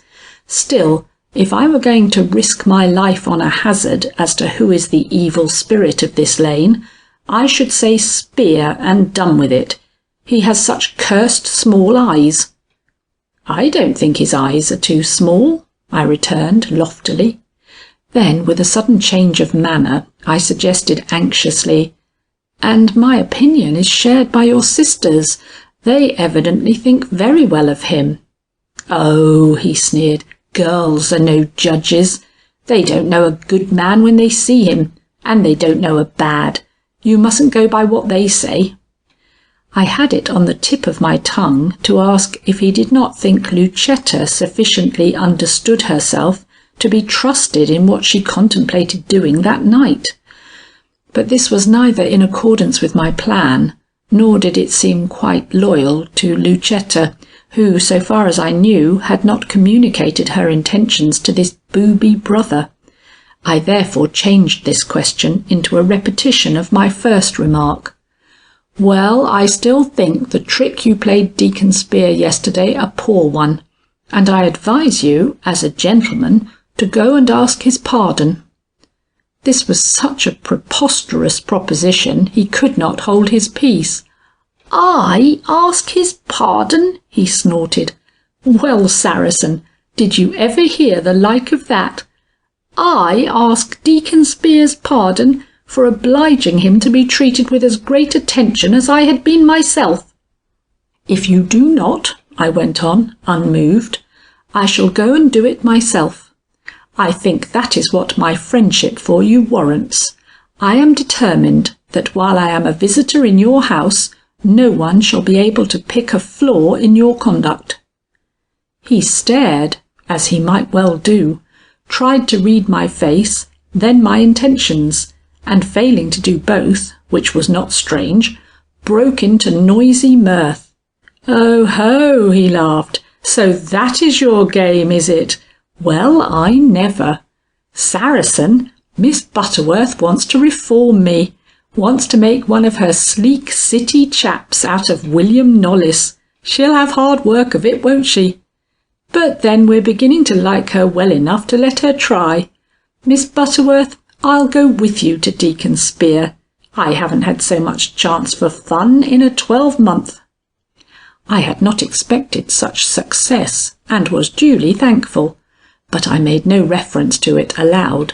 On the contrary, I took his complaisance as a matter of course, and hiding all token of triumph, suggested quietly that we should make as little ado as possible over our errand, seeing that Mr Gryce was something of a meddler, and might take it into his head to interfere, which suggestion had all the effect I anticipated, for at the double prospect of amusing himself at the deacon's expense, and of outwitting the man whose business it was to outwit us, he became not only willing but eager to undertake the adventure offered him. So, with the understanding that I was to be ready to drive into town as soon as he could hitch up the horse, we parted on the most amicable terms, he proceeding towards the stable, and I towards the house, where I hoped to learn something new about Lucetta. But Laurine, from whom alone I could hope to glean any information, was shut in her room and did not come out, though I called her more than once, which, if it left my curiosity unsatisfied, at least allowed me to quit the house without awakening hers. William was waiting for me at the gate when I descended. He was in the best of humours, and helped me into the buggy he had resurrected from some corner of the old stable, with a grimace of suppressed mirth, which argued well for the peace of our proposed drive. The horse's head was turned away from the quarter we were bound for, but as we were ostensibly on our way to the village, this showed but common prudence on William's part, and as such met with my entire approbation. Mr Gryce and his men were hard at work when we passed them.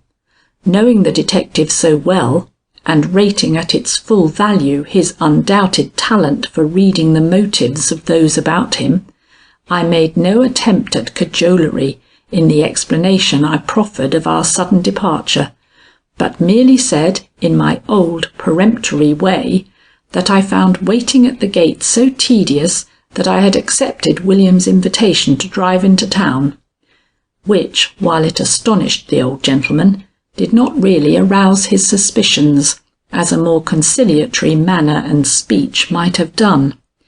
This disposed of, we drove rapidly away.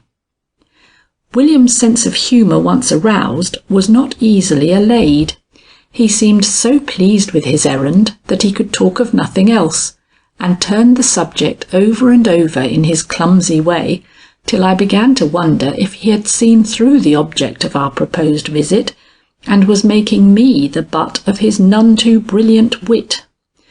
But no, he was really amused at the part he was called upon to play, and once convinced of this, I let his humour run on without check till we had re-entered Lost Man's Lane from the other end, and were in sight of the low sloping roof of Deacon Spear's old-fashioned farmhouse. Then I thought it time to speak. "William," said I, "Deacon Spear is too good a man, and, as I take it, is in possession of too great worldly advantages for you to be at enmity with him. Remember that he is a neighbour, and that you are a landed proprietor in this lane." "Good for you," was the elegant reply with which this young boor honoured me, I didn't think you had such an eye for the main chance." "Deacon Spear is rich, is he not?" I pursued, with an ulterior motive he was far from suspecting. "Rich?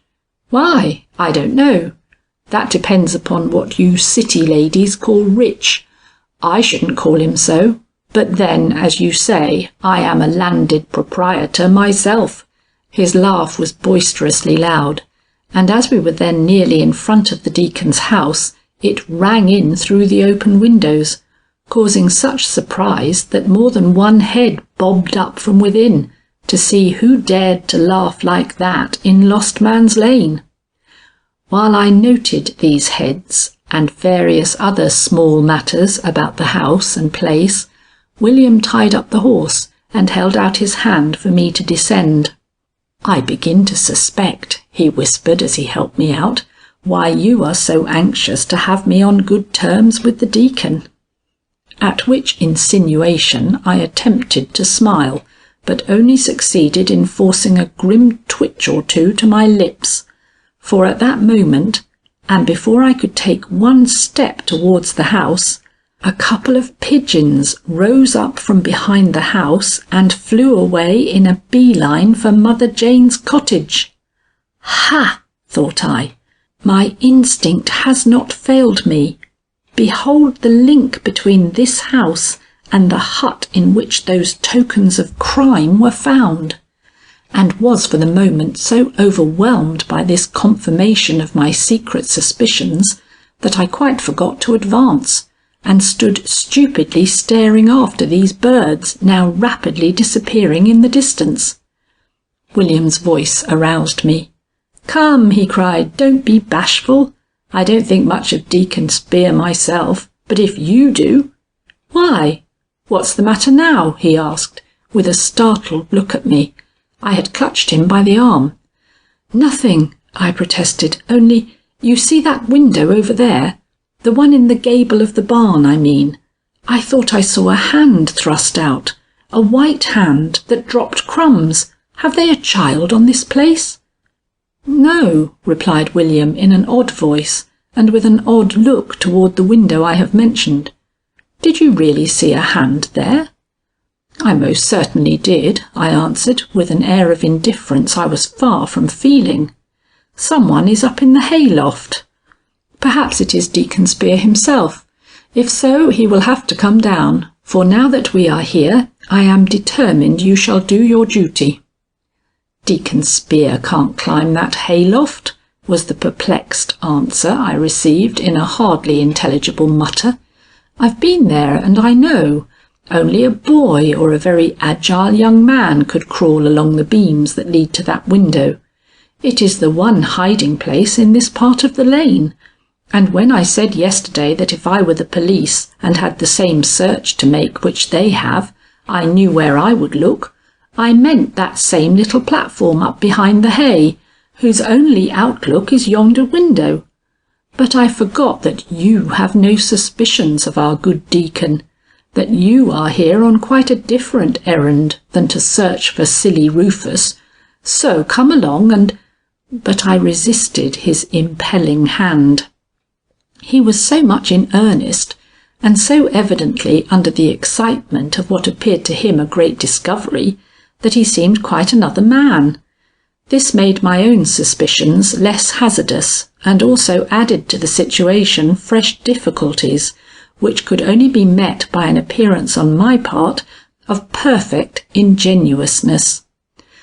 Turning back to the buggy, as if I had forgotten something, and thus accounting to anyone who might be watching us for the delay we showed in entering the house, I said to William, "You have reasons for thinking this man a villain, or you wouldn't be so ready to suspect him. Now what if I should tell you that I agree with you, and that this is why I have dragged you here this fine morning?" "I should say you were a deuced smart woman," was his ready answer. "But what can you do here?" "What have we already done?" I asked. "Discovered that they have someone in hiding in what you call an inaccessible place in the barn. But didn't the police examine the whole place yesterday? They certainly told me they had searched the premises thoroughly." "Yes," he repeated with great disdain. "They said and they said, but they didn't climb up to the one hiding place in sight.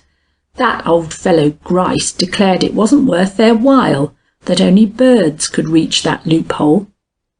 "Oh," I returned, somewhat taken aback. "You called his attention to it, then?" To which William answered with a vigorous nod and the grumbling words, "I don't believe in the police. I think they're often in league with the very rogues they—" But here the necessity of approaching the house became too apparent for further delay. Deacon Spear had shown himself at the front door, and the sight of his astonished face, twisted into a grimace of doubtful welcome, drove every other thought away than how we were to acquit ourselves in the coming interview. Seeing that William was more or less nonplussed by the situation, I caught him by the arm and, whispering, "Let us keep to our first programme," led him up the walk with much the air of a triumphant captain bringing in a recalcitrant prisoner. My introduction under these circumstances can be imagined by those who have followed William's awkward ways, but the deacon, who was probably the most surprised, if not the most disconcerted member of the group, possessed a natural fund of conceit and self-complacency that prevented any outward manifestation of his feelings, though I could not help detecting a carefully suppressed antagonism in his eye when he allowed it to fall upon William, which warned me to exercise my full arts in the manipulation of the matter before me.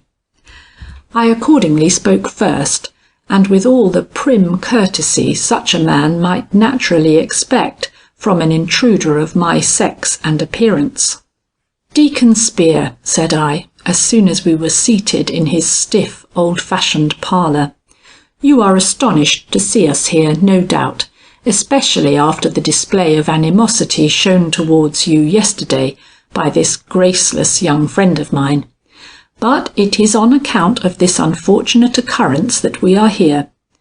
After a little reflection, and a few hints, I may add, from one who has seen more of life than himself, William felt that he had cause to be ashamed of himself for his show of sport in yesterday's proceedings, and accordingly he has come in my company to tender his apologies and entreat your forbearance. Am I not right, William? The fellow is a clown under all and every circumstance, and serious as our real purpose was, and dreadful as was the suspicion he professed to cherish against the suave and seemingly respectable member of the community we were addressing, he could not help laughing as he blunderingly replied, "That you are, Miss Butterworth. She's always right, Deacon. I did act like a fool yesterday." And seeming to think that, with this one sentence, he had played his part out to perfection, he jumped up and strolled out of the house, almost pushing down as he did so the two daughters of the house, who had crept into the hall from the sitting-room to listen. "Well, well," exclaimed the deacon, "you have done wonders, Miss Butterworth, to bring him to even so small an acknowledgment as that.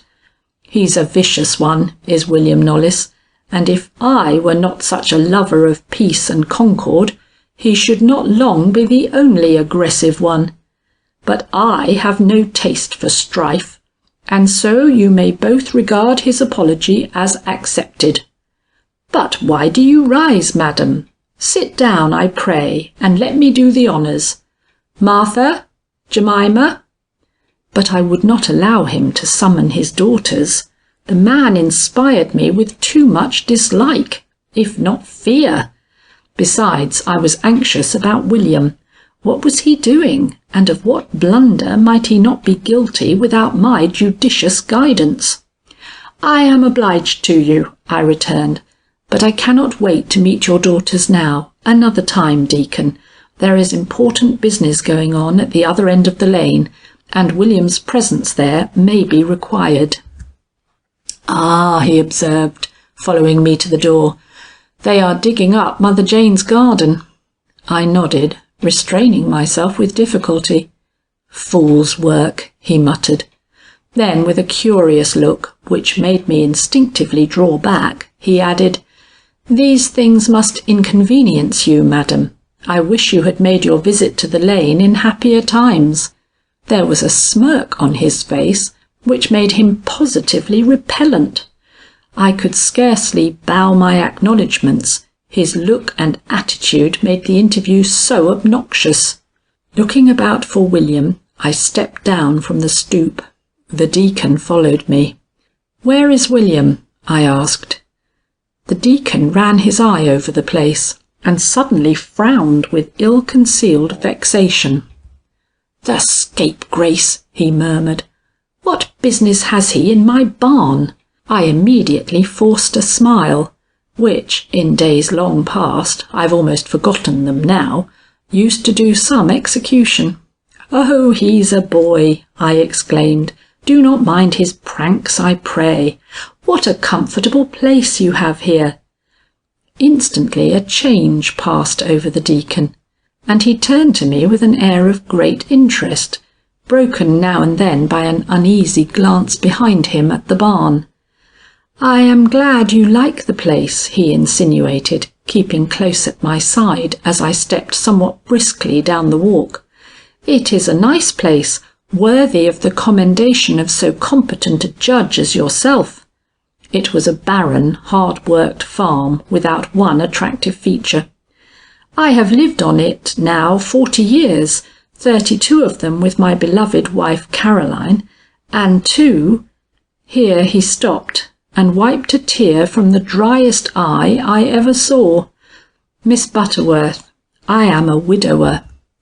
I hastened my steps.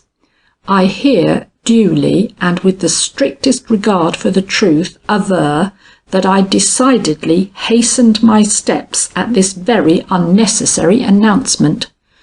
But he, with another covert glance behind him towards the barn, from which, to my surprise and increasing anxiety, William had not yet emerged, kept well up to me, and only paused when I paused at the side of the road near the buggy. "Miss Butterworth," he began, undeterred by the air of dignity I assumed, "I have been thinking that your visit here is a rebuke to my unneighbourliness, but the business which has occupied the lane these last few days has put us all into such a state of unpleasantness that it was useless to attempt sociability." His voice was so smooth, his eyes so small and twinkling, that if I could have thought of anything except William's possible discoveries in the barn, I should have taken delight in measuring my wits against his egotism. But as it was, I said nothing, possibly because I only half heard what he was saying.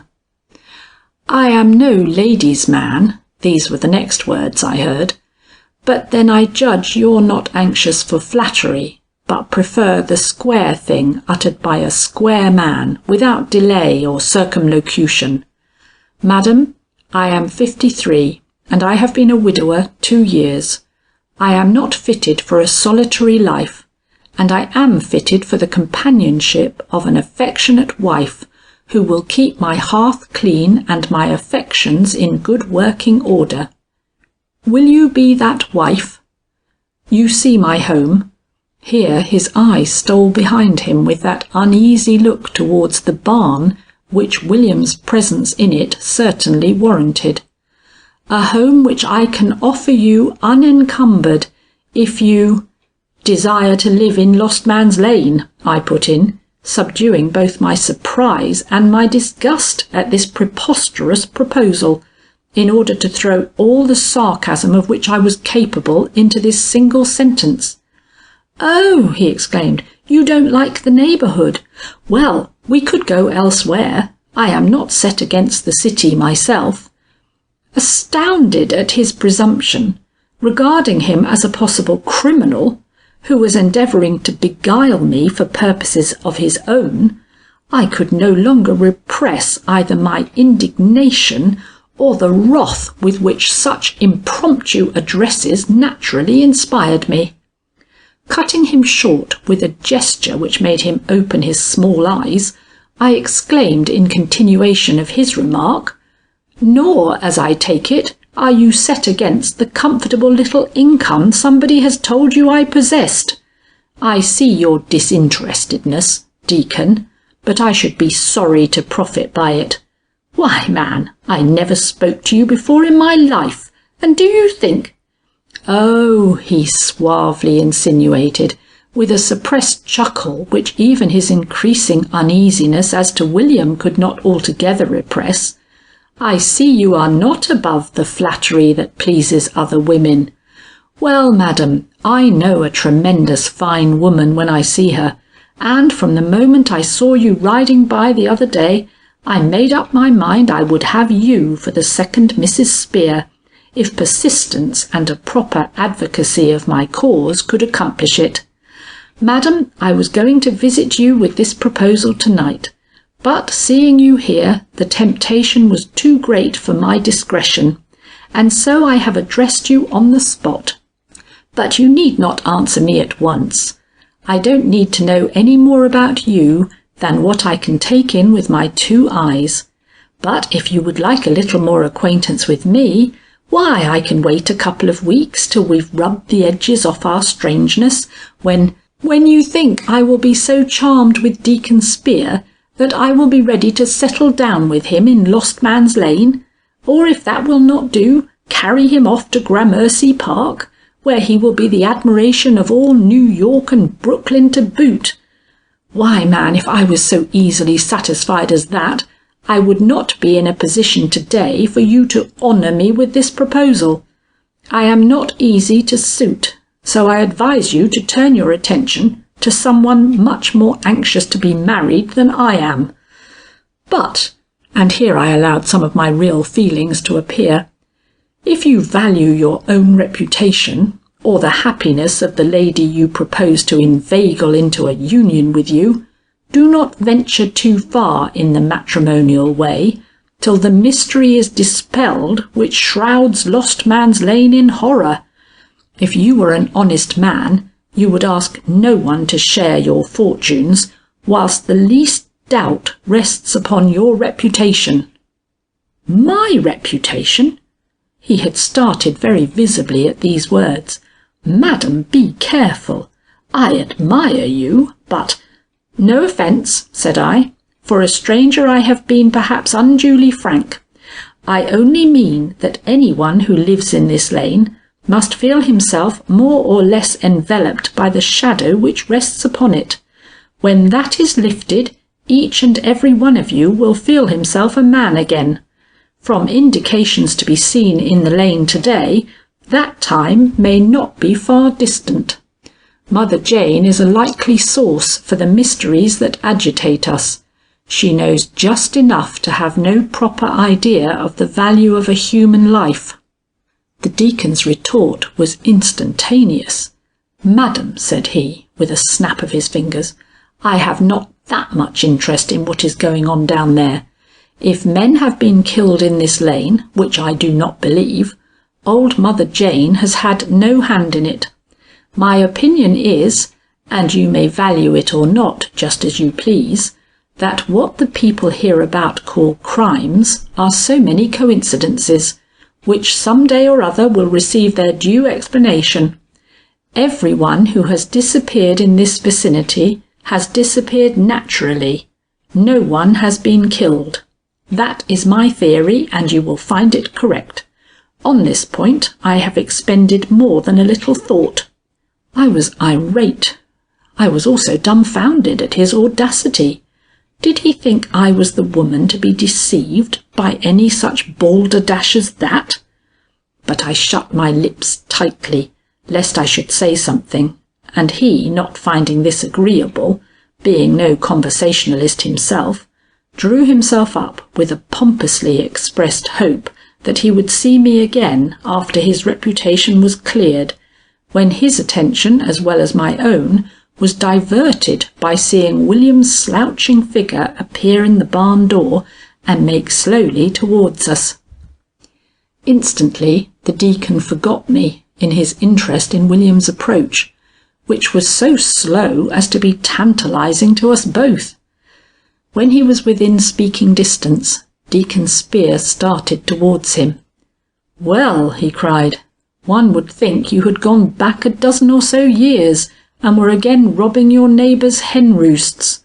Been in the hay, eh?" he added, leaning forward and plucking a wisp or two from my companion's clothes. "Well, what did you find there?" In trembling fear for what the lout might answer, I put my hand on the buggy rail and struggled anxiously to my seat. William stepped forward and loosened the horse before speaking. Then, with a leer, he dived into his pocket, and remarking slowly, "I found this," brought to light a small riding whip, which we both recognised as one he often carried. "I flung it up in the hay yesterday in one of my fits of laughing, so just thought I would bring it down today. You know it isn't the first time I've climbed about those rafters, Deacon, as you have been good enough to insinuate."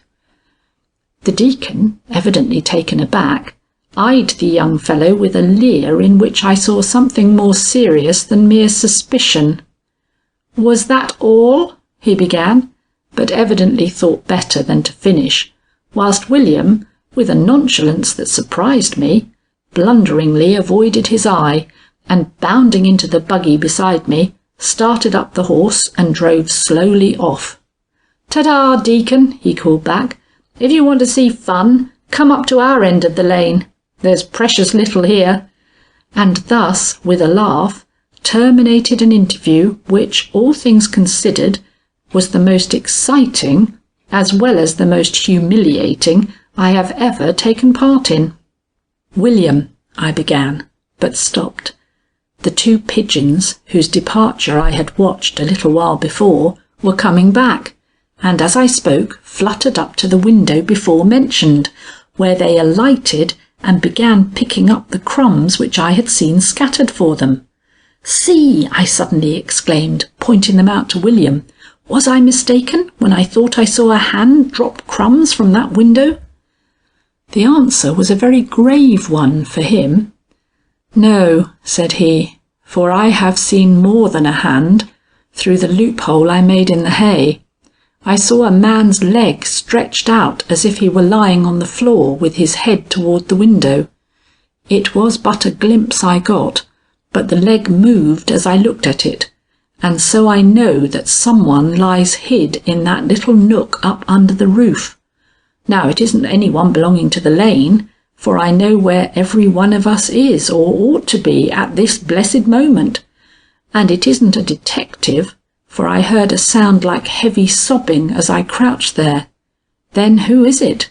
Silly Rufus, I say, and if that hay was all lifted, we would see sights that would make us ashamed of the apologies we uttered to the old sneak just now.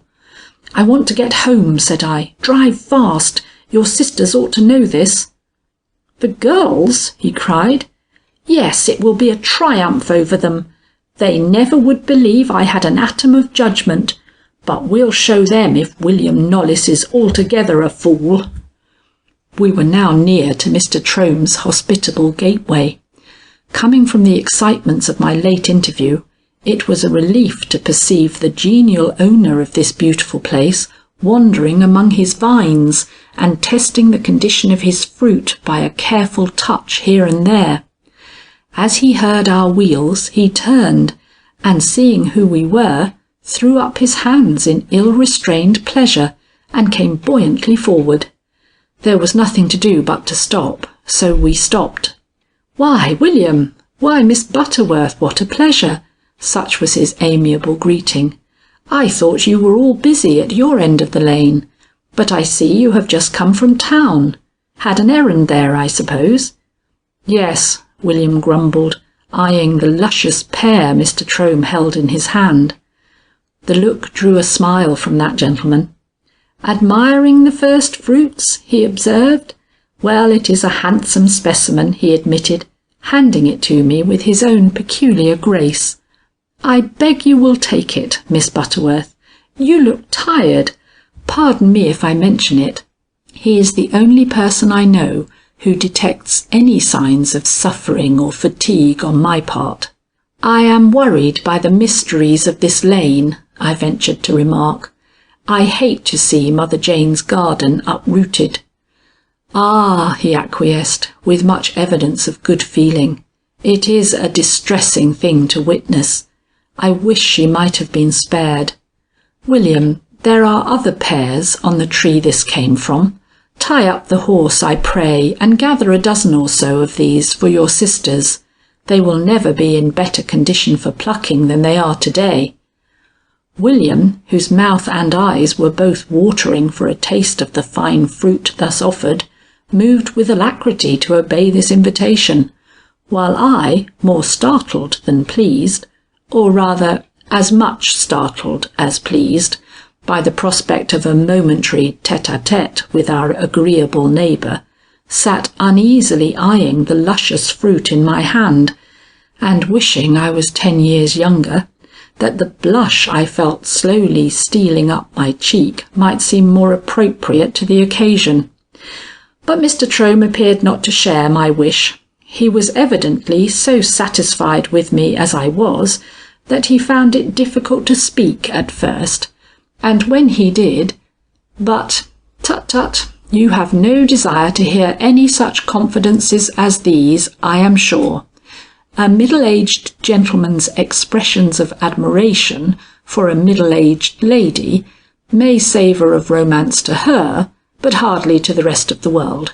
So I will pass this conversation by, with the single admission that it ended in a question to which I felt obliged to return a reluctant no."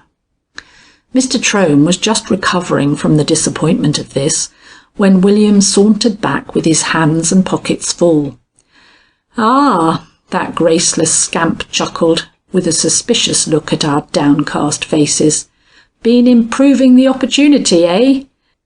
Mr. Trome, who had fallen back against his old well-curb, surveyed his young neighbour for the first time with a look of anger, but it vanished almost as quickly as it appeared, and he contented himself with a low bow, in which I read real grief.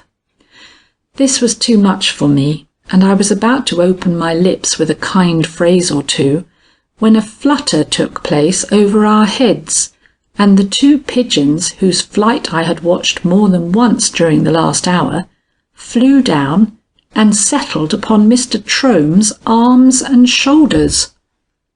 "Oh!" I exclaimed, with a sudden shrinking that I hardly understood myself, and though I covered up the exclamation with as brisk a good-bye as my inward perturbation would allow, that sight, and the involuntary ejaculation I had uttered, were all I saw or heard during our hasty drive homeward.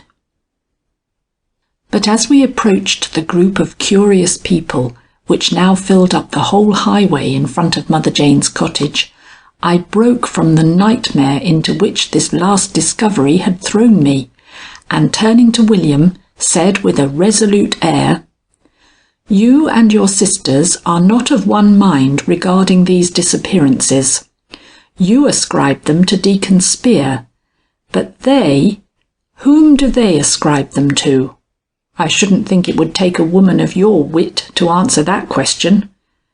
The rebuke was deserved. I had wit, but I had refused to exercise it.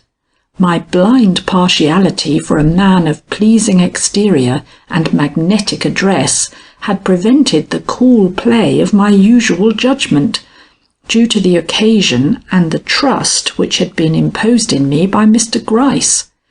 Resolved that this should end, no matter at what cost to my feelings, I quietly said, "You allude to Mr. Trome." "That is the name," he carelessly assented. "Girls, you know, let their prejudices run away with them. An old grudge." "Yes," I tentatively put in. "He persecuted your mother, and so they think him capable of any wickedness." The growl which William gave was not one of dissent. "But I don't care what they think," said he, looking down at the heap of fruit which lay between us. "I'm Trome's friend, and don't believe one word they choose to insinuate against him. What if he didn't like what my mother did? We didn't like it either, and William, I calmly remarked, if your sisters knew that silly Rufus had been found in Deacon Spear's barn, they would no longer do Mr. Trome this injustice. No, that would settle them. That would give me a triumph which would last long after this matter was out of the way. Very well then, said I am going to bring about this triumph. I am going to tell Mr. Gryce at once what we have discovered in Deacon Spear's barn. And without waiting for his yes or no, I jumped from the buggy and made my way to the detective's side. His welcome was somewhat unexpected. Fresh news, he exclaimed. I see it in your eye. What have you chanced upon, madam, in your disinterested drive into town? I thought I had eliminated all expression from my face, and that my words would bring a certain surprise with them. But it is useless to try to surprise Mr. Gryce. You read me like a book, said I. I have something to add to the situation. Mr. Gryce, I have just come from the other end of the lane, where I found a clue which may shorten the suspense of this weary day, and possibly save Lucetta from the painful task she has undertaken in our interests. Mr. Chittenden's ring—" I paused for the exclamation of encouragement he is accustomed to give on such occasions, and while I paused, prepared for my accustomed triumph. He did not fail me in the exclamation, nor did I miss my expected triumph. "Was not found by Mother Jane, or even brought to her in any ordinary way or by any ordinary messenger. It came to her on a pigeon's neck, the pigeon you will find lying dead among the bushes in the Knollys yard." He was amazed. He controlled himself, but he was very visibly amazed. His exclamations proved it. "Madam, Miss Butterworth, this ring, Mr. Chittenden's ring, whose presence in her hut we thought an evidence of guilt, was brought to her by one of her pigeons?" So she told me. I aroused her fury by showing her the empty husk in which it had been concealed. In her rage at its loss, she revealed the fact I have just mentioned. It is a curious one, sir, and one I am a little proud to have discovered. Curious?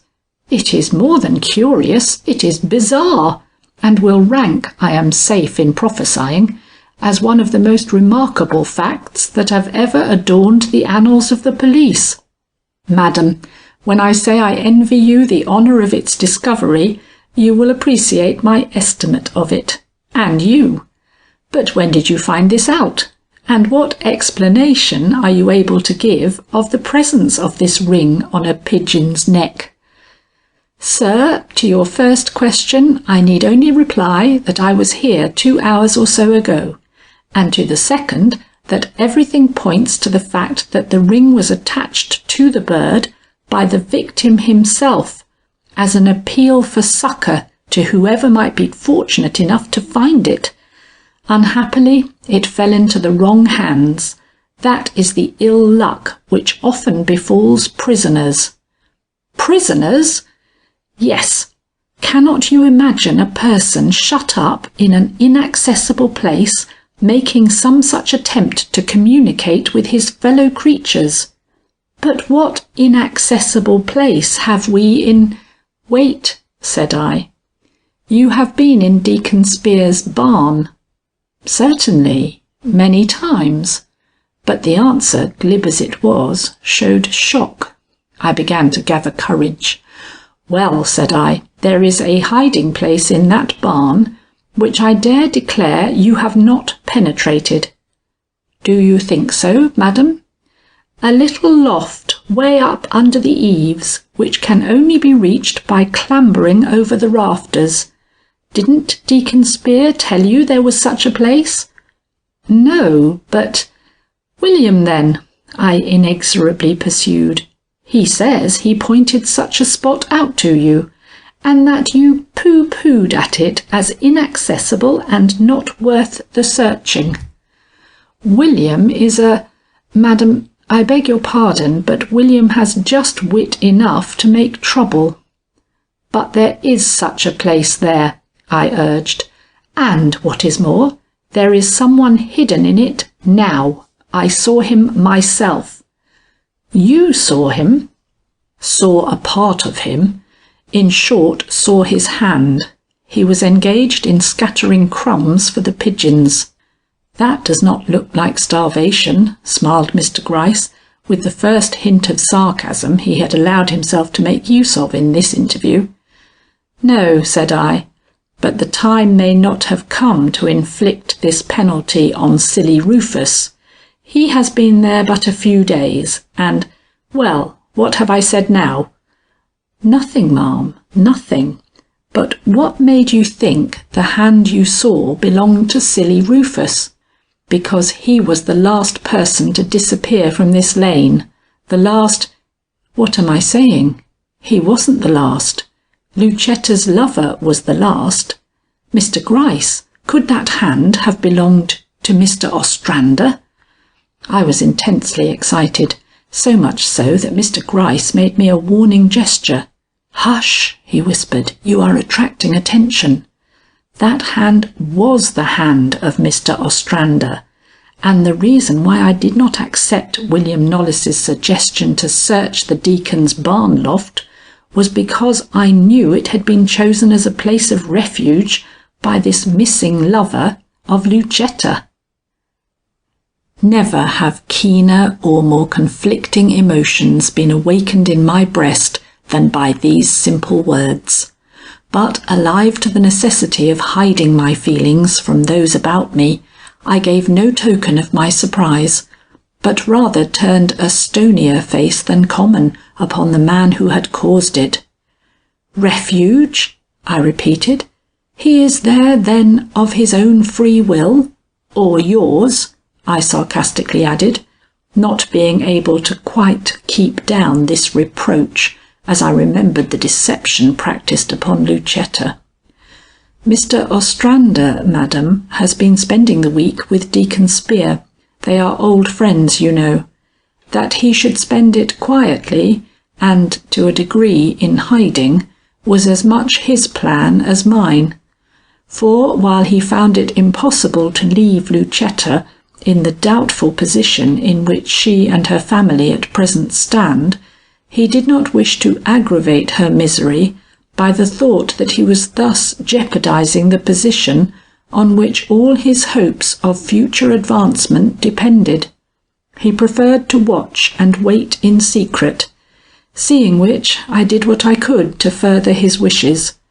His usual lodging was with the family, but when the search was instituted, I suggested that he should remove himself to that eyrie back of the hay, where you were sharp enough to detect him today.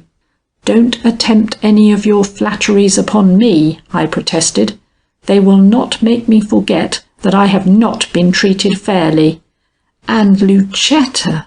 Oh, may I not tell Lucetta, and spoil our entire prospect of solving this mystery? No, madam, you may not tell Lucetta.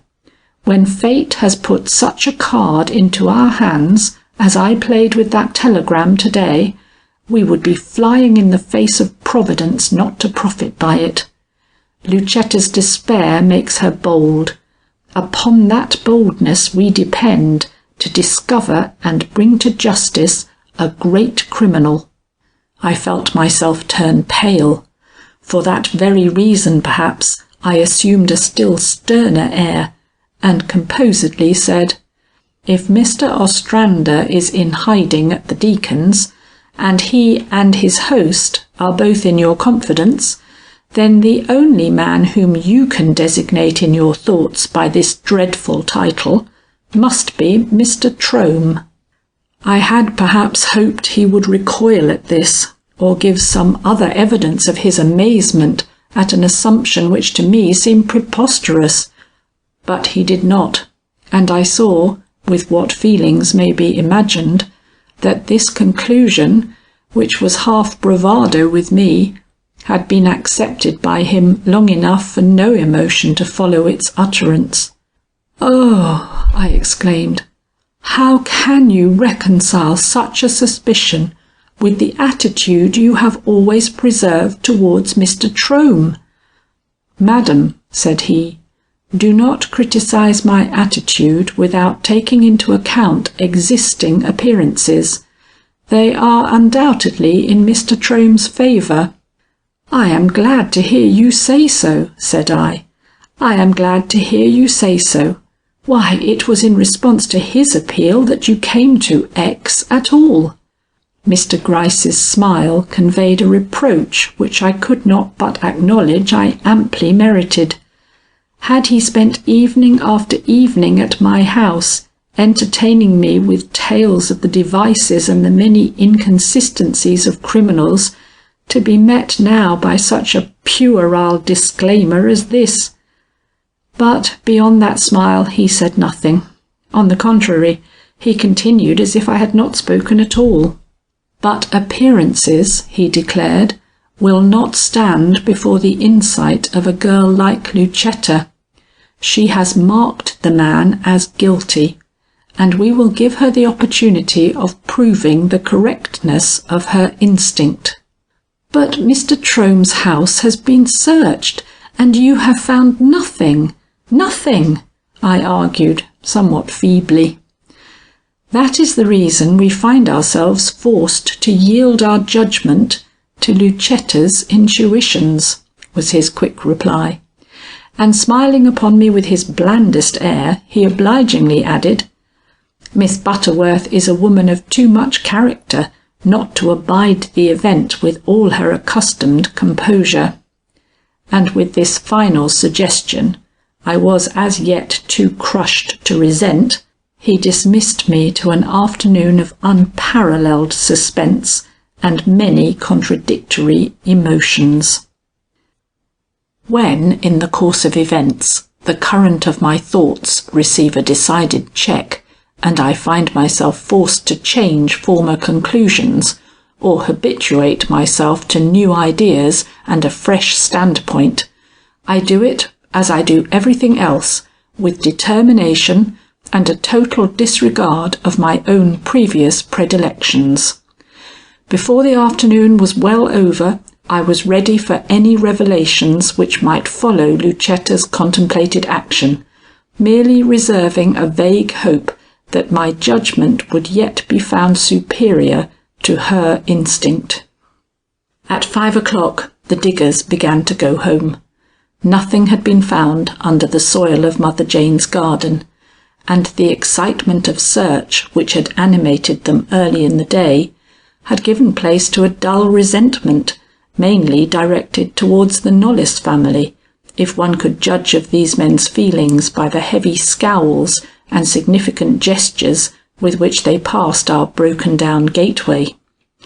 By 6 the last man had filed by, leaving Mr. Gryce free for the work which lay before him. I had retired long before this to my room, where I awaited the hour set by Lucetta with a feverish impatience quite new to me.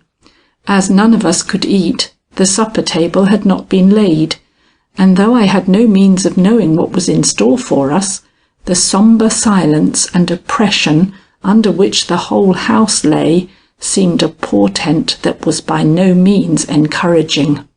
Suddenly I heard a knock at my door. Rising hastily, I opened it. Laurine stood before me, with parted lips and terror in all her looks. "Come," she cried, "come and see what I have found in Lucetta's room." "Then she's gone," I cried. "Yes, she's gone, but come and see what she has left behind her." Hastening after Laurine, who was by this time halfway down the hall, I soon found myself on the threshold of the room I knew to be Lucetta's. "She made me promise," cried Laurine, halting to look back at me, "that I would let her go alone, and that I would not enter the highway till an hour after her departure. But with these evidences of the extent of her dread before us, how can we stay in this house?" And dragging me to a table, she showed me, lying on its top, a folded paper and 2 letters. The folded paper was Lucetta's will, and the letters were directed severally to Loreen and to myself, with the injunction that they were not to be read till she had been gone 6 hours. "She has prepared herself for death," I exclaimed, shocked to my heart's core, but determinedly hiding it. "But you need not fear any such event. Is she not accompanied by Mr Gryce?" "I do not know. I do not think so. How could she accomplish her task if not alone? Miss Butterworth, she has gone to brave Mr Trome, our mother's persecutor and our lifelong enemy, thinking, hoping, believing that in so doing she will rouse his criminal instincts, if he has them, and so lead to the discovery of his crimes and the means by which he has been enabled to carry them out so long undetected. It is noble, it is heroic, it is martyr-like, but, oh, Miss Butterworth, I have never broken a promise to anyone before in all my life, but I am going to break the one I made her. Come, let us fly after her. She has her lover's memory, but I have nothing in all the world but her." I immediately turned and hastened down the stairs in a state of humiliation which should have made ample amends for any show of arrogance I may have indulged in my more fortunate moments. Loreen followed me, and when we were in the lower hall she gave me a look and said, "My promise was not to enter the highway. Would you be afraid to follow me by another road, a secret road, all overgrown with thistles and blackberry bushes, which have not been trimmed up for years?" I thought of my thin shoes, my neat silk dress, but only to forget them the next moment. "I will go anywhere," said I.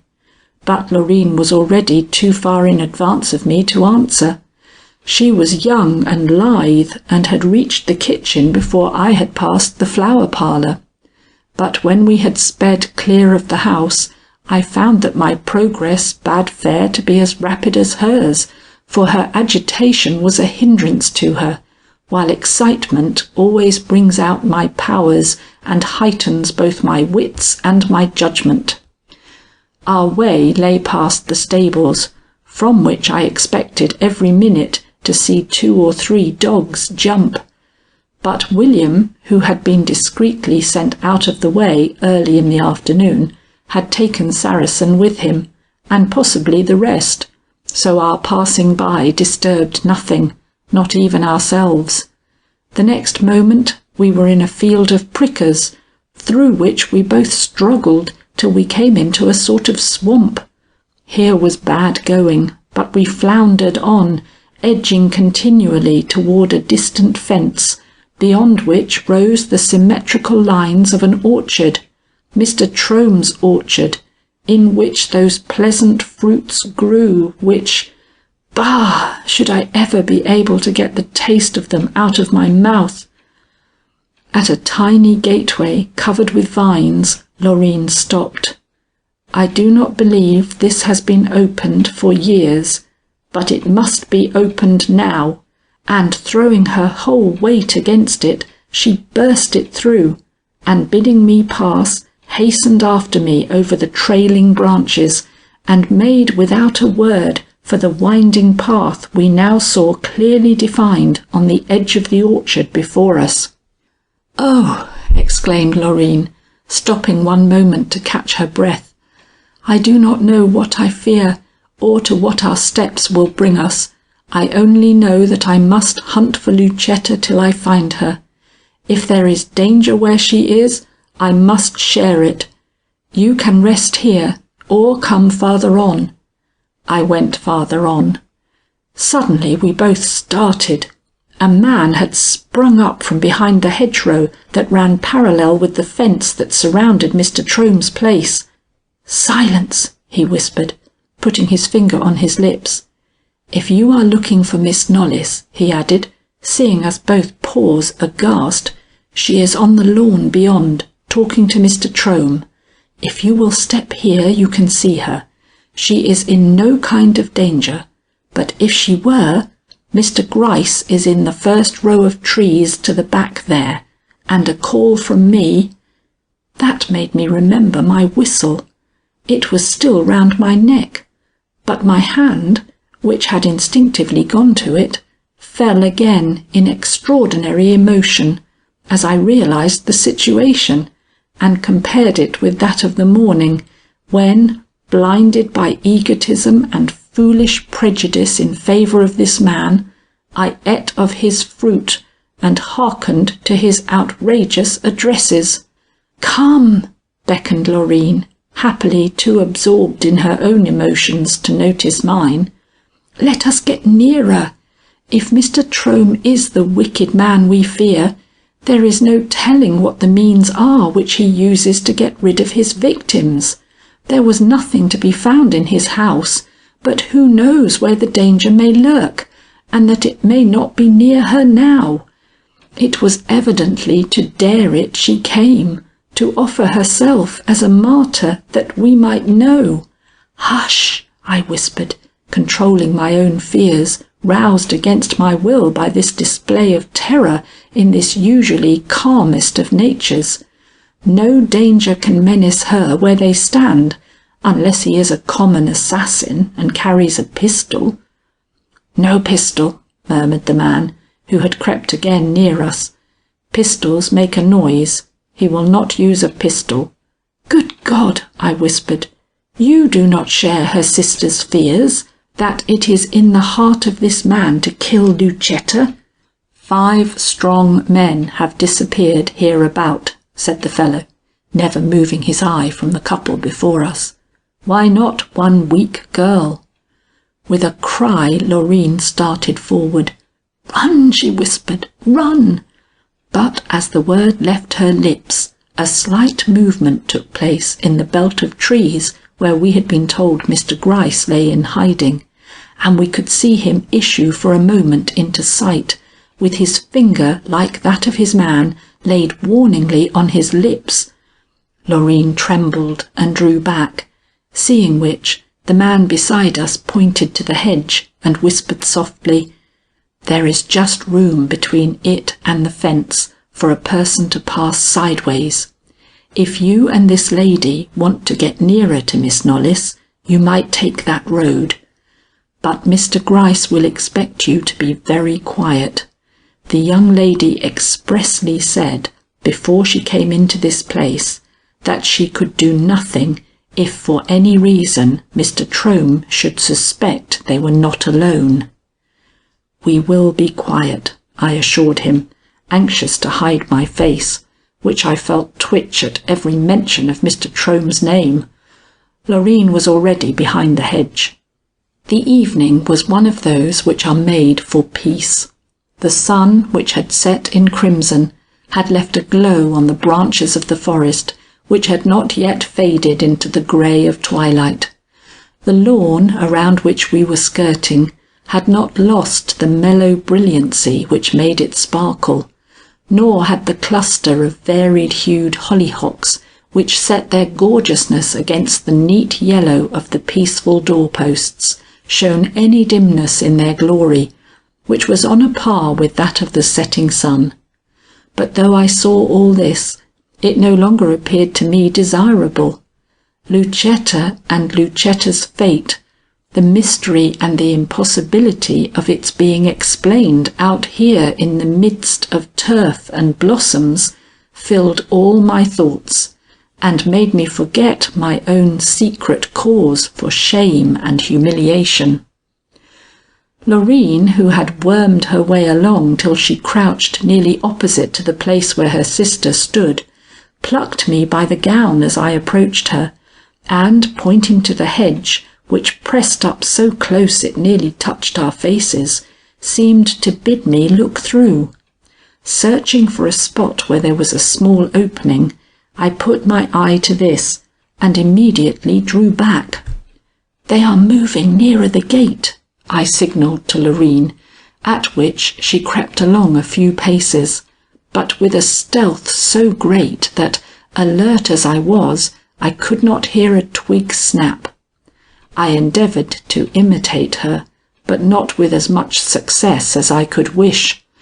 The sense of horror which had all at once settled upon me, the supernatural dread of something which I could not see but which I felt, had seized me for the first time, and made the ruddy sky and the broad stretch of velvet turf, with the shadows playing over it of swaying tree-tops and clustered oleanders, more thrilling and awesome to me than the dim halls of the haunted house of the Knollys family in that midnight hour when I saw a body carried out for burial, amid trouble and hush and a mystery so great it would have daunted most spirits for the remainder of their lives.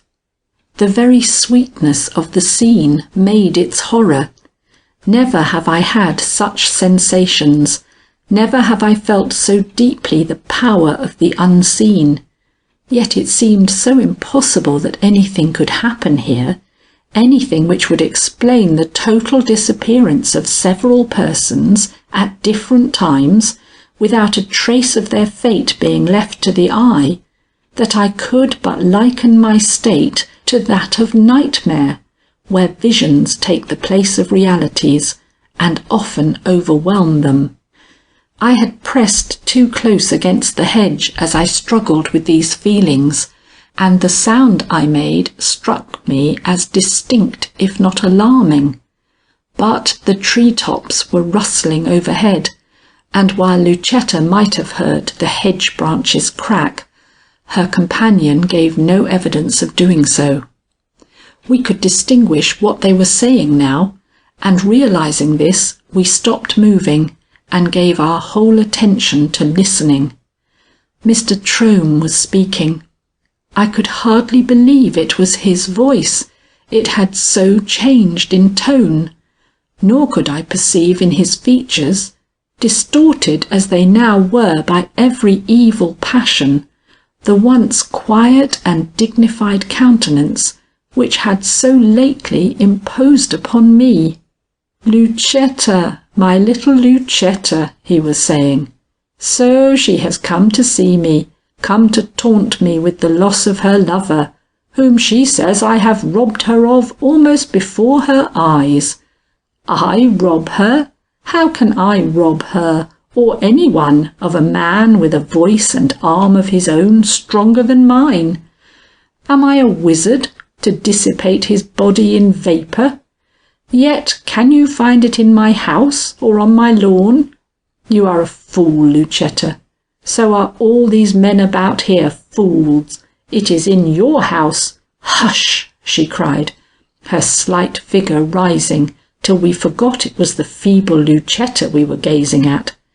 "No more accusations directed against us. It is you who must expect them now. Mr. Trome, your evil practices are discovered. Tomorrow you will have the police here in earnest. They did but play with you when they were here before." "You child," he gasped, striving, however, to restrain all evidences of shock and terror. "Why, who was it called in the police and set them working in Lost Man's Lane? Was it not I? Yes, that they might not suspect you, and perhaps that they might suspect us. But it was useless, Obadiah Trome. Althea Knollys's children have been long suffering, but the limit of their forbearance has been reached. When you laid your hand upon my lover, you roused a spirit in me that nothing but your own destruction can satisfy. Where is he, Mr. Trome, and where is silly Rufus, and all the rest who have vanished between Deacon Spear's house and the little home of the cripples on the high road? They have asked me this question, but if anyone in Lost Man's Lane can answer, it is you, persecutor of my mother, and traducer of ourselves, whom I here denounce in face of these skies where God reigns, and this earth where man lives, to harry and condemn." And then I saw that the instinct of this girl had accomplished what our united acumen and skill had failed to do. The old man, Indeed, he seemed an old man now, cringed, and the wrinkles came out in his face till he was demoniacally ugly. "You viper!" he shrieked. "How dare you accuse me of crime, you whose mother would have died in jail but for my forbearance? Have you ever seen me set my foot upon a worm? Look at my fruit and flowers, look at my home, without a spot or blemish to mar its neatness and propriety. Can a man who loves these things stomach the destruction of a man, much less of a silly yawping boy? Lucetta, you are mad." "Mad or sane, my accusation will have its results, Mr. Trome. I believe too deeply in your guilt not to make others do so." "Ah," said he, "then you have not done so yet. You believe this and that, but you have not told anyone what your suspicions are." "No," she calmly returned, though her face blanched to the colourlessness of wax. "I have not said what I think of you yet." Oh, the cunning that crept into his face! She has not said. Oh, the little Lucetta, the wise, the careful little Lucetta! "But I will," she cried, meeting his eye with the courage and constancy of a martyr. "Though I bring destruction upon myself, I will denounce you, and do it before the night has settled down upon us. I have a lover to avenge, a brother to defend. Besides, the earth should be rid of such a monster as you." "Such a monster as I? Well, my pretty one," his voice grown suddenly wheedling, his face a study of mingled passions, "we will see about that. Come just a step nearer, Lucetta. I want to see if you are really the little girl I used to dandle on my knee." They were now near the gateway. They had been moving all this time. His hand was on the curb of the old well, his face, so turned that it caught the full glare of the setting sun, leaned toward the girl, exerting a fascinating influence upon her. She took the step he asked, and before we could shriek out, "Beware!" we saw him bend forward with a sudden quick motion, and then start upright again, while her form, which but an instant before had stood there in all its frail and inspired beauty, tottered as if the ground were bending under it, and in another moment disappeared from our appalled sight, swallowed in some dreadful cavern that for an instant yawned in the smoothly cut lawn before us, and then vanished again from sight as if it had never been. A shriek from my whistle mingled with a simultaneous cry of agony from Loreen. We heard Mr Gryce rush from behind us, but we ourselves found it impossible to stir, paralysed as we were by the sight of the old man's demoniacal delight. He was leaping to and fro over the turf, holding up his fingers in the red sunset glare. "6!" he shrieked. "6, and room for 2 more! Oh, it's a merry life I lead! Flowers and fruit and love-making!" Oh, how I cringed at that! "And now and then a little spice like this! But where is my pretty Lucetta? Surely she was here a moment ago. How could she have vanished then so quickly? I do not see her form amid the trees. There is no trace of her presence upon the lawn, and if they search the house from top to bottom and from bottom to top, they will find nothing of her. No, not so much as a print of her footstep, or the scent of the violets she so often wears tucked into her hair." These last words, uttered in a different voice from the rest, gave the clue to the whole situation. We saw, even while we all bounded forward to the rescue of the devoted maiden, that he was one of those maniacs who have perfect control over themselves and pass for very decent sort of men, except in the moment of triumph, and noting his look of sinister delight, perceived that half his pleasure and almost his sole reward for the horrible crimes he had perpetrated was in the mystery surrounding his victims and the entire immunity from suspicion which up to this time he had enjoyed. Meantime Mr Gryce had covered the wretch with his pistol, and his man, who succeeded in reaching the place even sooner than ourselves, hampered as we were by the almost impenetrable hedge behind which we had crouched, tried to lift the grass-covered lid we could faintly discern there. But this was impossible until I, with almost superhuman self-possession, considering the imperative nature of the emergency, found the spring hidden in the well curb, which worked the deadly mechanism. A yell from the writhing creature cowering under the detective's pistol guided me unconsciously in its action, and in another moment we saw the fatal lid tip and disclose what appeared to be the remains of a second well, long ago dried up and abandoned for the other. The rescue of Lucetta followed. As she had fainted in falling, she had not suffered much, and soon we had the supreme delight of seeing her eyes unclose. "Ah," she murmured, in a voice whose echo pierced to every heart, save that of the guilty wretch now lying handcuffed on the sward. "I thought I saw Albert. He was not dead, and I—" But here Mr Gryce, with an air at once contrite and yet strangely triumphant, interposed his benevolent face between hers and her weeping sister's, and whispered something in her ear, which turned her pallid cheek to a glowing scarlet. Rising up, she threw her arms around his neck and let him lift her. As he carried her, where was his rheumatism now, out of those baleful grounds and away from the reach of the maniac's mingled laughs and cries, her face was peace itself. But his was a study.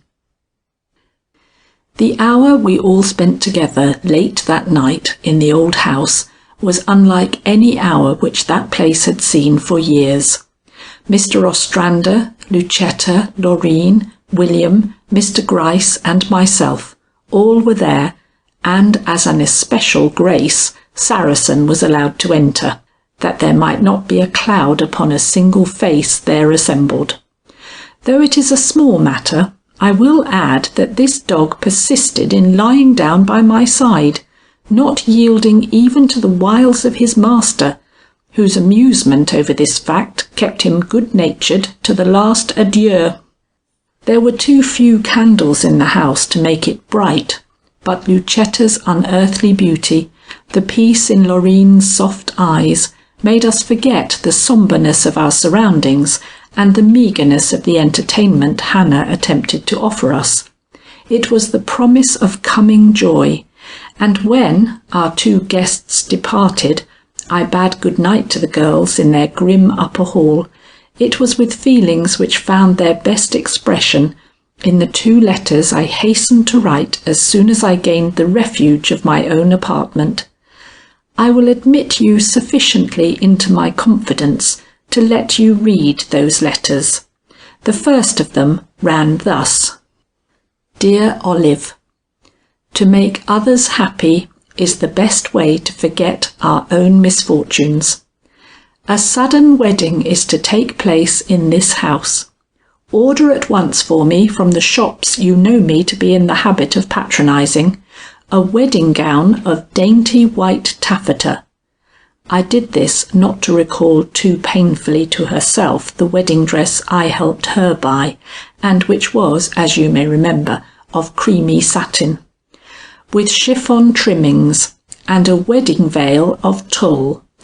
Add to this a dress suitable for ocean travel, and a half-dozen costumes adapted to a southern climate. Let everything be suitable for a delicate but spirited girl who has seen trouble, but who is going to be happy now if a little attention and money can make her so. Do not spare expense, yet show no extravagance, for she is a shy bird, easily frightened. The measurements you will find enclosed.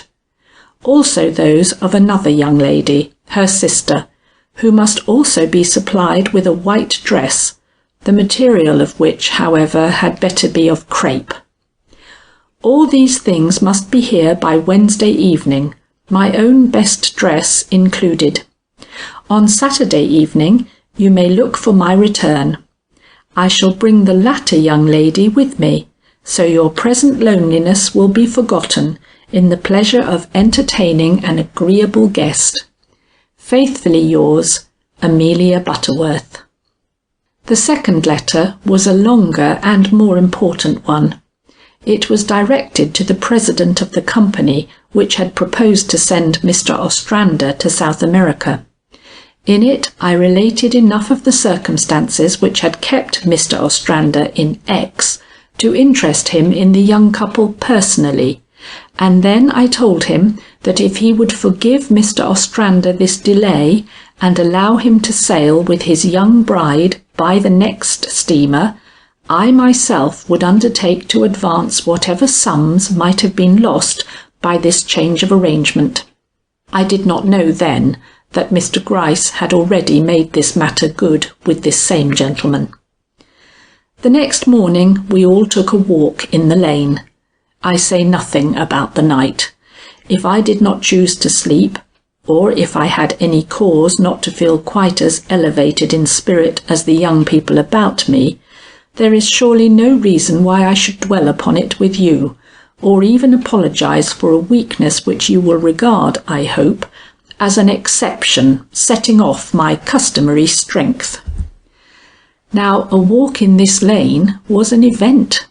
To feel at liberty to stroll among its shadows without fear, to know that the danger had been so located that we all felt free to inhale the autumn air, and to enjoy the beauties of the place without a thought of peril lurking in its sweetest nooks and most attractive coverts, gave to this short half-hour a distinctive delight, aptly expressed by Laurine when she said, "I never knew the place was so beautiful. Why, I think I can be happy here now." At which Lucetta grew pensive, till I roused her by saying, "So much for a constitutional, girls. Now we must to work. This house, as you see it now, has to be prepared for a wedding. William, your business will be to see that these grounds are put in as good order as possible in the short time allotted to you. I will bear the expense. And Laurine—" But William had a word to say for himself. "Miss Butterworth," said he, "you're a right good sort of woman, as Saracen has found out, and we too, in these last few plaguey days. But I'm not such a bad lot either, and if I do like my own way, which may not be other people's way, and if I am sometimes short with the girls for some of their damned nonsense, I have a little decency about me too, and I promise to fix these grounds, and out of my own money too. Now that 9/10 of our income does not have to go abroad, we'll have chink enough to let us live in a respectable manner once more, in a place where one horse, if he's good enough, will give a fellow a standing, and make him the envy of those who, for some other pesky reasons, may think themselves called upon to fight shy of him. I don't begrudge the old place a few dollars, especially as I mean to live and die in it. So look out, you three women folks, and work as lively as you can on the inside of the old rookery, or the slickness of the outside will put you to open shame, and that would never please Laurine, nor, as I take it, Miss Butterworth either." It was a challenge we were glad to accept, especially as from the number of persons we now saw come flocking into the lane, it was very apparent that we should experience no further difficulty in obtaining any help we might need to carry out our undertakings. Meantime, my thoughts were not altogether concentrated upon these pleasing plans for Lucetta's benefit. There were certain points yet to be made clear in the matter just terminated, and there was a confession for me to make, without which I could not face Mr Gryce with all that unwavering composure which our peculiar relations seemed to demand. The explanations came first. They were volunteered by Mr Gryce, whom I met in the course of the morning at Mother Jane's cottage. That old crone had been perfectly happy all night, sleeping with the coin in her hand, and waking to again devour it with her greedy but loving eyes. As I was alternately watching her and Mr Gryce, who was directing with his hand the movements of the men who had come to smooth down her garden and make it presentable again, the detective spoke. "I suppose you have found it difficult, in the light of these new discoveries, to explain to yourself how Mother Jane happened to have those trinkets from the pedlar's pack, and also how the ring, which you very naturally thought must have been entrusted to the dove by Mr Chittenden himself, came to be about its neck when it flew home that day of Mr Chittenden's disappearance. Madam, we think old Mother Jane must have helped herself out of the pedlar's pack before it was found in the woods there back of her hut. And of the other matter, our explanation is this. One day a young man, equipped for travelling, paused for a glass of water at the famous well in Mr Trome's garden, just as Mother Jane's pigeons were picking up the corn scattered for them by the former, whose tastes are not confined to the cultivation of fruits and flowers, but extend to dumb animals, to whom he is uniformly kind. The young man wore a ring, and being nervous, was fiddling with it as he talked to the pleasant old gentleman, who was lowering the bucket for him. As he fiddled with it, the earth fell from under him, and as the daylight vanished above his head, the ring flew from his upthrown hand, and lay, the only token of his now blotted-out existence, upon the emerald sward he had but a moment before pressed with his unsuspicious feet. It burned, this ruby burned like a drop of blood in the grass, when that demon came again to his senses, and being a telltale evidence of crime in the eyes of one who had allowed nothing to ever speak against him in these matters, he stared at it as at a deadly thing directed against himself, and to be got rid of at once, and by means which by no possibility could recoil back upon himself as its author. The pigeons stalking near offered to his abnormally acute understanding the only solution which would leave him absolutely devoid of fear. He might have swung open the lid of the well once more, and flung it after its owner, but this meant an aftermath of experience from which he shrank, his delight being in the thought that the victims he saw vanish before his eyes were so many encumbrances wiped off the face of the earth by a sweep of the hand. To see or hear them again would be destructive of this notion. He preferred the subtler way, and to take advantage of old Mother Jane's characteristics, so he caught one of the pigeons — he has always been able to lure birds into his hands — and tying the ring around the neck of the bird with a blade of grass plucked up from the highway, he let it fly, and so was rid of the bauble, which to Mother Jane's eyes, of course, was a direct gift from the heavens, through which the bird had flown before lighting on her doorstep. "Wonderful!" I exclaimed, almost overwhelmed with humiliation, but preserving a brave front. What invention, and what audacity! The invention and the audacity of a man totally irresponsible for his deeds, was it not? I asked. There is no doubt, is there, about his being an absolute maniac? No, madam. What a relief I felt at that word.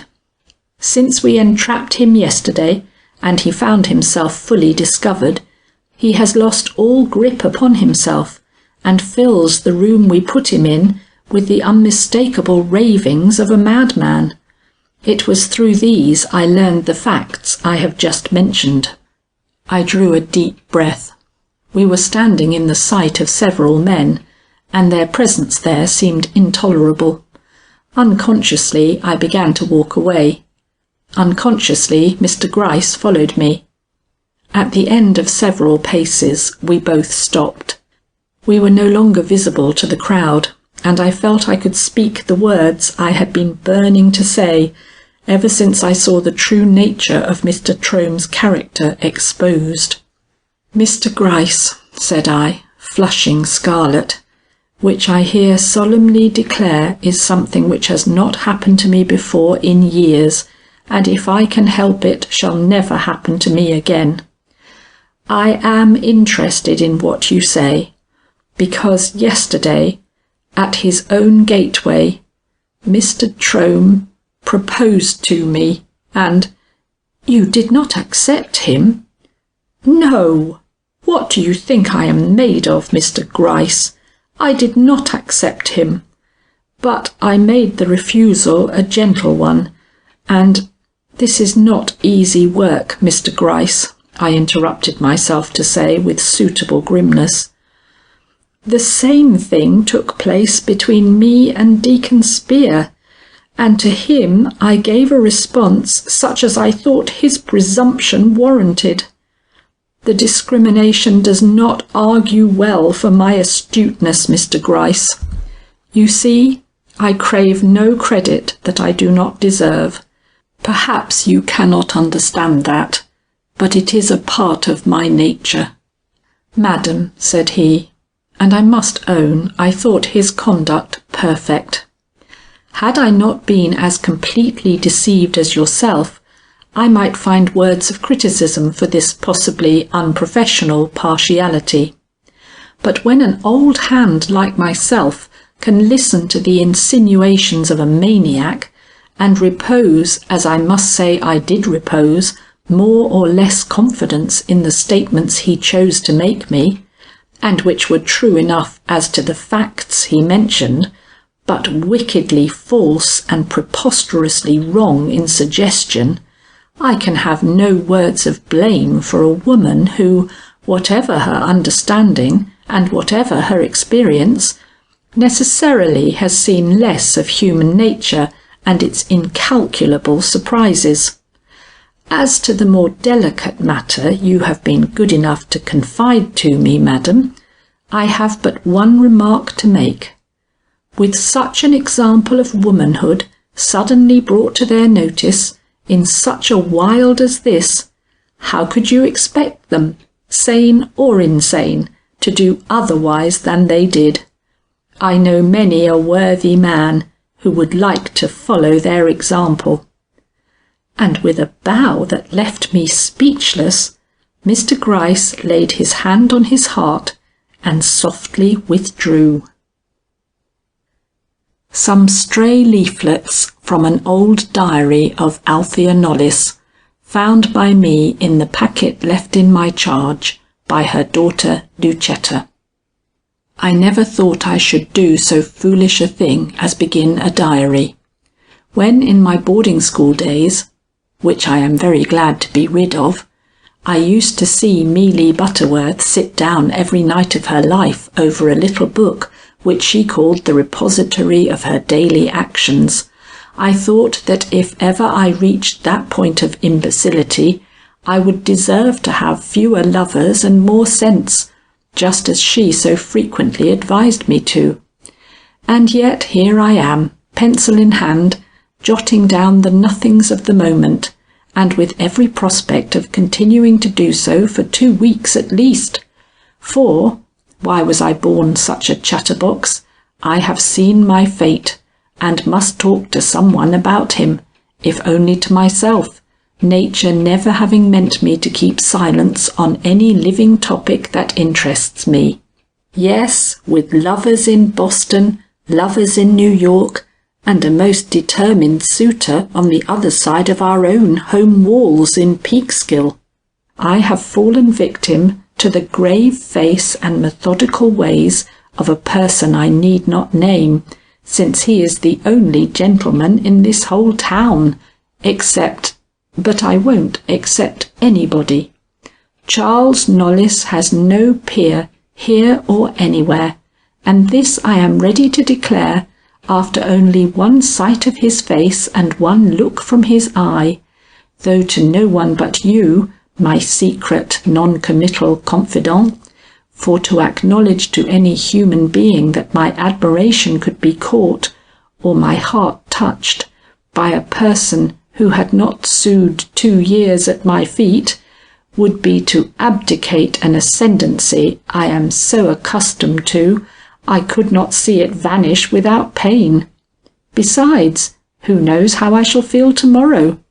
Mealy Butterworth never shows any hesitation in uttering her opinion either of men or things, but then her opinion never changes, whilst mine is a very thistledown, blowing hither and thither till I cannot follow its wanderings myself. It is one of my charms, certain fools say, but that is nonsense. If my cheeks lacked colour and my eyes were without sparkle, or even if I were 2 inches taller, instead of being the tiniest bit of mortal flesh to be found amongst all the young ladies of my age in our so-called society, I doubt if the lightness of my mind would meet with the approbation of even the warmest woman-lovers of this time. As it is, it just passes, and sometimes, as tonight, for instance, when I can hardly see to inscribe these lines on this page for the vision of 2 grave, if not quietly reproving eyes which float between it and me, I almost wish I had some of Mealy's responsible characteristics, instead of being the airiest, merriest, and most volatile being that ever tried to laugh down the grandeur of this dreary old house with its century of memories. Ah, that allusion has given me something to say. This house, what is there about it except its size to make a stranger like me look back continually over her shoulder in going down the long halls, or even when nestling comfortably by the great wood fire in the immense drawing-room? I am not one of your fanciful ones, but I can no more help doing this than I can help wishing Judge Knollys lived in a less roomy mansion, with fewer echoing corners in its innumerable passages. I like brightness and cheer, at least in my surroundings. If I must have gloom, or a seriousness which some would call gloom, let me have it in individuals, where there is some prospect of a blithe, careless-hearted little midget effecting a change, and not in great towering walls and endless floors, which no amount of sunshine or laughter could ever render homelike or even comfortable. But there, if one has the man, one must have the home, so I had better say no more against the home till I am quite sure I do not want the man, for, well, I am not a fool, but I did hear something just then, a something which makes me tremble yet, though I have spent 5 good minutes trilling the gayest songs I know. I think it is very inconsiderate of the witches to bother thus a harmless mite like myself, who only asks for love, light, and money enough to buy a ribbon or a jewel when the fancy takes her, which is not as often as my enemies declare. And now a question. Why are my enemies always to be found among the girls, and among the plainest of them too? I never heard a man say anything against me, though I have sometimes surprised a look on their faces, I saw it today, which might signify reproof, if it were not accompanied by a smile showing anything but displeasure. But this is a digression, as Mealy would say. What I want to do, but which I seem to find it very difficult to do, is to tell how I came to be here, and what I have seen since I came. First then, to be very short about the matter, I am here because the old folks, that is, my father and Mr Knollys, have decided Charles and I should know each other. In thought, I curtsy to the decision. I think we ought to too. For while many other men are handsomer or better known, or have more money, alas, than he alone has a way of drawing up to one's side with an air that captivates the eye and sets the heart trembling. A heart, moreover, that never knew before it could tremble, except in the presence of great worldly prosperity and beautiful, beautiful things.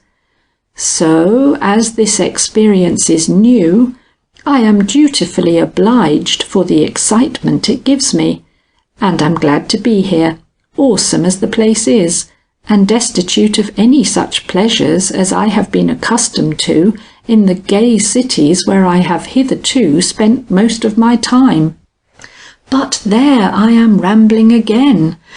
I have come to X, as you now see, for good and sufficient reasons, and while this house is one of consequence, and has been the resort of many notable people, it is a little lonesome, our only neighbour being a young man who has a fine enough appearance, but who has already shown his admiration of me so plainly, of course he was in the road when I drove up to the house, that I lost all interest in him at once, such a nonsensical liking at first sight being, as I take it, a tribute only to my audacious little travelling bonnet, and the curl or two which will fall out on my cheek when I move my head about too quickly, as I certainly could not be blamed for doing, in driving into a place where I was expected to make myself happy for 2 weeks.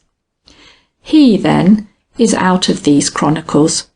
When I say his name is Obadiah Trome, you will probably be duly thankful. But he is not as stiff and biblical as his name would lead you to expect.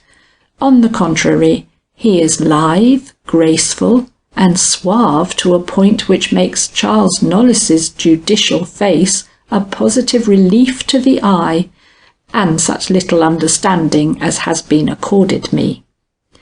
I cannot write another word.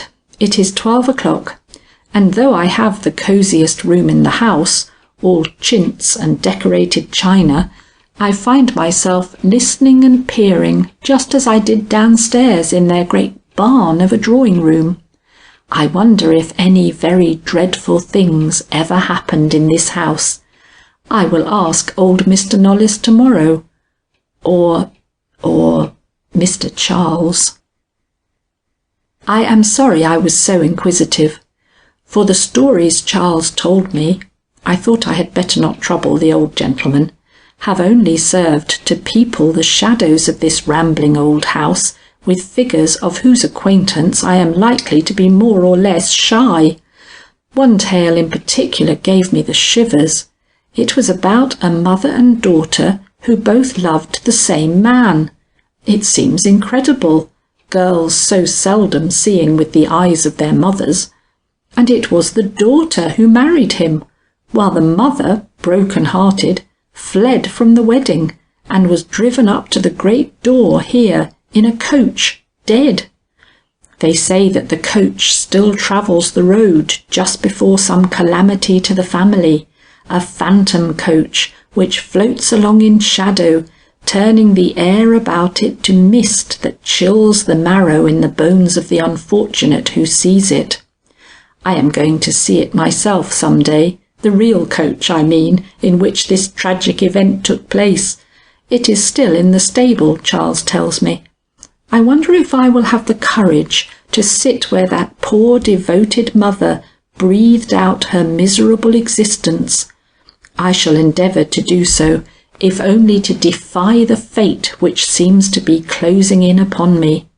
Charles is an able lawyer, but his argument in favour of close bonnets versus bewitching little pokes with a rose or two in front was very weak, I thought, to-day, He seemed to think so himself after a while, for when, as the only means of convincing him of the weakness of the cause he was advocating, I ran upstairs and put on a poke similar to the aforesaid, he retracted at once and let the case go by default, for which I and the poke made suitable acknowledgments, to the great amusement of Papa Knollys, who was on my side from the first. Not much going on to-day, yet I have never felt merrier. Oh, ye hideous bare old walls, won't I make you ring if... I won't have it.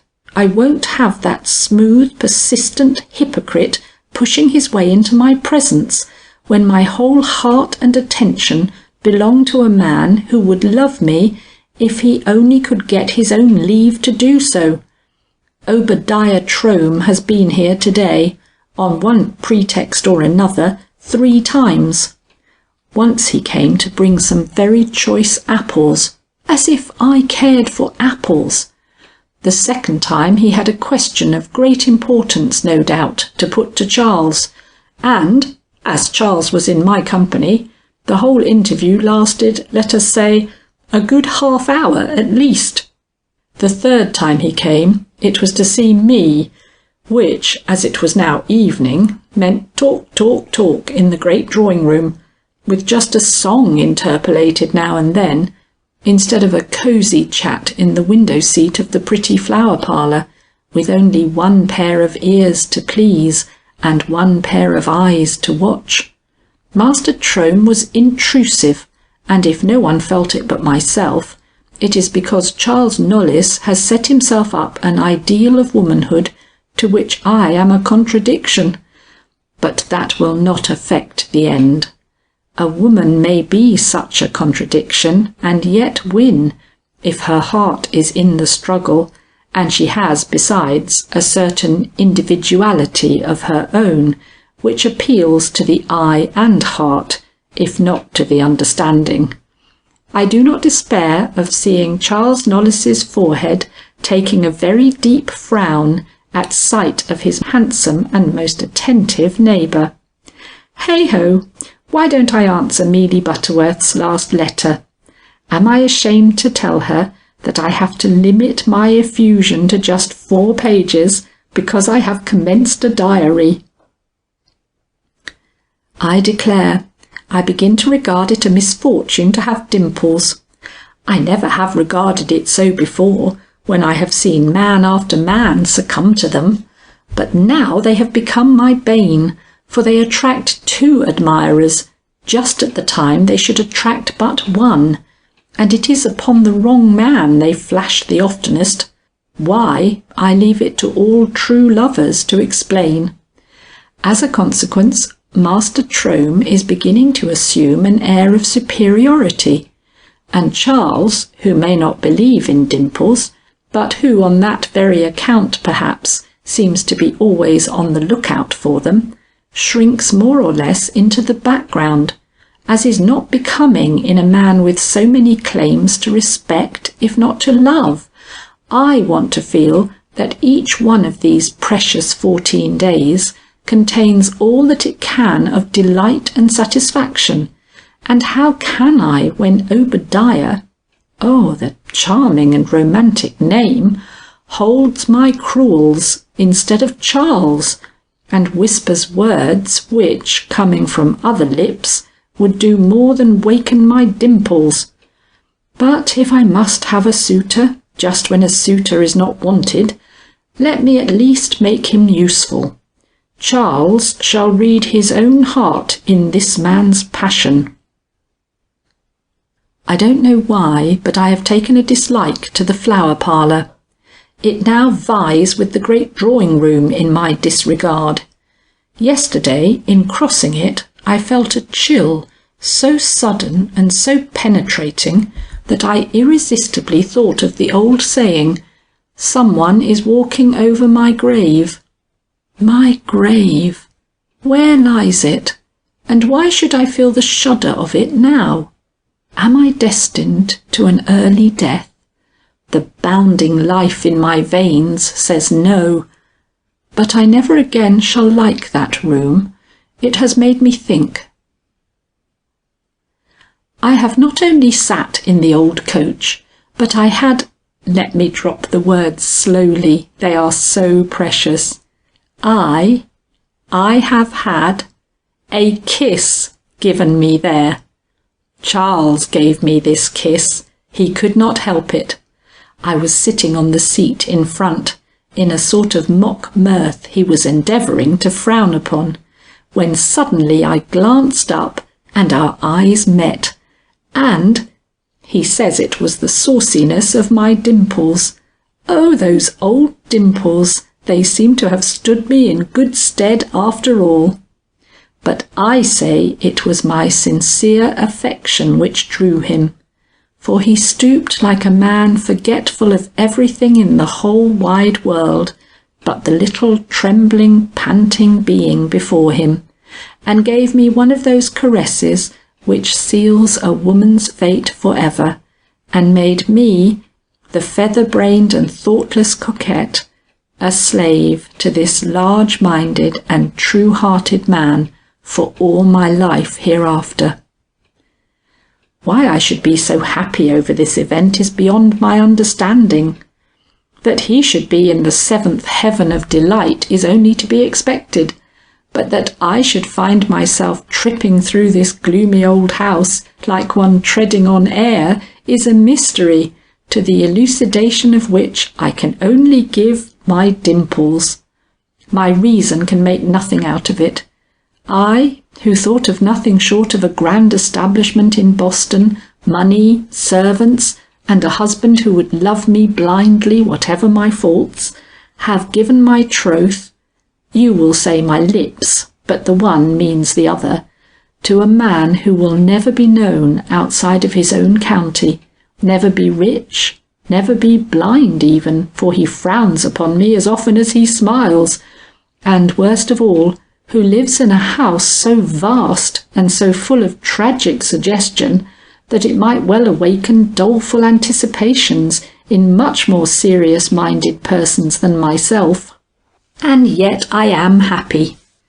So happy that I have even attempted to make the acquaintance of the grim old portraits and weak pastels which line the walls of many of these bedrooms. Old Mr Knollys caught me curtsying just now before one of these ancestral beauties, whose face seemed to hold a faint prophecy of my own, and perceiving by my blushes that this was something more than a mere childish freak on my part, he chucked me under the chin and laughingly asked how long it was likely to be before he might have the honour of adding my pretty face to the collection, which should have made me indignant, only I am not in an indignant mood just now. Why have I been so foolish? Why did I not let my over-fond neighbour know from the beginning that I detested him, instead of... But what have I done anyway? A smile, a nod, a laughing word mean nothing. When one has eyes which persist in dancing in spite of one's every effort to keep them demure, men who become fools are apt to call one a coquette, when a little good sense would teach them that the woman who smiles always has some other way of showing her regard to the man she really favours. I could not help being on merry terms with Mr Trome, if only to hide the effect another's presence has on me. But he thinks otherwise, and today I had ample reason for seeing why his good looks and easy manners have invariably awakened distrust in me rather than admiration. Master Trome is vindictive, and I should be afraid of him, if I had not observed in him the presence of another passion, which will soon engross all his attention, and make him forget me as soon as ever I become Charles's wife.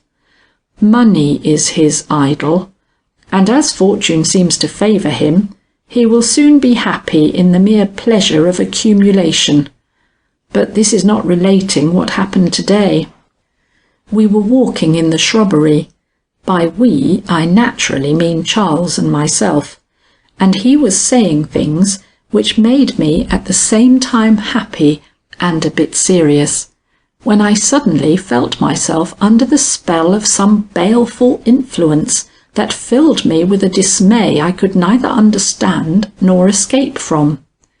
As this could not proceed from Charles, I turned to look about me, when I encountered the eyes of Obadiah Trome, who was leaning on the fence separating his grounds from those of Mr Knollys, looking directly at us. If I flinched at this surveillance, it was but the natural expression of my indignation. His face wore a look calculated to frighten anyone, and though he did not respond to the gesture I made him, I felt that my only chance of escaping a scene was to induce Charles to leave me before he should see what I saw in the lowering countenance of his intrusive neighbour. As the situation demanded self-possession and the exercise of a ready wit, and as these are qualities in which I am not altogether deficient, I succeeded in carrying out my intention sooner even than I expected. Charles hurried from my presence at the first word, and proceeded towards the house without seeing Trome, and I, quivering with dread, turned towards the man whom I felt rather than saw approaching me. He met me with a look I shall never forget. I have had lovers, too many of them, and this is not the first man I have been compelled to meet with rebuff and disdain, but never in the whole course of my none too extended existence have I been confronted by such passion, or overwhelmed with such bitter recrimination. He seemed like a man beside himself, yet he was quiet, too quiet, and while his voice did not rise above a whisper, and he approached no nearer than the demands of courtesy required, he produced so terrifying an effect upon me that I longed to cry for help, and would have done so, but that my throat closed with fright, and I could only gurgle forth a remonstrance, too faint even for him to hear. "You have played with a man's best feelings," he said. "You have led me to believe that I had only to speak to have you for my own. Are you simply foolish, or are you wicked? Did you care for me at all, or was it only your wish to increase the number of men in your train?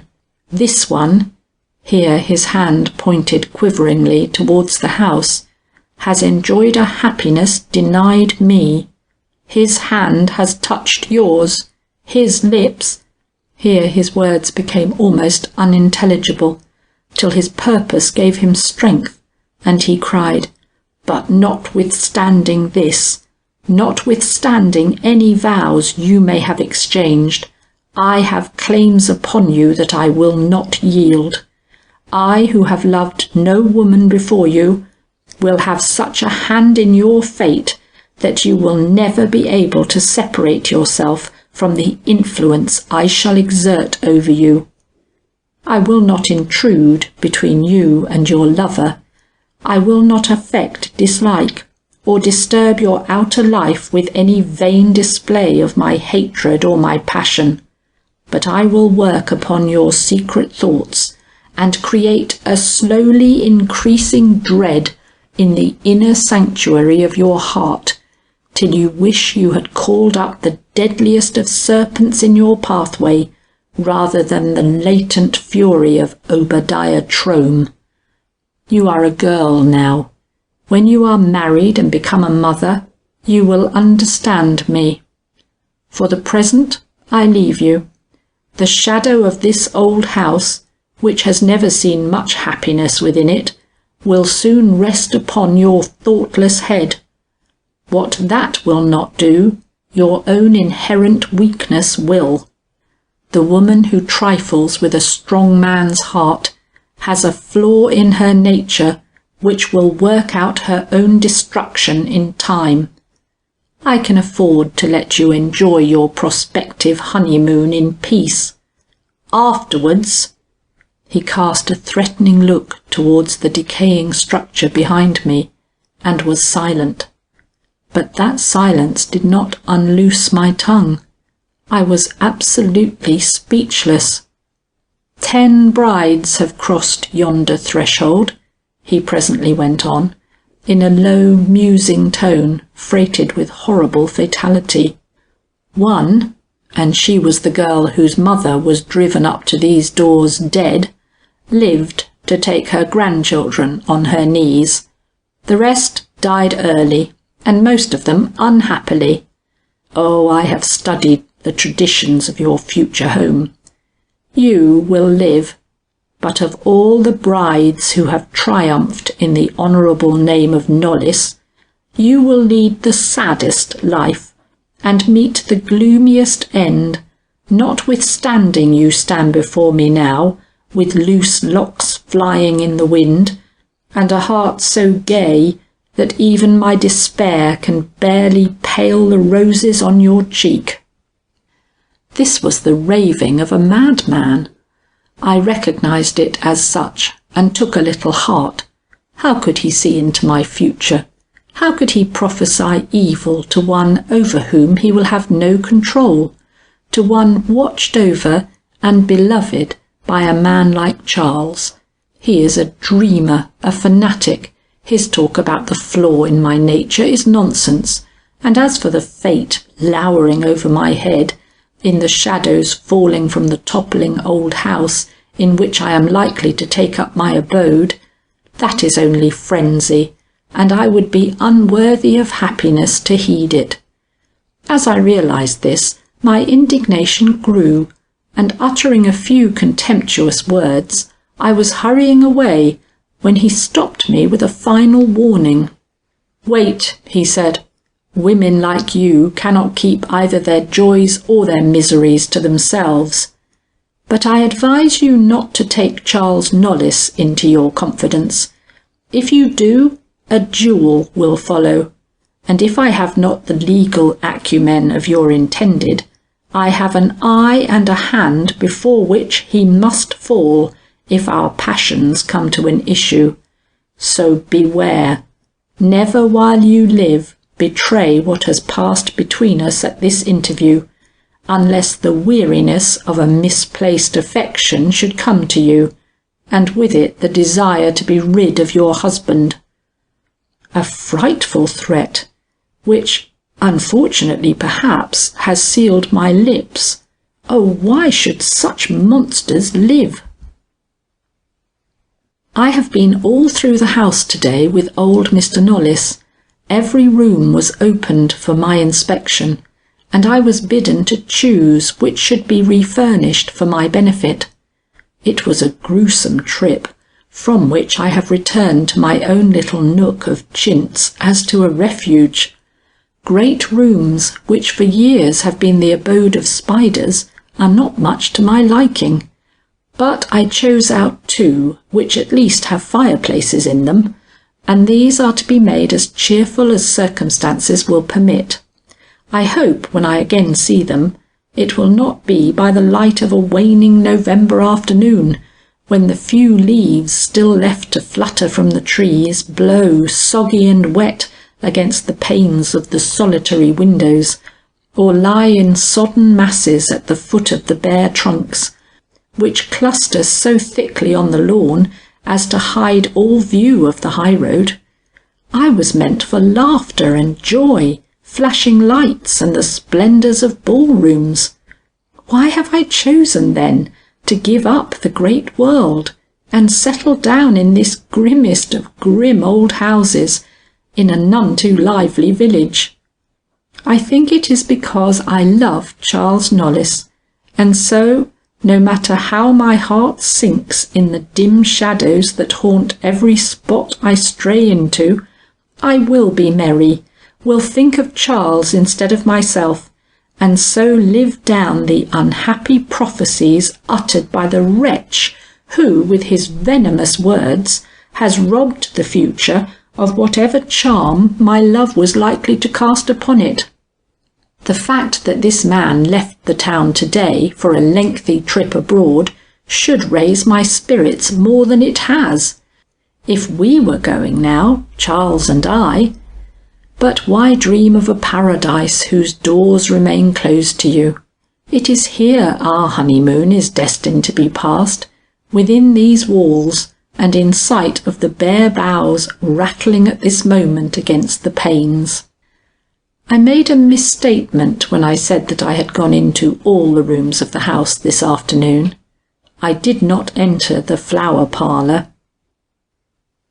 I had been married a month, and had, as I thought, no further use for this foolish diary. So one evening, when Charles was away, I attempted to burn it. But when I had flung myself down before the blazing logs of my bedroom fire, I was then young enough to love to crouch for hours on the rug in my lonely room, seeking for all I delighted in and longed for in the glowing embers. Some instinct, or was it a premonition, made me withhold from destruction a record which coming events might make worthy of preservation. That was 5 years ago, and today I have reopened the secret drawer in which this simple book has so long lain undisturbed, and am once more penning lines destined perhaps to pass into oblivion together with the others. Why? I do not know. There is no change in my married life. I have no trouble, no anxiety, no reason for dread. Yet, well, some women are made for the simple round of domestic duties, and others are as out of place in the nursery and kitchen as butterflies in a granary.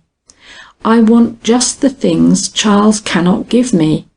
I have home, love, children, all that some women most crave, and while I idolize my husband and know of nothing sweeter than my babies, I yet have spells of such wretched weariness that it would be a relief to me to be a little less comfortable if only I might enjoy a more brilliant existence.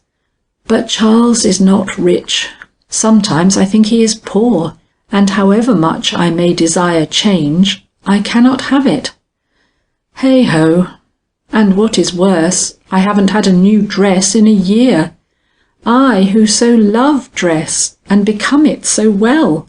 Why, if it is my lot to go shabby, and tie up my dancing ringlets with faded ribbons, was I made with the figure of a fairy, and given a temperament which, without any effort on my part, makes me, diminutive as I am, the centre of every group I enter. If I were plain, or shy, or even self-contained, I might be happy here. But now, there, I will go kiss little William, and lay Lorene's baby arm about my neck, and see if the wicked demons will fly away. Charles is too busy for me to intrude upon him in that horrid flower parlour. I was never superstitious till I entered this house, but now I believe in every sort of thing a sane woman should not. Yesterday, after a neglect of 5 years, I brought out my diary.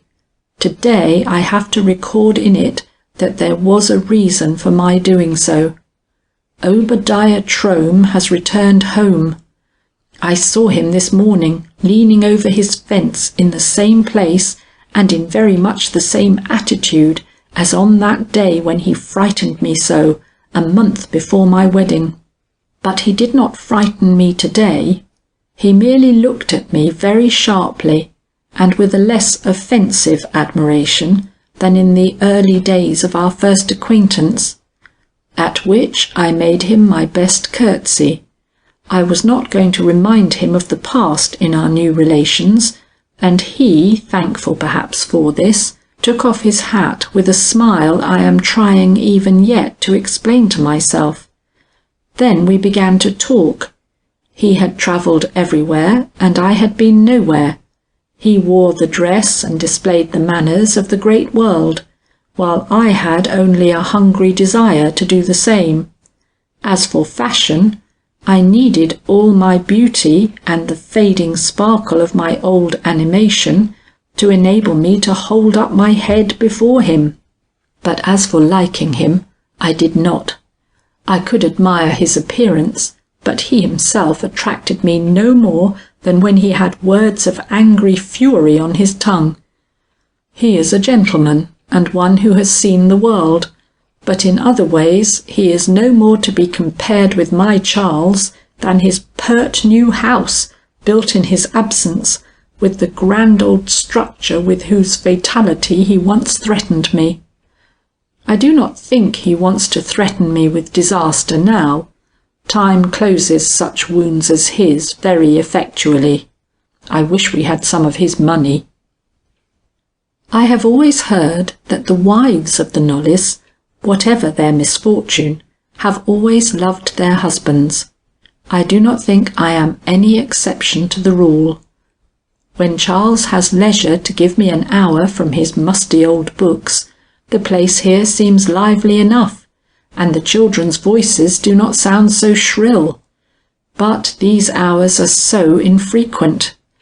If it were not for Mr. Trome's journal, did I mention that he had lent me a journal of his travels, I should often eat my heart out with loneliness. I am beginning to like the man better as I follow him from city to city of the old world. If he had ever mentioned me in its pages, I would not read another line in it. But he seems to have expended both his love and spite when he bade me farewell in the garden underlying these bleak old walls. I am becoming as well acquainted with Mr. Trome's handwriting as with my own. I read and read and read in his journal, and only stop when the dreaded midnight hour comes, with its ghostly suggestions and the unaccountable noises which make this old dwelling so uncanny. Charles often finds me curled up over this book, and when he does, he sighs. Why? I have been teaching Laurine to dance. Oh, how merry it has made me! I think I will be happier now. We have the large upper hall to take steps in, and when she makes a misstep we laugh, and that is a good sound to hear in this old place. If I could only have a little money to buy her a fresh frock and some ribbons, I would feel perfectly satisfied. But I do believe Charles is getting poorer and poorer every day. The place costs so much to keep up, he says, and when his father died there were debts to be paid, which leaves us, his innocent inheritors, very straitened. Master Trome has no such difficulties. He has money enough. But I don't like the man for all that, polite as he is to us all. He seems to quite adore Laurine, and as to William, he pets him till I feel almost uncomfortable at times. What shall I do? I am invited to New York. And Charles says I may go too. Only I have nothing to wear. Oh, for some money, a little money. It is my right to have some money. But Charles tells me he can only spare enough to pay my expenses, that my Sunday frock looks very well, and that even if it did not, I am pretty enough to do without fine clothes, and other nonsense like that. Sweet enough, but totally without point, in fact. If I am pretty, all the more I need a little finery to set me off. And besides, to go to New York without money, why, I should be perfectly miserable. Charles himself ought to realise this, and be willing to sell his old books before he would let me go into this whirl of temptation without $1 to spend. As he don't, I must devise some plan of my own for obtaining a little money, for I won't give up my trip, the first offered me since I was married, and neither will I go away and come back without a gift for my 2 girls, who have grown to womanhood without a jewel to adorn them, or a silk dress to make them look like gentlemen's children. But how get money without Charles knowing it? Mr. Trome is such a good friend, he might lend me a little. but I don't know how to ask him without recalling to his mind certain words long since forgotten by him perhaps, but never to be forgotten by me, feather-brained as many people think me. Is there anyone else? I wonder if some things are as wicked as people say they are. Here the diary breaks off abruptly, but we know what followed. The forgery, the discovery of it by her suave but secret enemy, his unnatural revenge, and the never-dying enmity which led to the tragic events it has been my unhappy fortune to relate at such length. Poor Althea! With thy name I write finis to these pages. May the dust lie lightly on thy breast under the shadow of the flower parlour, through which thy footsteps passed with such dread in the old days of thy youthful beauty and innocence. End of Lost Man's Lane by Anna Katharine Green. Recording by Mary Bard, Derby, England.